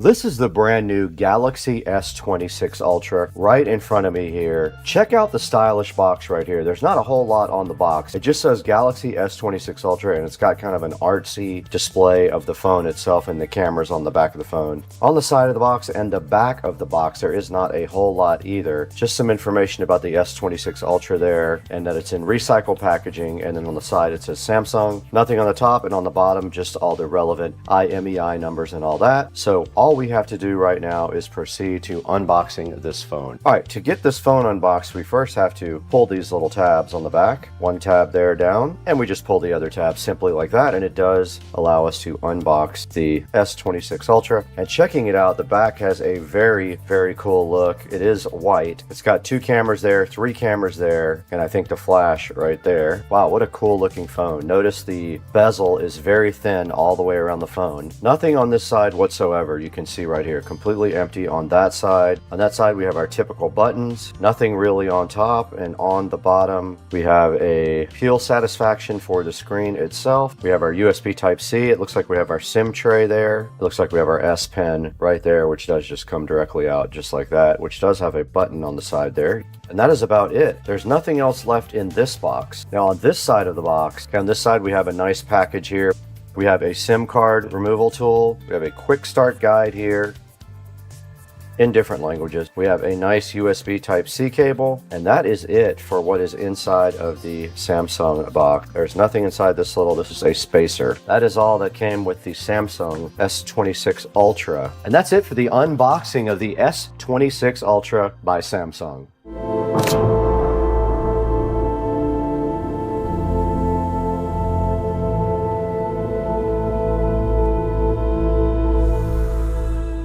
Okay, now that we got this thing unboxed, all we have to do right now is transfer everything from the old phone to the new phone using Smart Switch. We have the old phone right here, the S24 Ultra, quite an upgrade here. We're going 2 phones up. We're gonna go ahead and transfer all of this from this phone to this phone using Smart Switch. Let's get it done. All right, the new phone is officially powering up now. We've got the S26 Ultra on the right. We got the S24 Ultra on the left. Let's go ahead and see if we can get everything transferred over. And it is powering up. It says start, and I have to agree to all this stuff. I have to log into Wi-Fi. Go ahead and log in. Now it's going to want us to transfer the SIM card over, at which time we're not going to have any more network connectivity in this besides Wi-Fi. We're going to transfer, checking for SIMs on your other phone. Transfer. Now we have to put the code in, make sure nobody can steal it. It says transfer, and it's got my number on it. Transfer. I've never done this process before. It looks like it is electronic. Let's see. It is. It's electronic SIM, and my other phone is connecting to the network, connecting to T-Mobile. Contacts move. Now it says it wants to restart for updates, and there it goes. Now one thing I am noticing while it's doing that, this back does pop out a little bit, which prevents it from laying flat, but I do have a case for this phone. Now here is the Toolless case for the phone, and we are going to go to easy setup here. Galaxy or Android, scan the QR code with your old phone. Let's go ahead and do that. It does say connecting, and I do have to put in my PIN. Connecting to Wi-Fi. Let's go ahead and get our new case out of the box. Looks pretty cool. Check it out. It's got a stand on the back as well. Allows the phone to sit up and be looked at like a tilted up right towards you. Getting account info. It's going to copy my apps and my data over. And here we go with the transfer process now. While we're doing that, we can put our new face on. Fits perfect. And now the lenses are flush and it sits flat. This one is scanning for stuff on this device. It's at 45%. Okay, we asked it to transfer everything that it could, so it is now transferring everything from the S24 Ultra to the S26 Ultra. All right, the new phone is all set up, and we're going to go ahead and run two popular benchmark tests. First up is Geekbench. It measures the CPU performance, so it tells us how powerful the processor inside this phone actually is. Okay, we're all done setting up the new phone. Everything was successfully transferred over, and we went ahead and ran Geekbench. You can see it right here side by side. The S24 got 2172, the S26 got 3612, that's on single core. The S24 got 6716 on multi-core, and the S26 got 10,608. Now let's go ahead and run 3D Mark.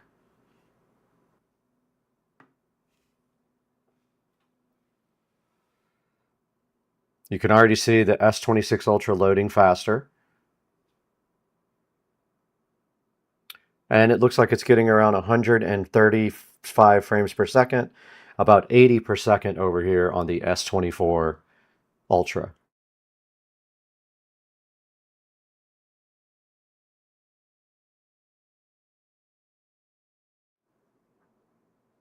Okay, overall score is maxed out on both of them. Frame rate on the S24 Ultra was 38 to 135. On the S26 Ultra, 91 to 209. So there's a comparison of both devices. Single core scores are extremely high, which means everyday tasks like opening apps, scrolling, and browsing the web will feel insanely fast. Multi-core scores are also impressive, which is great for heavier workloads like video editing or gaming. Now let's move over to 3D Mark. 3D Mark focuses on GPU performance, which basically tells us how good this phone is at gaming and graphics. So performance-wise, this thing is exactly what you'd expect from a flagship. It's ridiculously fast. So whether you're gaming, editing video, or running a bunch of apps at one time, this phone can handle it. Alright, so after checking out the specs, the design, the unboxing, and running some of the benchmarks, what do I think about the Samsung S26 Ultra? Honestly, it's what you'd expect from Samsung's top-tier phone. You get an incredible display, one of the best camera systems in any smartphone, ridiculous performance, and a huge battery that should easily last all day. If you're someone who loves mobile photography, gaming, or just wants one of the most powerful smartphones available, this thing is definitely worth looking at. Samsung continues to push the limits every year, and the Ultra line keeps getting better and better. Now at the end of this video, we're also going to show you some real video and photo tests from the camera. We're going to continue to test this offline and check the battery life and real world performance, so there may be a video coming up soon to follow up on all this. So stay tuned right after this segment for real video and real pictures from the S26 Ultra. And if you enjoyed this video, make sure you smash that like button, subscribe to Supercar Street Racing and Second Car Street Racing, and turn on notifications so you don't miss future reviews, tech videos, and some crazy adventures. Thanks for watching. I'll see you in the next one. Now on to the live video and real pictures from the S26 Ultra. Yeah, this one is way faster, exactly 2 faster. Might as well upgrade. Okay, this is 8K video on the S26 Ultra. 8K video, it will be down sampled to 4K. However, I am going to upload this directly to YouTube as 8K so you guys can see exactly how this looks in my yard and in my pool with all the leaves. This is 8K on the S26 Ultra at 24 frames per second. I have it 24 frames on purpose to be cinematic, and that's how it looks on the S26 Ultra.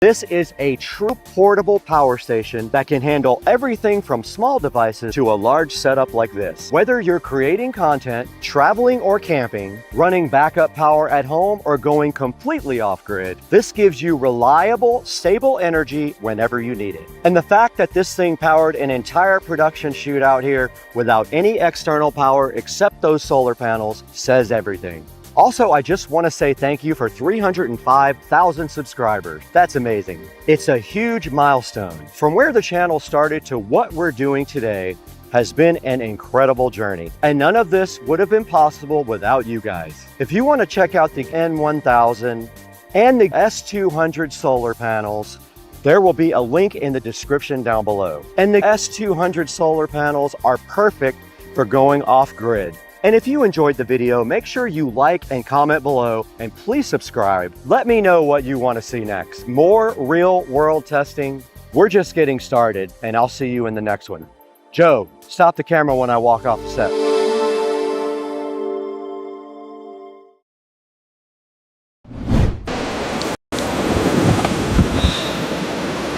Great.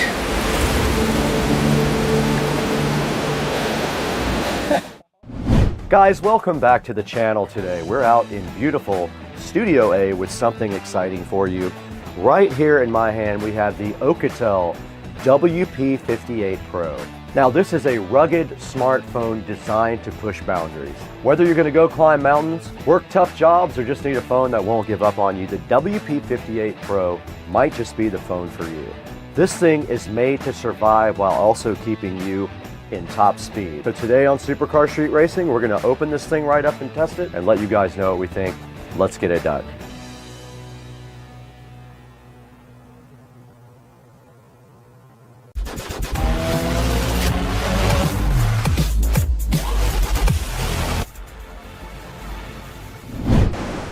Great. All this gear, and I still can't call for a ride. We're back in beautiful Studio A at Supercar Street Racing. This is our main editing studio, and if you haven't seen the videos on how we made this, it's a really cool thing. Go check it out. But today, Oukitel reached out to us about the WP58 Pro. I have one in my hand right here. Now, the WP58 Pro is IP68 and IP69K certified. It also qualifies for MIL STD 810H protection. That means it's waterproof, dustproof, and shock resistant enough to handle drops. Now, right on the front of the WP58 Pro, the first thing you notice here is its large 6.7-inch display. Check it out. It is a full HD plus display with crisp colors, vibrant detail, and it's perfect for outdoor viewing also. It'll work great even in bright sunlight. Now inside, this guy runs on a very capable octa-core processor, and all this happens while it stays cool in the process. And then of course there's the battery, which is one of the best things about the phone. This guy right here has a 10,000 milliamp battery, 33 watt fast charging, and reverse charging. This thing can charge one of your other phones right out of the USB-C port. How cool is that? It's got a 64 megapixel triple camera system. You can see it right there on the back. And check that out. It's got camping lights too, 2 of them, right on the back of the phone. That is so useful when you go outside. Now it runs on Android 15, which means you get the latest operating system available. And that's great for security. It also has customizable buttons, NFC for payments, face unlock, fingerprint security, and of course, that's what you need in a modern, rugged smartphone. So whether you're an adventurer, a first responder, or just tired of fragile phones, this phone might be what you're looking for. Now we'll be testing the battery and of course the actual operating system and the waterproofness of this phone. So let's go ahead and take a look at this phone in a little bit closer way, and we'll start looking at some of the features.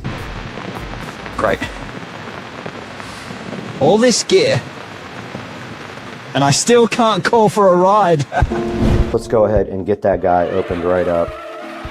And inside it looks just like a normal phone. It's got a overlay on the top that we need to peel off, and it looks like volume buttons on the side here, and then a power button right there as well. And on this side, I do see a SIM tray right there, and this supposedly is your smart button. And it has instructions right here for putting in your SIM card. Also in the box, there is a user manual right here, and then underneath that, a warranty certificate. Then you have a nice orange USB cable and also a power brick right here to go ahead and charge it up. It is USB Type-C all the way through. There's the front camera right there you can see, and on the back you can clearly see the lights here and then the triple camera setup, and it looks like kind of a carbon fiber type back right here. And that's all there is to the unboxing of the WP58 Pro from Alcatel. Let's get this guy charged up and see what it can actually do. Okay, we're right in front of the WP58 Pro going through its setup right here, and then we're gonna do the almighty waterproof test on this guy. Now, unlike the other phone, this phone does not have a case on it. You can see the back of it here is just the camping light on both top and bottom, the triple camera system there, and it still says getting your phone ready. We're not gonna copy any apps and data because we're only using this phone 1 or 2 times. I'm gonna go ahead and sign in with this. All right, I went ahead and add Supercar Street Racing to the phone here. It's getting my account info. I have to go ahead and set a PIN, and I told it not to unlock with my face or a fingerprint. I told it not to back up my data and not to share myself with anybody nearby. This phone is just for testing. There we have it. We are at the top screen of the phone. We're gonna need to add a few apps to this for testing later. Now this guy has an octa-core processor, a 64 megapixel camera, dual camping lights, and runs Android 15.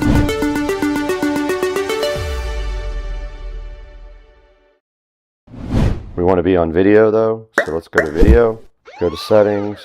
It's on 1080p, I put it on 4K. Now let's go ahead and start recording. All right, let's see if this guy is actually waterproof. Let's go for it. It's underwater. You guys should be able to see me on the camera now. That's underneath the water.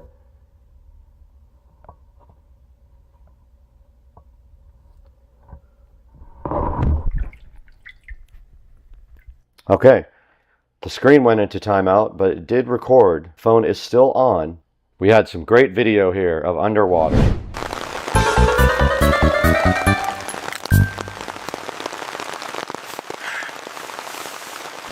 We're going to run some of the tests that we talked about.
Okay, we're in the kitchen and we are going to subject this awesome phone, the WP58 Pro, to the drop test.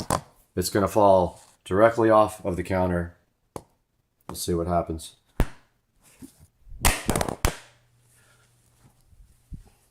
Did not break anything. One more drop test. We always do two.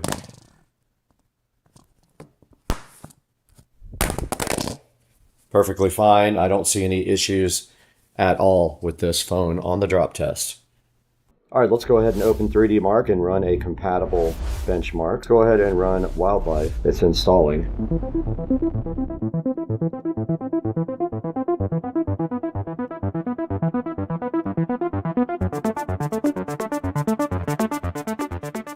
All right, here's our score from 3D Mark Wildlife.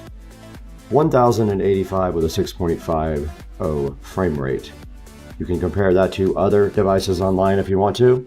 That's all for your information to take on from the review. All right, we just tested the durability and put this WP58 Pro through its paces. Now that you've seen the durability and what this guy is capable of, let's throw it into Studio B with Brad and see how you can get your own from Amazon or directly from the Oukatel site. Hey, what's up everybody? Welcome back to beautiful Studio B at Supercar Street Racing. And today we have the Oukatel WP58 Pro right in front of you right here. Awesome phone with a great battery. It only used 7% battery life in 90 minutes of YouTube video playing. It's got that awesome camping light on the back. It does everything great and it's waterproof, dustproof, and shockproof. Go ahead and pick one up from the link in the description. And thank you guys for a 1 million view video and also 250,000 subscribers. We couldn't do it without you. We're gonna show you some actual footage from the WP58 Pro now, right after this segment, but we gotta get out of here. We have to go to lunch. All right, this is a view of night vision on the WP58 Pro. We know already that the Insta360 does not handle low light very well, but here you go. Here's what this looks like directly on the WP58 Pro of my messy bedroom. And here's some foggy outdoor video. It is very foggy outside at SCSR today. This is on the 64 megapixel camera with the fog at the Supercar Street Racing compound.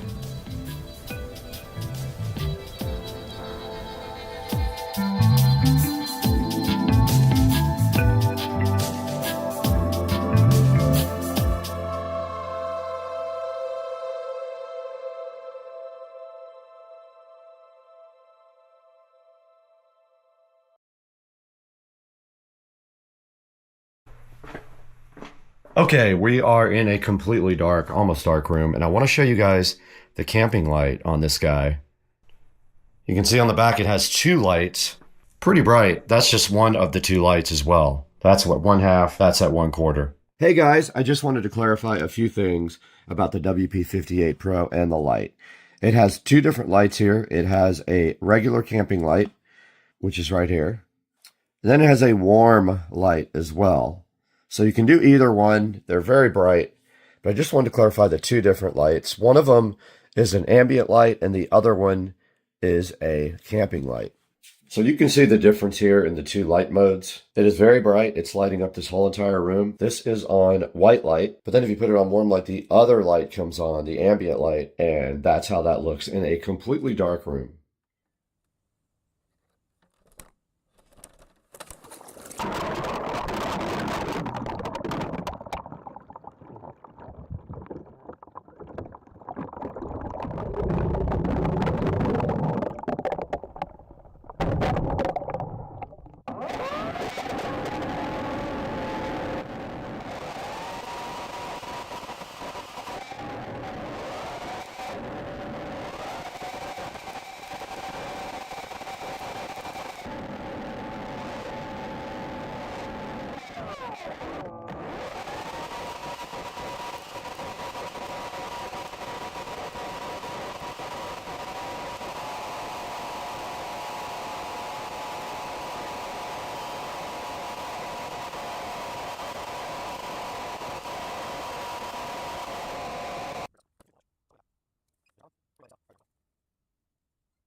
gonna have to do something about this.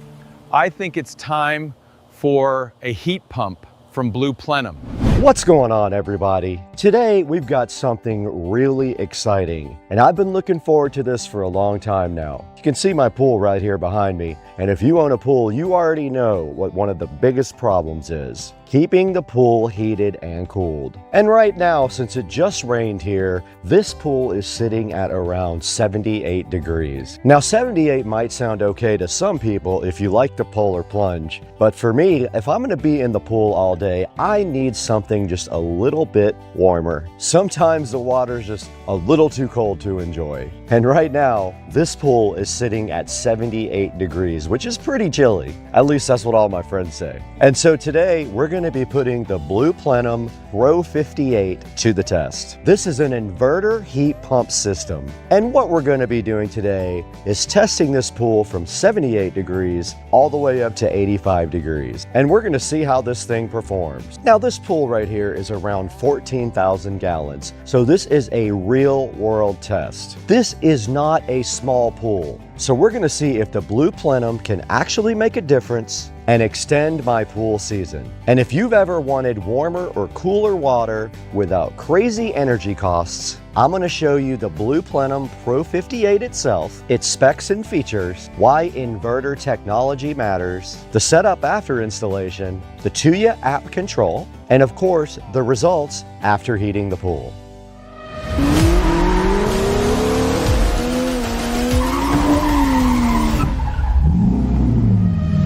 Experience the thrill of the race.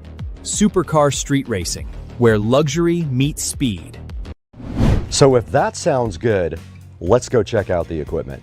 All right, guys, so here it is, the Blue Plenum Pro 58 inverter heat pump. Now, first impressions, this thing looks really clean and modern compared to other pool heat pumps. But before we go any further, I want to mention something really important. This unit was professionally installed by a licensed pool installer. And that's definitely the route you want to go with a system like this to make sure everything is set up correctly and safely. I wouldn't call this exactly a plug-it-in DIY product. Although it's not very difficult to install, leave it to a professional. It's meant to be installed correctly so everything operates efficiently and safely. Now let's talk about some of its biggest features. The first one is its inverter technology. Unlike traditional pool heaters which run full blast and constantly cycle off and on, the Blue Plenum Pro 58 inverter technology automatically adjusts its output for whatever the pool actually needs. So instead of just wasting power, it maintains the temperature more efficiently. And according to Blue Plenum, this thing can save you 60 to 80% more than traditional pool systems. And if you've seen your electric bill lately, that definitely matters. And another thing is the noise or lack thereof, because honestly, no one wants backyard pool equipment ruining the vibe. This thing uses a DC brushless motor and an optimized fan design, and it operates around 48 to 56 decibels. And when you stand here next to it, it's honestly really quiet. This AC is way louder, and so is this pool pump. That's one thing I noticed immediately. This thing isn't screaming at you while you're trying to enjoy your backyard.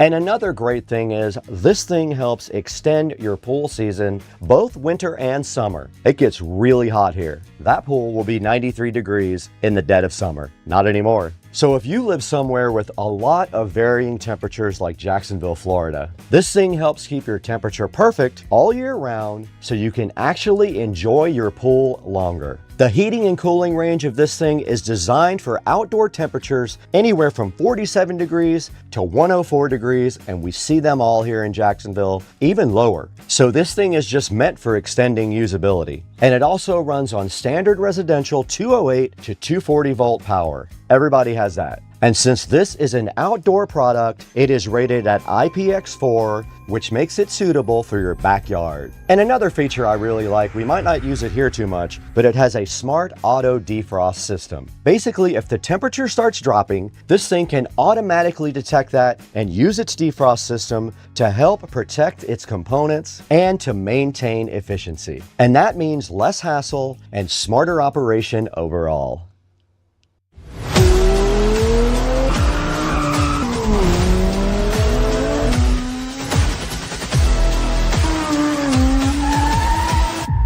Supercar Street Racing. Drive luxury, live speed. Now let's give you guys a quick post-install walkthrough. And again, I had this professionally installed because you want to do this kind of thing right. And what the installer did was basically integrate the heat pump into the existing pool equipment. So basically what happens is water comes out of the pool, it gets circulated through the heat pump and either gets heated or cooled, and then it goes right back into the pool. And everything here was perfectly installed, hooked up, and configured to work with my pool system. And one thing I can really appreciate is, after it's hooked up, it's really easy to install and use. Daily use is really simple. You don't have to constantly mess with it. You simply set your desired temperature and let it do its thing. And Blue Plenum has all kinds of support for you. They've got setup guidance, they've got manuals, they'll always be there for you. So you won't be left figuring everything out on your own.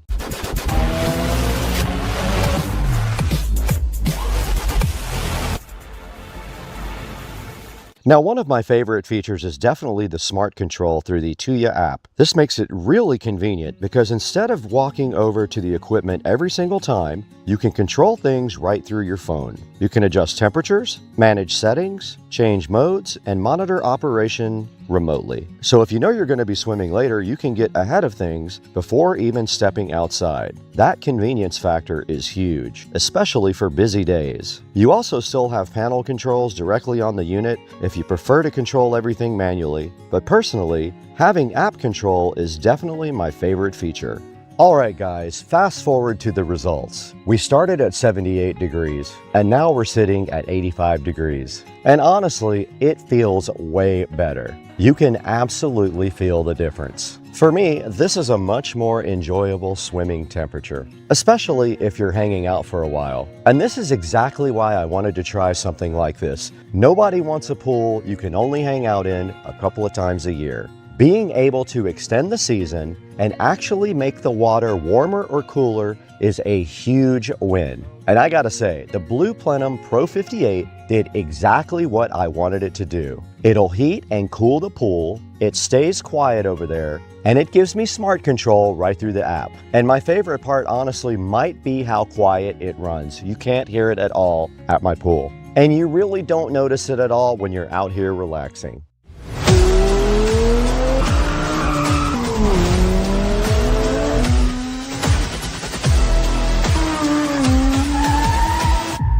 Supercar Street Racing.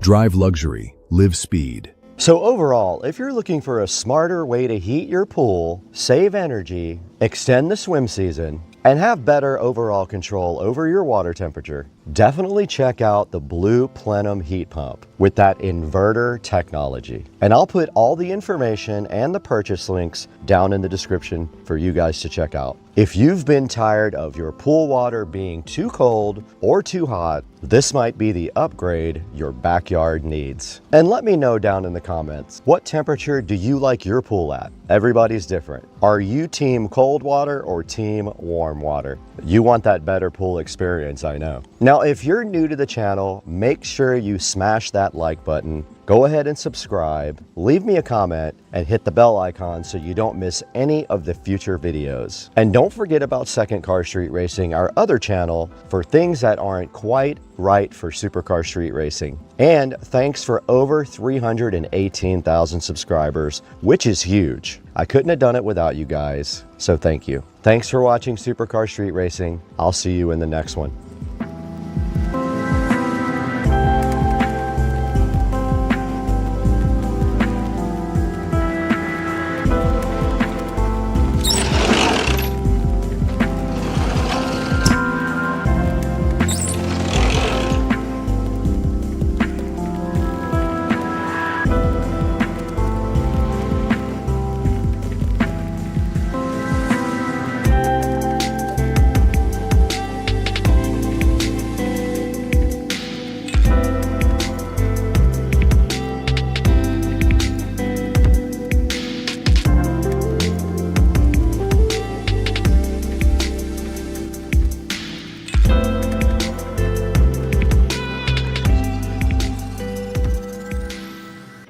So we are live, guys, in Isla Mirada. We're in the Florida Keys here. and take a look at this view. Let's see if it'll let me. So there is the live view. There is the cabin and the ocean here in Islamorada.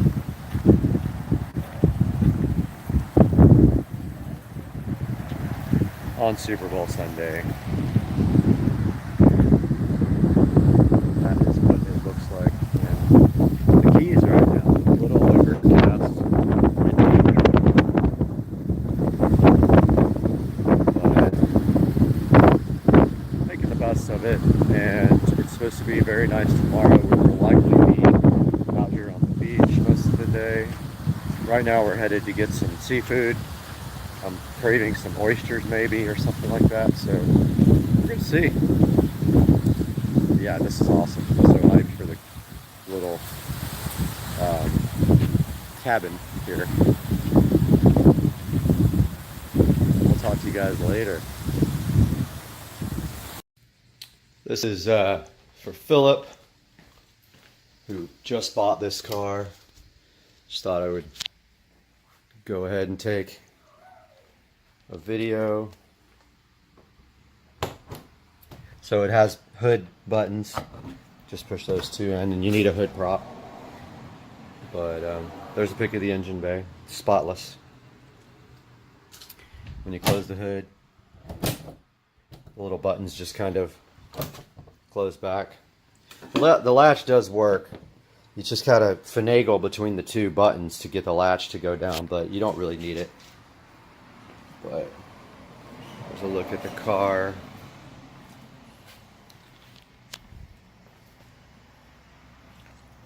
And there's the back. Wheels, tires. Might be a little dark inside, but there's the interior.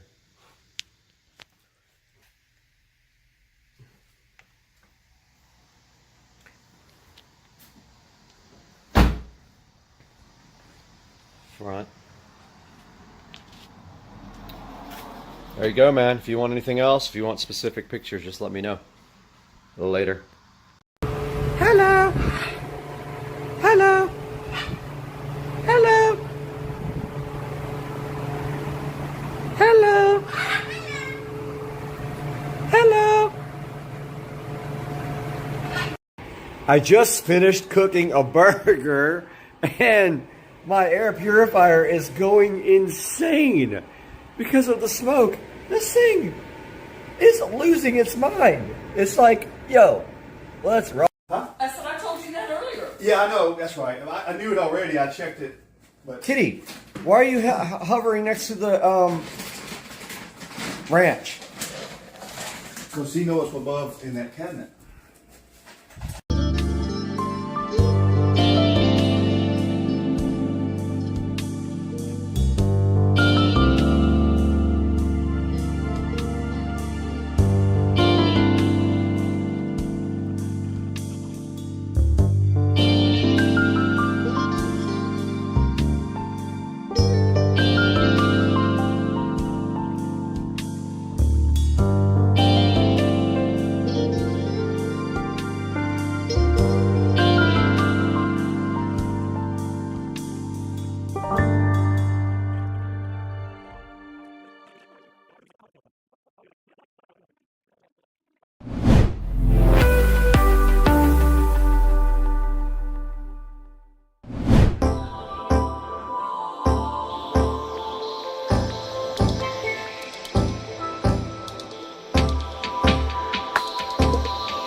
the volume up on your phone or something? Because you got control of the radio.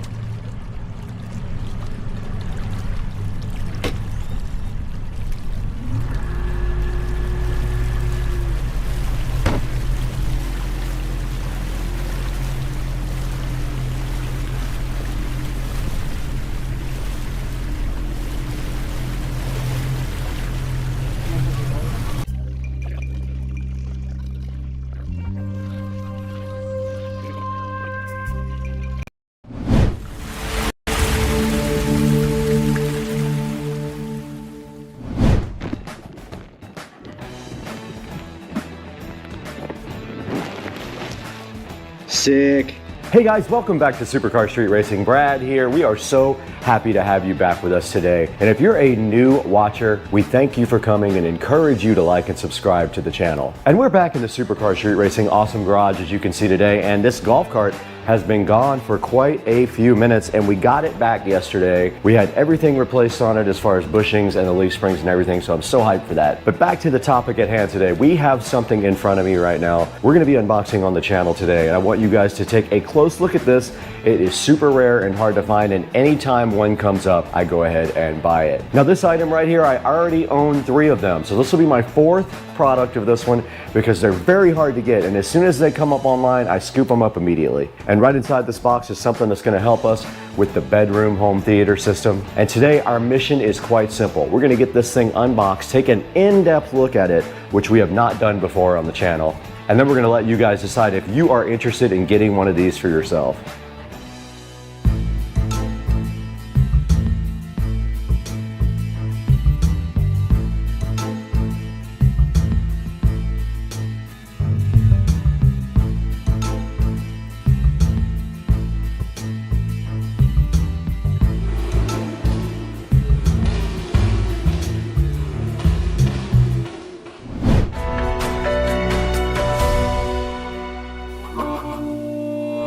Guys, we're so happy to have you back today in the Supercar Street Racing Garage with the 72 volt lithium ion golf cart, 53 miles an hour golf cart. And right behind me, you can see the channel logo here, and the channel is doing amazing. We have over 60,000 subscribers now, I think, as of this morning, and we are growing. So the thing that we want to do right now is keep providing you guys with awesome content. And today we have a rare item right here in the box, ready to be unboxed. This is a Behringer Ultra Base EX1200.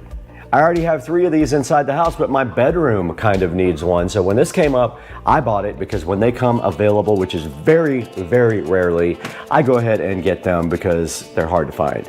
And right here in front of me, we got the EX1200, so nicely packaged. And I just want to thank Guitar Center for the awesome job on packaging. Check out the bubble wrap on top of the EX1200. They really made sure that nothing was going to happen to this guy when it was in transit. Now let's go ahead and get this bubble wrap off of the EX1200. I hope it's an EX1200. We're going to find out because it was listed weird. It said harmonizer on it, but there is no EX1200 harmonizer. So let's get this thing out of the box right now.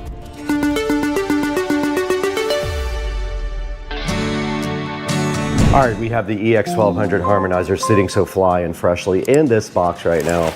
And there's the first set of bubble wrap right there. We don't need that where we're going. And then inside of that, there is another set of bubble wraps, which is, this thing is just packed so nicely. You gotta hand it to Guitar Center. They really did do a great job on this.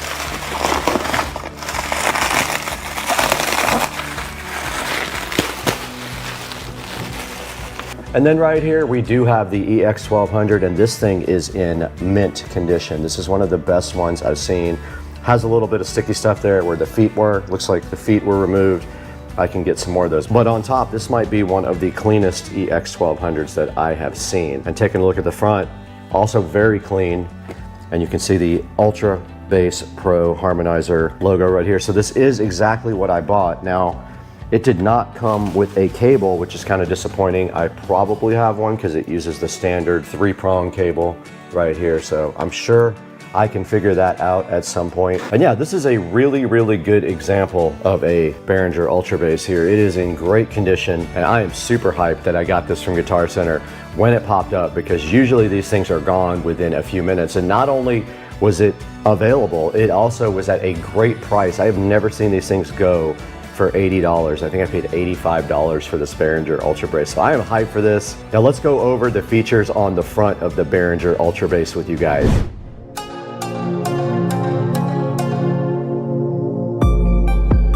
Now the most important part of the Behringer Ultra Bass is probably right there. That is the actual power button. If you want this guy to actually work, put a power cord in it and then press this button that says power. That will apply power to the Behringer Ultra Bass. And then moving from the left side on the controls, the first thing you notice over here is the process. That is quite simply putting this device into active mode. When you press the process button, it will go ahead and start processing bass. Now, important thing to note, when you do have bypass on, the crossover for the satellite section does still work. So keep that in mind when you have this in bypass. All right, this first knob here is simply a frequency control. It tells you what frequency is the highest frequency that you are sending to the processor on the Behringer Ultra Bass Pro. And this is very influential in your sound. So make sure that you kind of experiment with some settings on the crossover right there. Now remember, that's highest frequency, not lowest. So if you put this on 100 Hertz, then that will be the highest frequency that is sent to your processor. Now this dynamic punch control right here, which is the second knob here, that sets the threshold for the digital frequency shifter, and signals below the threshold are not processed. And when this is on, it is also possible to prevent the processing of rumble, and I have noticed that in some songs. So you have to adjust this to prevent the processor from processing rumble. Now there's an active LED right up there at the top to show you guys when it is being processed and when subharmonics are being generated. And that of course depends on the dynamic punch control there as to when signals are processed on the Ultra Bass Pro. Subharmonics, there is a switch here for low and ultra low. What that does basically is set whether the processor is going to process normal subharmonics, or on ultra low, it'll actually go down 2 octaves and process 2 octaves of subharmonics. And it warns you, you should only use ultra low on speaker systems that can actually handle it. This will bottom out a lot of subwoofers, so be aware, ultra low is tough on subwoofers. Now this next knob that says bass mode, you can either turn it to the left for ultra low, or you can turn it to the right for punch. When it's on punch, the original low frequencies of the program material are gradually added to the subharmonics, which gives the bass more power and punch, it says. The optimum setting will largely depend on your program material and your personal sound, so go ahead and play with that low, ultra low, and punch bass mode there on that knob. The bass level control right next to it is quite simply that. It is a control for the level of output of the bass, and there is a bass level meter directly above that also to show you when you adjust it what your bass output is. All right, so right next to that, an important thing, there is a limiter also. When you have this limiter on right here, it does prevent damage to your loudspeaker system. So if you want to prevent any unneeded, sudden, dynamic, really hard hits to your subs, you will use the bass limiter. It can be set to a range of a -6 dB to off right there on the bass limiter. Now this last section is if you are going to be processing your satellite speakers. A good example would be if you are... Got him! Now this last section is specifically dedicated to satellite speakers, so keep in mind if you have small speakers like in your ceiling in your house and you want to cross those over so that they only get high frequencies and your Ultra Bass gets all the rest of the frequencies, you can set that here. But in order to do that, when we take a look at the connections on the back, I will show you how you have to do that.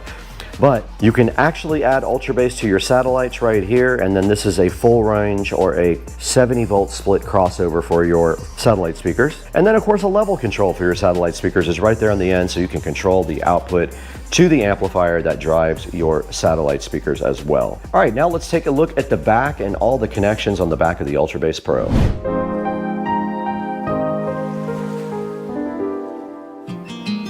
All right, we are taking a look at the back of the Ultra Bass Pro. This is a fine example of a used Ultra Bass Pro. Don't know when it was manufactured. There might be a date somewhere on here, but as we take a look at the back, we've got our standard power cord there. And then going from left to right, our first section here is the output. So this is a output for channel 2. It does have either a 1/4 inch or an XLR. And then there's an input for channel 2 here, XLR female and a female phono. Then we got our sub out. Now this is important as well because if you have a subwoofer which has 2 inputs, left and right, instead of 1 LFE input, you will have to split this off into 2, which I will show you in a little bit. And that does have also a 1/4 inch phono option or a male XLR. You will need a female XLR to output from XLR here. Now moving to the right here, this is channel 1, so this just does repeat what is over here on channel 2. This is the output. There's a 1/4 inch there and a male XLR there for you as well. And then of course the channel 1 input is right here, and it is a female XLR and also a 1/4 inch phono. And it does show you the wiring code for the 1/4 inch if you were to wire your own or you bought the wrong type of plug. It's supposed to be wired like this. And that is a look at the back of the Ultra Bass Pro. Let's go ahead and look at what we're going to use to install this.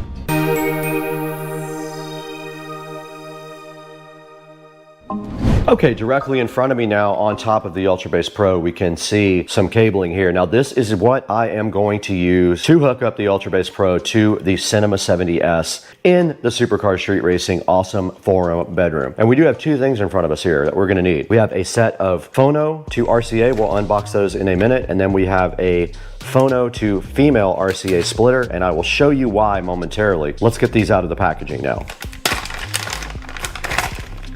Here is the phono to RCA male adapter. This is actually going to go from the Ultra Bass Pro to the Cinema 70S subwoofer outputs. So that's what this is for. And I bought higher quality cables, so I bought more expensive cabling, and I encourage you to do the same thing when you do all your wiring because it pays off in the end. Now this is a mono male 1/4 inch to female RCA. This is going to be from the output of the Behringer. Now looking at the back of this guy, if you do this on your system, you are going to want to hook the output for your subs right here. So this is going to go right here.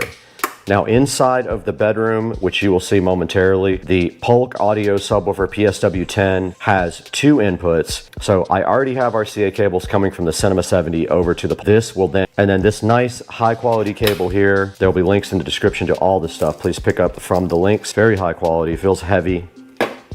And this guy will just go on the back like this. They did give you some little protective sleeves over the 1/4 inch to protect them before you plug them in, which is nice if you're going to store these cables somewhere to keep those. But this will actually be the input, so we're going to feed one there and we're going to feed one there. Now this is just simply going to go to the subwoofer output from the Cinema 70S, and that will complete the circuit for our brand new low frequency destroying bass. Let's get inside and get this thing connected up to the Cinema 70S if I can find a power cable, which I'm sure I will be able to.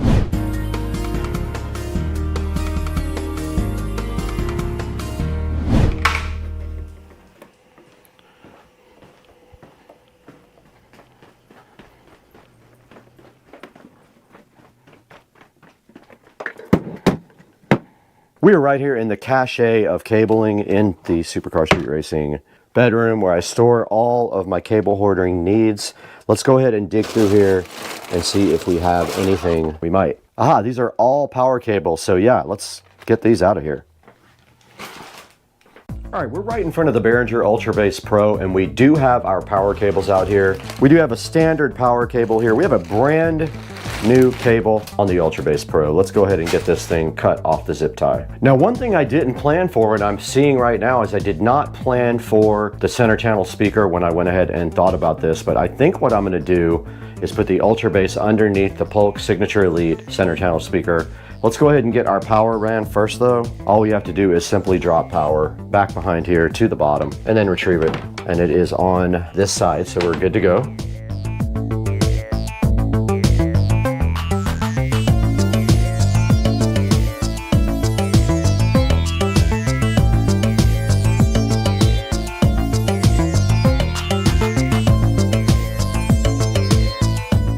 I have applied power to this cable here. Let's remove our center channel speaker for a moment, shall we? Okay, and what we're looking for now is we have the output of our subwoofer out here. So looking back behind the SODIMM 70S, here is our subwoofer out. I went ahead and connected the Behringer Ultra Bass to the subwoofer using this cable here. Remember, we came out phono male to dual female RCAs. That split it off to go to PSW10 down there. Let's get everything back in place and then plug in the power to the Ultra Bass. Let's go ahead and power it up now. All right, it has power. It does, and when it did come on, it did thump the subwoofer, and the power light is on right here, which is great news. Let's go ahead and get everything back in its place.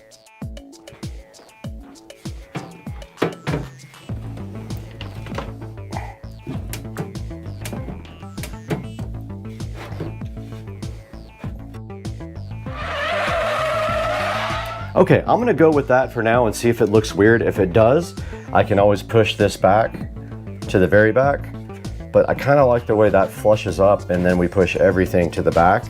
So I'm gonna roll with that for now and then see how I like it in the future. If it looks weird, I will change it up, but there is not really a great other option for this. Okay, this is how it came out with the Behringer Ultra Bass all the way to the front of the Cinema 70S and the Polk Audio all the way to the back of the Ultra Bass. We could always bring everything back forward if we need to, but for right now, I'm kind of digging it. And now on the front of the Behringer Ultra Bass, you can see the power light is actually on. I'm gonna go ahead and put this just on low. I'm gonna put everything in the center until I go ahead and adjust my bass. Now, the frequency highest sent to the Ultra Bass is going to be 85 Hertz is what I want to put it on. Now notice when you press this button in, it does go green. That means your subharmonics are on ultra low, meaning that you have 2 octaves of bass processing. Now I'm going to start with the bass level here in the center and the ultra low versus punch right here in the center as well. I am not going to be using the bass limiter yet. I've never used that before in any of my Ultra Bass units. And this output for the satellites is going to be disabled simply because I am not amplifying these speakers. They are using the Cinema 70S to be amplified. Let's get this whole system on and see what we can figure out about the settings. All right, we're back in front of the YouTube audio library now. This is safe for me to go ahead and put up without getting a copyright strike. I did get the Behringer Ultra Bass set up and configured. I set it exactly like this. I'm feeding only 95 Hertz and below. We have our dynamic punch at about here, about 25% from the right of the top. We've got it in ultra low, so it's doing 2 octaves. We've got this a little bit over from the middle on bass mode. And then we've got our bass level just right about here. Now, it will vary when you do movies and music, but I just wanted to make sure it was working on a subwoofer when I was in regular YouTube mode, and it does. So that's gonna wrap it up from the bedroom.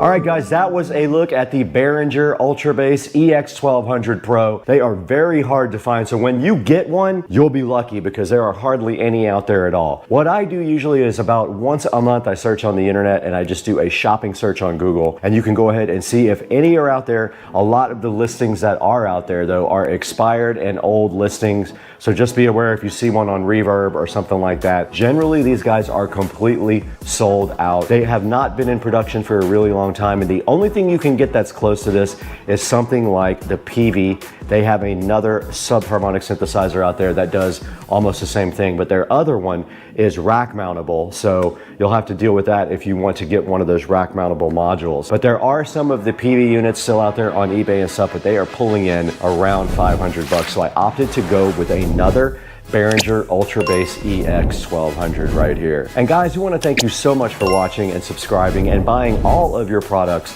through our official links down in the description.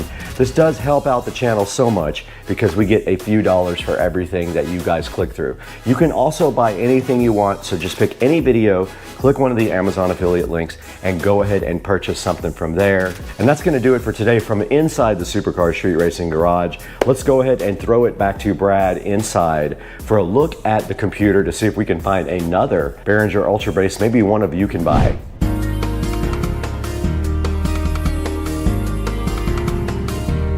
Guys, we are back in Studio A. You can see Supercar Street Racing streaming on our 24/7 video jukebox there. Please check it out if you haven't. It is live, usually 24 hours a day.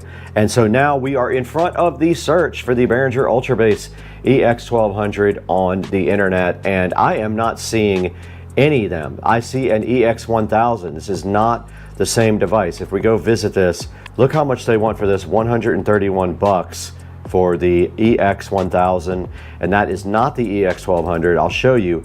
It is a completely lower model. It does not do the same things that the EX1200 is. This is why I said this device is difficult to find. Even on eBay, you are going to have a difficult time finding it. And looking at shopping here, there are none available. Let's go back to the regular search. Now here is a nice article about it, and there is the PV.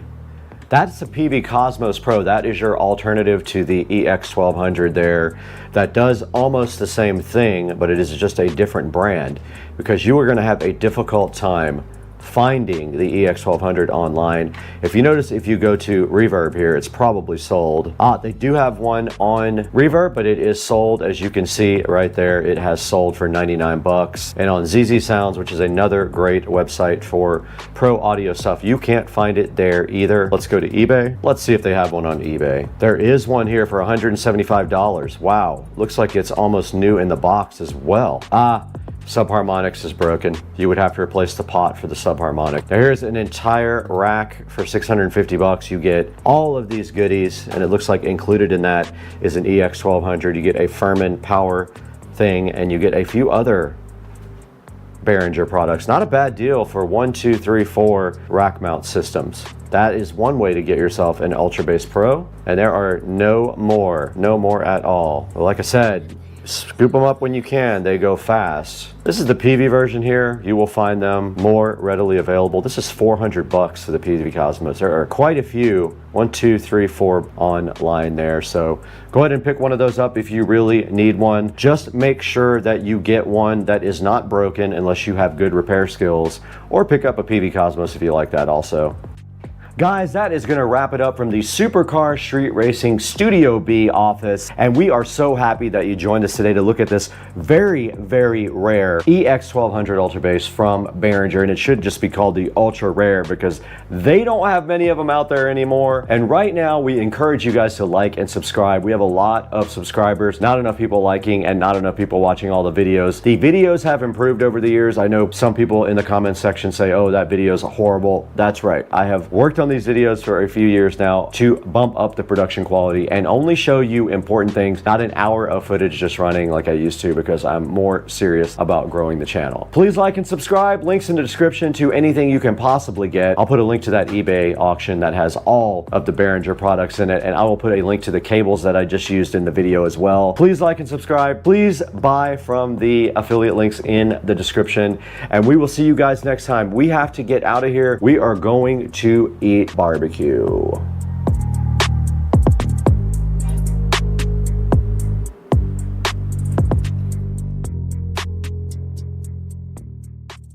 Guys, today on the channel we have this generic wireless and Wi-Fi repeater. We're going to be taking a look at this, unboxing it, setting it up, all that on Supercar Street Racing today.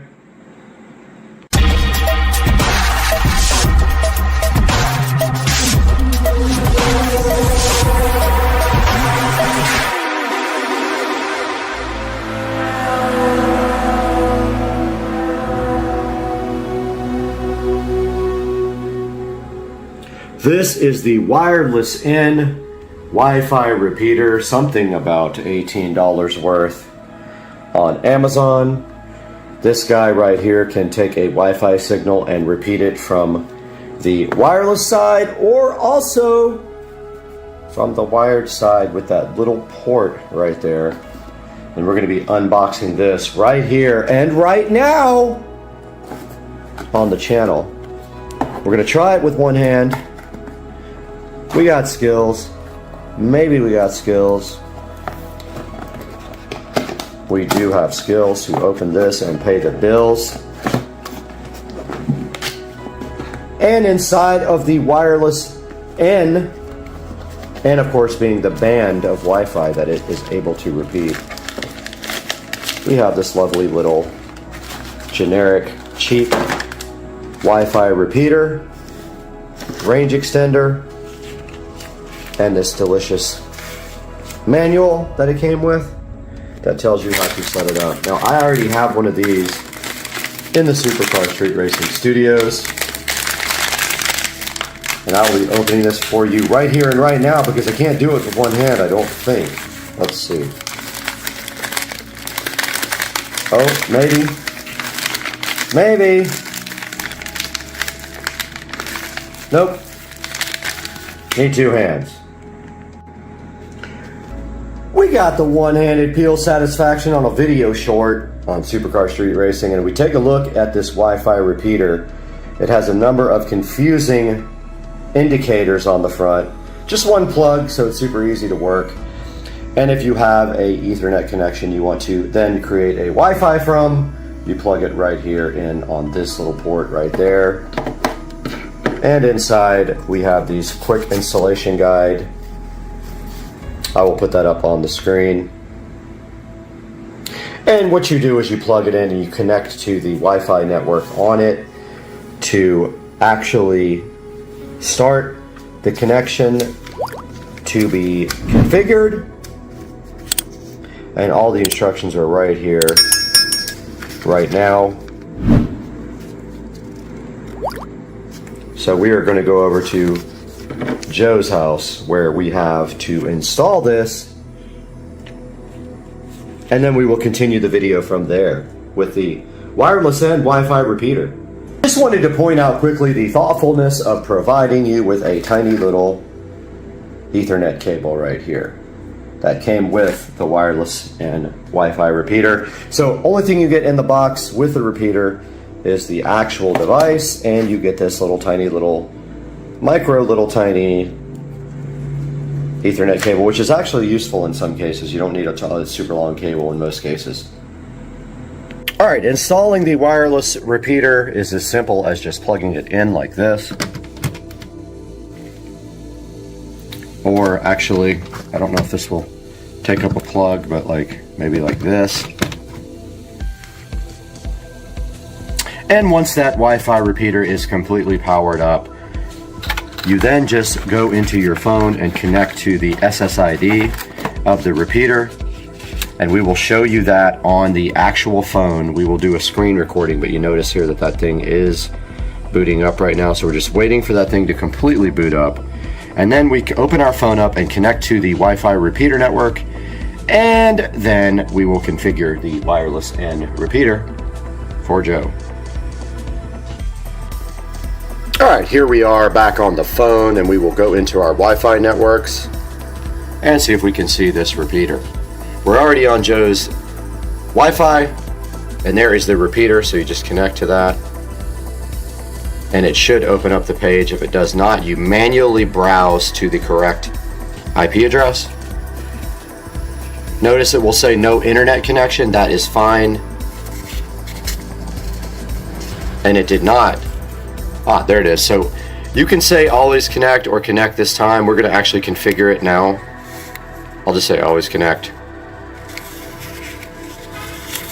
And then there is a web page you have to go to in order to configure this. They give you a quick start guide in here. And there is an actual IP address you have to go to. And let's see if it takes us there. That is emotional damage. Okay, it did not take us to the IP address of the page. So we will be right back when we figure out what that IP is. It's on the actual instructions. I just don't want to bore you guys with it waiting. I will find it now. Okay, it is 192.168.11.1 is the gateway address, so we put that in. We go HTTPS :/192.168.11.1,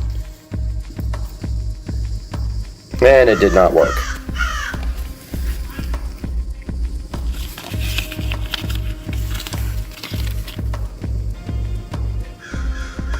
Try that again.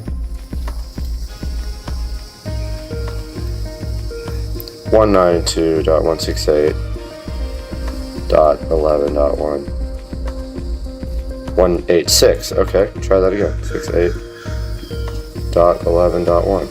Wi-Fi repeater. There we go. Alright, so then you just click login. So you see on the picture, the top one is for Wi-Fi, the bottom one is for wired. We are doing Wi-Fi. It'll scan for your available Wi-Fi.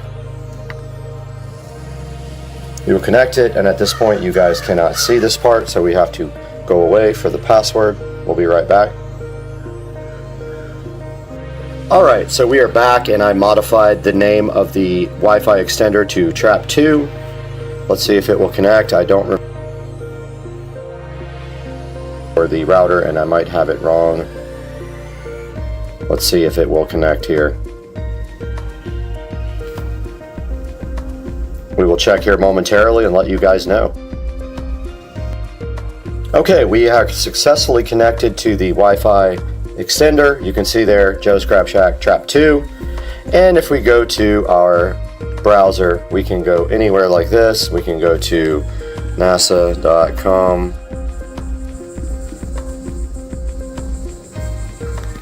And it does load. That is not the real site, but we do have internet access. Here's boxing scene. We can go look at boxing articles. So we are connected to the Wi-Fi extender now, guys. So hyped. Alright guys, we just took a look at this generic Wi-Fi extender. So we have the page up here on Amazon so you guys can take a look and see exactly what this is that I bought. And you can see right here that this is a 3,000 square foot and 30 device extender. And what that means is you can only connect 30 devices to this. So if you have 300 like at my house, you're probably going to be in trouble with this 30 device Wi-Fi extender. And you can look, it has 3.4 stars. I don't know why. I have a few of these. I actually have one right here behind me in the 4K production studio, and it works absolutely perfect. So I'm not sure why the reviews are so low. We could probably take a look at that as well and see what some of the reviews say. So a lot of people having trouble connecting, a lot of people having trouble with the range, saying it's junk, couldn't set it up and things like that. I had the opposite experience with this. Had a little trouble at the first in the first try, but after that I was able to get it set up with no problem. And you can see right here that it is $18.88 right now. And it has a 10% coupon as well, so not a bad deal for a Wi-Fi extender for your house. And if we go back here and we go search for other Wi-Fi extenders, you can actually spend quite a bit on Wi-Fi extenders. If you really want to spend more and get a better product, you can definitely do that. For example, the TP-Link here, and there's a few of these right here about the same price, but there's the TP-Link right at the top. Looks like it's sponsored. So always be aware that people pay for their products to be at the top on Amazon. So if they're at the very top, they're usually sponsored, so they get more hits. But you can see here a very large range of Wi-Fi extenders available, and you can actually get some that have more devices available to be connected, and you can get some that are faster depending on what range of Wi-Fi network you need. The one that we bought for the studio and for Joe's Crab Shack is actually a wireless N repeater, and you can go anywhere from $30, $18, $229, $249 depending on your budget for your project. So this basic Wi-Fi extender here, don't forget, also has the ability to connect to a wired Ethernet port. So what that means is, just like right here in the studio, if we look on the side of this Wi-Fi extender here, you can see that it has a Ethernet jack, and that means that you can connect it to a LAN port, and you can extend a wired connection also. So that's what we're doing here in the studio. We have a switch up in the corner, and we extend one of the switch ports into Wi-Fi for the Supercar Street Racing Studios here. And taking a look at the front of the device here, we see that the power indicator is at the top. Then you have another couple little indicators here for your wireless signal when you do a WPS connection, and whether you're using the LAN port on the back. The WPS button on the front is for connecting it to the router without having to put a username or password in. you would just hit the button on the front of the device, and then over on your router, you would hit the WPS button. And also, if it ever gets confused and stops working, there is a reset button right here on the side of it.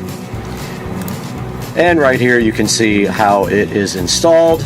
If you're going to use the WPS, that is how you do that.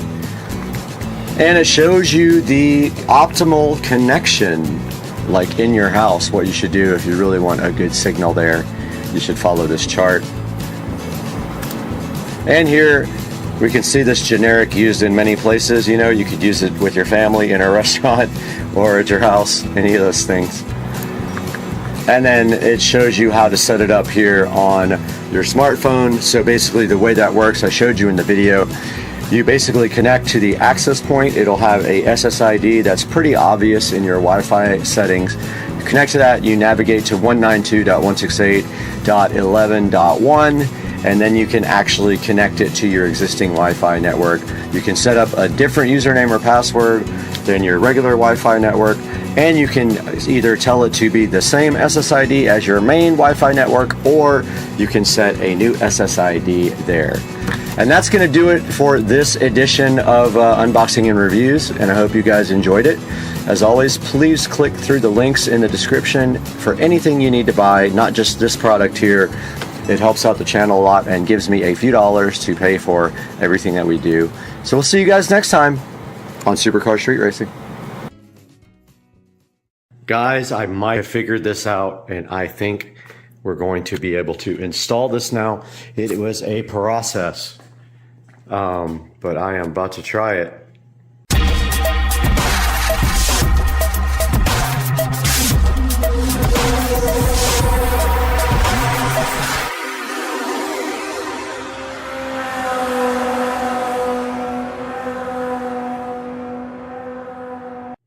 Hey guys, welcome back to the channel, and today we're going to show you how to install Kodi on a show device. That's right. You didn't think it was possible. You thought you were locked down, but guess what? If you got one of these, you can put it on there. Back in front of the Show 15 now, where we're going to show you guys how to install Kodi on this device. So the first thing you have to do this is a Show 15. I'm not going to say the name because it will wake up.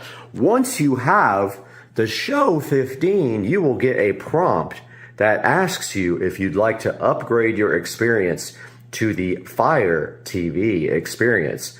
You go ahead and upgrade this device to the Fire TV experience, where you will come back and you will see this little dot right here.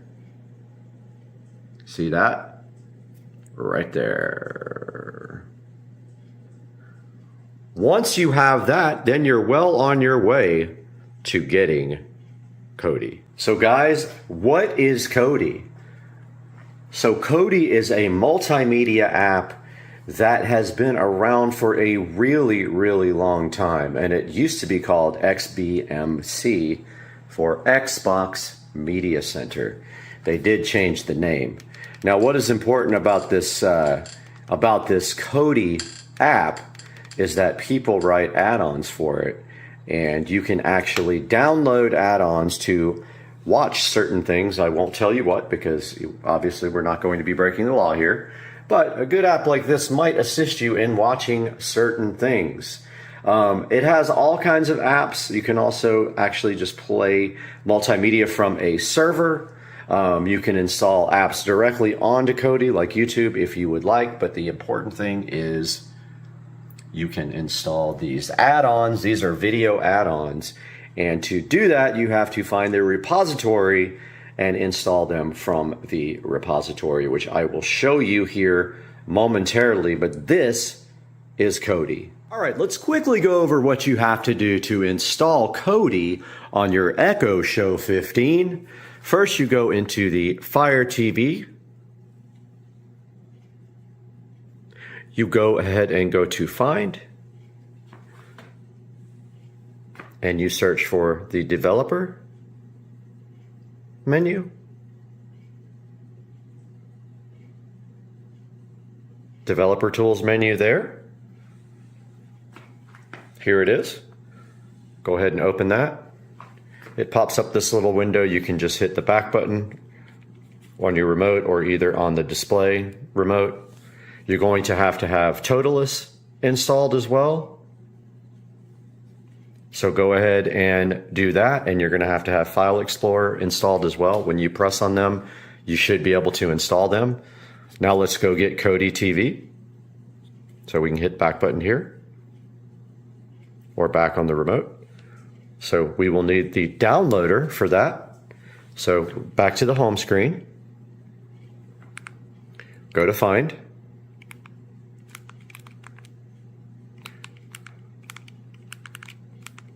Try that again. Find, search for downloader.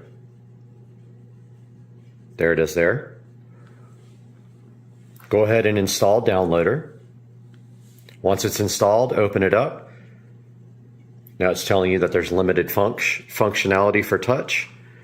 So now, once you have downloader installed, you browse to either this full link or you go to Kodi.tv. And remember, this is limited touch. So if we just go to Kodi.tv, if you don't want to type in that whole link, you're going to have to get the 32-bit version. Go to the little menu here. Go to download. Go to Android, the little Android robot. Get the 32-bit version. The 64-bit version will not work. It will go ahead and download. Once it's done, it's going to attempt to install, which is going to fail. This doesn't work because when you hit settings, it's just going to disappear. So just click done on downloader. Or actually you have to use your remote. Again, the touch doesn't work on a lot of things. Click the home button here or on the screen to get back to your Fire TV mode. Go into your apps. Find your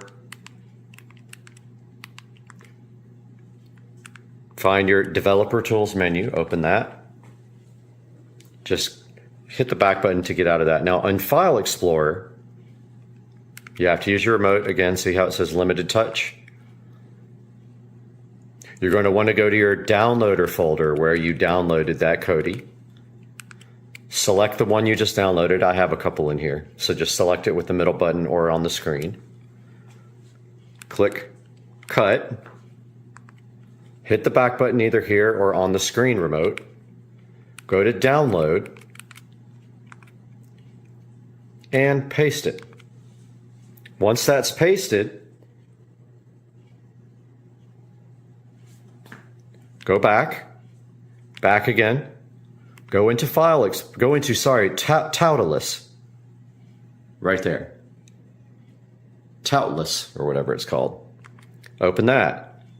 Find your download folder.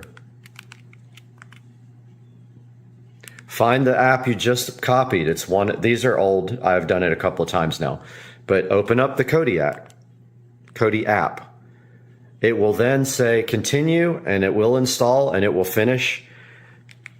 And then once it's done, you will see that if you go to the home screen now, and you go to all your apps, you have this wonderful Kodi. There is proof that Kodi works on the Show 15.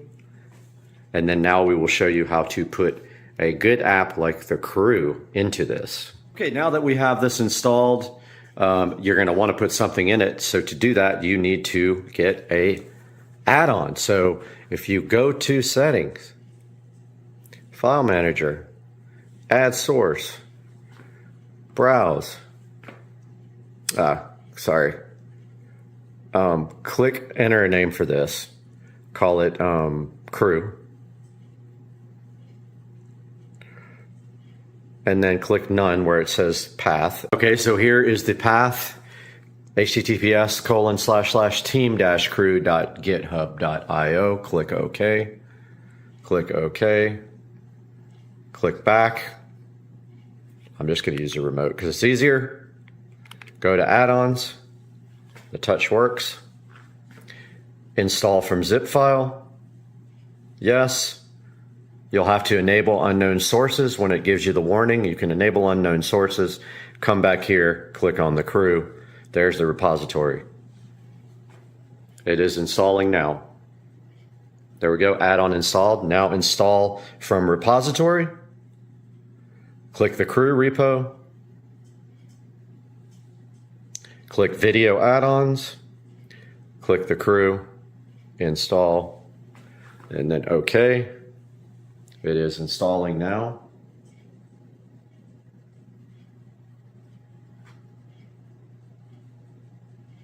Shouldn't take too long, it's at 7%.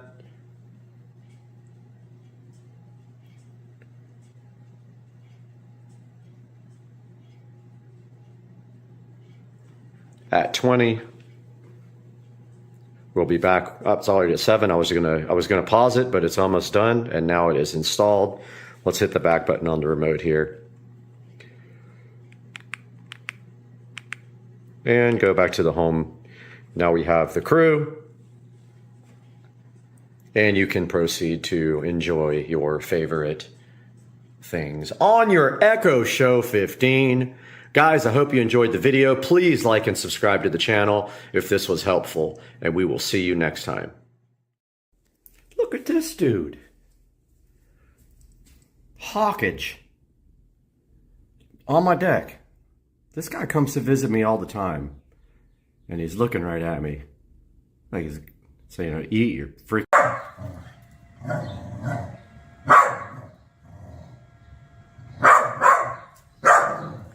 He's looking on the side of the screen. Oh my God, he looked to the next to the TV. Cooper's trying like that. Ooh, almost got him. Again, Coop. Why can't I get this? You just did.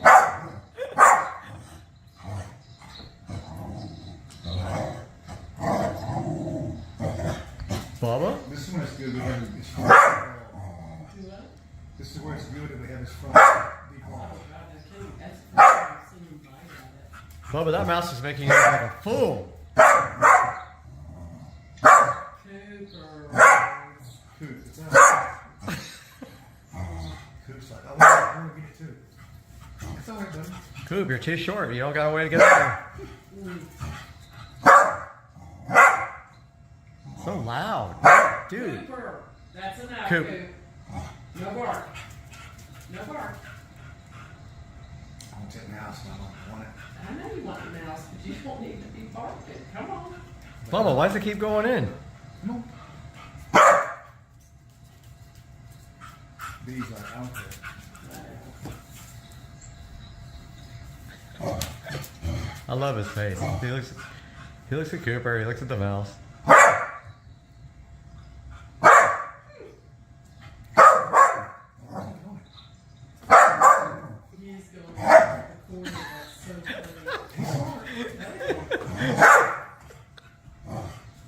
Oh my God.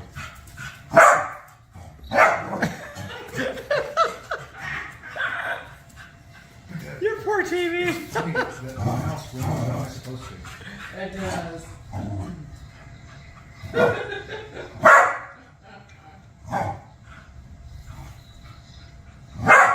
Bubba, where'd it go?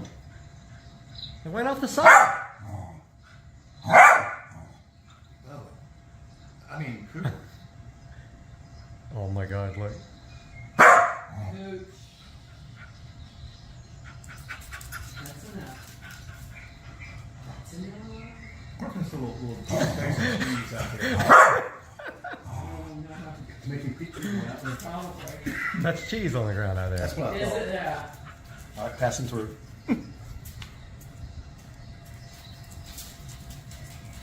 He is so, his tail's going insane. 90 miles an hour. Why isn't it moving, Bubba? Now it's just messing with you, Bubba. We just start a channel on Bubba TV.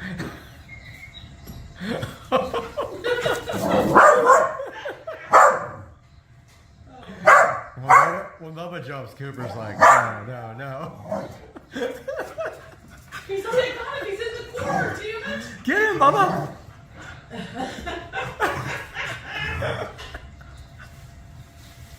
Oh, he got his cheese and went back in. He got it. He got his little piece of cheese and bolted back into the hole.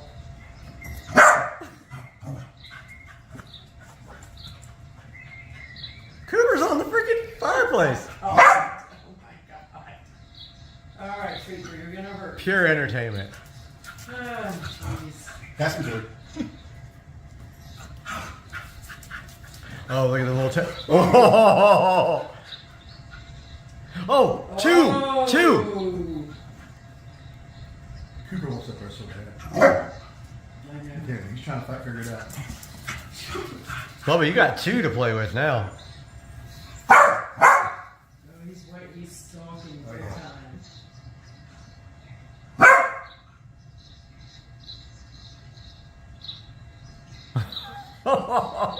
That thing's bigger than him when it gets close to the TV. It's intimidating when it's that close, yeah.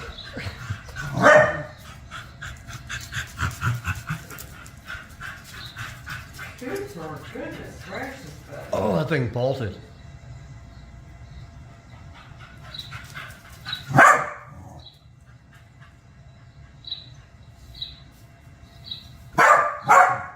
Fast, huh? Where's the other one? Oh, there it is. There it is. Oh, There it oh. Double mouse. He's like, oh, there's 2?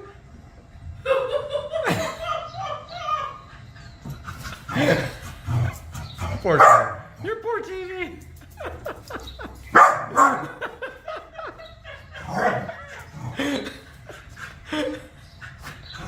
They're just fucking with you now, Bubba. They're getting their cheese.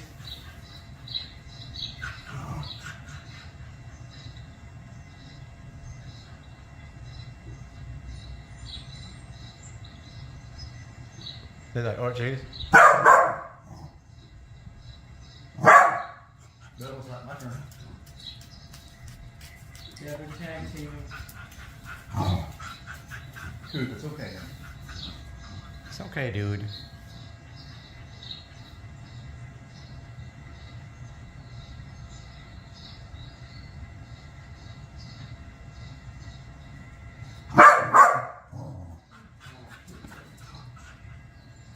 Yes, laser lock.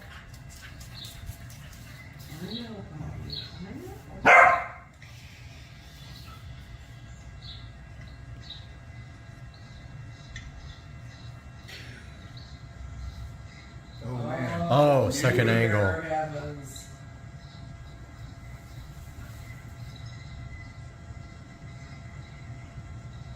He's skeptical. Oh, this one's skittish. Mm-hmm. Hang on, you want it?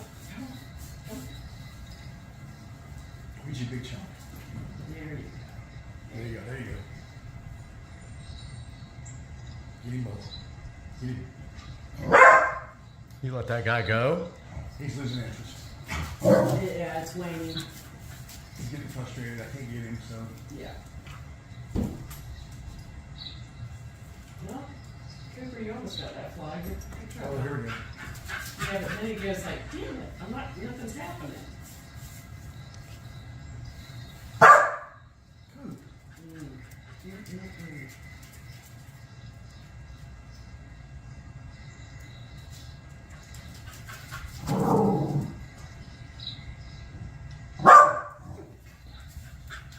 You just want to get up there so bad, don't you? Buddy.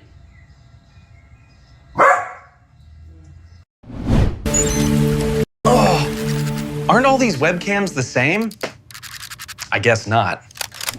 Hey, welcome back to the channel, everybody. I'm Brad, and if you found me, we're on Supercar Street Racing. We're actually out in the Supercar Street Racing sunroom, and it is cold in Florida. It was about 36 degrees last night, which makes it very difficult to do anything outside. But today, We interrupt this program for a special announcement. The pronunciation of the product is actually OBSBot. It is not OBSBot. I wanted to make that clear right now before we go any further in the video. Now back to the video. Did send us their new Tiny Light 3. Now I might be one of the first people to actually have this, and I'm super hyped about it and I love it. We have it right here next to me. This is the Tiny 3. They also sent me their wireless microphone here to check out. We're gonna be looking at this today. Also, we're gonna do this all on Supercar Street Racing right after this open hangout.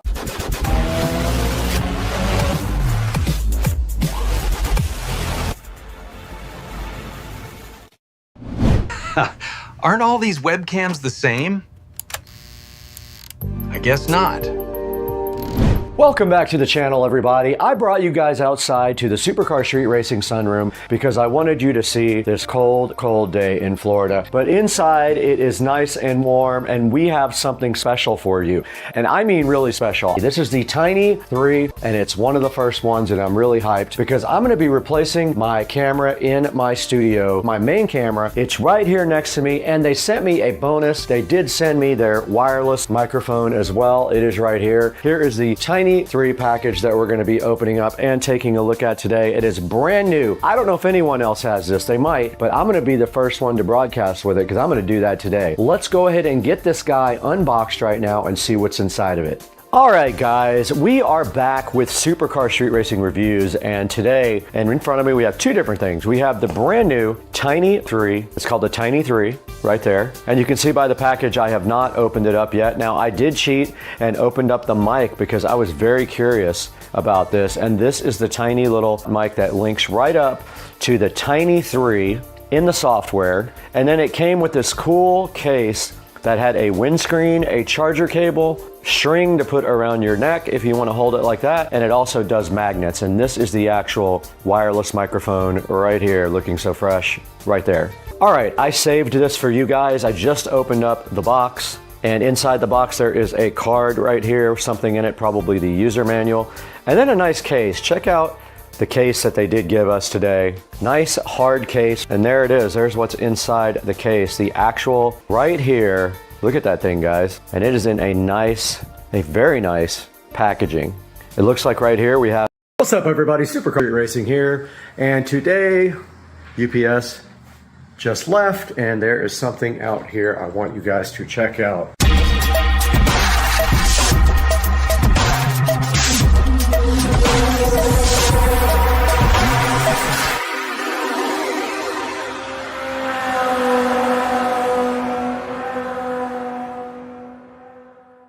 Guys, welcome back to the channel, and today there is a couple of awesome boxes here. Don't make fun of my socks, it's cold and I have hardwood floors, but let's take a look at what's in these boxes. What do you guys think? I mean, I'm so hyped for this. I looked forever for exactly something that I wanted, and I found it and literally ordered it yesterday, and it is here now. And oh, you know what that is. That is the special wheel condom. And underneath that wheel condom, we have, oh man, these are freaking beautiful. Look at the wheels, guys. I am so hyped for these wheels. Look at this. Check out these wheels, guys. We got the little SS center cap, which I really want to turn black. I'll probably end up doing that black, filling that in with the oil base marker or whatever, but check this out. So these are 14-inch wheels for the Club Car Precedent, and they look just like some of the wheels for some of the cars, which I used to own, so I'm really, really stoked about this. These things look amazing, and the reason I love these is because the new ones all have bolts, silver bolts all the way around, and this is a clean look that's going to look absolutely sick on the golf cart, and I am so hyped. There also should be black lug nuts in one of these packages. I'm not going to go ahead and open up the other packages yet, but at the moment I am looking for tires for these, so as soon as I can find some tires, I think I found some. then the guy will also mount them pretty cheap. So we're going to be heading out to do that, maybe with Joe. Joe will give us a ride. But yeah, I just wanted to give you guys a little update and let you check out the new wheels that I got. Get you a closer look here. Look at these guys. Things are so awesome. Really, really nice quality wheels and perfect for a black golf cart if I do get the golf cart to be converted to black somehow. I'm still working on what I'm going to do with that, if I'm going to get the body painted or wrapped or whatever. But stay tuned, guys. These are the new wheels and I am super hyped about it. All right, guys, I just ordered a VIP carbon fiber dash kit for the Precedent, and I'm about to order the little bezel right here that goes across it in carbon fiber as well. But that is the kit, VIP dash kit here. If we click on it here, it actually has a hole here for a gauge style marine radio. However, I think I'm going to try a tablet on mine and mount it right here over this hole. If that doesn't work out, I will get the marine style, but I really want to do a tablet, like an 8 or a 10-inch tablet on this. I think it would look awesome. But there's a good look at that. And then next I'm going to be ordering the little bezel cover for the dash to match the carbon fiber dash kit for the Club Car Precedent. All right, I know this is confusing because that looks like wood, but this is the carbon fiber dash trim that goes over the top of the dash to round out the carbon fiber dash kit. Hopefully it works out good. The reviews are mixed, so we are going to see. But another place has it, but I already have a credit in Amazon. I'll put a picture of the other place on eBay that has it up on the screen so you know exactly what that looks like. But yeah, I just ordered the dash kit for the marine style bezel gauges, and now I'm going to get the, I think I might even have it up here. Let's see. Oh, we can look at it. Club Car Precedent, carbon fiber dash trim. So you can see a better picture of what it actually looks like. So here's an actual shot of it right there. So that is what makes out the entire kit and makes it all look great. Guys, just wanted to give a huge shout out to ST Wheels, who were awesome in this transaction, and I didn't want to leave them behind. I'm going to put a link in the description to ST Wheels on Facebook. This guy's awesome. He shipped the wheels out literally Saturday, and I had them today, so literally 1 day later. Either Friday or Saturday, I can't remember, but it came really fast. He's also in Florida, so it made it easy. Guys, please do the channel a favor. If you need wheels for your golf cart, check out ST Wheels. The link is in the description and below. And I hope you guys enjoyed the video and have a great day.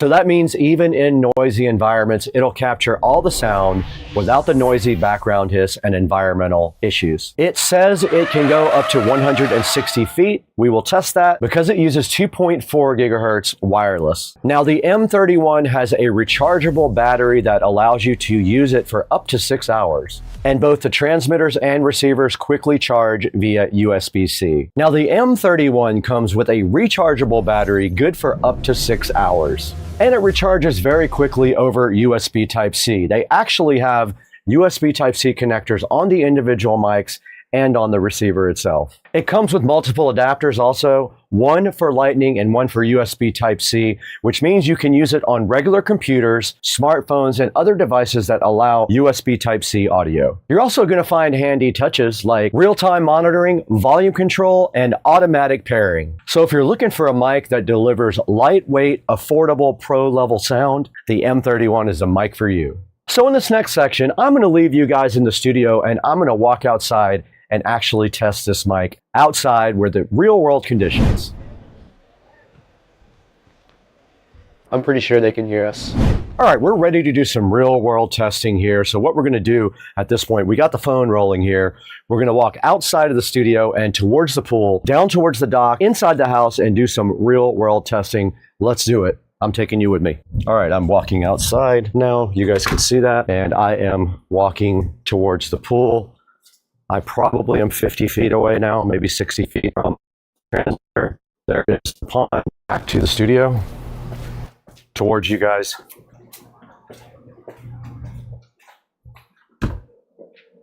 And we're back in Studio A now. So we did test the real world conditions. We'll know when we look at the footage how that sounded and if we actually made it all the way with no dropouts at all. Now that you've heard the real world performance both in my studio where we have pro sound deadening and outside where we have none, let's go ahead and throw it into Studio B and see how you can get your own WinBridge M31 lavalier wireless microphone. We might need a few hundred more. Hey, what's going on, everybody? We're back in beautiful Studio B with the WinBridge M31 wireless lavalier microphone. We're actually using it right now. It is on my shirt right here. And basically we have the USB Type-C dongle plugged directly into the computer. It shows up like a regular microphone when you do that, and you can choose it in OBS Studio, which is our program that we use for editing. Now, we did give this thing a test on range, and don't forget, when you're going through walls, the range is going to be a lot less than if it was an open area. So I'm not surprised it only reached about 50 or 60 feet through multiple walls. So other than that, it has great sound. I think it sounds really good. It's comparable to the... Everyone needs a tequila gun. I don't care if it costs $144. You need a tequila gun in your life. Hey guys, welcome back to the channel. It is a beautiful but chilly day in Florida, and we can see the alligators out there chilling out in the pond right there. And today our main focus is this room over here.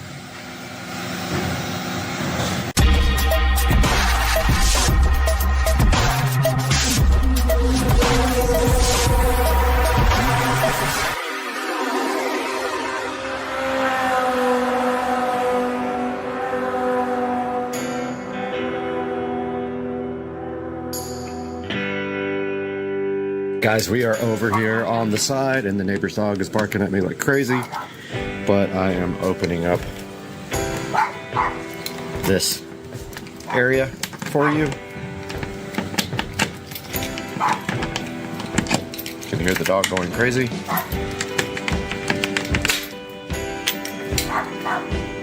And here we are in the new shed to talk about plans for this room.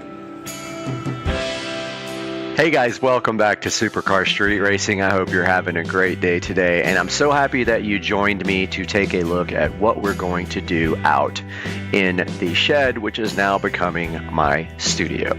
We have run out of places to record here. I need a bigger space with lighting and microphones and everything, and I cannot do that in my current master bedroom, which you are seeing right behind me here. Now, taking a look on the screen here, just pretend that this window isn't here. I found this rectangle PNG online, but picture inside the shed, this would be where the large door is, and when you walk through the front door, which would be right here, this would be the back wall up against the house. So basically right here we have the house wall, and I don't know why it did that. Struggling. Okay, so this one we want to transform this to make it bigger. So let's just put that right there. It just kind of shows us what we're dealing with here. This would be the wall that you look at when you walk into the shed. And we have options here for this wall or this other wall, which you can't see in this picture here, but my thoughts are this. Get to my clip art page. So I'm thinking this. So I know this isn't going to be correctly perspective because they're actually not facing the correct way. But imagine if this TV was facing this way instead of being, I might be able to skew it that way. Let's see. Not sure if I can make this actually look right. That's kind of fine. Yeah, that's perfect. So imagine this TV facing forward. Let's duplicate that. And drag. Whoops, didn't mean to do that. What did I do? Okay. That's not working. Keeps going back to the other. Won't let me drag the television.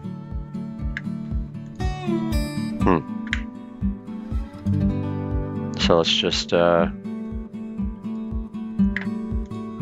delete that layer. Try it again.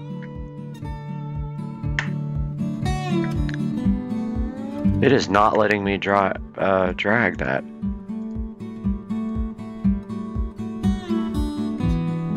There it goes, finally. It was acting really dumb.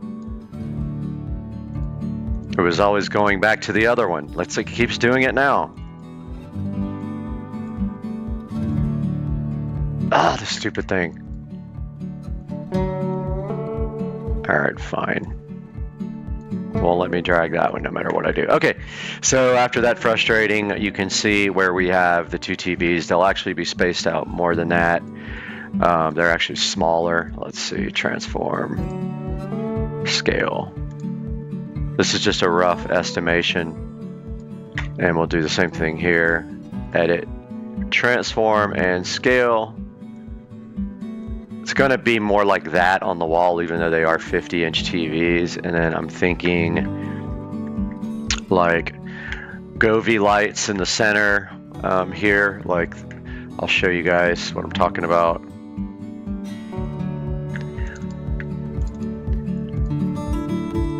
Govee lights, LED. I'm thinking like some of these panels, like one right in the center. Let me save that. See if there's any way I can put that on the wall here, but I'm thinking right in the middle there would look cool. Like right in here.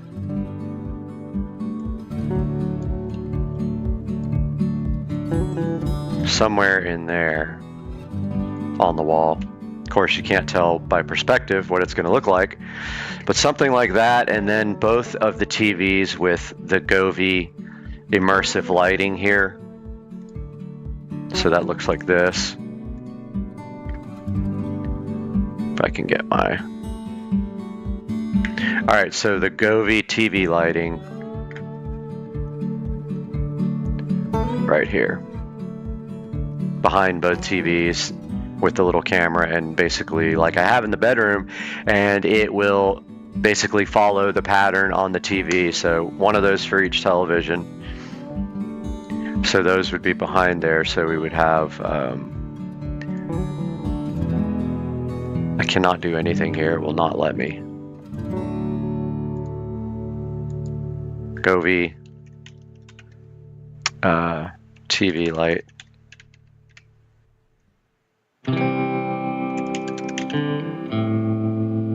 And edit, transform, scale.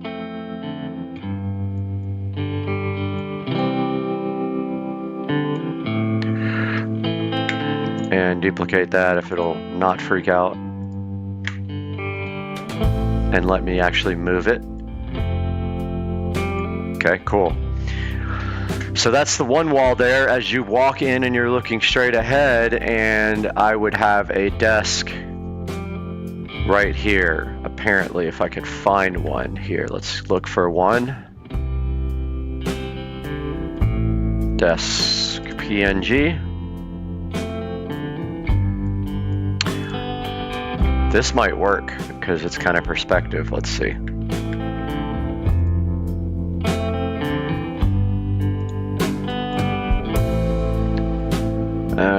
Okay, wrong place. Clip art. Alright, so here's our desk. Let's take a look at that in clip art.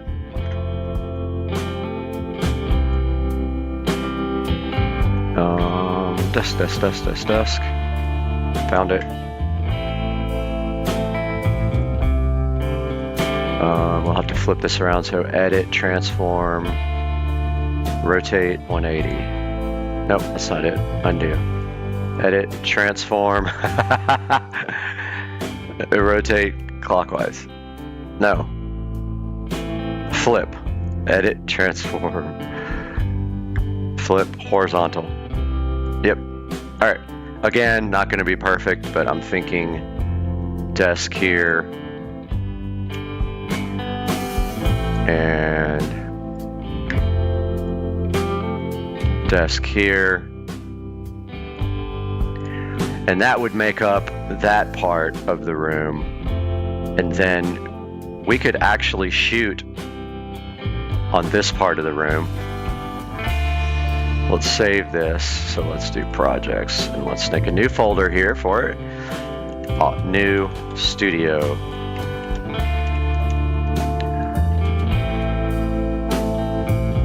And we'll go in here, and I didn't even save it in the right place. File, save as. Oh yeah, I did. Okay. All right, so that's actually the first wall. So remember, this is the big door right here. I don't know if I can draw it. Let's see. How do I draw? Oh, well, you guys get the picture. Picture the big door here. And let's do file new. Get our room in here again. And this time we are going to switch it around. So let's pretend like this is the door. So let me see if I have a door PNG file.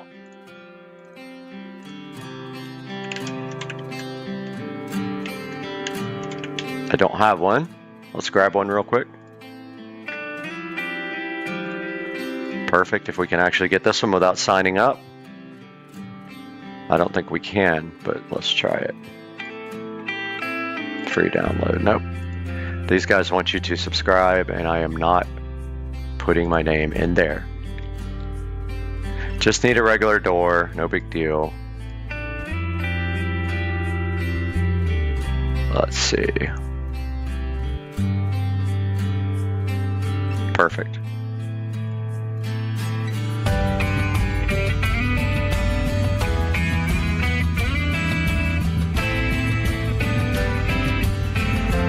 Download.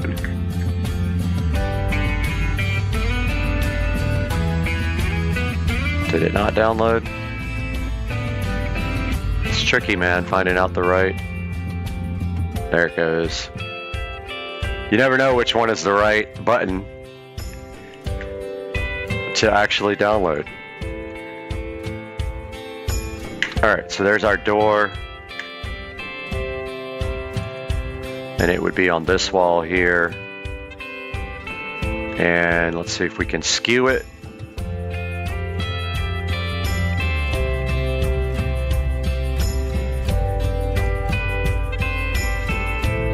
Just like that. Perfect.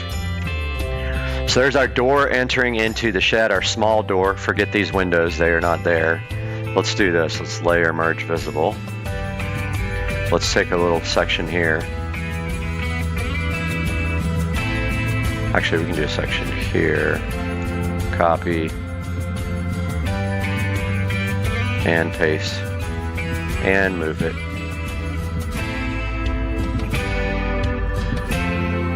Layer.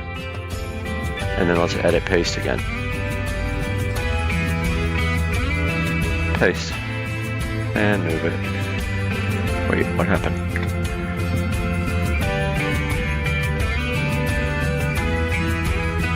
Edit. Paste. Move it. Dude, Photoshop is being dumb right now. Promise it's not me. All right, so let's merge that down. Now we don't have our windows. Pretty cool, huh? All right, so I'm thinking on this wall, maybe is where we actually do shoots. So we would have a TV here.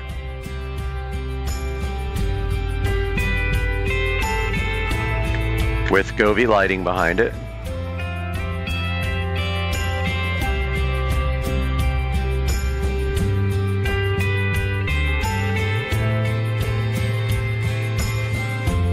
Just got to make it kind of the same shape as or as askew as the wall.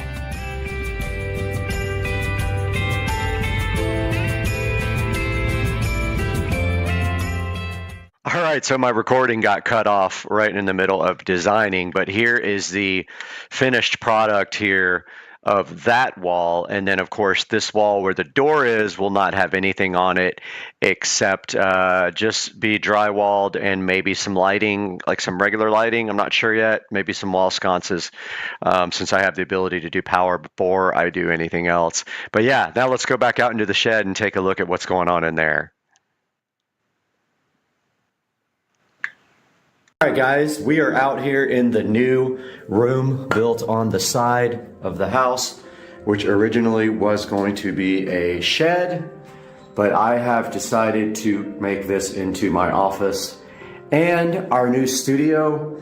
And I do have a plan for this, guys, and that is that we are going to insulate, drywall, and then make this into a actual room. So our plan is right here. There's a 2x4 up there running the top. We will put another one at the bottom and then run studs up and down so that there is something for the drywall to attach to. You have to have that. Not sure what we're going to do here about this outlet. Hopefully we can just leave it where it is and maybe even run another run down here so we have power all the way down this wall. We will also be putting in either 2 or 3 50-inch TVs in here, and that will be for work and for the channel to make some video stuff out here. And then we will light this very well and remove this hose and cap that off, most likely, since we don't need it anymore. That is the current plan. Now, so what we're gonna do here is we will be drywalling everything. Hopefully we don't have issues with water coming in anymore. I did have problems, but I got gutters installed. You guys have not seen that, but I did get gutters right here, and they drop right here. And that pulls the water away from the shed where it was leaking in here, because the guy who built my shed, I told him not to, but he built it directly on the ground. Now, this door needs weather stripping around it, all the way around it, so that it is sealed up completely. I don't know how exactly I'm going to do that yet. I really wish the door wasn't here now. The original plan was to park the golf cart in here. That is no longer the plan. It will stay in the garage. But yeah, so something to the effect of 50-inch televisions on this wall, maybe 2 here, like 1 here and 1 here. And then maybe over here is where we actually shoot. So we would